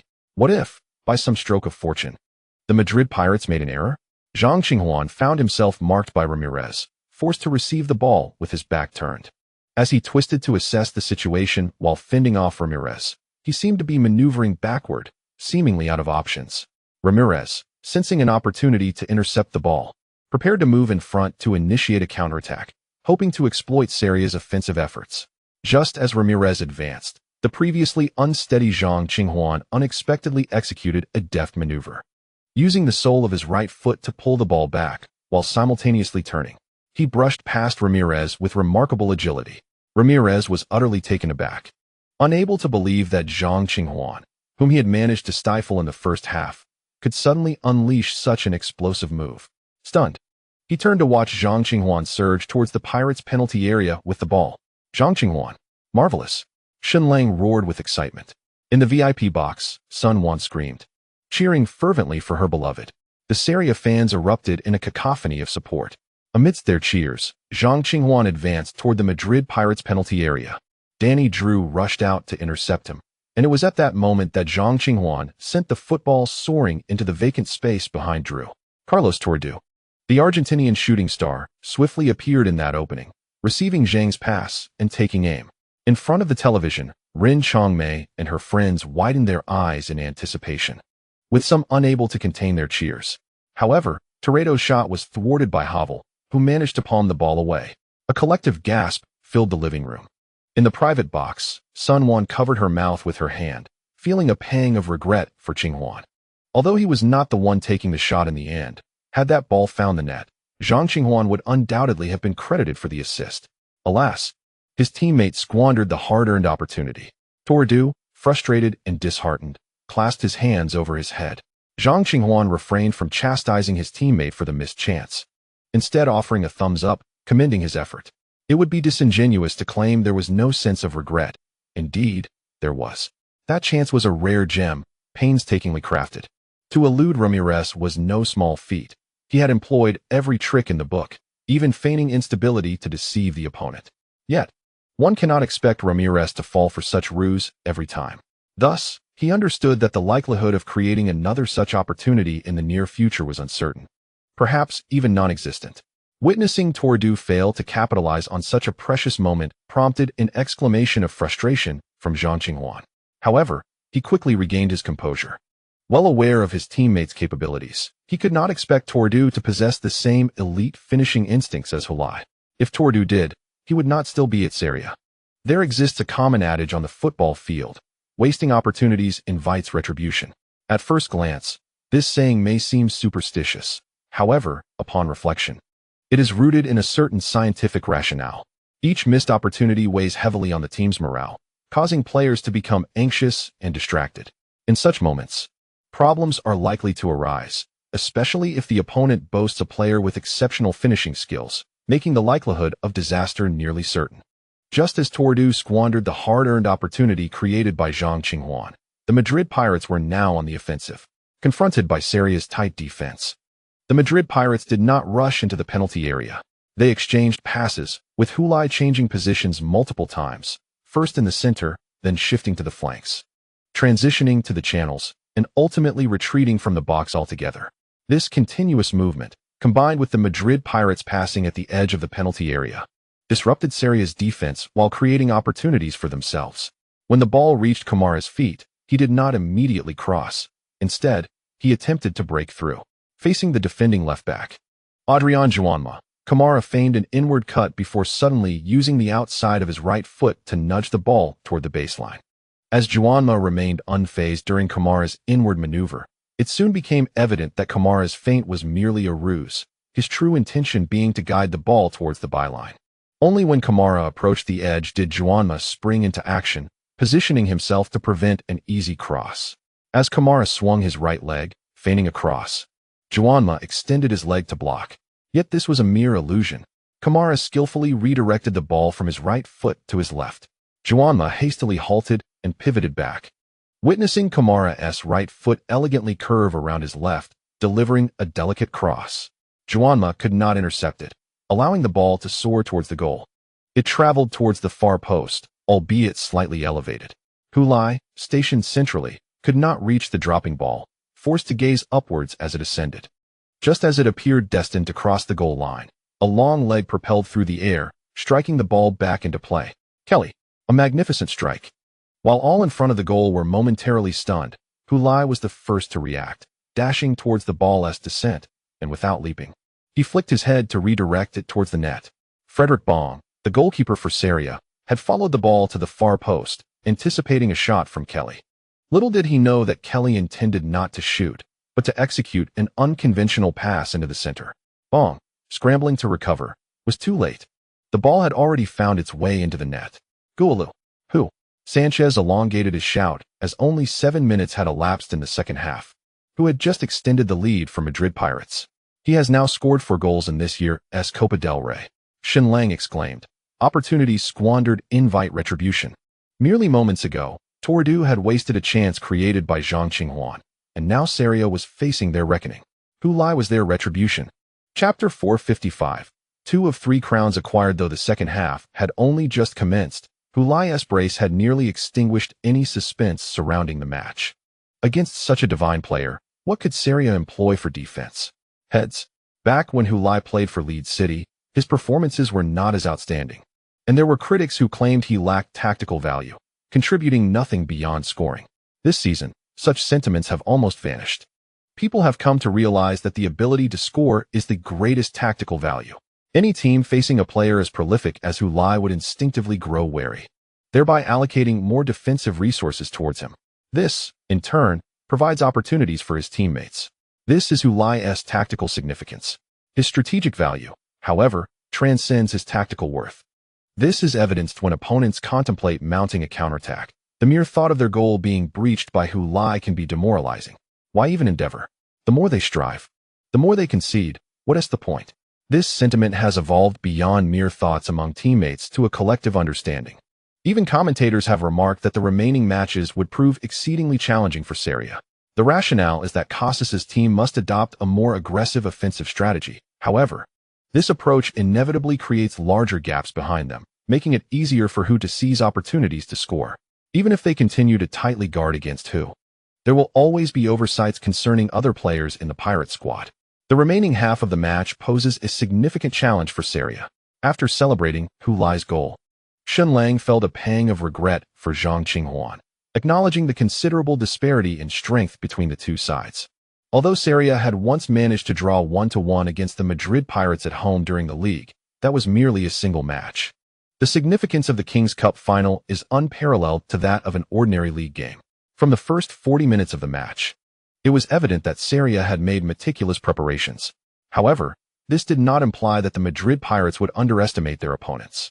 Once this team fully engaged, the gap in strength would become more pronounced. Thus far in the match, Zhang Qinghuan was closely marked by Ramirez, facing immense resistance, and his performance suffered as a result. Unfortunately, this stark contrast in raw strength cannot simply be compensated for by sheer effort. While this statement may discomfort some of Zhang Qinghuan's fans, it remains a factual observation. As Hulai and his teammates celebrated their goal, Zhang Qinghuan stood with his hands on his hips, his expression devoid of emotion. He was truly at a loss. He was acutely aware of Hulai's prowess and the relentless ambition Hu harbored for the treble title. even going so far as to prioritize winning this match to treat himself afterward. This time, he was earnest in his pursuit. With a 2-goal lead, the Madrid Pirates controlled both the scoreline and the flow of the game, transitioning into a possession-based strategy. They passed the ball back and forth, exhausting Seria's players. Even Zhang Qinghwan, during this phase, appeared more as a defensive midfielder than a playmaker. In the 67th minute, Parotti made his first substitution, replacing the Italian forward Maxi Chiri with Di Quenzo. Parotti was already preparing for the Champions League final 6 days later. Commentator Sanchez remarked on this development, indicating that the Madrid Pirates' focus was gradually shifting away from the King's Cup final. However, it does not necessarily mean that Seria would find an opportunity because Chiri was substituted instead of Hu. This was, of course, to maintain the threat against Seria's goal. Thus, Parotti did not perceive the match as a guaranteed victory for the Pirates. On Seria's side, they indeed intensified their offensive efforts, and Zhang Qinghwan became more active again. Yet, this shift led to numerous vulnerabilities in their defense. While Seria's players closely guarded Hulai, they struggled against his teammates. In the 76th minute, the substituted Di Quenzo found space in the penalty area to receive the ball, while Seria's defenders were drawn toward Hulai. Consequently, Di Quenzo seized a prime opportunity to shoot. Without hesitation, he took aim, and the ball sailed unerringly into the net. The Madrid Pirates led 3-0 against Seria. The outcome of the match was no longer in doubt. The Madrid Pirates have secured 2 of the 3 significant championships this season. Commentator Sanchez announced this in advance. Shenlang must also consider the sentiments of the fans for Zhang Qinghwan, though his words were not definitive. The implication was clear, trailing by 3 goals with only a few minutes remaining in the match. Saria's offense seems devoid of hope, while the Madrid Pirates' defense remains equally formidable. Whether it be the central defensive duo of Drew and Moreno or the stalwart goalkeeper, Heiver, for Sarria to reverse a 3-goal deficit appears an insurmountable challenge. Sarria's head coach, Casas, is acutely aware of this fact. Indeed, he finds himself at a loss. After Di Quenzo scored the 3rd goal, he remained seated on the bench, not rising again. In an effort to compete with the Madrid Pirates, he initially deployed his strongest lineup and the most suitable tactical arrangement. Consequently, he has no contingency plan. Now, with his meticulously prepared personnel configuration and strategy proving ineffective, he struggles to conceive how to stage a comeback. Following the 3-goal lead, Parotti continued to substitute players. In the 82nd minute, he utilized his final substitution. However, Hulai remained on the field, which seemed overly cautious. Zhang Qinghwan was substituted in the 79th minute, marking the loss of Saria's resistance. Yet, even so, Parotti opted to keep Hulai on the pitch for the entire match. After Zhang Qinghwan's substitution, the attention of viewers shifted away from the live broadcast. Many expressed regret for Zhang Qinghwan, and some even inquired about his agent, Yongjun. Old Yong. Saria is truly underperforming. Do you think we could arrange for Qinghwan to join a team that truly matches his talent at the end of this season? This suggestion garnered considerable agreement and support, with many nodding in affirmation, echoing, "Exactly. Qinghwan will turn 29 by the end of the year. Why should he remain with a small team like Saria? He deserves to be at a prestigious club.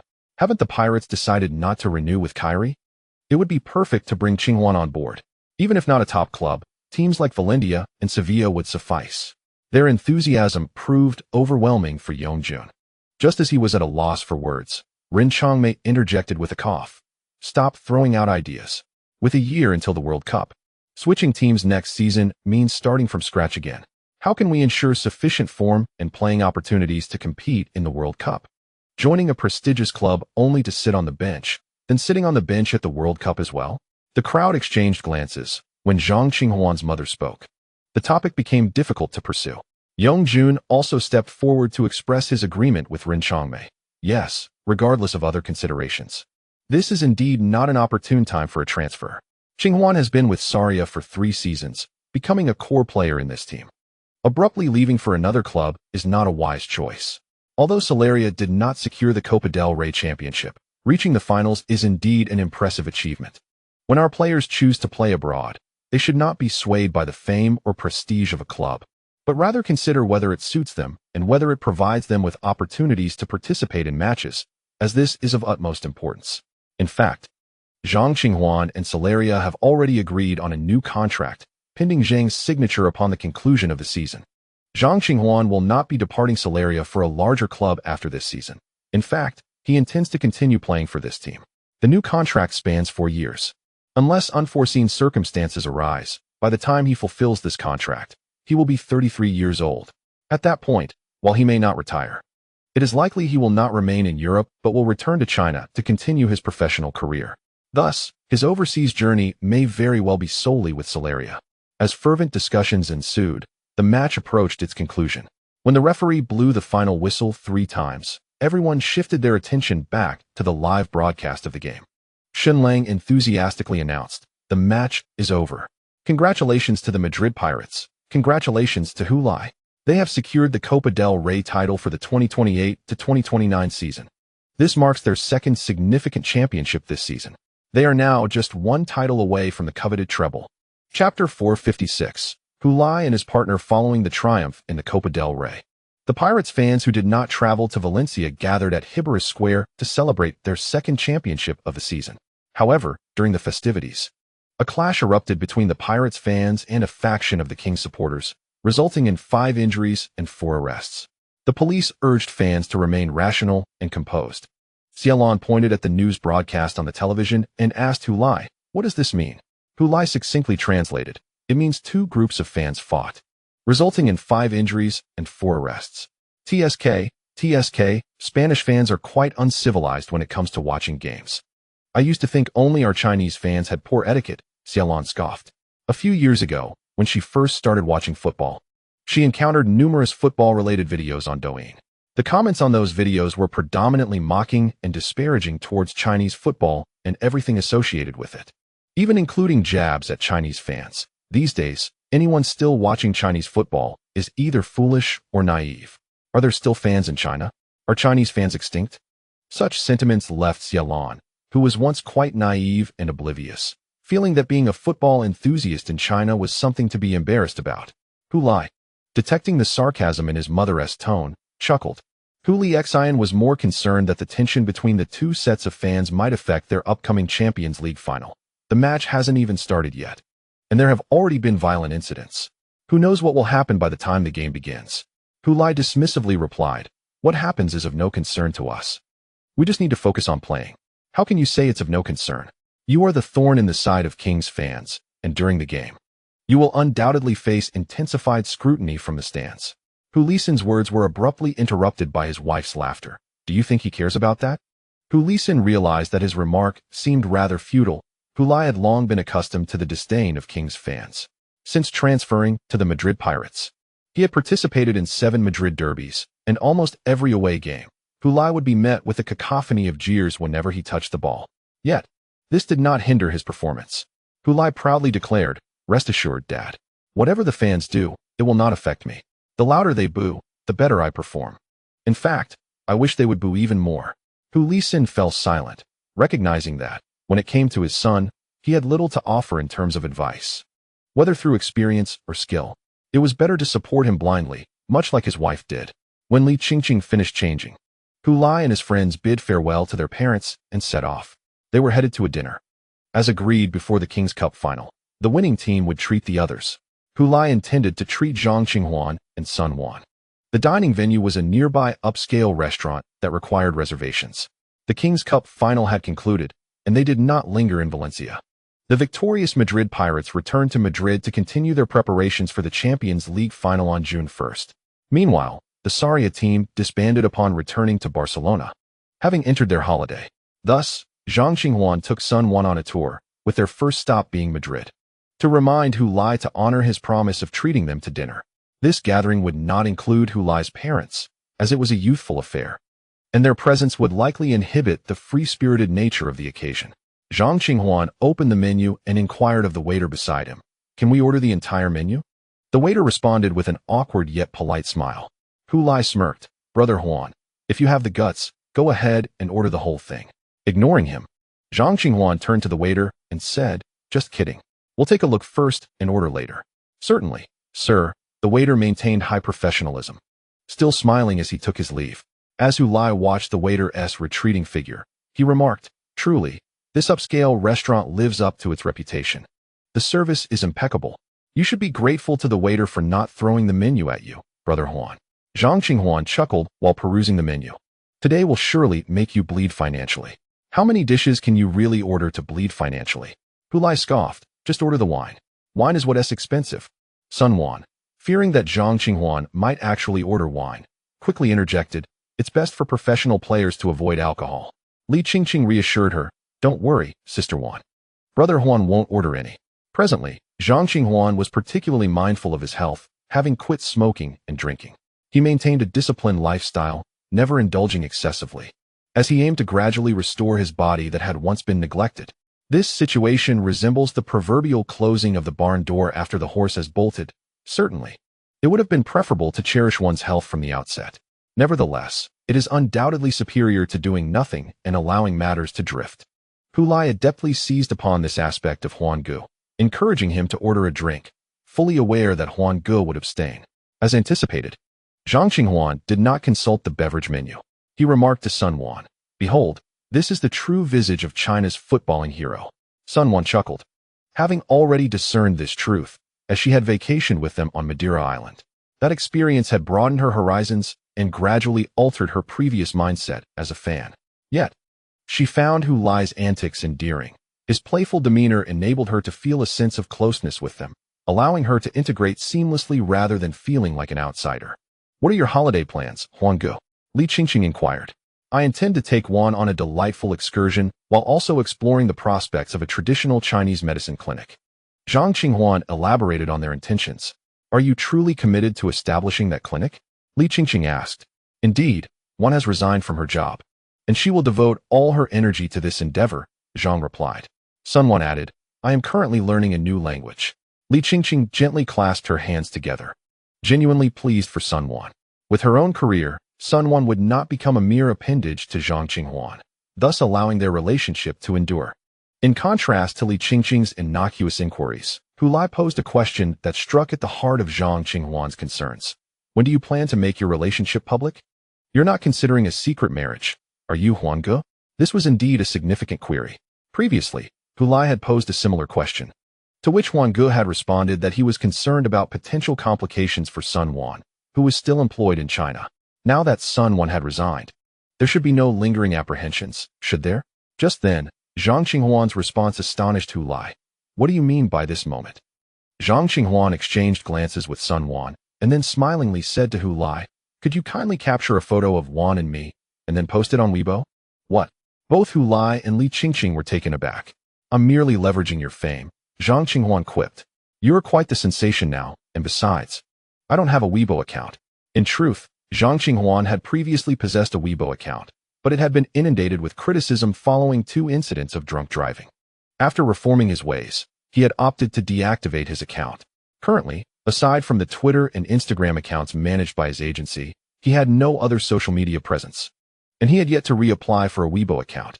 Wait, announcing it on Weibo is rather perfunctory, isn't it? Hulai queried. Hey, who are you to accuse me of being perfunctory? Zhang Qinghuan retorted. Who was it that first announced their relationship on Weibo?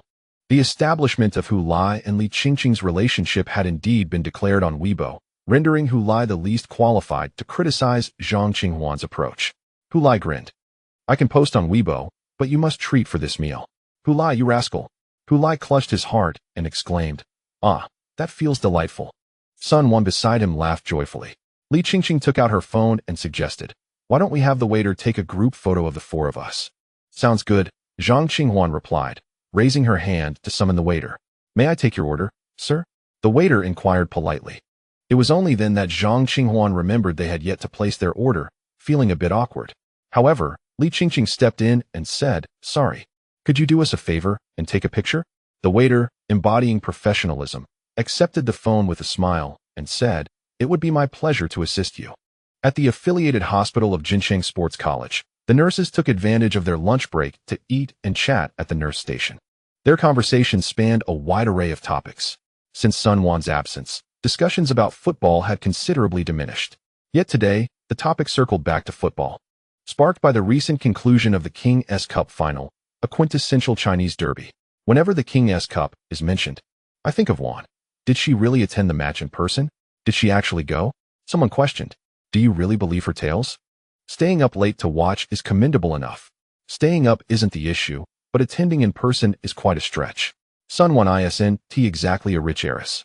The costs of flying to Spain just to watch matches and idolize players must be exorbitant. Let us pursue our idols wisely, shall we? They chuckled. Nurse manager Ma, overhearing the laughter from the nurse station, feigned surprise and asked, "Oh, none of you watched the match live?" The nurses exchanged puzzled glances, uncertain why Ma suddenly posed that question. "We are not Juan, Ma," someone replied. "Working night shifts is challenging enough when we finally get a break. How could we stay up to watch the game?" "No wonder you're unaware," Ma remarked, pulling out her phone and opening a page before handing it to the nurses. "Here, take a look for yourselves." Gathering around, they saw it was a post from the website Goal. The post's author stated, "Staying up late to watch the King's Cup final. I accidentally discovered this beauty to brighten your day."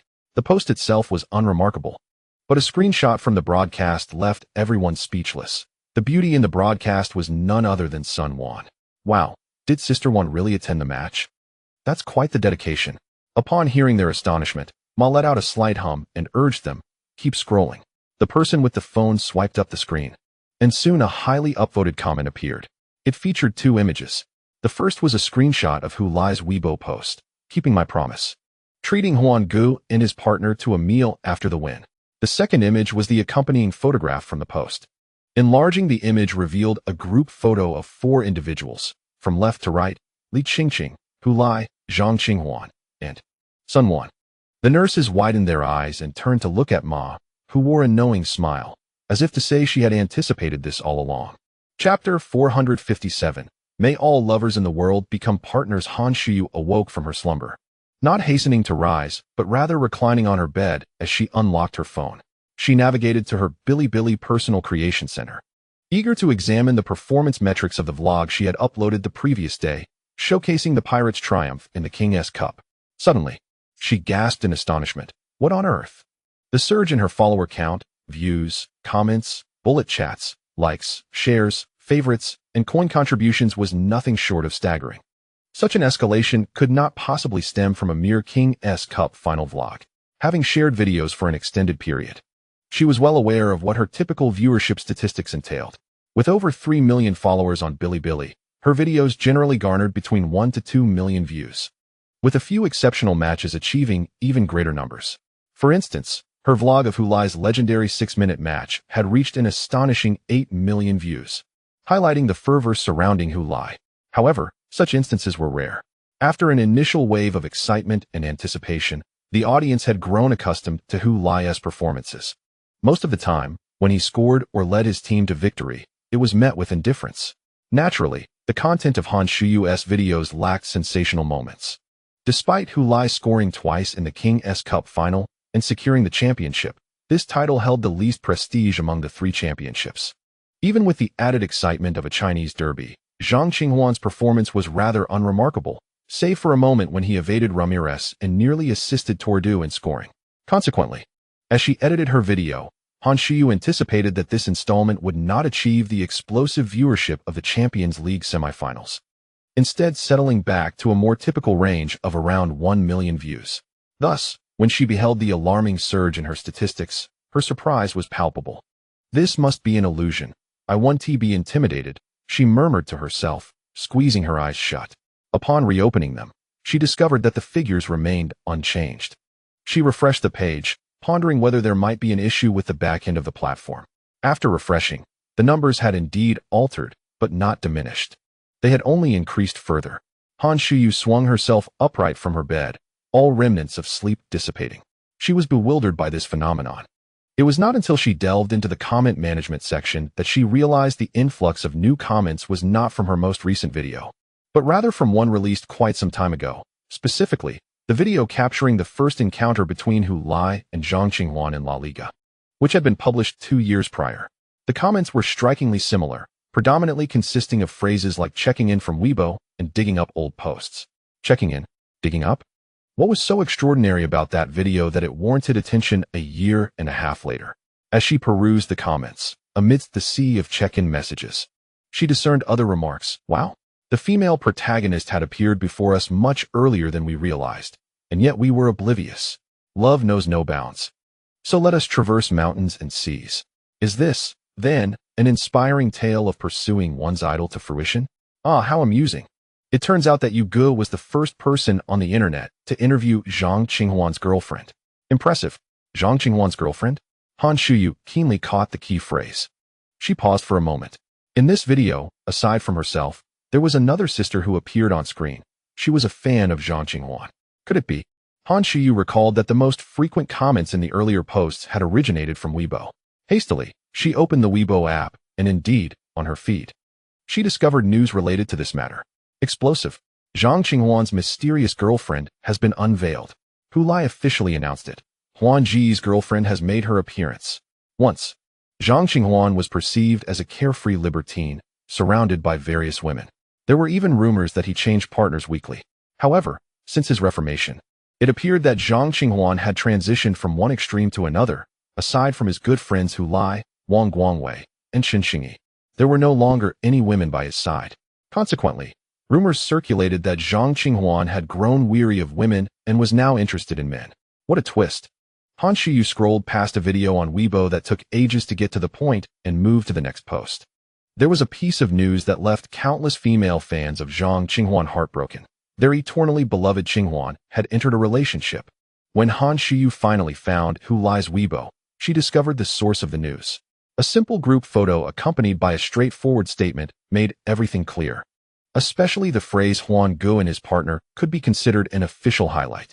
Those marketing and self-media accounts should take notes.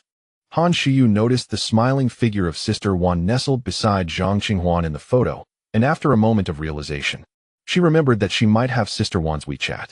She quickly dug through her contacts. Sister Wan, is what they say online true? Have you really won over Huan Ge? Almost instantly, as if there were no time difference, Sister Wan replied, it's true. She even sent a shy, blushing emoji. Wow! Han Shuyu exclaimed excitedly, feeling a sense of pride and accomplishment for witnessing such a significant moment in Sister Wan's life. She asked, Sister Wan, may I screenshot our chat and post it on Weibo? I want to share the good news. Sister Wan generously agreed. Of course. Hee. Thank you, Sister Wan. Wishing you both happiness. Han Shuyu gleefully captured the chat record confirming her inquiry with Sister Wan, and then posted it on Weibo, Bilibili, and her social circle. It was real. She had confirmed it with Sister Wan herself. Lovers have finally come together. May Sister Wan and Huan Ge be eternally blissful. Wow, how exhilarating. It's true. I just asked Wan. In the nurse's station, someone was speaking while holding a phone, and everyone exchanged glances. Ma Jie snorted lightly. What is going on? Do you still think I am deceiving you? Everyone turned to the head nurse, hastily waving their hands, insisting, No, we just find it a bit hard to believe. What is so unbelievable about it? One has indeed taken tangible actions towards Zhang Qinghuan, unlike you all, who merely profess your affection, yet do not even bother to attend a single match. Ma Jie pointed at them. Did you already know? Someone asked, noticing her calm demeanor. Ma Jie shook her head. I only found out when Wan resigned. No wonder she left. I would have resigned too. Ma Jie continued to feed them lemons. Do you remember when Wan took a few days off at the end of last year to go on vacation? Yes. Is it possible? Ma Jie nodded. She went to vacation with Zhang Qinghuan. Wow. A group of young ladies grimaced in sour discomfort. They recalled that during that time, Sun Wan was indeed with Zhang Qinghuan, while they had boasted about their collective photo with him in front of her. Each of them wore multiple layers of masks like traditional face-changing performers. Their expressions a mix of bitterness and embarrassment. How humiliating. Huan Ge is truly the top trendsetter. Just the announcement of his girlfriend has ignited the entire internet. Hulai, holding his phone, said to Li Qingqing. Even Team Chu came to gossip, claiming it was to give his girlfriend more material for casual chats with colleagues. Ridiculous. When we announced, he wasn't this nosy, because our relationship developed naturally. Huan Ji's came as a surprise. Li Qingqing chuckled, concocting a rationale. Hulai sighed as he watched new comments flooding into his Weibo post. What are you sighing about? Should I sell those vacation photos from last year in Madeira to the gossip media? It would also help Huan Ge announce it to the world. That's excessive. You're eating from both sides. Hulai firmly denied. No. How could that not be the case? Huan Ge treated you to a meal. Hulai resolutely replied. It's really not. Seeing Hulai's unwavering stance, Li Qingqing inquired. Then what is it? It's a case of two benefits from one fish. Li Qingqing exclaimed. Hulai, I almost want to adopt Huan Ji's catchphrase. Hulai retorted. No, girls shouldn't use foul language. Then I'll say it in English. English. Goes. Hulai. Chapter 458. Smile. The news of Zhang Qinghuan having a girlfriend has become one of the most talked about topics in Chinese sports and entertainment gossip. Naturally, some of Zhang Qinghuan's diehard fans refuse to accept this reality. It wasn't until a media outlet interviewed Zhang Qinghuan, and he personally admitted to having a girlfriend, that countless female fans lamented in despair. The focus of attention then shifted to how that woman managed to win Zhang Qinghuan's heart. Female fans were particularly interested in this matter. However, the vast majority of football enthusiasts were also preoccupied with the upcoming UEFA Champions League final, which was drawing nearer. In comparison to the gossip surrounding Zhang Qinghuan and his girlfriend, the question of whether Hulai can secure a treble captures far greater attention. A reporter approached Hulai to inquire about Zhang Qinghuan and his girlfriend, only to be reprimanded by Chinese fans for disturbing Hulai's preparations for the Champions League final. This incident momentarily evoked thoughts of the college entrance examination, as if Hulai were an earnest high school senior, where any distraction before the exam is strictly forbidden. Construction sites halt, dance gatherings cease, and honking cars are silenced, with society swiftly entering a state of quietude for the examination. Hey, Maxi. As Kelly organized his belongings and emerged from the locker room towards the parking lot, he was called back by team captain Juan Ramirez, who had chased after him. He halted, turning to face Ramirez. Is there something you need, Juan? I'd like to have a word with you. About what? Ramirez glanced hesitantly back towards the locker room door before responding. Let's talk as we walk. Kelly nodded and promptly turned to exit the building, with Ramirez walking alongside him. Your performance this season has been nothing short of remarkable, Maxi. You've surprised many, proving them wrong after enduring 2 significant injuries. In response to the captain's praise, Kelly offered a slight smile, as if such accolades were trivial matters. Therefore, I genuinely hope you will consider re-signing with the team. With your current form, staying could lead us to even greater triumphs.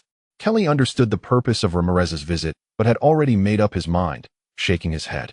I've addressed this topic numerous times. I will not be renewing my contract with the club. Ramirez was bewildered. Why? Is it the terms of the contract that are unsatisfactory? It has nothing to do with the contract or finances, Juan, Kelly replied. In truth, I simply seek a change of environment. Are you growing weary of the Pirates? Not at all, Kelly firmly shook his head. I know you intend to return to your hometown team before retiring. However, given your current form, would it not be a waste to drop down to the Dutch second division? Ramirez continued to persuade him. As captain, he naturally prioritized the team's interests. He believed that the partnership between Hulai and Kelly represented one of Europe's finest attacking lines, and he hoped that Kelly would continue to partner with Hulai in the upcoming season, leading them to further successes across Europe. Yet, Kelly's response left him disheartened. Currently, I have no intention of returning to the Hague Hercules, Kelly stated. Then where will you go? Ramirez inquired, somewhat anxious. Sensing Ramirez's tension, Kelly chuckled reassuringly. Don't worry, Juan. I won't be competing against the Pirates, which means I won't be playing in La Liga anymore. Is it because of Insublir? Over the past 6 months, since Kelly's contract with the Pirates had only half a season remaining, various transfer rumors had circulated, particularly given Kelly's outstanding performance, which naturally attracted considerable interest from several clubs. Among these, the most vocal was the prestigious Italian club Insublir, which had a tradition of signing seasoned players. If a visa waiver were possible for Kyrie, concessions would likely be made regarding his salary and signing bonus, and he would still find himself at a prestigious club. Such a move would hardly be considered a downgrade. Kyrie did not confirm, saying, I have yet to sign any agreements. As they spoke, the two approached Kyrie's Volvo.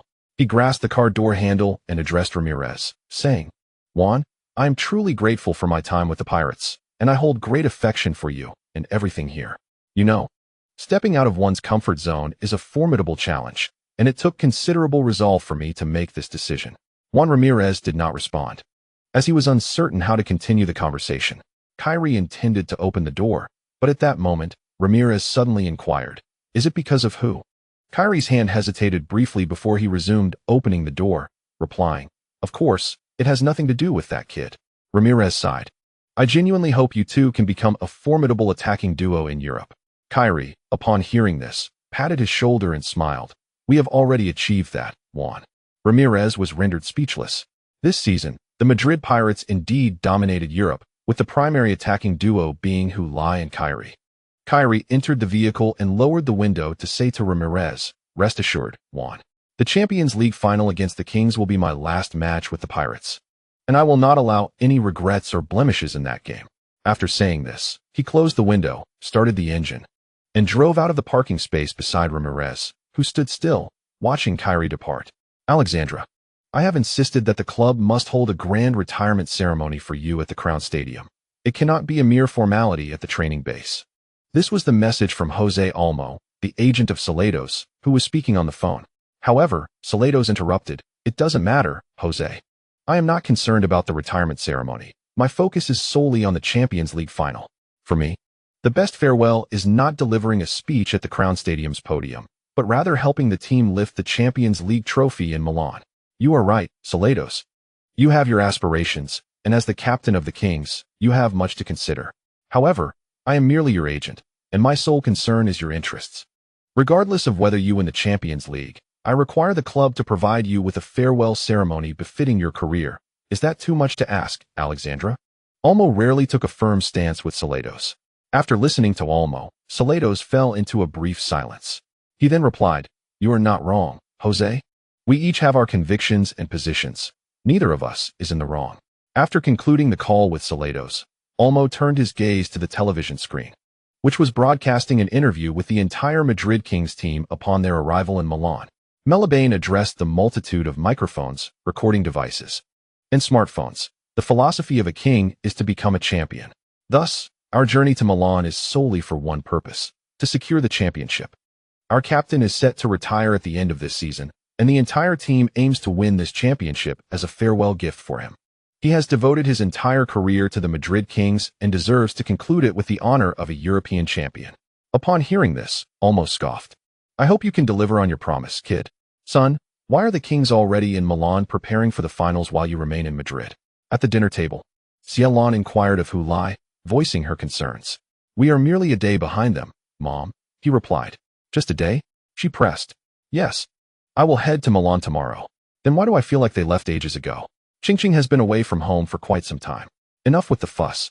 "Mom, Chingching has only been gone for 2 days. Their women's team arrived a day earlier than the men's. 2 days can feel lengthy." Cielon sighed. "I could leave for 2 days, and you wouldn't be so melodramatic," Hulai retorted. "Can you compare yourself to Chingching?" Cielon asserted, with conviction, rendering Hulai speechless. Rolling his eyes in exasperation, "You still haven't answered my question. Why are you going to Milan a day later? Shouldn't you arrive early to acclimate to the climate and venue?" Cielon pressed further. Hulai shrugged. "What can we do?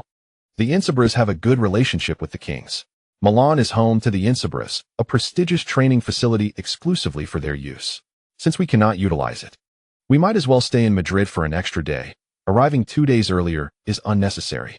The Insabras in Milan are a formidable force in Italy, comparable to the Torino Bulls.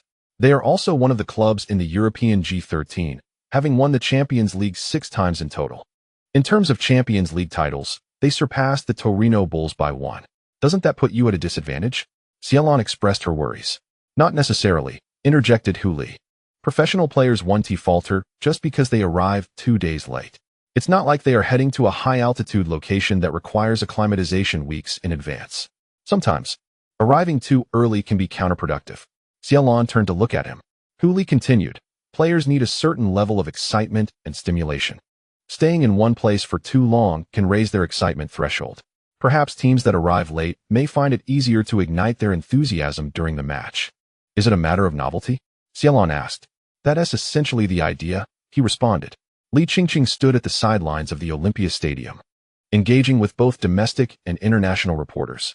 While Milan boasts only one major club, it does not imply the absence of other professional teams. Olympia is another professional team in Milan, which once competed in Serie A and staged local derbies against the Insabras. However, it has since been relegated to the second division. The Olympia Stadium serves as the home ground for this eponymous team. Regardless of the facilities or scale, the central stadium of Insubria pales in comparison to the latter, which can accommodate 66,000 spectators for European competitions, while the Olympia Stadium only has a capacity of 30,000. This venue will host the UEFA Women's Champions League final on the evening of the day after tomorrow. Although UEFA has scheduled the men's and women's Champions League finals in the same city to elevate attention towards the women's tournament and allow it to bask in the men's limelight, there have been persistent calls for the finals to be held in different cities. Holding two Champions League finals in the same city inevitably divides the host city's resources, attention, and manpower. Consequently, the men's final will receive a disproportionate allocation of resources, leaving the women's event somewhat neglected. The stark contrast of the men's final taking place at the prestigious home ground of Milan's only football giant, while the women's final is relegated to the home ground of a second-tier team, exemplifies this phenomenon perfectly. However, given that the two finals are scheduled back-to-back, if both were to take place at Insubria's Central Stadium, there would be insufficient time to replace the pitch, significantly increasing the costs of hosting the finals. The men's final, kicking off a day later, would have to contend with a pitch that had already been compromised by the women's match, clearly violating UEFA's standards and regulations. Therefore, it is plausible that UEFA may genuinely consider separating the men's and women's Champions League finals in the future, hosting them in different cities. Nevertheless, thanks to the current policy, Liqingqing can at least reunite with Hulai in the same city. Journalists are inquiring of Liqingqing. When interviewed at the airport, Meili stated that the team's objective is to defend their title. Is that the case for your women's team as well? Liqingqing smiles and nods. Yes. Our goal is also to win the championship. The journalists exclaim. If so, Real Madrid will become the first club to simultaneously defend the Champions League title in both men's and women's football. Liqingqing maintains her previous smile as photographers capture her confident expression. As we approach the end of the month, may I kindly request your votes? Chapter 459. Departure for Milan. Ladies and gentlemen, esteemed listeners, good morning. Today is Friday, May 31st, and there is just one day until this season's Champions League final. The clear and splendid weather heralds that tomorrow's match will undoubtedly be an exhilarating final. Upon hearing the host's announcement, the taxi driver remarks to his passengers seated in the front and back, "This is my second trip to the airport today. On the previous run, I had two fans of the Pirates. What a coincidence, huh?" The fan in the front passenger seat, clad in a King's jersey, playfully asks, "So, sir, which team do you support?" "Me? I'm a fan of Mahadawanda International." The driver retrieves a scarf from the storage compartment of the driver's side door, showcasing it to the passengers, proudly displaying the embroidered emblem of Mahadawanda International. Mahadawanda International is a professional team based in the town of Mahadawanda, located in the northwest suburbs of Madrid, currently competing in the Spanish 3rd Division. At that moment, a taxi pulls up alongside, its rear window rolled down, with a flag of the Kings fluttering in the wind. Upon witnessing the exuberance of the Kings fans in the taxi, they eagerly lowered their windows, waving and cheering at their counterparts in the adjacent lane. The other fans, having noticed them, responded with equal enthusiasm. The taxi driver, with a smile, slightly decelerated and greeted the fellow driver beside him. After a brief moment of driving side by side, the latter taxi accelerated past, leading the way to the airport. The remaining taxi driver, watching the taillights of the car ahead, exclaimed with fervor, "This marks the first ever Madrid derby in the history of the Champions League final. Regardless of the outcome, the championship shall belong to Madrid." Outside the security checkpoint of the airport terminal, Han Xiu accepted the mobile phone recording the video from Liqingqing. He had just been behind her, capturing every moment as she exited the taxi and walked to the security check. This footage would serve as material for Han Xiu's vlog about watching the game. "When you enter the security checkpoint, I will film another segment with my phone and send it to you," Liqingqing, the photographer, continued to brief Han Xiu. However, Han Xiu felt a tinge of melancholy. "You, a true diehard Pirates fan, cannot attend the match, yet I, the fence-sitter, am reaping the benefits." "Nonsense," Liqingqing chuckled. "This is the Madrid derby in the Champions League final. Isn't it fitting for a fence-sitter to attend?" Han Xiu laughed. "So being a fence-sitter has its perks?" While she had previously made a brief appearance as a reporter during a central television broadcast, allowing her to enter the venue with a media pass, this Champions League final was undeniably different. Central Television would dispatch a lavish team to Milan for live reporting and coverage, thus negating the need for Han Xiu to temporarily assume the role of a reporter. Without that identity, she could no longer gain entry to the final using her media credentials. To watch the match, she would have to purchase a ticket from scalpers out of her own pocket. Due to the unique attributes of this match, tickets had already been inflated to 5-figure sums in RMB by scalpers, with no guarantee of specific seating. Merely obtaining a ticket was a feat in itself. Once payment was made, one would only discover their seat upon receiving the ticket, akin to the thrill of unboxing a surprise. There was the possibility of spending thousands only to end up atop a mountain, unable to discern the player's actions without binoculars. Alternatively, one could find themselves amidst rival fans, clad in their team's jersey, trembling throughout the match and utterly unable to focus on the game. Yet, despite these uncertainties, countless individuals flocked to purchase tickets, eagerly handing over their money as if it had blown in from the wind. Initially, Han Shiyu intended to buy 2 tickets to attend the match with Li Qingliang. However, after hesitating for merely 15 minutes, the scalpers had sold out of the first ticket. She then had to resort to another scalper, paying a premium for a single ticket. She thought to buy 1 ticket first, and then seek a second. She no longer hoped to sit alongside Li Qingliang. She simply wished for both to gain entry to the game. Yet, as her departure approached, she still had not managed to secure a second ticket. She had no choice but to set off for Milan alone. The only piece of good news was that her ticket was neither at the summit nor in the midst of the Madrid Kings fans, but rather among the supporters of the Pirates. Thus, even if she cheered for Hulai's splendid performance, she would not provoke hostility from the surrounding fans. However, her red jersey bearing the number 14 of the Chinese national team might lead the nearby Pirates supporters to mistakenly believe that a traitor had infiltrated their ranks. She might have to occasionally tug at her jersey to display the Chinese flag emblazoned on it to those who cast her suspicious glances, clarifying that her attire represented the Chinese national team and not the home colors of Madrid's Kings. In truth, we could have gone to Milan together. Even if you couldn't enter, Han Shiyu remarked. Li Qingliang shook his head. It's all right. I have already spent too much on the ticket. It's better to save some money. Everything is expensive during the Champions League final. Han Shiyu hesitated for a moment. Li Qingliang continued to comfort her. No worries. I can watch the match at Pirate Park Stadium, where there will be plenty of Pirates fans, and the atmosphere will rival that of the live event.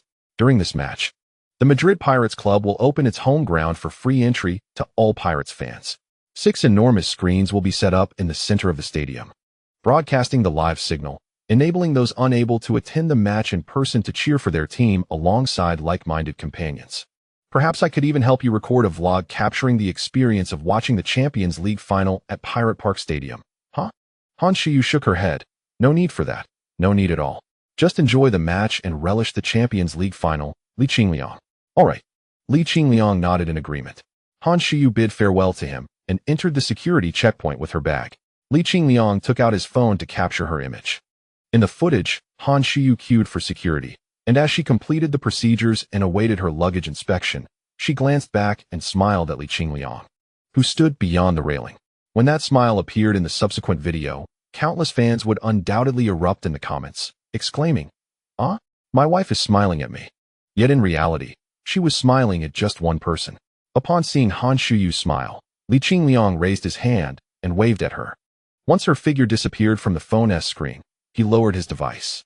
He then turned and walked towards the exit of the terminal, simultaneously sending the freshly captured video to Han Shiyu via WeChat.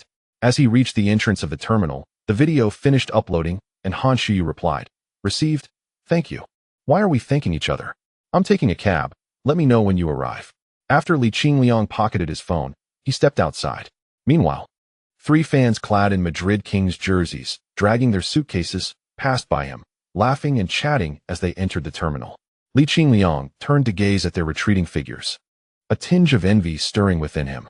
No matter how vibrant the atmosphere at Pirate Park Stadium might be, it could never compare to the final at the Central Stadium in Milan. Wow, this is Central Stadium.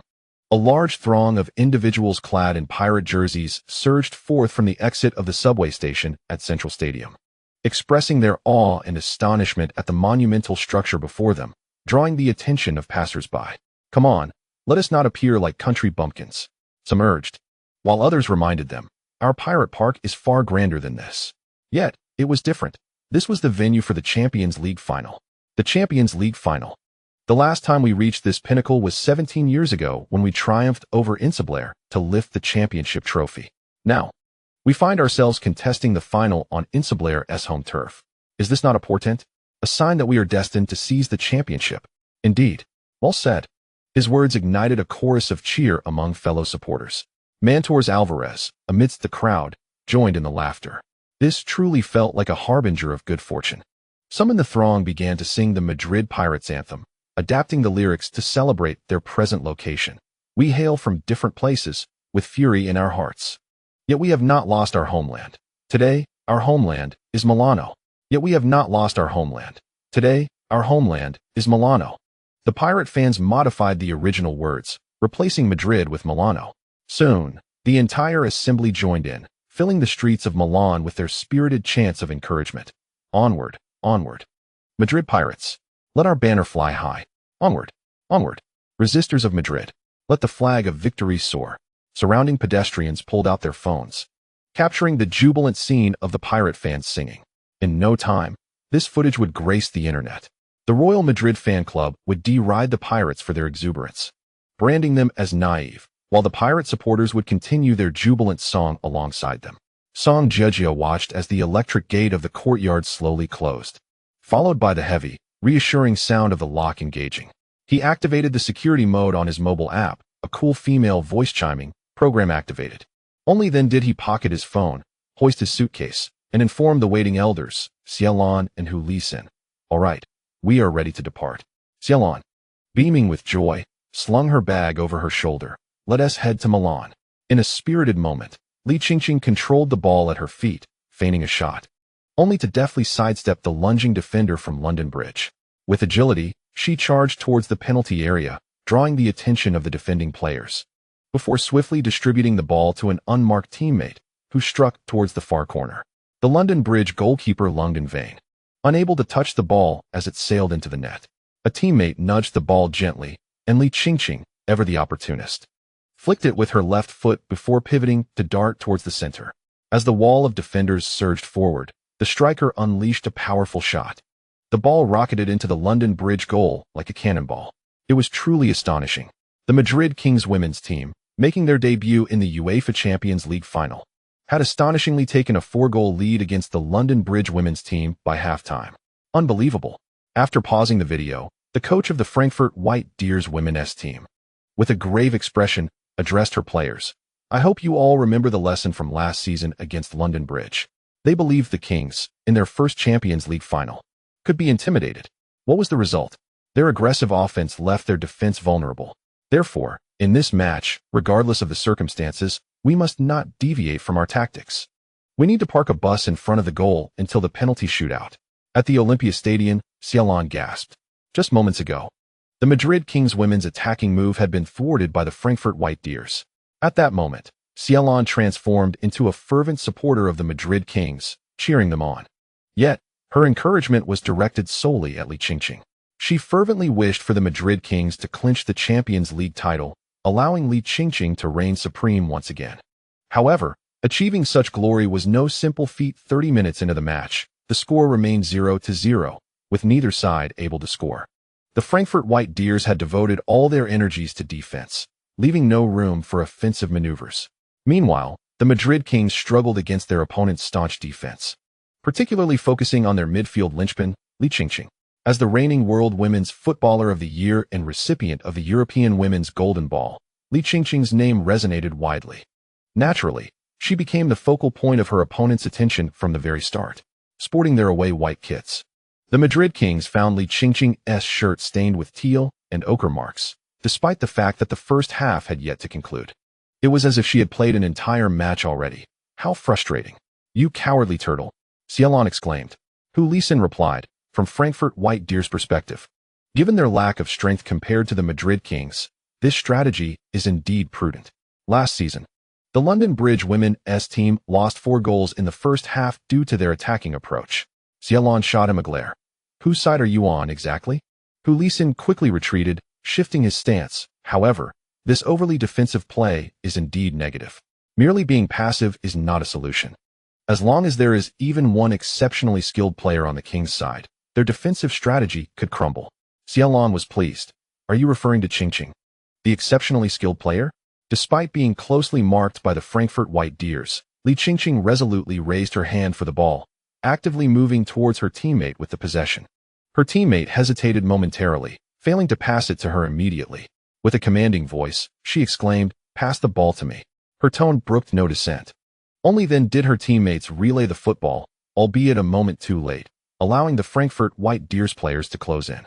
In a remarkable display of skill, Li Qingqing, with her back to the attacking direction, flicked the football behind her with the tip of her right foot, simultaneously pivoting to turn.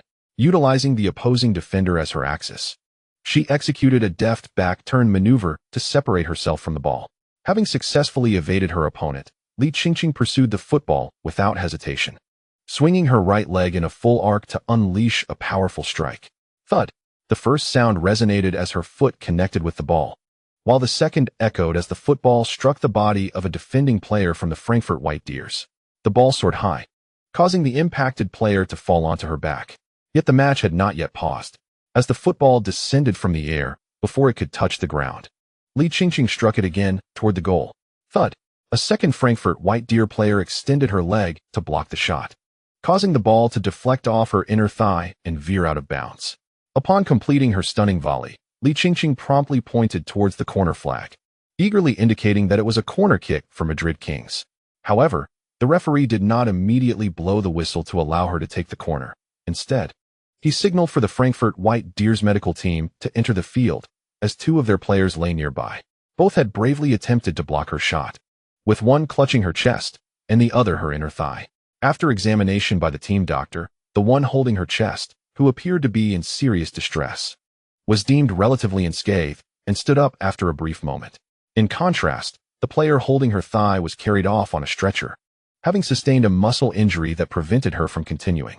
The commentator from Tongfei Video, watching the slow-motion replay of Li Qingqing's volley striking the opponent's thigh, remarked in astonishment, "That kick was truly ferocious. She showed no mercy, and I felt the pain just watching it." The comments flooded in. "I felt that too. A chill ran down my spine, instinctively covering their groin. The killing god, Li Qingqing. Thank goodness this is women's football, not men's," echoed the Spanish television commentator, exclaiming, "Despite facing relentless defense from the opposing players, Li has demonstrated her exceptional form and indomitable spirit.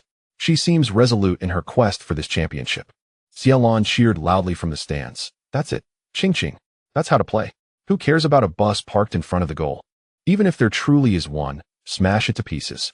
Li Qingqing's two shots, akin to cannonballs, not only struck the bodies of the Frankfurt White Deers, but also delivered a heavy psychological blow. One of her previously vibrant teammates was injured while attempting to block her shot and had to be carried off, a shocking turn of events. Just as Xiaolon articulated, Li Qingqing indeed created cracks in the metaphorical bus that the Frankfurt White Deers had parked in front of the goal. As Li Qingqing seized the ball on the right flank of the pitch, she could distinctly perceive the goal through a narrow gap. With an elegant swing of her right leg, she feigned an intention to drive the ball down the sideline. The Frankfurt defender, positioned directly in front of her, hurriedly retreated, only to realize that Li Qingqing's move was a mere ruse. With a deft flick of her right foot, she nudged the ball towards the center, deftly bypassing her opponent while evading a second Frankfurt player rushing in for a challenge. With a determined stride, she surged towards the Frankfurt penalty area. The third Frankfurt player pursued her from behind, attempting to intercept with a kick, but she narrowly evaded the attempt.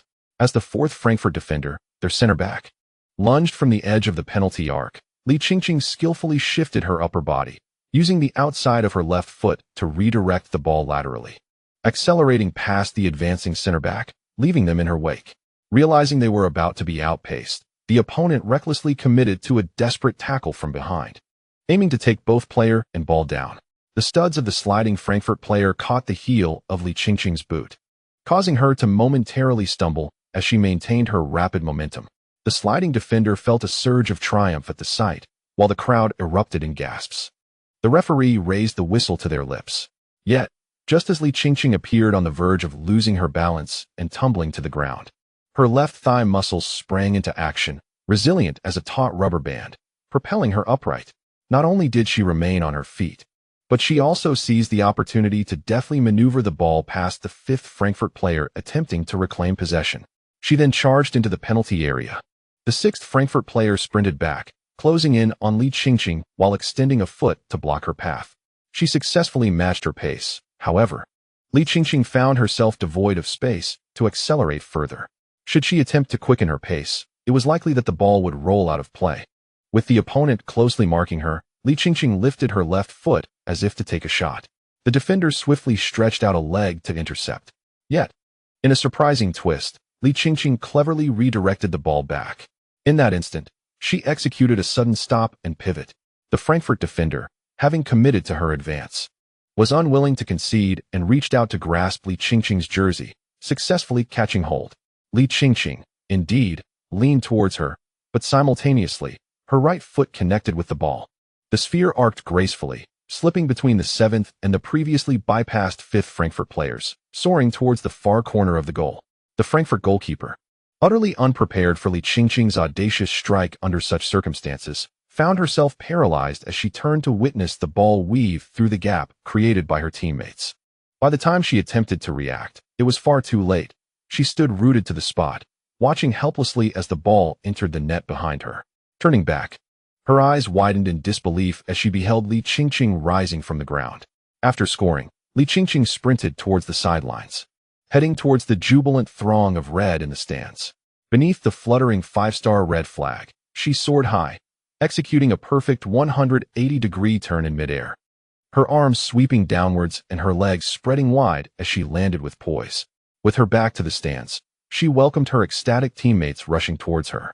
Behind her, Xialan and Hu Lisan leaped and danced in the stands, fervently waving the Chinese national flag and a banner that proclaimed, "Qingqing, you are our pride." Watching this scene unfold on television, Li Ziqiang smiled. Chapter 461. It's our turn. Li Qingqing's goal was nothing short of spectacular. As commentator Xin Lang remarked, this goal could easily contend for the best goal of the year, even in a men's football match. She deftly maneuvered past nearly the entire Frankfurt team. The brilliance of the moment was such that initially, few noticed Hulai's parents, who appeared on the broadcast. After the goal, Li Qingqing dashed beneath the 5-star red flag to perform Hulai's signature celebration, which quickly circulated on Chinese social media. At first, viewers appreciated the beauty of the image and its commendable symbolism. However, it wasn't long before keen-eyed observers identified the overlooked detail. By piecing together the live footage before and after, the individuals waving the national flag and slogans were recognized. Aha, that's Hulai's parents. Indeed, it was them. Due to their modest nature, Hulai's parents had remained largely out of the spotlight since Hulai's rise to fame. They had participated in interviews early on, but had since faded from public view, leading many to fail to recognize them. Even Xin Lang, who was commentating the match, did not provide any special introduction or explanation when Hulai's parents appeared on screen, mistaking them for ordinary Chinese football fans. After all, with Hulai's Madrid Pirates reaching the Champions League final, many Chinese fans had flown to Milan, making it entirely reasonable for them to also watch Li Qingqing in the women's final.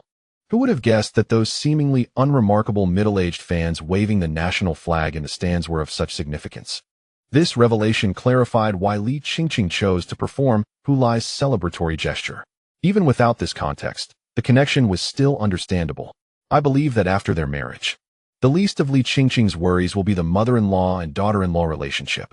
The Women's Champions League final continued, but Chinese fans, who had stayed up late to watch the match, increasingly turned their attention to the post-marital life of Hulai and Li Qingqing.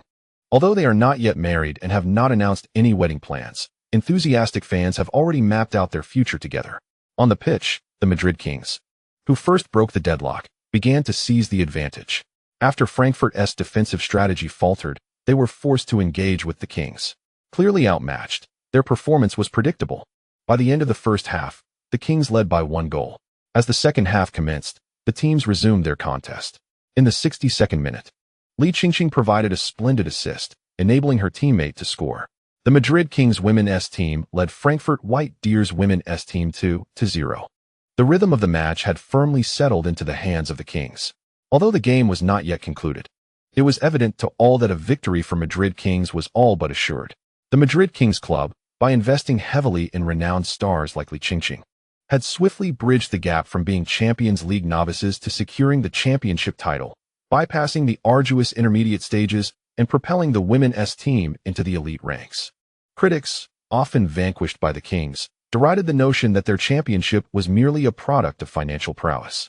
Yet, the loyal fans of the Kings remained unfazed. After all, which prestigious club isn't built upon substantial financial investments? The Kings possess wealth and are willing to invest in their women's team. The reluctance of other clubs to do the same is of no concern to them. When the final whistle blew, signaling the end of the match, the players of the Madrid Kings collapsed onto the pitch in jubilant exhaustion, while their teammates rushed from the sidelines to embrace them in celebration. On the stands, Han Shuyu, with camera in hand, exuberantly shouted, "The match is over. The Kings have claimed the championship. They have successfully defended their title." Sister Qingqing has won back-to-back Champions League titles. She had arrived in Milan a day early to witness the Women's Champions League final live and to cheer for Li Qingqing. While many were focused solely on the Men's Champions League final the following day, she had not forgotten that the women's team also had their own prestigious final. As she cheered, she aimed her phone's camera at Li Qingqing. With just 5 minutes remaining in the match, Li Qingqing, who had been substituted, sprinted back onto the field adorned with a 5-star red flag. "So cool. Sister Qingqing is truly magnificent," Han Shuyu praised earnestly. She added, "I hope that tomorrow night I can also see Hulai running with the national flag in the central stadium." This statement, captured in her vlog, would undoubtedly attract backlash from some extreme Kings fans, accusing her of disloyalty and ingratitude. However, she was now completely indifferent to such opinions. She would not censor her thoughts to appease a segment of zealous Kings supporters. She expressed her desire for Hulai to win the Champions League title, even if it meant the Kings would lose in the finals. As a Chinese fan, supporting her country's stars was not a misguided choice. "Qingqing, come here." As the captain of the Madrid Kings women's team prepared to lift the trophy, she suddenly beckoned Li Qingqing to join her. Although initially surprised, Li Qingqing graciously accepted the invitation and stepped forward. The captain grasped one side of the championship trophy while Li Qingqing held the other. They exchanged smiles before simultaneously raising the trophy high. "Congratulations to the Madrid Kings women's team. Congratulations. They have triumphed in the Champions League for 2 consecutive years. This is a remarkable achievement. It is noteworthy that they have participated in the UEFA Champions League finals merely twice, boasting a flawless victory rate of 100%.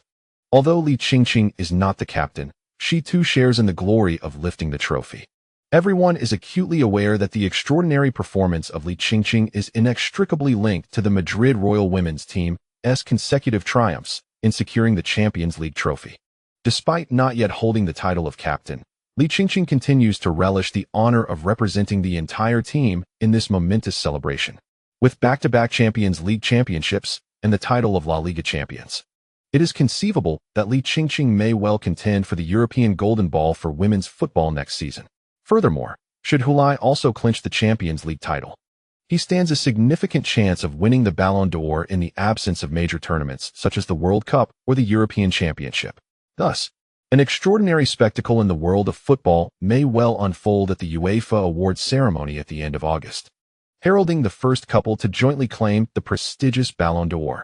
In the end, Shenlang remarked, "Hulai, did you see that? You must be watching the live broadcast, right? Your girlfriend has set the example for you. Just emulate this result." The live broadcast was inundated with countless comments. Lang Gus speaks wisely. Let Li Qingqing show Hulai how it's done. Witness what true dominance looks like. Big Mouth brother chimed in. Even if Hulai wanted to watch the live broadcast, he certainly wouldn't be tuning into our domestic coverage. Ha ha ha. Can you believe Hulai is watching the live stream? Hulai chuckled as he read the comments flashing across the tablet screen. What a coincidence. I truly am watching the Tongfei video live stream, with no other option available. Given that the hotel room television could not access the live broadcast of the Women's Champions League final, he resorted to watching it through Tongfei video. And to his surprise, it worked. It was quite absurd, as copyright restrictions typically prevent foreign IP addresses from accessing domestic live broadcasts. However, perhaps due to the nature of the women's match, the copyright limitations were not as stringent, allowing Hulai to slip through the cracks. Now, as he gazed at Li Qingqing, adorned in the national flag and joyfully clutching the Champions League trophy, a smile involuntarily crept across his face. In fact, since the conclusion of the match, he had maintained that expression. Watching Li Qingqing triumph was akin to experiencing his own victory. Before their departure to Milan, Li Qingqing had made a promise to him that they would secure the Champions League title, for they were destined to ascend to the highest stage together. Now, Li Qingqing had fulfilled her promise. It was now his turn. What a splendid performance. Following the Madrid Royal Women's football team's defense of their Champions League title, a brief video surfaced on TikTok. The footage was captured in the corridor of the hotel where the Madrid Royal players were accommodated. The scene depicted the players celebrating and cheering for the women's team's victory, filling the corridor with laughter and joy, including the laughter of the videographer. "Hey, look at the camera." The camera then shifted to the team's left back, Brazilian Rafael Fonseca, and midfielder Dudukalos, who embraced each other, singing and dancing. "It's our turn. It's our turn. It's our turn." It's time for the Madrid Royal men's team to successfully defend their title and create history alongside the women's team. As the camera shifted, the door beside them stood ajar, and Meili leaned against the doorframe, grinning as she observed the scene before her. Chapter 462. A Woman's Intuition. It is our turn. The players of Real Madrid jubilantly cheered in the video. One might mistakenly believe they were celebrating their own successful title defense. However, in truth, they were rejoicing in the victory of the women's team. Upon the video's emergence online, it sparked considerable attention and fervent discussion. It was utterly absurd. With the Champions League final looming tomorrow, the players of Real Madrid were engaged in revelry. Shouldn't they be resting instead? But perhaps this is fortuitous. When the final arrives, we shall face an utterly fatigued opponent. Only naive Pirate fans would entertain such thoughts, as they remain oblivious to the essence of Champions League DNA and the tradition of champions. Indeed, observing the Real Madrid players celebrating the women's team's triumph brought me a sense of reassurance. It indicated that our players maintained a calm demeanor, focusing on what needed to be done. If they were too intimidated to celebrate their women's team's Champions League victory in preparation for the final, that would indeed raise concerns about their potential defeat. It is rumored that the Madrid Pirates have imposed a curfew on their players, forbidding them from leaving their rooms after 10 o'clock on the night before the match. Such excessive tension hardly bodes well for their performance during the game. This video reignited hostilities between the rival fans of the Madrid Pirates and Real Madrid online. Although the match had yet to commence, the atmosphere was charged with animosity. This would mark the first Madrid derby in Champions League final history, and with both sides lacking experience, their reactions were understandably heightened. In the past 24 hours, Milan police had received multiple reports concerning clashes involving Madrid fans. A police spokesperson urged both sets of supporters to remain rational and assured that security measures would be intensified to ensure the Champions League final could proceed smoothly. In their hotel room, the television broadcast local news. Ione and Hulai could not comprehend Italian, yet the familiar imagery conveyed the situation immediately. How many confrontations had transpired? Why was it still ongoing? Ione mused about the conflict stretching from Madrid to Italy, then turned to Hulai with concern, saying, "Once our son secures the championship, we can leave later, whenever it suits us." Hulai chuckled. "What's the matter? Are you worried about getting attacked?" "Just in case." "I have little faith in the conduct of foreigners," she replied. "Rest assured, Xiao Song has everything arranged. He certainly considered safety concerns. We will follow his lead regarding when and how to leave." Ione sighed. "It's a pity that Qingqing cannot watch the match with us." Initially, she had planned for the Women's Champions League final to conclude a day earlier, allowing them to watch the men's final alongside Li Qingqing after her match. However, the Real Madrid women's team was scheduled to attend the venue tonight to support the men's team, with Li Qingqing among them. Consequently, she would be unable to cheer for Hulai. After the men's football final concludes, the women's team will return home alongside the men's team. The Royal Madrid club plans for both teams to return adorned with their respective UEFA Champions League trophies, just as they did last season. This arrangement has its merits. Hulai advised her that if Qingqing were to watch the game with them, and, upon Hulai scoring, she were to exuberantly cheer, how would she explain that to her teammates and the club when captured on camera? Ione scoffed, dismissively asserting, "Explain? Why should we offer any explanations? How dare the team demand clarification from such a prominent figure? The Royal Madrid has just secured 2 Champions League titles. Have they forgotten their own identity? Do they not remember who brought them those titles?" Hulai found his wife's words to be a tad exaggerated. "What do you mean by that? Did I say anything incorrect? Let me tell you, old Hu, if I were the manager of the Royal Club, I would certainly placate Qingqing. She should be free to do as she pleases, provided she does not transfer away. What's wrong with her cheering for Hulai? As long as she can aid the Royal Club in securing championships, I would ensure she is well taken care of. Don't dismiss my reasoning. Consider whether it holds merit. Which is more vital for the team, a player's private life or their performance on the pitch? As long as a player contributes to the team's victories, Who cares about their personal affairs? Those players criticized for their private lives. Were they not the ones who first faltered in their performances? Hu Lisin fell silent, realizing his wife was indeed correct, savoring her victory in the debate. Xiaolon continued to focus on the television. The screen was showcasing highlights from previous training sessions and matches of both teams, allowing her to enjoy the broadcast even without understanding Italian. When footage of Hulai's goals was aired, she could only comprehend the host announcing her son's name, imagining that the host was extolling him. This is the remarkable Hulai, who has recently set the record for the most goals in a single Champions League season and has achieved 60 goals in league play. His current form is exceptional, and he aims to extend his Champions League single-season record of 19 goals in the final.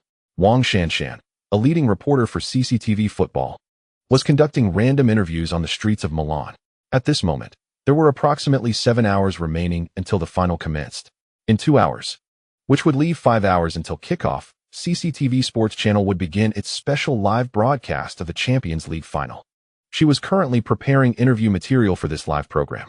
After some simple editing, these street interviews would be interspersed throughout the broadcast. Although Hulai is not the first player from Chinese football to participate in a Champions League final, Li Qingqing holds that distinction. The influence of men's football undeniably eclipses that of women's football. The economic benefits, level of attention, and ingrained perceptions surrounding women's football lag significantly behind those of men's football. Therefore, despite Li Qingqing being the first player in Chinese football history to participate in a Champions League final last season, it did not compel CCTV to mobilize a large editorial team to the event, conducting an extensive 8-hour live broadcast. Even many media outlets, even those of a more serious nature, when reporting on Hu's participation in the Champions League final, inadvertently excluded female players from the conversation, referring instead to him as the first Chinese player to grace the event. Wang Shanshan, accompanied by photographer Xiao Zhang, strolled through the streets, keenly observing and seeking suitable interview subjects. Prior to this, they had already engaged with fans clad in Kings and Pirates jerseys, and even interviewed a couple of fans, one adorned in a Kings jersey, the other in a Pirates jersey, causing her to ponder how such differing allegiances could coexist in a relationship. She had also spoken with neutral fans, those merely there for the spectacle, and of course, the ubiquitous Chinese fans were also essential interviewees. However, after completing these interviews, she found herself wondering whom else she might approach. Just then, a spark of inspiration illuminated her eyes. She beckoned Xiao Zhang to follow her as she made a beeline toward a target figure. Wang Guangwei was wandering alone through the streets of Milan. He had arrived the previous night and spent the night at a hotel. Today, rather than lingering in his accommodation, he had ventured out to explore, having not yet had the opportunity to truly take in Milan's current streetscape. Although he had visited Milan multiple times before while accompanying Elderia for away games, today's Milan was unlike anything he had ever encountered. The streets were adorned with the vibrant atmosphere of the Champions League final. The numerous posters plastered across the city featuring the stars of Madrid's two clubs could momentarily lead one to believe they were walking in Madrid itself. Such is the power of the Champions League.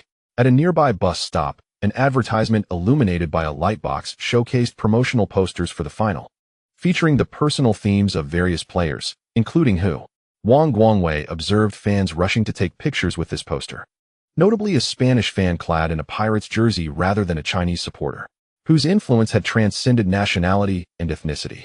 Wang Guangwei could easily envision football enthusiasts in South America, where the Pirates' influence was more pronounced, donning Hu's jersey as they dashed across dusty pitches in pursuit of the ball.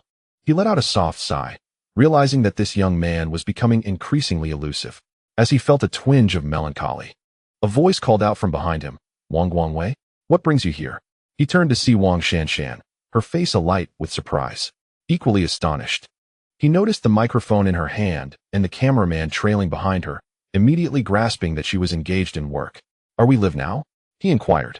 As a journalist dedicated to covering Chinese football, Wang Shanshan was well acquainted with the players, allowing them to skip pleasantries and dive straight into the matter at hand. "Not yet. I'm gathering material for the upcoming live broadcast.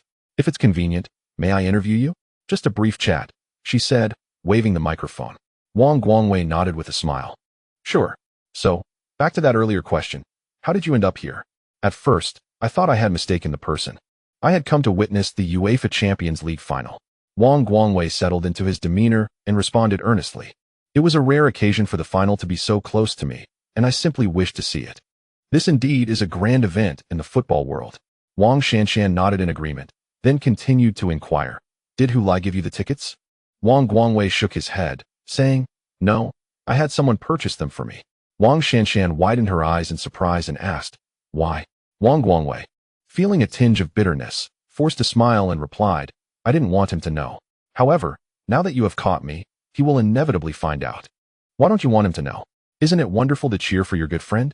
Wang Shanshan couldn't comprehend. Wang Guangwei was at a loss for how to explain the envy and jealousy he harbored, along with a hint of insecurity.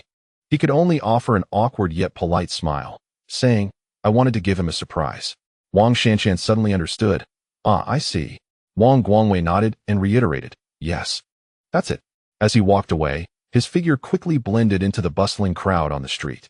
Wang Shanshan continued to gaze until he was out of sight, and only when the photographer, Xiao Zhang, lowered the camera did she say, "Wang Guangwei must feel somewhat discontented."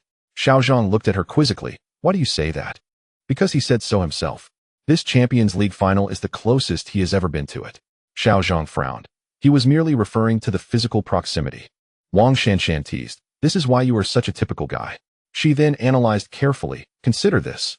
Excluding the recently emerged Lin Ziyuan, among our national players abroad, Wang Guangwei, Zhang Qinghuan, Xia Xiaoyu, and Chen Xingyi all debuted around the same time and have played 3 seasons in Europe. Only he has yet to participate in European competitions, be it the Champions League or the Europa League, while we cheer for Hulai and the others. Celebrating their Chinese derby in Europe, Wang Guangwei seems to exist outside our focus, in the shadows beyond the stage lights. Has anyone ever cared about his feelings?" Xiao Zhang found himself speechless. That is why he specifically bought tickets to attend the Champions League final. Perhaps he didn't tell Hulai because he felt embarrassed. "You know exactly what he is thinking? That seems exaggerated." "Not exaggerated." Wang Shanshan shook her head and smiled. "Just consider it a woman's intuition." She then shifted the topic. "However, seeing Wang Guangwei pay for his own ticket to attend the Champions League final makes me increasingly excited for next year's World Cup. I feel we are destined to achieve remarkable results." Xiao Zhang countered, "Another intuition?" "Indeed, an intuition." Wang Shanshan made a V sign beside her face, smiling sweetly as if on a live stream. "P.S. On the last day of June, please support with monthly votes." Chapter 463. Everyone has arrived. Goodness. This living room is much larger than your rented apartment, with an echoing resonance. Yin Yin, bearing a large watermelon and accompanied by companions laden with beverages, stepped through the threshold of Chu's new abode, exclaiming such sentiments.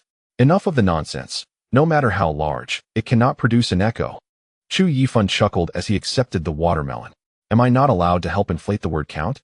Yin Yin retorted with conviction. Laughter erupted among the group. Meng Shi entered and couldn't help but compliment. "Chu, your place is truly impressive. It must be over 200 square meters." "Not quite. It's merely 179. Chu Yifan replied modestly. "Merely? Please, spare us the humble brag, Chu." Lamented Yin Yin. "I am still renting. 179? Your bathroom must be larger than my bedroom." Chu Yifan laughed, guiding everyone into the living room. Such a spacious home is perfect for gathering to watch the game. He then gestured towards the projection on the white wall of the living room, stating, "A 120-inch screen. I tried it out yesterday with the Women's Champions League final. It was fantastic. Impressive. Chu, you're amazing." Just then, Tang Shuyuan's voice rang from the entrance as the group was in high spirits. They turned in unison, greeting her, sister-in-law. The synchrony was so remarkable it resembled a well-rehearsed performance. Tang Shuyuan waved. All right. Chu Yifan bypassed them, approaching her to take a plastic bag from his girlfriend. Or rather, fiancé. Yin Yin, with keen eyes, spotted the contents and inquired in surprise. "Why did you go out to buy groceries? With so many of us here, we could just order takeout." Mao Xiao reminded him. "This is a warm house gathering, Yin. Since it's a gathering, we must cook at home, even if it's just a symbolic dish." Yin Yin suddenly understood.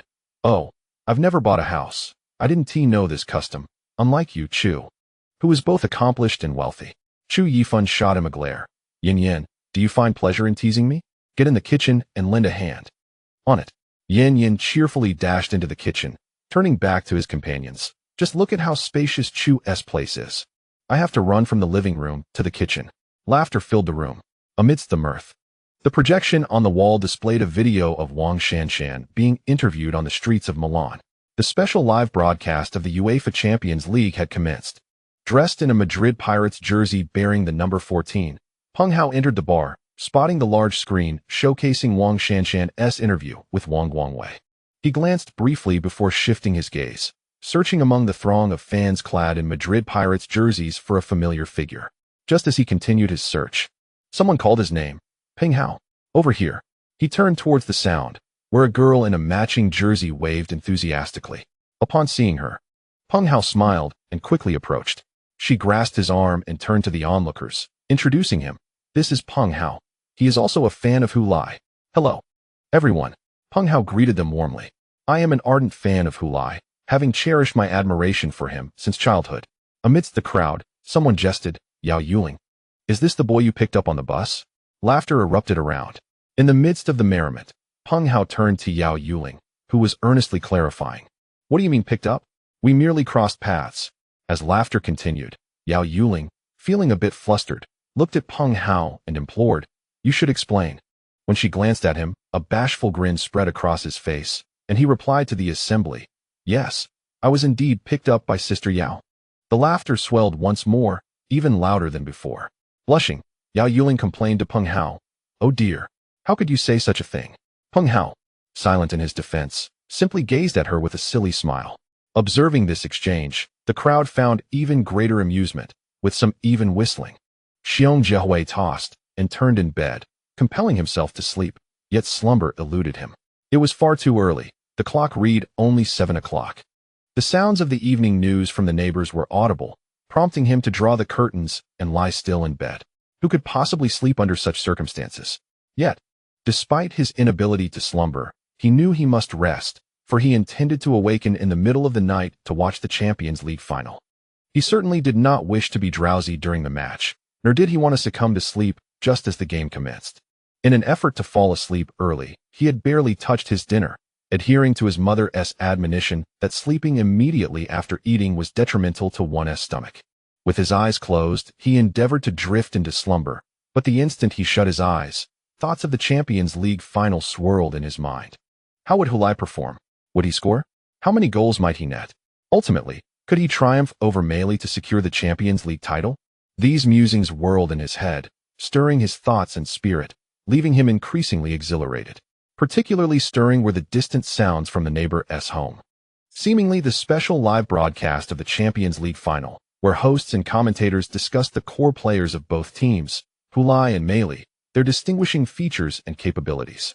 The commentary on Meili's individual prowess and Hulai's unparalleled opportunism only heightened Xiong Jiahui's anticipation. Suddenly, the bedroom door creaked open. His father, observing his son motionless on the bed, assumed he was asleep and prepared to close the door and depart. At that moment, Xiong Jiahui exclaimed, Dad, why not just knock me out with a tap to the back of my head? Startled, his father responded, You're still awake? I can't sleep, Xiong Jiahui lamented. If you can't sleep, then don't. Get up and watch TV. No, then I'll definitely fall asleep during the match. Xiong Jiahui remained sprawled on his bed. Unyielding. Suit yourself, his father said, not pressing further. Then sleep well. With that, he closed the door. As the light from the living room faded, Xiong Jiahui continued to toss and turn, listening to the various television programs emanating from neighboring homes.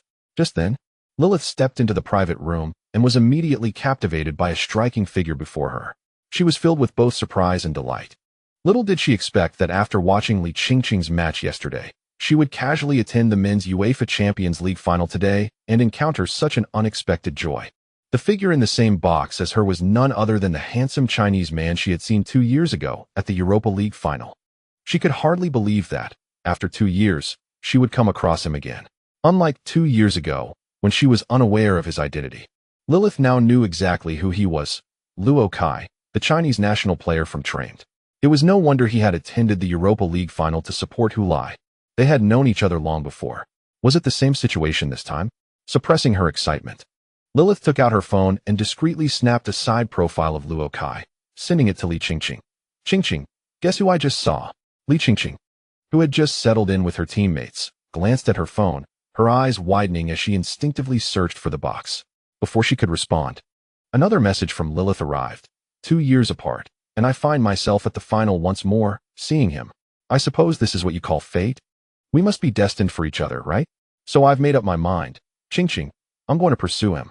Even if I get rejected, I must speak to him face to face.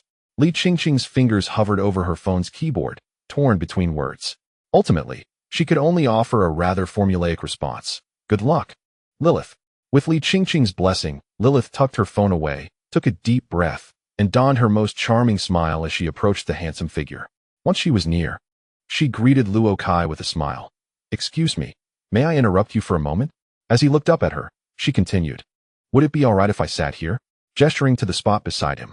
Luo Kai, clearly accustomed to such encounters, raised an eyebrow slightly, but showed no sign of surprise. Sure, he replied. Thank you, Lilith said, inwardly screaming with delight at his subtle gesture while maintaining her composure. Once seated beside him, she casually remarked, This is my second time encountering you at a final. This statement finally elicited a look of surprise from Luo Kai, prompting him to turn his gaze back to her. Lilith smiled and continued, The last time was at the Europa League final. We were in the same box, and you were with your companions. Upon hearing this, Luo Kai realized that the girl before him was genuinely recalling their previous encounter, rather than merely attempting to engage him in small talk. After all, he had indeed been there with his agent, Uncle Sway. And your companions? Lilith inquired. That was my agent. He didn't come this time, Luo Kai replied. He spoke to me.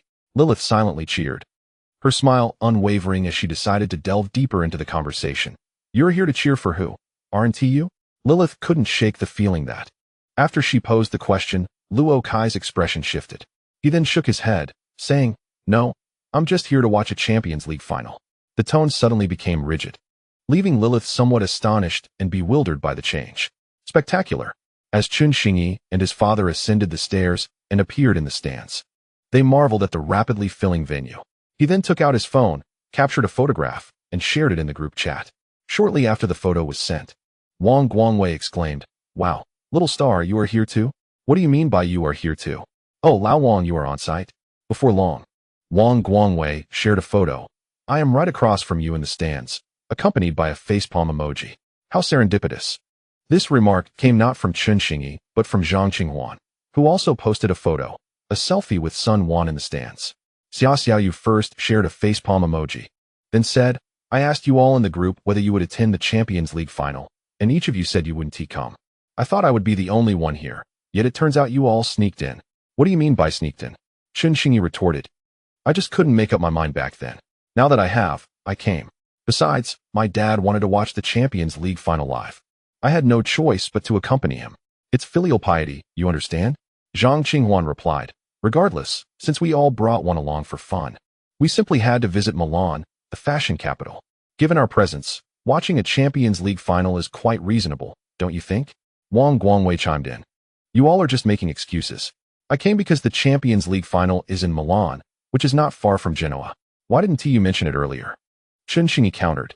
I wanted to surprise Hulai. Mizukawa Junpei observed the chat records in the group and, looking up at his manager Mitsui Takashi, remarked, This is wonderful, Mr. Mitsui. I thought Brother Juan and the others wouldn't come, but it turns out they are all here. Mitsui Takashi smiled and replied, Like you. They are here to see Hu-san. Indeed. With that, Mizukawa Junpei took a photograph from his perspective and shared it in the group. The Flash Star Squad, all present. P.S. On the last day of June, please support with votes. Chapter 464. The stars shine brightly. Let us return once more to the scene of the match, where we can see the central stadium filled to capacity with spectators. As the voice of the host echoed from the back, the television broadcast shifted to the podium at the match venue. There, the elite gathered, a congregation of esteemed guests. A casual sweep of the camera revealed numerous celebrities. Firstly, we spotted Juan Benet, the president of the Madrid Royal Club, seated beside the club's football director, Xavi Sanchez. Not far away sat Carlos Longbo, president of the Madrid Pirates Club, alongside the club's general manager, Samuel Lele. Both parties were engaged in cordial handshakes and pleasantries, showing no signs of the fierce rivalry between the two clubs. White House. He is one of the few English players in the history of the Madrid Royals. After retiring, he took on the role of scout for the Royals in England. During his tenure with the Royal Madrid, he made a total of 117 appearances, scoring 47 goals. The club's global ambassador, Luis Francis, was also present at the event. The head coach of the national football team, Jorge Dylan, graced the UEFA Champions League final with his presence. As a renowned figure in the football world, he has previously managed the prestigious Real Madrid, leading the team to secure their 9th UEFA Champions League trophy during the 2008-2009 season. His attendance at the final was likely not to cheer for his former club, but rather to assess the performance of Hulai. Engaging in conversation with Dylan was Vander Tavares, a legendary forward in the history of Real Madrid.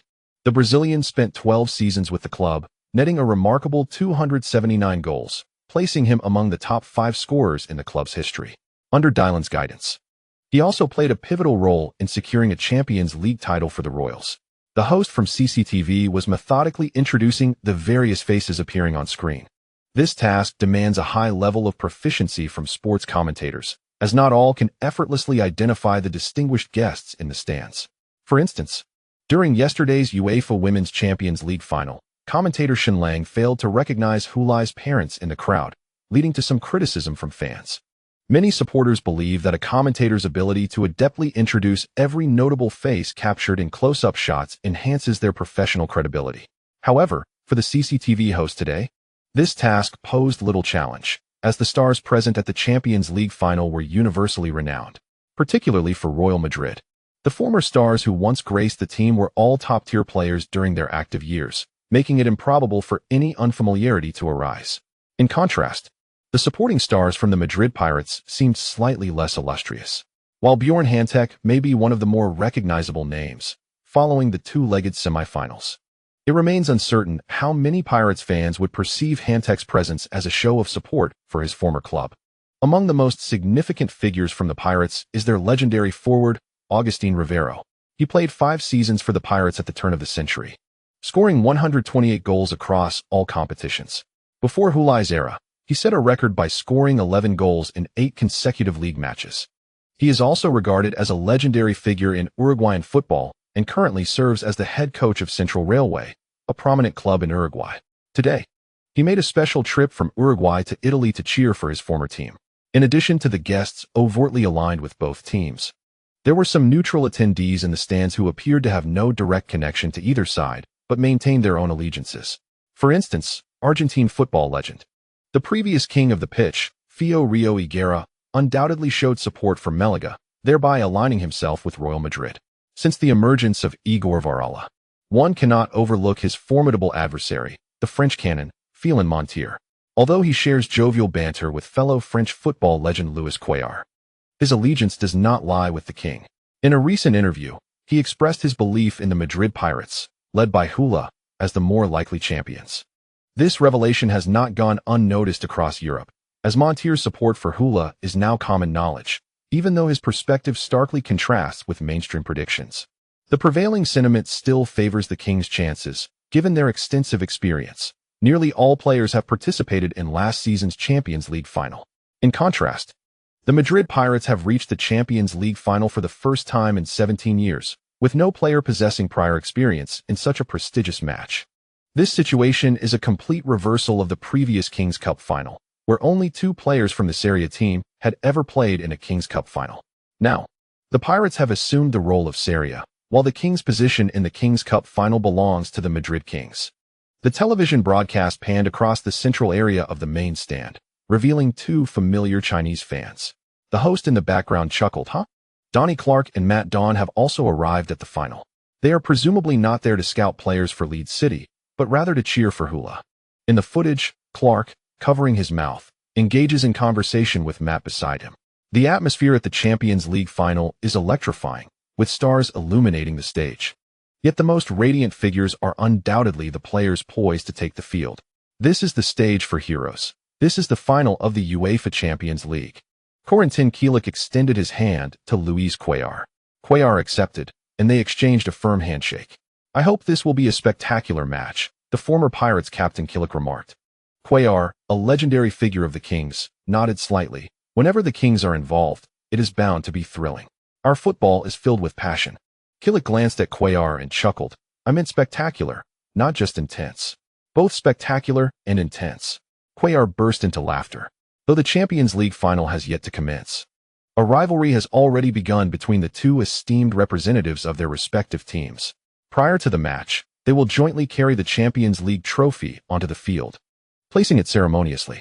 Ultimately, whichever team emerges victorious will have their representative place the trophy on the podium, a moment of great honor for the legends involved. Even before the match begins, they are instinctively upholding their team's images. Cuellar, a renowned symbol of the king's spirit, boasts a career characterized by tenacity and fierce play, often stirring controversy off the pitch as well. Although he has tempered his temperament somewhat post-retirement, he remains a staunch monarchist. Corentin Kielik, on the other hand, is a legendary defender for the Madrid Pirates, dedicating 17 seasons of his career to the club. Before Juan Ramirez, he served as the captain of the Pirates.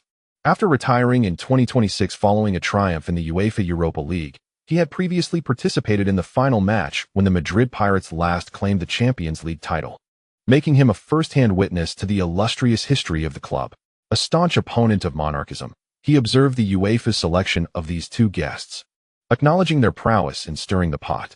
After exchanging veiled barbs, the two disinterested parties chose to ignore one another, awaiting their turn to take the stage. The gleaming UEFA Champions League trophy rested upon the pedestal before them, soon to be lifted as they traversed the corridor and stepped onto the pitch, presenting themselves before cameras and the live audience. All players of the Madrid Pirates, including those on the bench who did not make the starting lineup, were currently in the locker room, attentively listening to their head coach, Parotti, as he delivered his final instructions. The amiable Ettore Parotti maintained his characteristic tranquility, unperturbed by the significance of the Champions League final, displaying no overt signs of excitement or anxiety. In a calm and soothing tone, he articulated, "We must capitalize on our possession advantage in this match, stabilize our formation, and engage with them. Maxi, you need to frequently drop back to bolster our midfield control. We must exhibit greater patience and composure than they do. We do not require numerous opportunities. The paramount concern is to maintain a solid defensive line." Parotti's tactical approach could be succinctly summarized as one of stability, steadfast, and unwavering. Indeed, stability was the cornerstone of the Madrid Pirates' strength.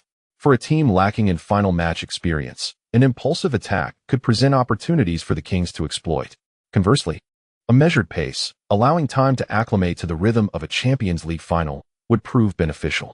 Parotti's team was certain to attempt to slow the tempo of the game, passing the ball back and forth in the midfield, and it was imperative that they did not allow the match to settle into a comfortable rhythm for their opponents. Thus, from the outset, they aimed to elevate the pace, employing the simplest and most direct methods to overwhelm their adversaries, leaving them entirely devoid of a sense of the game. In the locker room of the Madrid Kings, head coach Royvi stood with one hand on his hip, the other animatedly gesturing as he addressed his players, his voice resounding with fervor and enthusiasm. "Once we apply sufficient pressure, they shall crumble, for they are novices in the Champions League final." Some are inclined to impute various meanings and significances to a match. Yet fundamentally, it is merely a football game lasting at least 90 minutes, and at most 120. There is little distinction from other matches. The rules remain unchanged, and the winner is determined by who scores the most goals, with only 3 substitutions permitted. So, when it is asserted that we lack experience in the Champions League final, it is true. However, we possess ample experience in facing and defeating the Kings. Parotti shrugged with a grin, eliciting laughter from the players in the locker room. Indeed, in the past 2 seasons, they had accrued considerable experience in overcoming the Madrid Kings. Therefore, they resolved to disregard the trivial remarks and treat this match as an ordinary game. The Champions League final? It was merely another Madrid derby. Roy vigorously clapped his hands and bellowed, "Go out there and tell them who we are. We are the Kings of Madrid. We are the champions of champions. The Kings of the UEFA Champions League. The monarchs of Europe."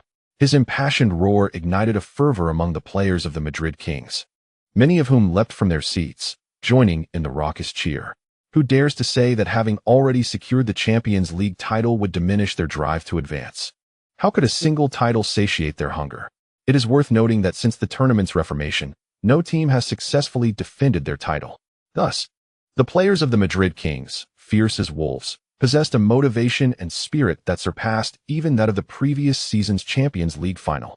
As the artistic performance concluded, the players emerged from the locker room. The substitutes headed directly towards the tunnel, while the starting lineup lingered, grouped together in clusters, not rushing to form a line. For their entrance was still a while away. The players were well acquainted, yet at this moment, there was barely any exchange of words.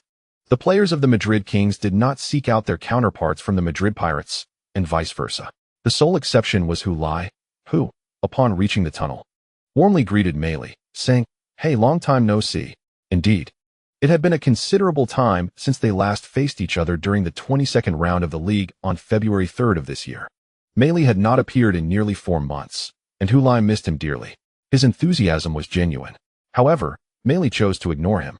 This season, he had suffered a comprehensive defeat in both the collective and individual honors of the league. With 33 goals, he set a personal record for the most league goals in a single season, surpassing the 31 he scored last season. Logically, scoring over 30 goals in consecutive seasons is a commendable achievement. Without Hulai's presence, he would have undoubtedly been lauded by the media. Yet now, few outlets mentioned his accomplishment, as attention was overwhelmingly focused on Hulai's staggering record of 60 league goals in a single season. In stark contrast, Meili's 33 goals seemed trivial. Had it not been for his hat trick in the last match against Getafe, he would have been overshadowed, with Hulai's tally being nearly double his own. For Meili, the competition in the league had concluded, and he had lost unequivocally. Yet, this did not signify that he had lost the entire season. He still had the opportunity to reverse his fortunes in this final match. If he could successfully defend his title in the Champions League final, he would surpass Hulai, who had scored 60 goals in the league. Ultimately, it is the one who laughs last who laughs best. Meili understood that Hulai's greeting was merely a pre-match psychological tactic, and he needed to maintain his focus. Thus, he disregarded Hulai's overture, treating it as a greeting meant for another. After all, he did not call out his own name. As both teams emerged, Kalantin Kielik and Luis Cuellar walked out of the locker room, proudly carrying the UEFA Champions League trophy. They traversed the space between the two teams, making their way to the pitch. As they passed the players, Cuellar cheered on the Kings players, urging them on. "Come on, boys." Kielik, equally spirited, raised his fists to the Pirates players, proclaiming, "Forward, Pirates." Thus, they exited the tunnel. Then, both teams heard the resounding cheers from the stands, unmistakably heralding the trophy's grand reveal. All right, line up, everyone," commanded Juan Ramirez, the Pirates captain, clapping his hands to rally his teammates. "We're ready to take the field."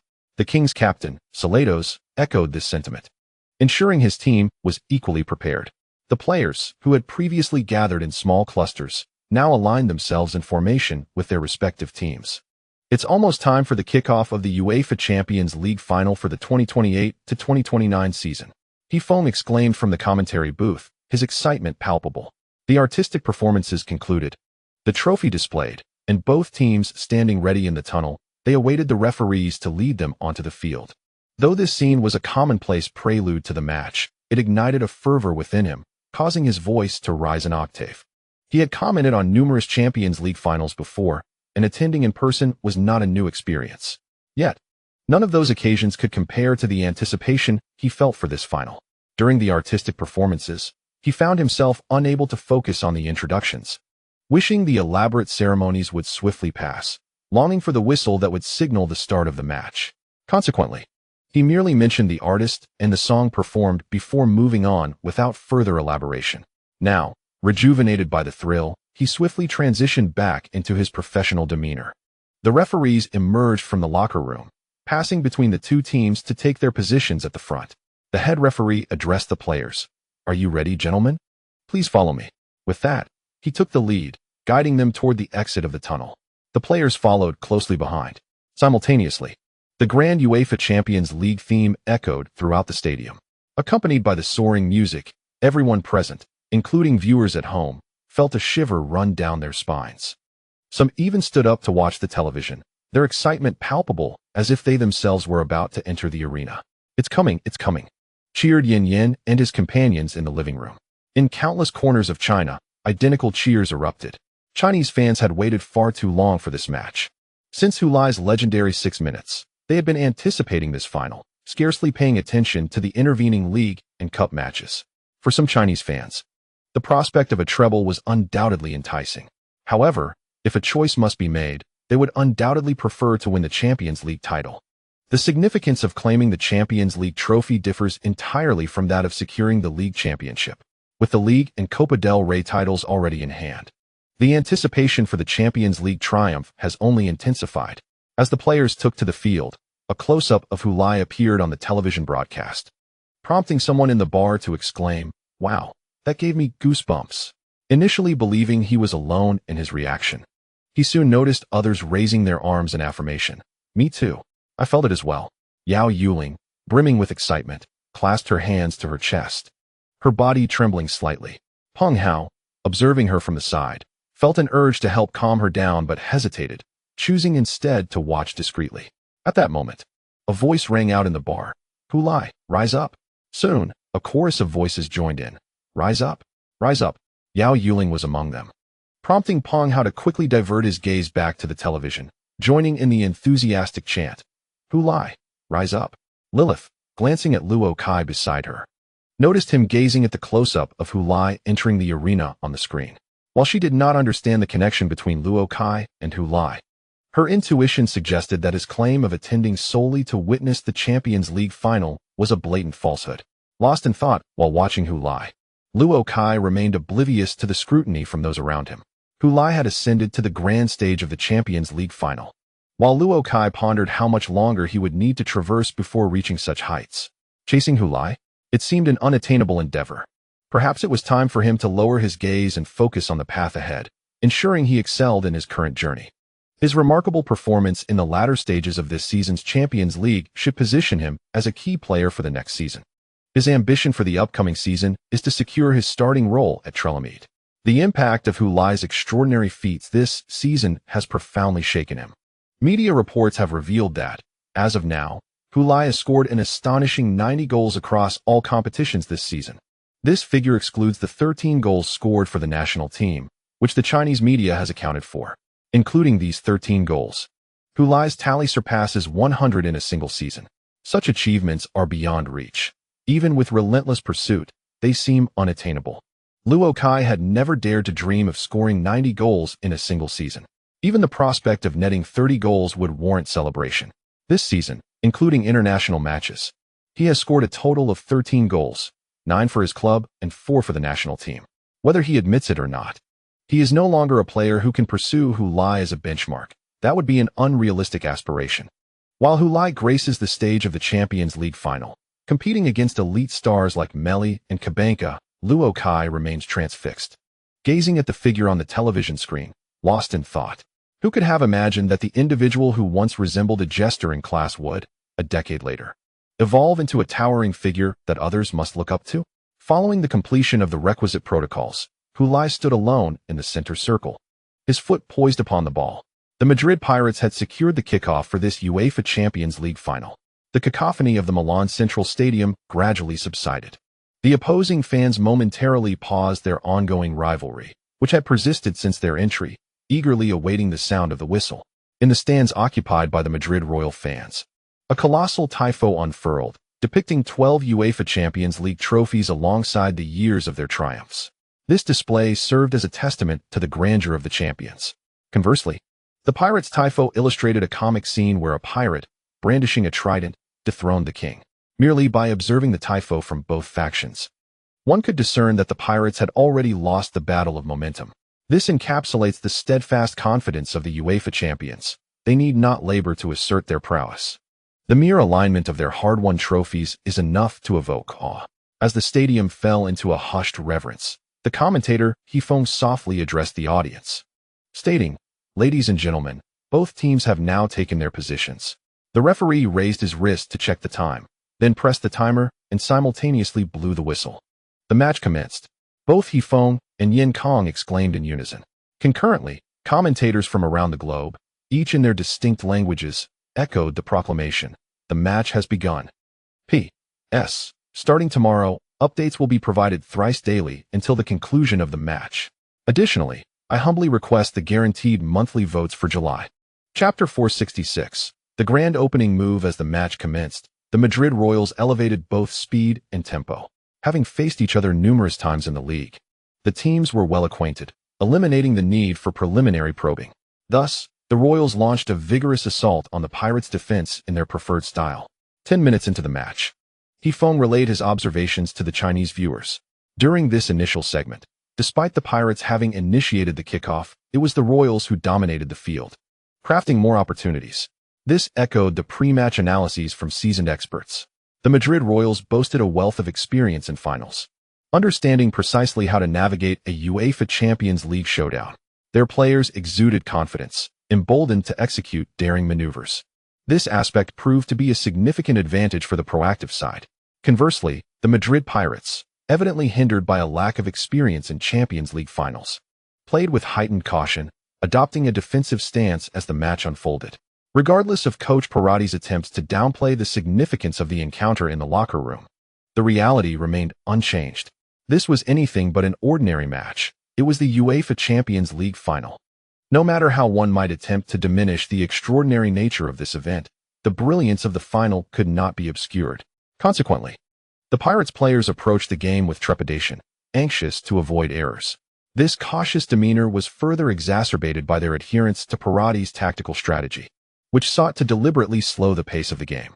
As long as the ball remains at their feet, they will not immediately pass it forward. Instead, they will opt for a lateral or backward pass. Only when an exceptionally advantageous opportunity arises will they choose to advance the ball. Parotti aims to transform the midfield into a quagmire, thereby ensnaring the Kings players and stifling their forward momentum. In the stands, Tony Clark is engaged in conversation with his friend and assistant, Matt Dawn, discussing his observations. Parotti is indeed a prudent head coach, and their midfield does possess a relative advantage following Kelly's retraction, Matt notes. However, I disagree, Matt, Clark counters, shaking his head. 10 minutes into the match, who has yet to receive a single shooting opportunity. If I were who, I would never allow such a squandered situation to occur, Matt quips. You indeed once had that opportunity, Tony. Clark pauses momentarily before laughing. Yes, we did have that once. He continues, if I were Parotti, I would encourage a more aggressive play style, ensuring the ball finds its way to Who's feet, creating every possible scoring opportunity for him, rather than primarily focusing on slowing down the Kings' tempo. Not everyone is mad, Tony. Matt laughs. Put away your professional concerns. We are merely here to cheer for Who. Clark strokes his chin, falling silent. Yet rather than being consumed by his professional instincts, it seems he is simply missing Who. This season, Leeds City has achieved a commendable 6th place in the league, securing European competition qualification after a year, albeit for the Europa League rather than the Champions League. Nevertheless, for a club that does not belong to the elite tier, such a performance is quite impressive. The club has even offered him a new contract, extending their agreement for another 3 years, as a testament to their satisfaction with Clark's work. Clark has already signed the contract. To work for a club that supports him from the top down is a coach's delight. Yet, he still laments Who's departure. He has even envisioned that had Who not left, he might not be seated in the stands of the Champions League final today, but rather at the coaching bench. During this period, the Madrid Kings have been on a fierce offensive, especially with Meili, who is exhibiting remarkable activity. Just as Heifer is speaking, Meili receives the ball. He is facing away from the attacking direction as he collects it. In the moment of receiving the ball, he deftly nudges it backward. The ball slips through the legs of Madrid Pirates left back, Ione Martinez, who is attempting to defend him. Meili then pivots and accelerates. He is as agile as an eel. As a fast-paced fullback, Ione is not slow to turn, but in comparison to Meili, he still falls behind. By the time he has turned around, Meili has already outpaced him and is about to cut in from the flank towards the center. At that moment, the retreating left midfielder, Tenacity, rushes in and knocks the cutting-in Meili to the ground. The referee's whistle pierces through the chorus of boos. Tenacity has committed a foul. In the 12th minute of the match, the Madrid Kings have been awarded a free kick in the attacking zone. This incident was merely an ordinary foul. Yet the players of Madrid Kings swiftly surrounded the scene. A faction confronted Tenacity, seeking retribution for the foul, while another group exerted pressure on the referee, hoping to procure a yellow card for him. Should the referee have succumbed to their pressure, it was conceivable that Tenacity, feeling provoked, might have audaciously requested a yellow card himself. Such tactics are part and parcel of the experience garnered from UEFA Champions League finals.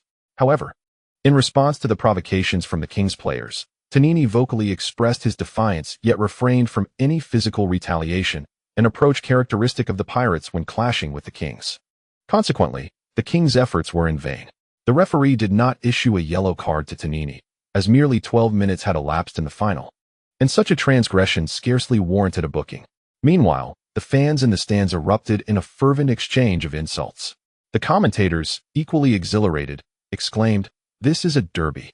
The first Madrid derby in the history of the Champions League final." It is said that finals are often nameless affairs, but with the allure of a Madrid derby, this match could very well become legendary. With no yellow card issued to Tenacity, both teams began to prepare for the ensuing free kick. The foul occurred in the transition from the flank to the central area, approximately 31 to 32 meters from the goal line. The Madrid Pirates positioned 4 players to form a wall, while the remainder mingled with the Kings' attacking players within the penalty area. On the Kings' side, Dudukalos and Estrom, both midfielders, stood over the ball, ready to take the free kick. When the whistle blew, Dudukalos struck the ball with his left foot, directing it towards the goal, but it lacked height, striking the wall before being cleared by the Pirates' defender, Riva Moreno. At that moment, the referee unexpectedly blew his whistle to halt the match and, with determination, pointed to the penalty spot. What? He awarded a penalty? The crowd gasped in disbelief. The Pirates players raised their hands in confusion, while the Kings rejoiced. As everyone remained momentarily perplexed, the television broadcast provided a slow-motion replay. The footage revealed that the ball had hit the Pirates' wall and bounced down. Initially, there were speculations regarding a handball by one of the wall's players, but the slow-motion replay clarified that the ball struck the body of the wall player. With no handball infringement, the ball fell into the penalty area, where both teams contested possession. In the ensuing scramble, Selados and Moreno collided, with Moreno managing to clear the ball first. However, in the process, his outstretched arm inadvertently struck Selados in the face. Indeed, as he stepped forward to kick, his arm swung back, delivering a solid slap to the approaching Selados, who fell to the ground, clutching his face. It became evident how the Kings' captain had suddenly collapsed. There was no room for debate, whether intentional or not. Striking another player with an arm constituted a foul.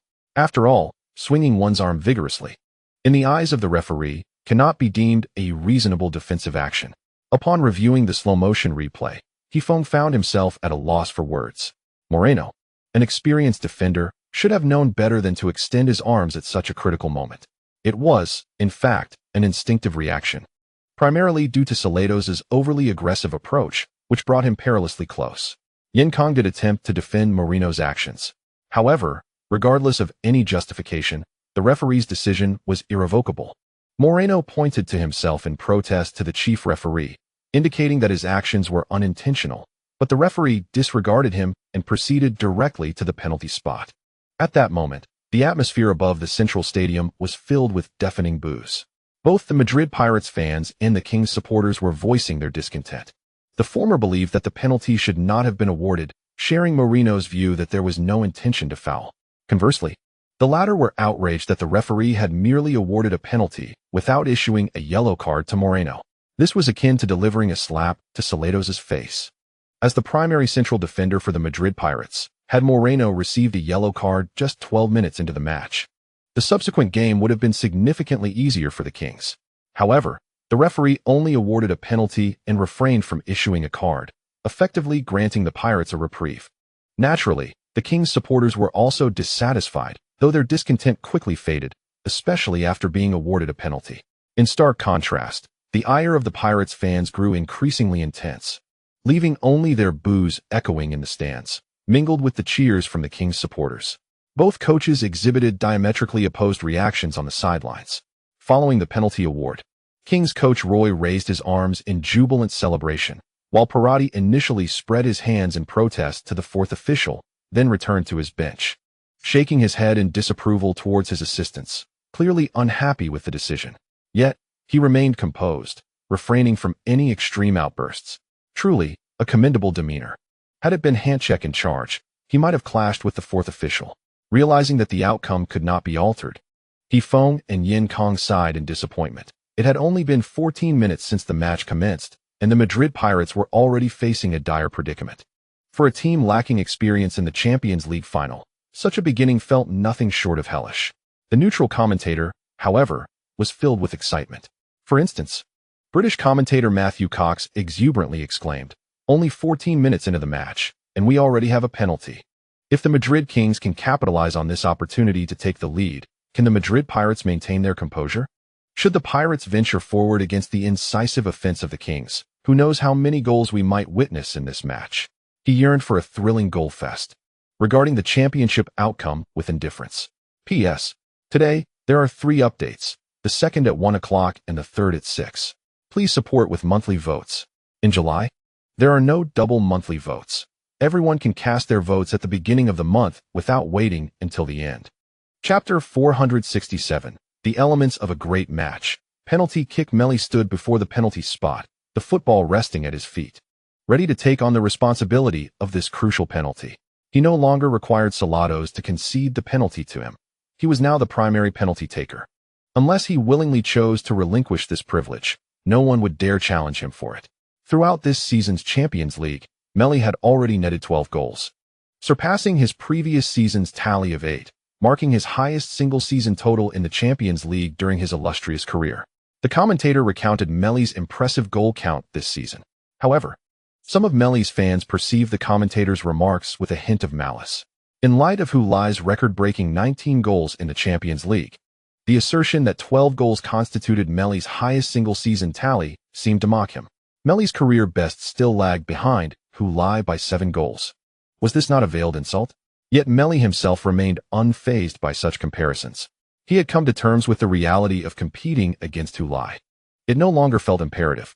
This did not mean he would cease to measure himself against Hulai's achievements entirely. Rather, he would adopt a more flexible approach. If the gap was merely 2 or 3 goals, he would undoubtedly strive to close it. However, should the disparity be significant, he would redirect his focus to a different arena, the pursuit of team glory. As long as he could help his team triumph over Hulai's in the Champions League final, it would matter little if he fell far behind in the scoring charts. We are the champions. The players had vacated the penalty area, and goalkeeper Heiver stood resolutely on the goal line, tightening his gloves before spreading his arms wide and lowering his center of gravity, his gaze fixed intently on the ball. The Madrid Kings fans, along with neutral spectators, fell silent, while the Pirate supporters unleashed a cacophony of boos. The Pirates' goal was situated directly beneath the stands filled with their fervent supporters, making it likely that their jeers could unsettle Meili. Nonetheless, amidst the tempest of noise, Meili maintained a serene expression, his gaze unwaveringly fixed on the Pirates' net. As still as a statue, Meili had the opportunity to open the scoring for the Kings. Just as the commentator was concluding his thought, the whistle blew. Meili sprinted forward, altering his rhythm as he approached the ball, and then unleashed a powerful strike. The football soared towards the bottom left corner of the goal. Heiver correctly anticipated the direction.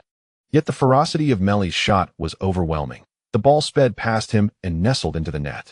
Goal! Meili Banega! The Spanish commentator, Sanchez, elongated his jubilant shout. In a strict sense, he could be considered a neutral commentator, as he was neither a fan of the Madrid Kings nor an admirer of the Pirates. As a Spanish commentator, regardless of which team emerged victorious, it represented a triumph for Spanish football, providing him with no reason to lack neutrality. However, just as the players of the Madrid Kings prepared to celebrate their goal, the sharp, urgent whistle of the referee abruptly interrupted their joy. What? The goal was disallowed. The penalty had to be retaken. The slow-motion replay revealed all. Before Dudu kicked the ball, he had already entered the penalty area prematurely. According to the rules, a penalty must be retaken. The King fans were baffled, exclaiming that they had scored. Even if our player had entered the area early, it should not warrant a retake. Their discontent echoed through the stands. This time, it was the Pirates fans who applauded the referee's decision. Such harsh penalties can significantly impact a player's mentality, and a penalty kick is indeed a test of composure. As Meili stood once more at the penalty spot, the Madrid Pirates fans in the stands began to jeer at him. This time, luck was not on your side. You won't score. Die. The Pirates fans employed every tactic to disrupt Meili, hoping to shake his resolve. Yet, just like before, Meili maintained his calm demeanor. Fixated on the goal, Hulai tightened his gloves and spread his arms wide on the goal line. Everything felt reminiscent of the initial penalty kick. Amidst the cacophony of boos, the referee blew the whistle. Meili charged forward, altering his rhythm, and then struck the ball. Once again, the football soared towards the lower left corner of the goal. But Hulai dove the wrong way. The ball struck the inside of the post and ricocheted into the net. Meili, goal! Meili, Meili. This time, there was no doubt. The Madrid Kings led the Madrid Pirates 1-0. He became the first player to score in 2 Champions League finals. This time, there were no issues. The referee turned to point towards the center circle, signaling the goal was valid. During Meili's second penalty, no players from either side entered the penalty area prematurely. After scoring, Meili ran to the sidelines and raised his fists triumphantly towards the Pirates fans in the stands. This gesture elicited 3 cheers from the Kings fans in support of him. However, the Pirates fans were incensed, interpreting Meili's display as a blatant provocation. They retaliated with obscene gestures and insults. The Pirates players were equally displeased, pointing at Meili and complaining to the referee that his celebration was provocative. The referee could only approach to admonish Meili. His warning, however, incensed the Kings players. They surrounded the referee in protest. "We are merely celebrating normally. The Pirates fans just happened to be behind this goal. Should we be expected to run back to our own penalty area to celebrate?" Ione Martinez pointed at the stands filled with Kings fans and retorted loudly, "You don't need to run. Just turn around, and you can see your own fans. What does it mean to deliberately run over and celebrate in front of ours? Why should you dictate where we celebrate?" The players from both sides clashed once more. Observing the chaos on the field, commentators remarked, "Truly, this is the first Madrid derby in Champions League final history, and the tension is palpable." With just 14 minutes into the match, a penalty and a retake have already transpired. Will there be a red card next? The neutral commentators reveled in the unfolding drama, while Heifeng and Yin Kong, 2 Chinese commentators evidently aligned with the Madrid Pirates, expressed their concerns. With the Madrid Kings in the lead, their momentum was fierce, and they would surely seize the opportunity to exert further pressure on the Pirates' defense. Engaging in a battle of wills with the Kings players at this juncture was unnecessary. It was imperative to maintain composure and immerse themselves in the game. Allowing emotions to dictate actions could lead to conceding a goal. From the sidelines, Royvi observed this scene with a subtle smile. This was precisely the approach he had advised his players to adopt before the match, to relentlessly pressure the Madrid Pirates players, who lacked experience in Champions League finals, thereby inducing a state of panic. Such a strategy would create increasing opportunities for the Kings. Hence, Meili deliberately celebrated by gesturing towards the Pirates fans, while other Kings players intentionally stirred up conflict. All of this was designed to destabilize the Pirates players, who, lacking final experience, risked being either overly exhilarated or excessively tense. A slight application of pressure at this moment could lead to their collapse, seemingly to validate Royvi's strategy. Upon the resumption of play, the beleaguered Pirates players indeed appeared flustered. During this period, the Madrid Kings completely seized control of the match, dominating their city rivals. In the 21st minute, they crafted a prime opportunity. The Kings launched an attack from the left flank, with their left back, Rafael Fonseca, advancing into the attacking third. Faced with Kamala's defense, he made a sudden stop and cut inside, delivering the ball to Dudukalos in the center just before the approaching Vukovic could apply pressure. As Dudukalos received the ball and turned, center-back Riva Moreno surged in from the edge of the penalty area. Just as Dudukalos passed the ball, Moreno fouled him from behind, eliciting boos from the stands. However, the referee did not immediately halt the match, as the ball had been played to the advancing Kings right back, Padin Garcia. In the spirit of promoting advantageous play, the referee signaled for the game to continue, arms raised towards the Pirates' goal. Garcia, not waiting for Ione Martinez to close in, executed a 45-degree cross from his position. The ball soared into the Pirates' penalty area, where the towering center-forward Vandenberg and Juan Ramirez leapt to contest it, ultimately succeeding in directing it toward the goal. The pace was not overly brisk, but the angle was tricky, striking the near post. The goalkeeper, Heiver, was caught off guard. Lacking the time to react, the boos morphed into gasps of astonishment. The ball, having struck the post, did not rebound out of play, but instead ricocheted back into the penalty area. Fortunately, Danny Drew's reflexes were sharp. He swiftly turned, pursued the ball, and, decisively and expertly, cleared it from the penalty area just before Meili could intervene. What a close call! What a close call! During this period, the Royal Madrid's offensive surged like a tidal wave, leaving the Pirates in a state of disarray and vulnerability. Although the Pirates managed to thwart the attack, their center-back, Riva Moreno, could not escape a yellow card. After Dudu's pass, he tripped an opponent from behind, while the referee, adhering to the principle of advantage, initially refrained from blowing the whistle. It did not imply that he would overlook Riva Moreno's foul. Once the ball was cleared out of play by the Madrid Pirates, the referee issued a yellow card to Riva Moreno, earning applause and cheers from the Royal Madrid supporters. These accolades fueled the fervor of the crowd like adding kindling to a bonfire, hoping to incinerate the already faltering Pirates completely. "I made a mistake," remarked Coach Parotti to his assistant coaches as he observed the referee's decision. Clearly, this was no ordinary Madrid derby. No matter how one might argue, this fact remained unchanged. The two assistant coaches exchanged glances, remaining silent. Parotti continued, "Royvi aims to disrupt our formation with a fast-paced attack, thereby affecting our mentality. None of our players have experience in a Champions League final. His strategy succeeded, conceding an early goal threw us into disarray. At this juncture, maintaining composure was impossible as the initiative slipped from our grasp, leaving us to be led by the nose. Unless they slowed their pace, we would remain pinned down by the Royal Madrid's relentless tempo." At this point, he rose from the bench and approached the sidelines. Amidst the cheers of the Royal supporters, he gestured to the players on the field. "No more waiting. Forward, accelerate, attack." In a subsequent scene, Vukovic received the ball in the backfield, attempting a long pass to the forward Hulai. However, his pass was intercepted by the Royals' center back, Sergi Peralta, who headed it back just as it was about to reach Hulai. "Oh dear," sighed Shilon from the stands, expressing her disappointment. "What's the rush? Pass to Kelly and push forward," she added with a touch of annoyance. On the diagonal stands, the Royal Madrid fans cheered for Peralta's defensive header, some even mocking Vukovic for directly passing the ball to Peralta. Tony Clark shifted his gaze from the jubilant Royal supporters back to Matt, saying, "Though it didn't connect, it was the right call. Moving forward is correct." Matt nodded in agreement. Parotti has recognized the issue. He wants to create a quagmire in the midfield, but the Royals' swift attack prevents us from sinking into it. Thus he has made adjustments. Parotti is undoubtedly an underestimated master coach. The two resumed their focus on the match, engrossed in the unfolding drama. On the field, as the Madrid Pirates evidently intensified their offensive strategy, their defense revealed certain vulnerabilities. Consequently, the Kings of Madrid opted not to retreat, but to confront the Pirates' assault head-on, engaging in a fierce exchange of attacks. When it comes to offense, the Kings of Madrid exhibit no trepidation towards the Pirates. Throughout this season's La Liga, the Kings have netted a remarkable total of 120 goals, leading the league and surpassing the second highest scoring team, Catalonia, by 12 goals. In the Champions League, the Kings also hold the record for the most goals scored, having tallied 30 prior to the finals.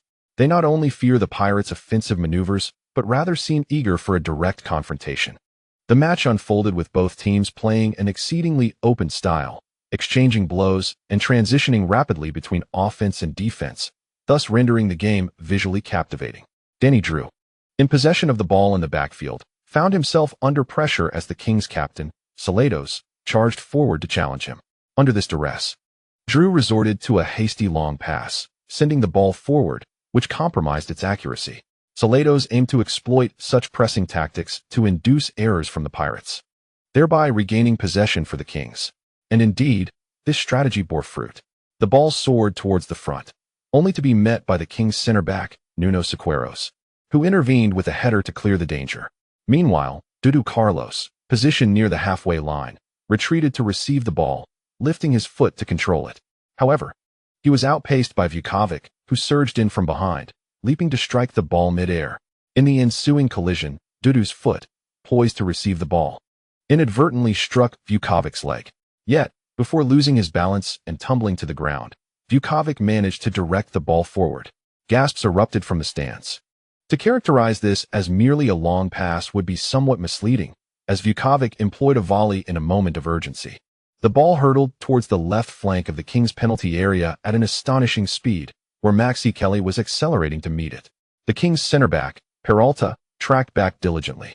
He understood that he need not intercept the ball, merely staying close was sufficient. By maintaining his position on the inside, he ensured that even if Kelly received the ball, he would pose no immediate threat to the goal. As for Hulai, he entrusted the resolution of the situation to his teammates. The Kings' goalkeeper, Rodriguez Bakel, initially contemplated leaving his line to intervene, but upon observing the ball veering towards the flank and realizing Peralta was closely following, he abandoned that notion. He remained vigilant at the goal, shifting from the center to the near post, ready to obstruct any potential shot from Kelly, despite the angle being narrow. One cannot dismiss the possibility that a player of Kelly's caliber might still find a way to score from such an angle. Frankly speaking, for the Madrid Pirates, this did not represent an optimal attacking opportunity. Dudukalos may have been solely focused on retrieving the ball from Dudu, and rather than orchestrating a long pass to initiate an attack, it would be more accurate to describe his action as an accidental clearance that fortuitously directed the ball towards Kelly. For the Pirates, as long as Kelly could control the ball, this offensive endeavor could still unfold. If Kelly fails to control the ball, the Madrid Pirates must immediately prepare to transition into defense. However, Dudukalos is currently sprawled on the ground, clutching his ankle. To defend, he would need to struggle to rise, limping into the fray. In fact, he has already resolved to do so. Though he lies on the ground, he lifts his head, closely observing the situation ahead. Hands braced against the earth, gritting his teeth in an attempt to rise. Maxi Carey charges forward while glancing towards the center. The goalkeeper, Backer, notices this movement and promptly turns his attention to the middle, shouting to his teammates, "Watch out for who?" Nuno Siqueiros does not respond, as he is running alongside Hulai towards the goal. The football, kicked by Dudukalos, finally descends, bouncing high after landing in front of Carey. Seeing the height of the bounce, Parotti breathes a sigh of relief. Controlling the ball at such a height is no easy feat. By the time the ball descends to a manageable height, he is closed in, rendering the Madrid Pirates' offensive effort significantly less threatening. Indeed, Carey slows down, spreading his arms to block Parotti behind him, gazing up at the ball, ready to receive it. Naturally, Parotti would not allow Carey an easy opportunity to control the ball in the penalty area, and he quickly closed in. But at that very moment, he sees Carey leap upwards. This is not a jump intended to receive the ball with his chest, nor one aimed at winning a header. It is a bicycle kick. A bicycle kick. At this angle and position, even a bicycle kick could not result in a goal. Parotti's eyes widen as Carey's silhouette performing the bicycle kick imprints itself in his vision. At the apex of his jump, Carey directs the ball toward the center. A cross. An inverted triangular cross. A bicycle-kicked inverted triangular cross. Parotti's neck twists in unison with the ball, and at the limit of his turn, he catches a glimpse of another figure soaring through the air. Hulai! My God! Hoo-hoo! Amidst the commentators' simultaneous gasps of astonishment, Hulai, sprinting near the penalty spot, suddenly halts, evading Siqueiros, who attempts to grab him but narrowly misses. Then Hulai turns and leaps, with his back to the goal. He ascends. Following this, he arches backward, raising his right foot downward like a lever, propelling his left foot upward. The entire sequence is executed with remarkable fluidity, resembling a textbook bicycle kick. Siqueiros, having been shaken off, turns back to witness this spectacle, standing frozen, body slightly arched back, head raised, mouth agape. Paying homage to Hulai soaring in the air. Rodriguez Backer, turning back from the front post, has yet to reach his position when Hulai, still airborne, solidly strikes the ball with his left foot. Bang! The football, redirected by Carey, speeds towards the goal. Backer, witnessing this, has no time to execute a save, merely watching as the ball streaks into the net. His gaze shifts from the ball nestled in the goal to the figure responsible for the shot. Hulai had plummeted from the sky, and upon landing, he immediately rolled over and raised his head to ascertain the outcome of his shot. Upon seeing the soccer ball nestled within the net, he propped himself up with both hands, rose from the ground, and dashed towards the corner flag. As he sprinted, he gestured with one hand in a repeated downward motion towards the King fans behind the goal, signaling for silence, as if to say, "I am about to show off." He then leapt before the astounded Madrid King supporters, hands raised high above his head, executing a flawless 180-degree turn in midair, and came down with a flourish. As his arms descended, his feet landed firmly on the grass. A thunderous roar erupted from the opposite stands, sweeping across the entire stadium and enveloping the King fans, ruffling their hair, coats, and hearts, before it soared over the tall walls of the central pitch and vanished into the horizon behind them. Yet, if one listened closely, a resonant echo lingered, reverberating in the ears and hearts of every King supporter. On the field before their very eyes, the players of the Madrid Pirates were charging forth.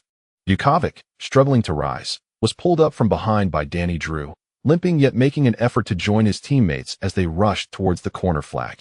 One by one, they reached Hulai, embracing him in celebration. Those unable to reach him leapt high, pressing down from above. The latecomers, unable to join the fray, shook their fists at the King fans in the stands, flaunting their triumph in front of their rivals, reminiscent of Meili after scoring. The King players, however, had no thoughts of protesting to the referee or confronting the Pirates. They stood frozen, dumbstruck. In a thrilling chapter titled Key Elements of a Memorable Match, the Goal Fest, the ball was swiftly sent forward by Vukovic, with Maxi Kelly sprinting into the penalty area, unexpectedly executing an acrobatic bicycle kick near the byline, sending the ball hurtling towards the goal. Immediately, Hulai sprang into action, turning to perform a bicycle kick of his own. Thus, the ball was struck into the net.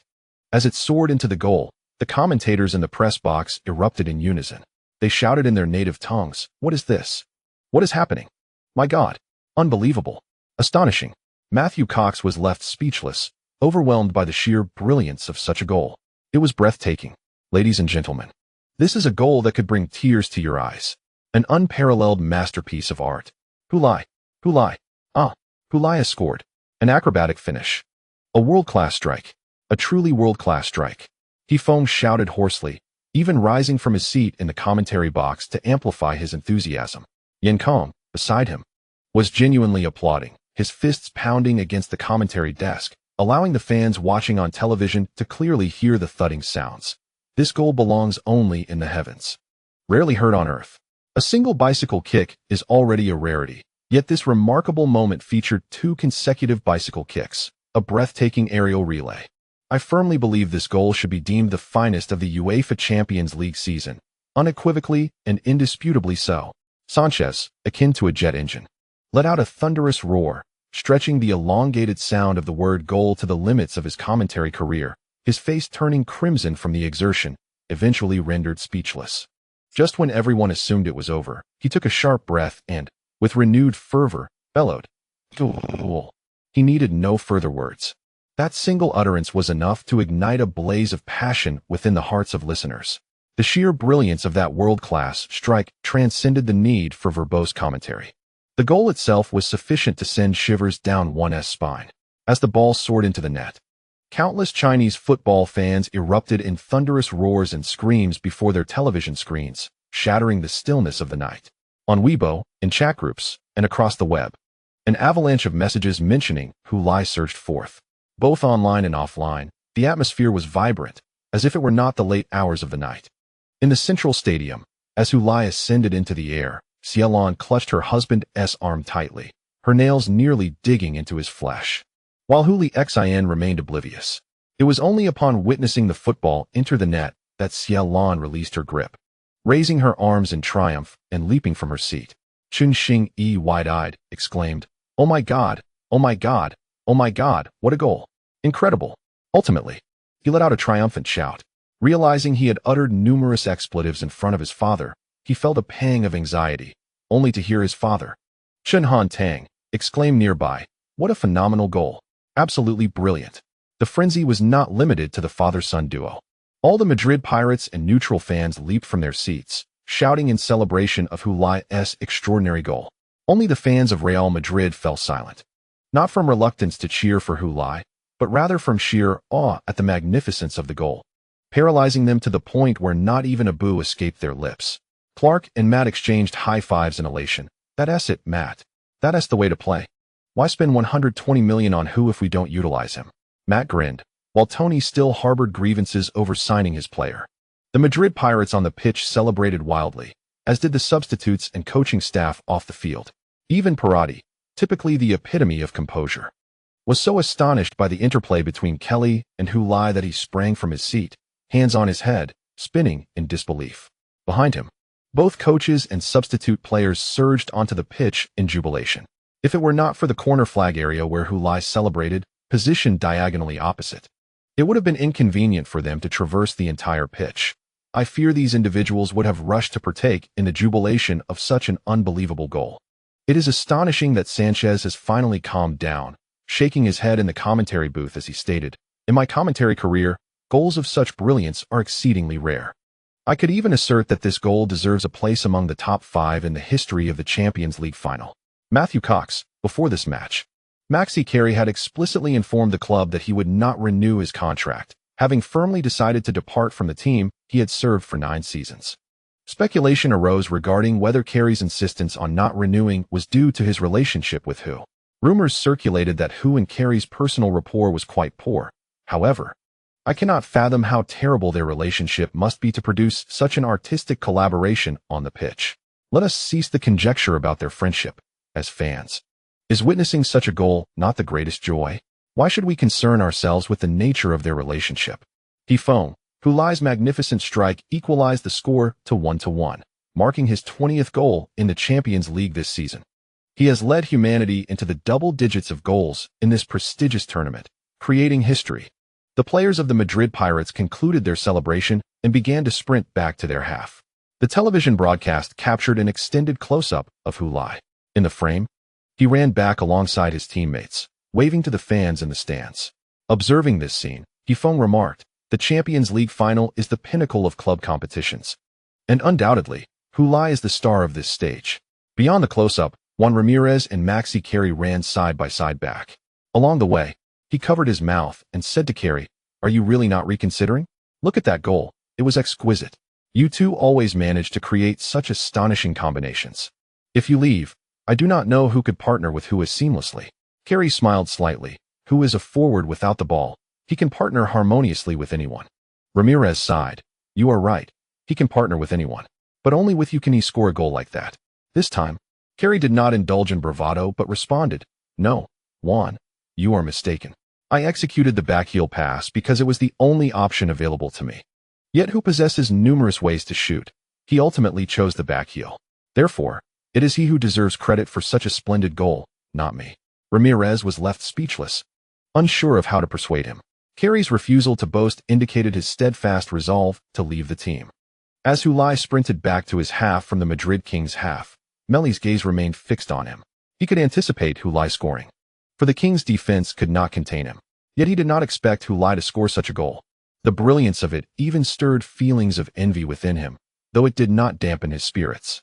Through the ball, he discerned that Hulai was in exceptional form during this match. Coincidentally, I too felt quite spirited today. With the referee's whistle piercing the air, the match resumed amidst the jubilant cheers of the Madrid Pirates fans.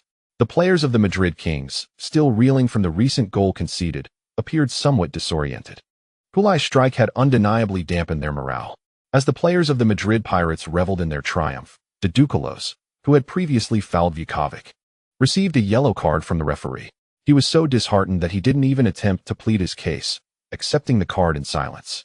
Upon the restart, the Madrid Kings initiated play, passing the ball back and forth in their own half, seemingly hesitant to advance for fear of losing possession and facing another onslaught from the Pirates. Yet, would passing in the backfield guarantee them safety from conceding? Soon enough, Vukovic successfully pressured the defense, seizing the moment when the Kings' defenders hesitated to confront Hulai. He unleashed a shot from outside the penalty area. The ball narrowly grazed the post and flew out of bounds, eliciting a collective gasp from the Kings supporters behind the goal. Witnessing this, Madrid Kings coach Royvi rushed to the sidelines, visibly displeased, vociferously instructing his players while gesticulating dramatically. He urged the entire team to maintain their offensive momentum. Simultaneously, he called out for Meili, signaling for the players to pass the ball more frequently to him, while also encouraging Meili to become more active. "Look, Hulai has scored. Can you not showcase some spirit as well?" Upon receiving the ball on the right flank, Meili immediately cut towards the center. Just as he entered the area, he unleashed a shot. The football arced distinctly, veering toward the far post. The Pirates goalkeeper, Heiver, leaped in an attempt to reach it but failed to make contact. Observing this, countless Pirates fans felt their hearts stop, but fortunately, they soon saw the ball sail beyond the goal line. "Oh, Meili," lamented the Japanese commentator. Following Hulai's epic goal, Meili's performance became increasingly dynamic. These two young talents were engaged in a fierce contest on the grand stage of the Champions League final. Carey took a shot. Buckler. He deflected the ball out for a corner. The Madrid Pirates earned a corner kick. Vukovic took the corner, and Hulai? A header. It soared high. Alas, so close. He managed to navigate through the crowded penalty area to reach the ball, heading it just over the bar. Frustrated, Hulai clasped his head with both hands and turned to retreat. Today, his instincts in front of goal felt remarkably sharp. If both teams continued this rapid exchange of offense and defense, he was bound to find the net again. Yin Kong said with confidence. The left back of the Madrid Kings, Rafael Fonseca, launched a cross from the flank, sending the ball soaring towards the Pirates' goal. Danny Drew and the towering forward, Vandenberg, leaped to contest it. They collided. Yet it was Vandenberg who managed to make slight contact. However, he failed to execute a header, causing the ball to veer slightly and continue toward the back post. There, Meili charged forward. He and Juan Ramirez simultaneously kicked towards the football. Meili, seizing the moment, struck the ball first. He nudged it towards the goal. The goalkeeper, Heiver, turned to make a save. His hand grazed the ball, but instead of deflecting it away, he inadvertently guided it into the net. After executing the shot, Meili was knocked out of bounds by Juan Ramirez, crashing against the advertising boards before finally coming to a halt. Turning his head, he saw the ball ripple the net within the goal, and he struggled to rise and sprint towards the sidelines. Meili, Gulal, Meili. In the 36th minute, Meili scored a second goal, helping the Kings regain the lead. A deft strike from a narrow angle, the shot was exquisite. Behold the current score, 2-1. With the first half still underway, 3 goals have already graced the match. This UEFA Champions League final is truly exhilarating, Sanchez exclaimed with excitement. Chapter 470. The essential elements of a great match, fast pace in the minds of most. Argentine star Meili's goals are predominantly achieved through his exceptional footwork to bypass defenders. The distinction lies merely in whether he evades one or several. Thus, when Rafael Fonseca initiated a cross, the defense of the Madrid Pirates was fixated on Vandenberg and Selados. Although Meili possesses immense skill, he seldom capitalizes on such crossing opportunities to score. This is partly due to his physical disadvantage and partly because he is not particularly adept at making decisive runs. It was only at the last moment that Juan Ramirez noticed Meili, rushing to thwart him, but to no avail. Following his goal, Meili was elated, including this final. It marked his 4th UEFA Champions League final appearance. In the previous 2 finals, he had not scored at all. Last year's final against Stan Park Rangers saw him net 1 goal, aiding his team in a 2-1 victory for the championship. By this year's final, he had already secured a brace before the first half concluded. His progress was unmistakable. Overcome with excitement, he dashed back to the corner flag, raising his fists towards the Madrid Pirates supporters in the stands. The response was a cacophony of boos and obscene gestures from the fans. Yet, Meili remained unfazed. Amidst the jeers, he smiled with unbridled joy. Well done. That's how it's done, Meili. The football director of the Kings Club, Javier Sanchez, celebrated on the podium, fervently cheering and waving his fists towards the players below. At the beginning of last season, when he decided to promote Meili as the unequivocal replacement for Selados, he bore immense pressure as the club's football director, even facing considerable opposition to establish a strategy centered around Meili. After all, Selados was only 33 and had scored 20 league goals and provided 7 assists last season. Such statistics made it a significant challenge to make way for Meili, placing the club under substantial scrutiny. However, Javier Sanchez remains steadfast in his approach, cognizant that Meili has matured and cannot be kept waiting any longer. Delaying Meili's ascension until Selados retires would be a disservice to Meili's prodigious talent. Thus, despite the apparent harshness and the ensuing controversy, Sanchez has propelled the team through this transformative phase. He is even prepared to dismiss Selados, the captain, should Selados prove uncooperative. He harbors no regrets for his actions, for it is the tradition of the Royal Madrid club to ensure perpetual championship competitiveness. The ultimate aim is to secure victories and titles, and for this ambition, anyone may be sacrificed. The triumph in last season's Champions League serves as validation of Javier Sanchez's audacious adjustments. Last season's semi-finals, however, posed a significant challenge for Sanchez. Had the Royals been eliminated by the Pirates, his commitment to building around Meili would have suffered a grievous blow. Fortunately, the Royals triumphed over the Pirates and surged to clinch the 12th Champions League trophy in the club's illustrious history, marking a successful passage for Javier Sanchez. Prior to this, he had endured immense pressure within club management due to the missed opportunity with Juve. Following the Champions League victory, he demonstrated to the higher-ups that despite the oversight regarding Juve, there was no cause for concern about the future, for we possess Meili Banega, a talent far superior, even more extraordinary than Juve. Even in Juve's absence, with Meili, the Royals remain a championship-caliber team. This season's Champions League final presents an even greater affirmation for Javier Sanchez compared to last season's semi-finals. as it features a direct confrontation between Meili and Hulai. Given Hulai's remarkable form this season, should Meili lead the team to victory over the Pirates, who boast Hulai? It could decisively quell the debate regarding whether the Royals' missed opportunity with Hulai was a significant error. Hulai's recent goal was indeed stunning, and Harvey Sanchez sincerely believes that if it were to be selected as the best goal of the season, he would cast his vote in favor. However, our Meili has already scored twice in the final, helping the Royals reclaim the lead.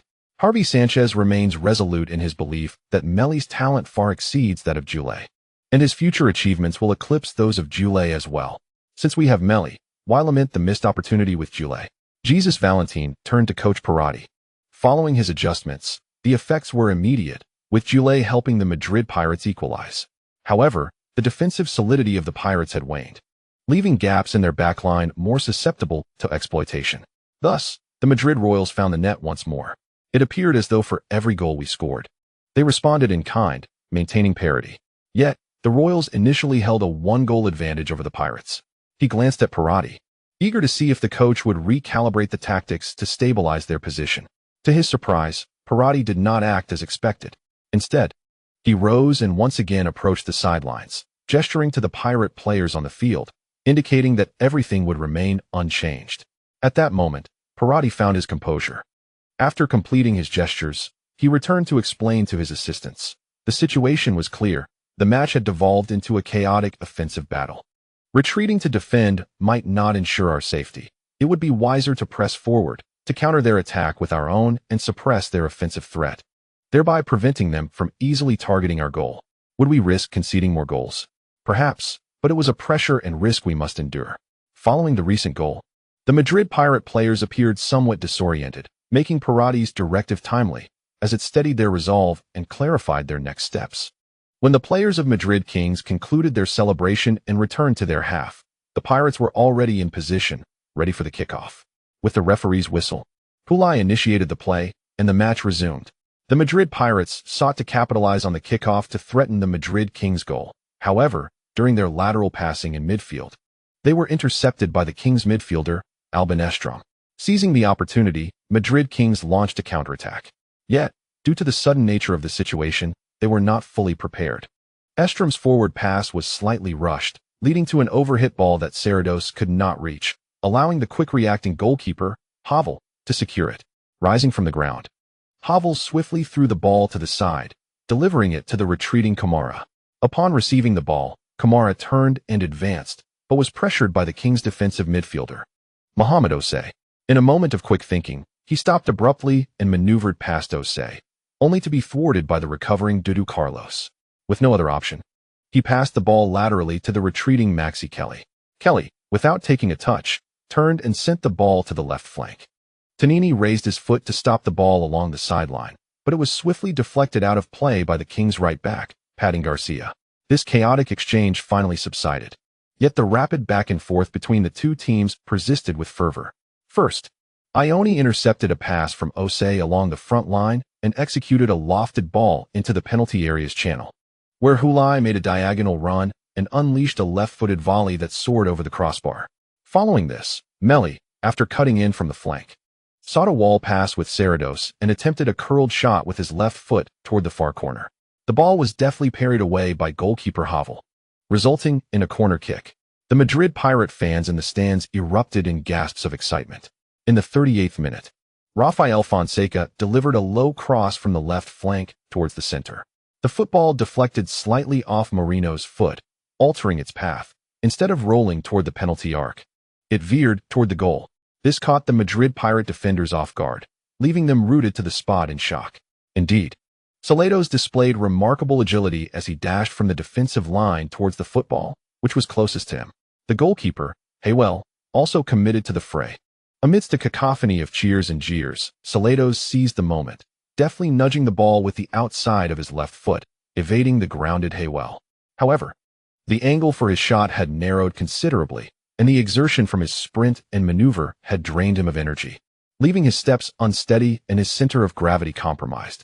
Struggling to catch up with the ball, he took a forced shot that struck the side netting. In the process, he lost his balance and spun to the ground. Selados, the side netting.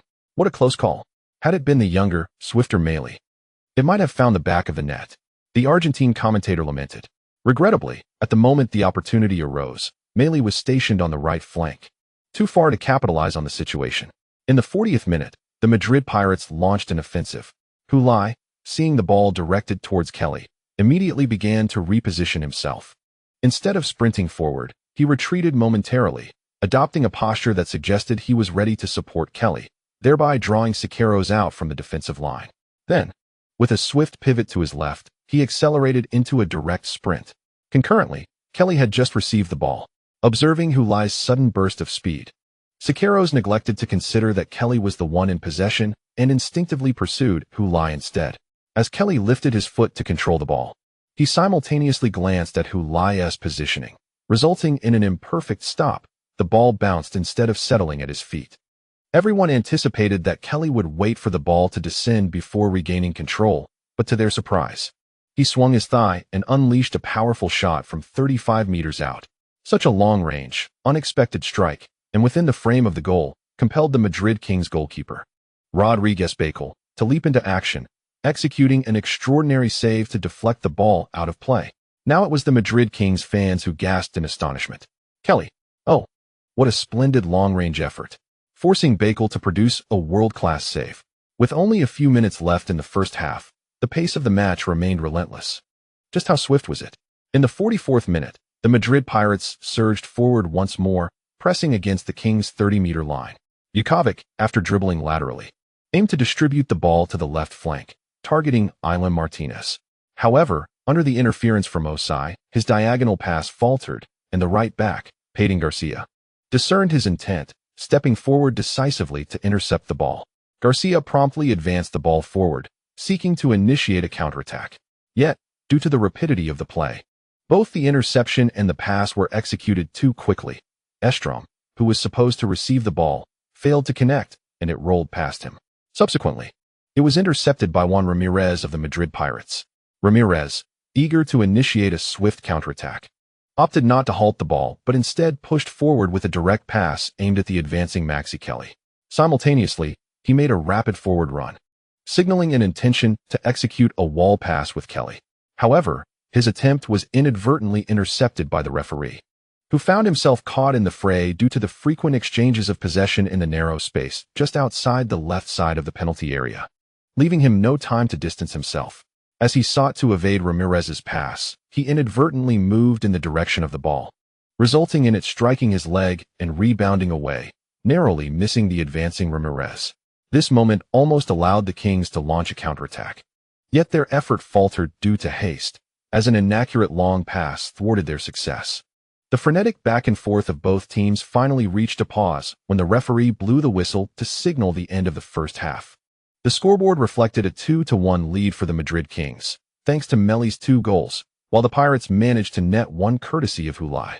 For neutral spectators, it was perhaps the most thrilling half of a Champions League final witnessed in the last 15 years, characterized by relentless transitions of attack and defense.